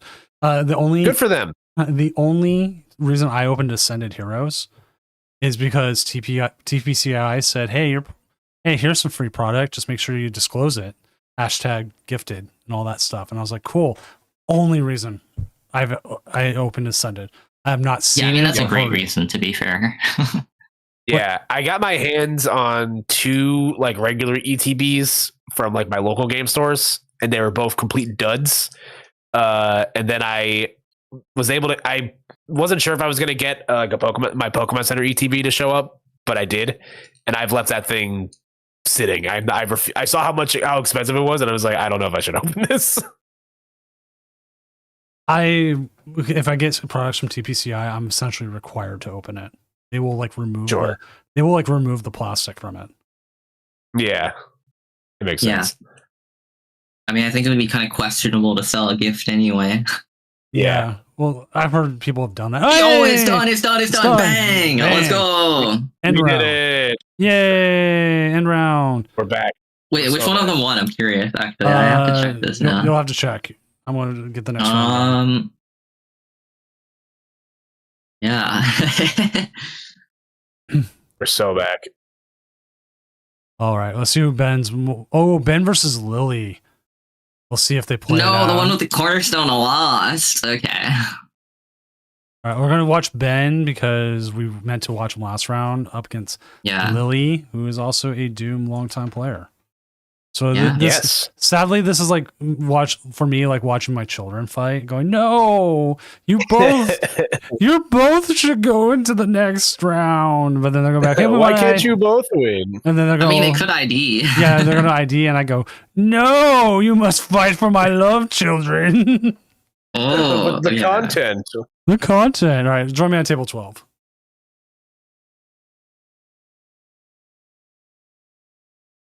All right, we finally get to see this Fiancé deck, or at least I do, or I finally get to cast it. I mean, Yeah, we this deck obviously looks saw really it cool. earlier in the day, but it is a very cool deck.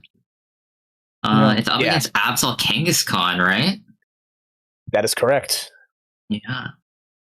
Featuring the new technology that was popularized after the Champions League in Japan. Teal Master. Yeah, like the Clefairy, the Ogre Pawns.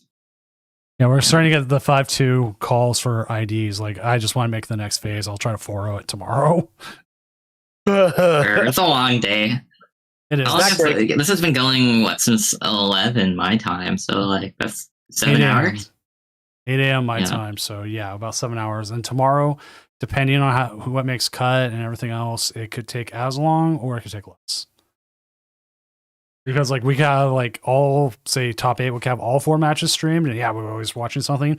Or we have the one match that doesn't stream that's like set up to like between like the 2 slowest decks, and then you go, oh my god. Okay, so what happens when they just go Cornerstone Psyduck against the DNC deck?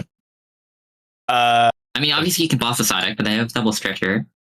That seems like a bit of a... That kind of seems like probably the defining, thing in this matchup, right? I would say so, yes. Like, I mean, that definitely seems like what you want to be doing as Lily here. Here we go. We were getting into it. A Flutter main start is kind of scary against a Kangaskhan deck, though. Yep. Okay, is this going to be the Clefairy? Well, that doesn't matter that much. But I mean, actually, just we're just going to keep the Flutter main there. So this hand is pretty tragic, though. We actually just like have to top deck a supporter next turn. We just have to find like a Lily. Flutter main, the Flutter main is buying some time. Yeah, Flutter main, another one of those cards that I forgot did not rotate out. Yeah, I mean, Flutter main's like even better than or is like comparable to Buddy, I feel. Like in this matchup specifically, right? Just because Kangaskhan, Kangaskhan. So yeah, so many Pokemon in this deck like rely on their abilities to like do something, so. An Ultra Ball for Meowth for Serrano. Yep. Serrano. What's the consensus? You can't really do much about Serrano. Is that what we say about that? I never know how to pronounce this guy's name. I don't know either. I think Serrano sounds right. Has he been in the anime or? Not yet. Not yet. Okay. I hear Serrano. I just think of Major League. I think of the pepper. What I hear. I think of like Saran Wrap. You know. That's funny. Okay, we got an Ogre Pump. Sorry, we got Ogre and what else? Kangaskhan Latias or something. Yeah, no, like the Kangaskhan he's kind of just there. I mean, obviously it'll be good later, but yeah, he can hang in the back, but like he can't really do much right now. Yeah. I don't know if it's correct to retreat into it anyway or not. I mean, obviously it has more health than the Clefairy. Like the Clefairy could, in theory, just like insta-die to a DNC right now, but it's like we're attaching to the Kangaskhan, maybe trying to use it as an attacker here. I mean, it seems like fun. No, that seems pretty bad in this match, honestly. I think we can kind of infer on that that this Flutter main is doing its job and definitely slowing them down. I don't see a reason to not candy into Just More, though. Oh, actually, wait, no, there's definitely a reason to do that because Psyduck. Okay, no. Hold the Candy Noir. Never mind. Definitely correct to hold it. Yeah. We're not trying to let them boss our Dusknoir and then he's run errand a million times. Ideally, they run errand 0 times, but it looks like they will be getting the knockout with the Crispin powering up the Kangaskhan here. Yep. And that's really bad. Yeah, unless we get a supporter on this next turn, or like a way to get it, then this could potentially be a quick game here. Yeah, that's twice I've seen this DNC deck just to like completely brick. So yeah, which is like interesting, but yeah, I guess you play the telepathic energy, you play the 4 Ultra Ball, so like. You play a finite number of ways. Oh my, okay, calm down. Okay, well, I think we got the Flutter main. I think we just got there. Flutter main's dead. It's okay.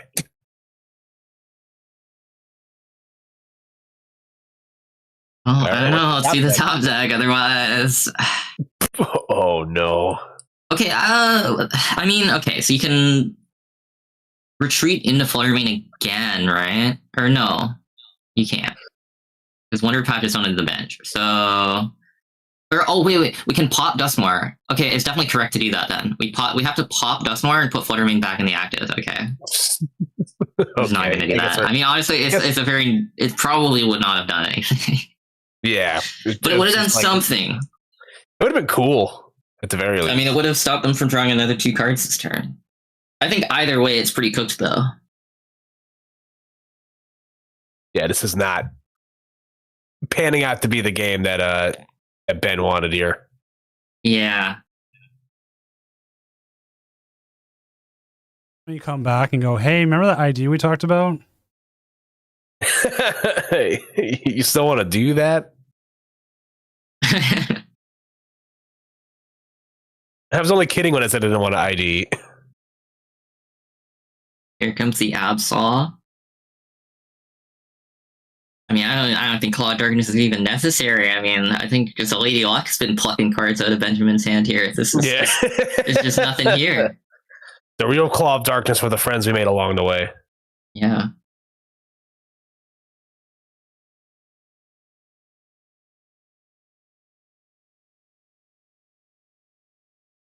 I honestly think this is just like a scoop angle. Like, there's literally just nothing that can, even if you get a Lily, there's just no way of winning this game anymore.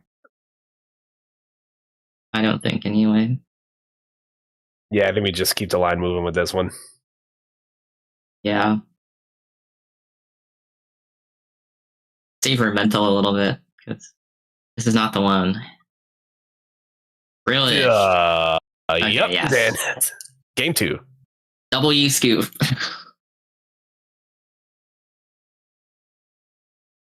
All right, so rough go there for Ben. As someone said in the chat, though, Fluttermane is actually kind of just amazing in this matchup. Yeah, if he can get it early, it's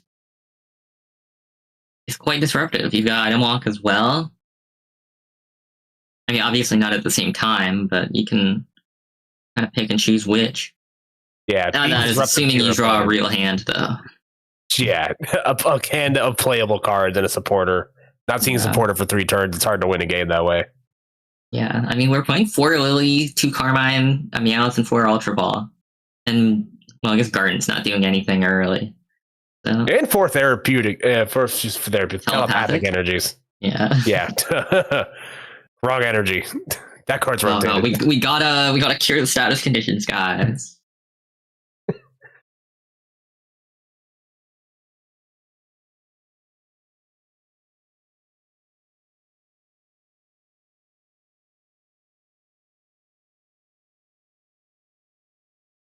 All right, let's see. For any reason, if this game finishes up quickly again, we do have another game. We have we'll just jump right to table 11, where we have Toxicnator with Clefairy's Ogrepon versus Dragapult. So that's if we get a repeat. Waterstar, Lily in the hand, telepathic.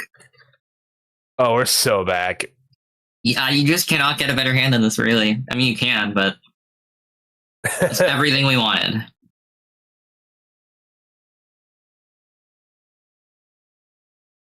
We're gonna get to see a game, which is important, which is great. So we're just gonna see a tap pass on the side of the Absol. You definitely telepathic first, right? I think that's great. Or I guess you ultra. Maybe you don't want to telepathic to the Fluttermane. I guess you can Ultra Ball for DNC and then put the telepathic on the DNC. That's fair. Yeah. Actually, that definitely just makes more sense. Yeah. Whoa. Okay. Whoa. It's hey. Oh. Okay, we're going. Whoa. Oh, we're gonna telepathic for Eladius and then judge item lock. Okay.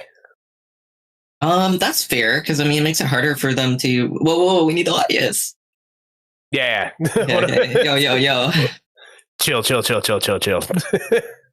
Okay, this is not what I expected them to do. But I can't confidently say whether it's better or worse. Although, looking at this hand we got off our hour 4, it's yeah, it's brutal. Yeah, I mean, we are item locking them. I think this play's kind of decent. I mean, they play 2 Latias, but like if they don't get a Latias, then they can't Genghis Khan anyway. Still, right? Unless they like hard retreat, which seems horrible. I don't know. Let's see if they have a supporter. That's kind of the big thing. They do. Oh, they do. I guess they do play double Meowth. I mean, we are item locking them, so their outs were Meowth, and then what? I don't even know like what they have to do to unbrick. Like I guess Serrano gets a Latias King. Either way, they have to Meowth. Brock scouting, I guess. So, but well, I think Serrano's is better in this case. Yeah, that's probably just a better choice. I did play to 1 Lilies too, but odds of that were low. Yeah, I think the Lily is just in here because you need another supporter, and it's slightly better than 4th Serrano or 4th Crispin, which makes sense.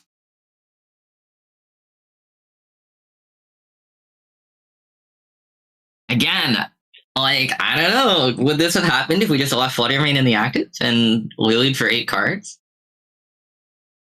There's definitely like a huge diversion of like of game states we could have had here, you know? There's definitely a parallel universe where that happened.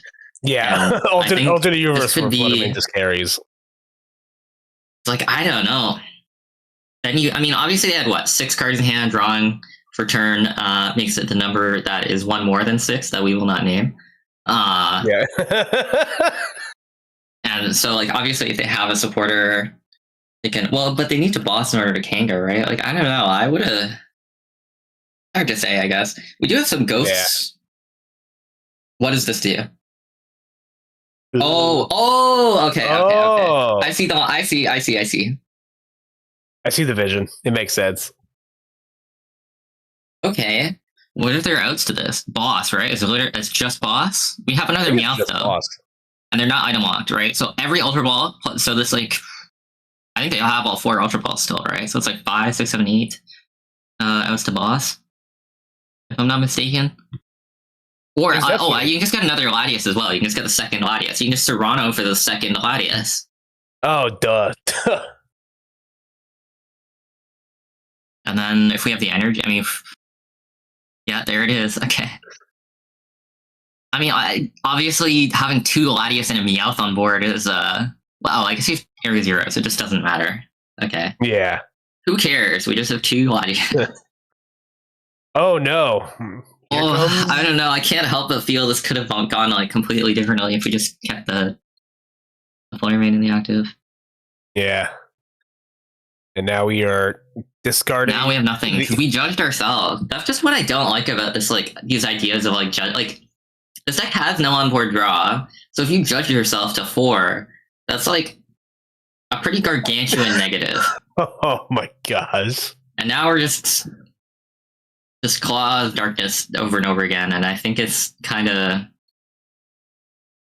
like, I don't know, we're just not progressing the board anymore. Yeah, like at this point, it just you're not progressing like you said, you're not progressing your board any further than you already are. Yeah, like we're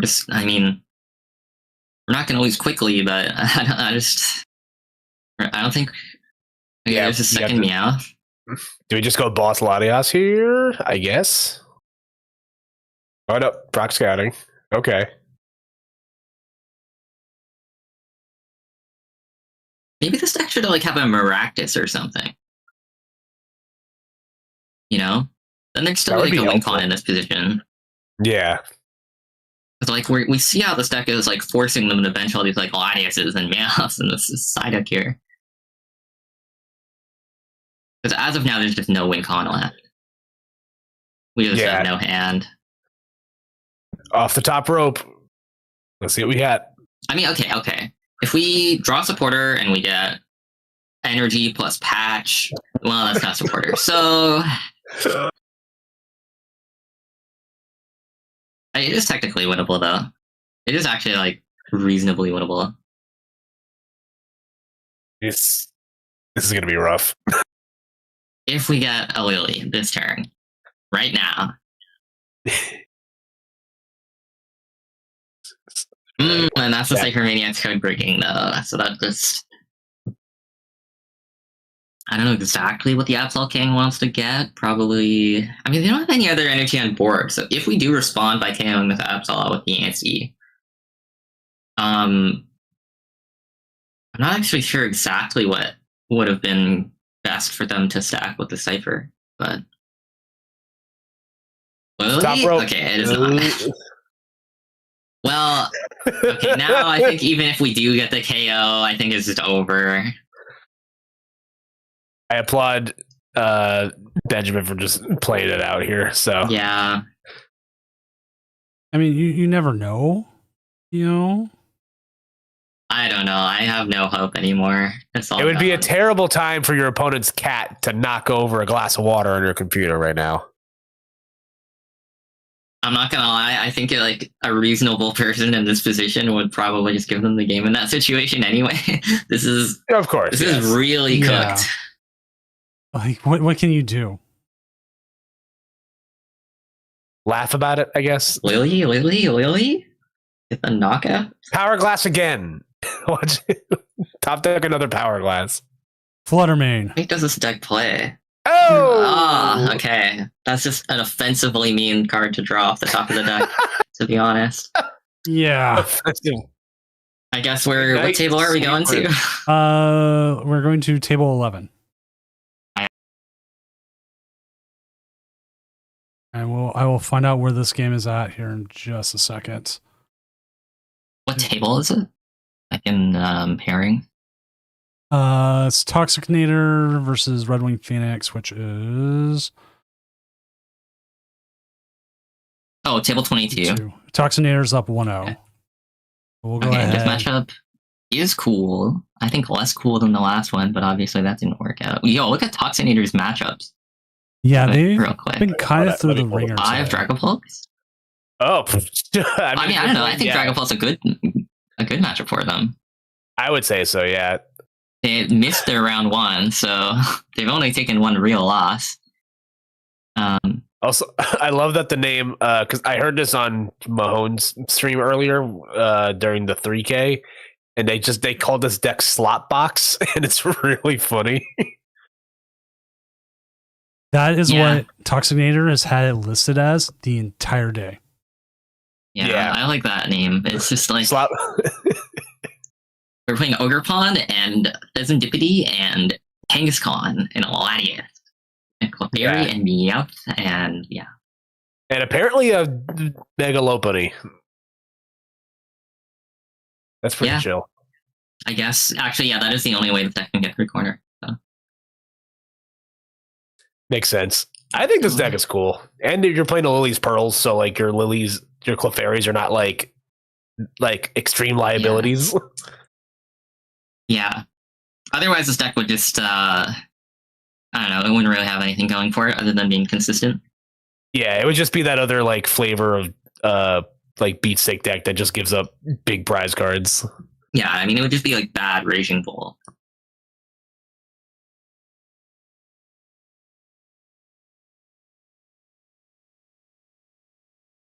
Commit a couple of pearls. In terms of looking at this actual board state, this is game 2, right? So I believe so, yes. This is, I mean, we got double Oak, so I don't think we're really complaining of the Dragapult here, but this Clefairy in the active is a little awkward. It definitely allows the slot box here to start the 2-2-2. And with Latias, there's not really a lot of like disruptive stall plays you can do as to the Dragapult. Like you can't boss something and like it gets stuck.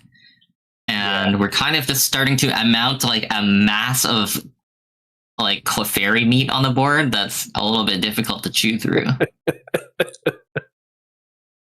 I mean, there's 2 of them. Yep.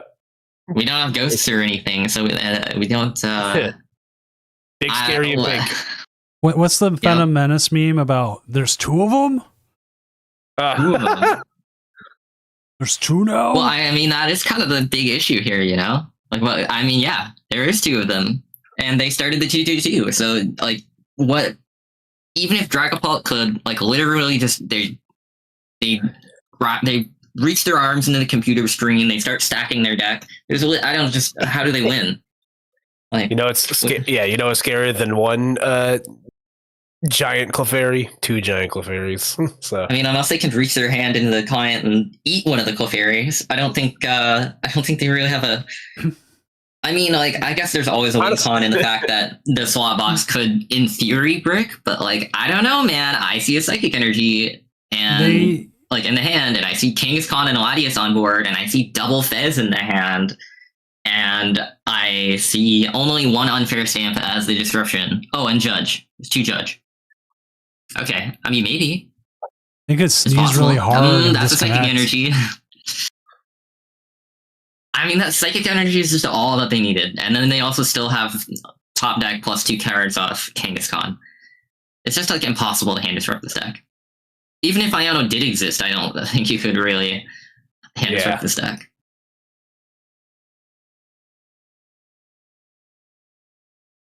all right, 1 prize card for your troubles.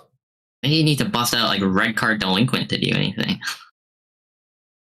Oh, never mind. Jamming Tower's in play. Dumb, stupid.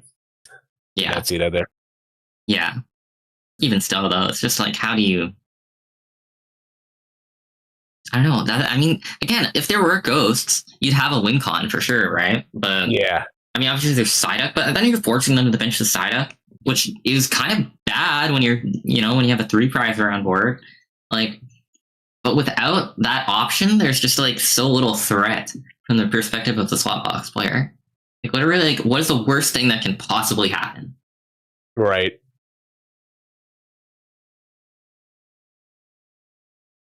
Like, when you just have the knockout on the Dragapult, which is forcing them to get the Crispin next turn, they have to get Crispin, unfair stamp. I guess, well, we don't actually have a second Clefairy this turn, do we? Oh, we have our own unfair stamp. Well, yep. Like, I don't know. How does it, okay, if we get a Clefairy on the bench this turn, how do we? Oh, also wait, we just have a Lopunny too, which makes boss a win con on a Meowth. Like, how do you? It's not really a question of how does the Pult win. It's more of a question of how does the Pult not lose next turn. How does slot box lose? Is more of a question. Is more of the question here. Well, it's just like, how do they not win next turn? Like, like this game is like. Obviously, anything can happen. In theory, they can brick, but it's just like that seems even more like, or less likely, rather, than like hand disrupting a Dango out of the game. Like, there's literally Kangaskhan, Ogerpon, Fezandipity.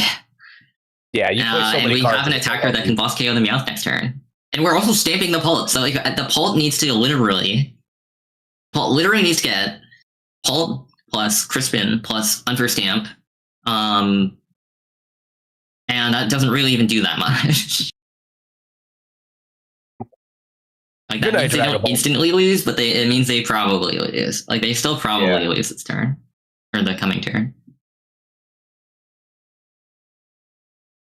Looking at the hand of the slot box here, that's Crispin Night Stricter Energy Switch, so that's just it. Everything. That's pretty good. That's all the things.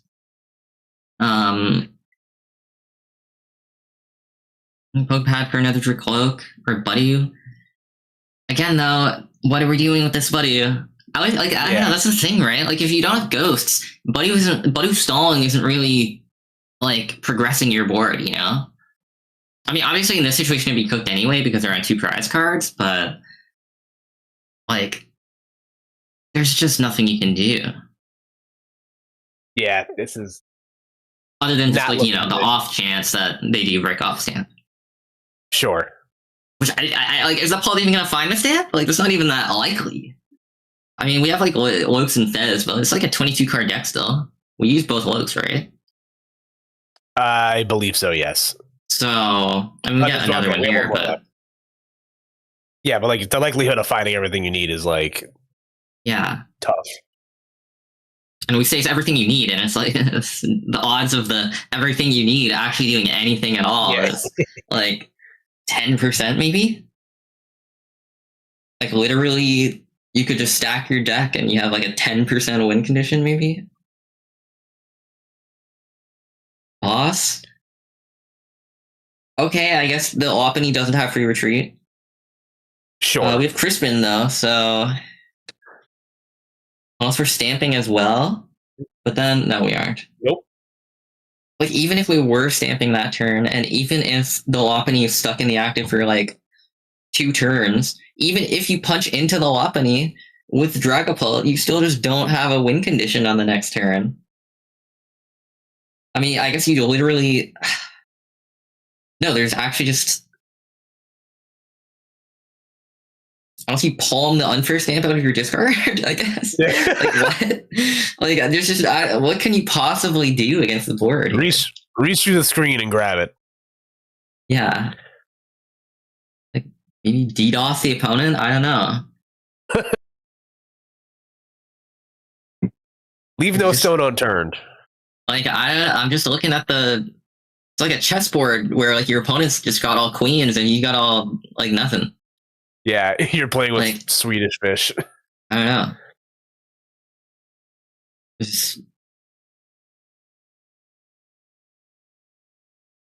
All right, promote the Meowth. And we'll see what they can do here, if anything. Cry.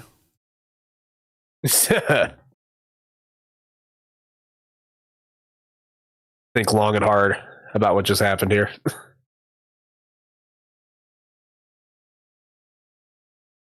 I mean, you don't really got to think very long either, because this deck does not really do a lot of actions either. It kind of just... All right, now I Think keep hard, but not long. I keep everyone keep saying like slop for this slop deck. All I can think of is from Billy Madison with the cafeteria lady. Who wants sloppy joes? I made them extra sloppy. I just love the notion of calling anything slop. I just think it's really funny. Yeah. I mean, this deck in particular as well. Just like, is there anything like anything historically that's even close to as sloppy as this? I mean, obviously there is like a Mewtwo Wars, I guess. Mewtwo Wars, like this is better than Mewtwo Wars, better than Mewtwo War. But is it like outside of that, and maybe some extremely degenerate expanded metas? This deck is really. Yeah, it's just very dishonest. Sometimes you got to call a spade a spade.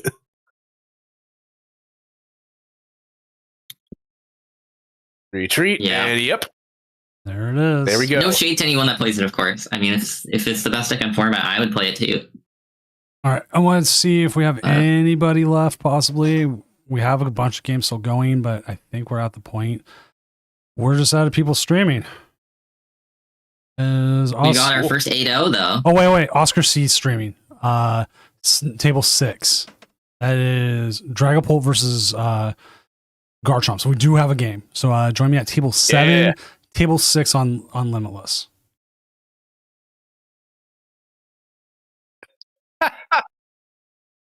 Table 6-7. Table 6-7.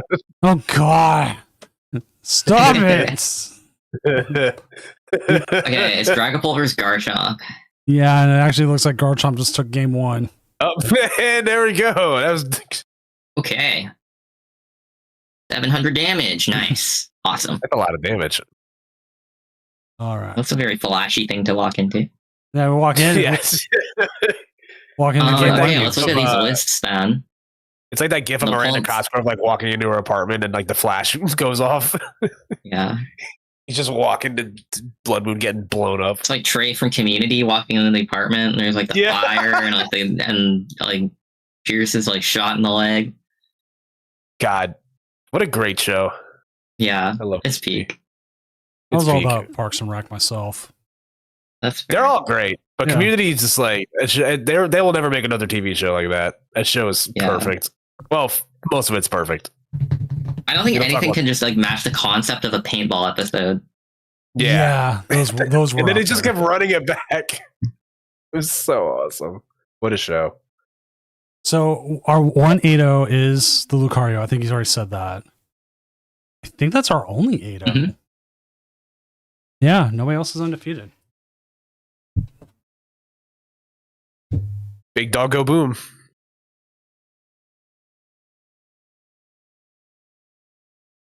So this game, let me find out what's going on because like they are not moving.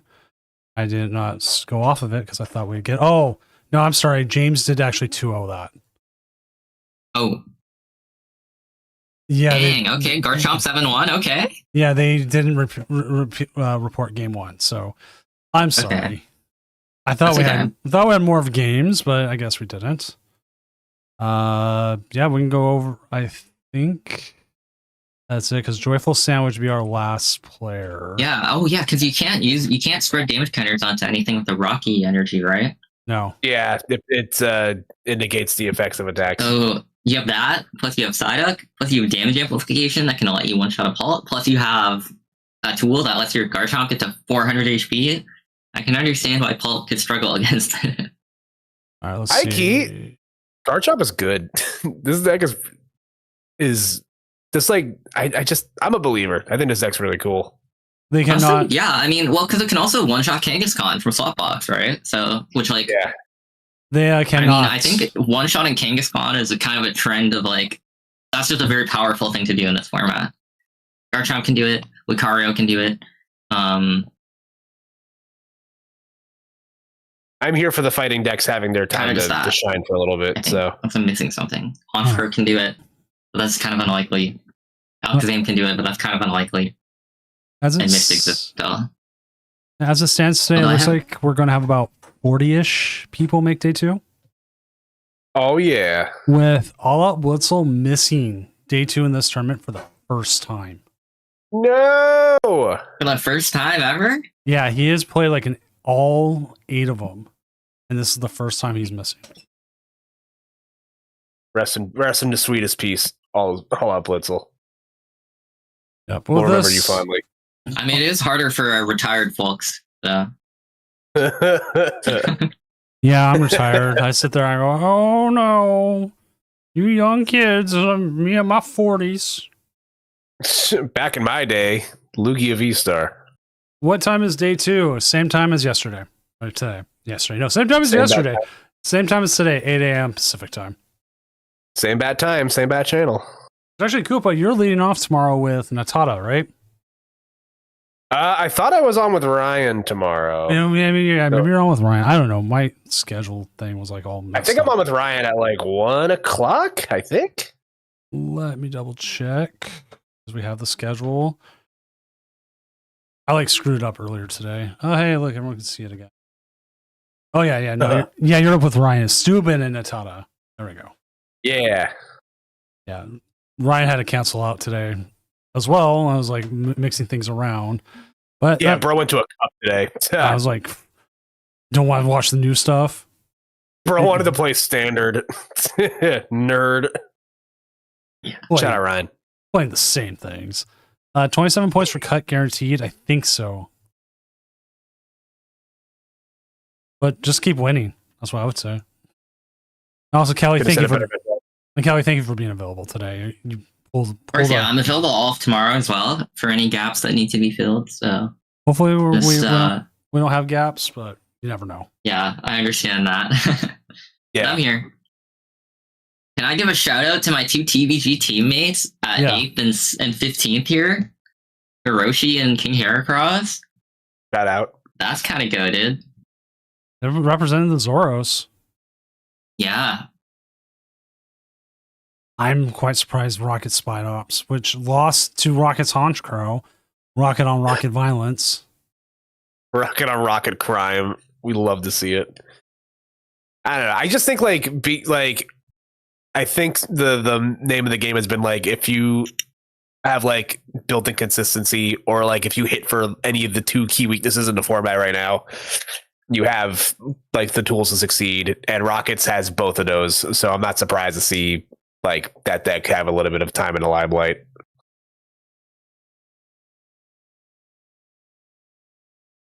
Yeah. With that, actually, I think we're gonna go ahead and call it a night, so I can do a couple things, close it up. If you guys want to give any last second, whatever the word is, promotion. Callie, after you. Oh, okay. I guess I have a Twitter. Callie Moore TCG. That's like pretty much it. Go on, Koopa. I'm at Koopa NJ across platforms. Sometimes I stream, sometimes I podcast, sometimes I commentate, and sometimes I post pictures of my cat. So if you're into all those things, Oh, that's the check me coolest out. part. I've been Yeah, showing he's the coolest part out of all of us. He's taking a nap on my sweatshirt right now. So I remember I got my cat Viii a year ago, or when we had the when it was still the quote unquote regionals, and she was in here with me the whole time, flopping around everywhere. And today, all she's done is she keeps trying to jump on top of my PC, and I can't have her there because she's going to turn it off, and we're not having that. But yeah, with that, I'm Senior Doom, professional illustrator, tournament organizer, tired dad, and I have my youngest Doom, little Doom, is like, he knows the stream's getting ready to end. He's ready to leave. He's like, okay, you're gonna take me out, and we're gonna go get food. So my question is, for both of you, before we leave, then, where would you go get food after this? Like any sort of takeout restaurant? there's a Taco Bell down the street from my apartment, so I'm biased. I mean, it's good. I don't know, Chipotle, maybe Harvey's. The worst part is I would love to do Raising Cane's, but the one that's being built near here is not ready yet. And then it's probably because it's going to be like one of the only ones in the area. It's probably going to have lines for the next like 5 months. Well, Oh yeah, dude, lock in, get your hard hat on. What are you doing? Just sit there already. hard hat summer. You can be the change you want to see in the world. I've tried that. Doesn't work as well. Be the Canes you want to see in the world, Doom. But yeah, with that, we'll go ahead. I will go ahead and see everyone tomorrow at 8 a.m. Pacific, when we will get the rest of this tournament streamed and hopefully crown a winner that is not Mega Lucario. I'm sorry, I'm saying it now. Cool. All right, see everyone tomorrow. Bye, guys.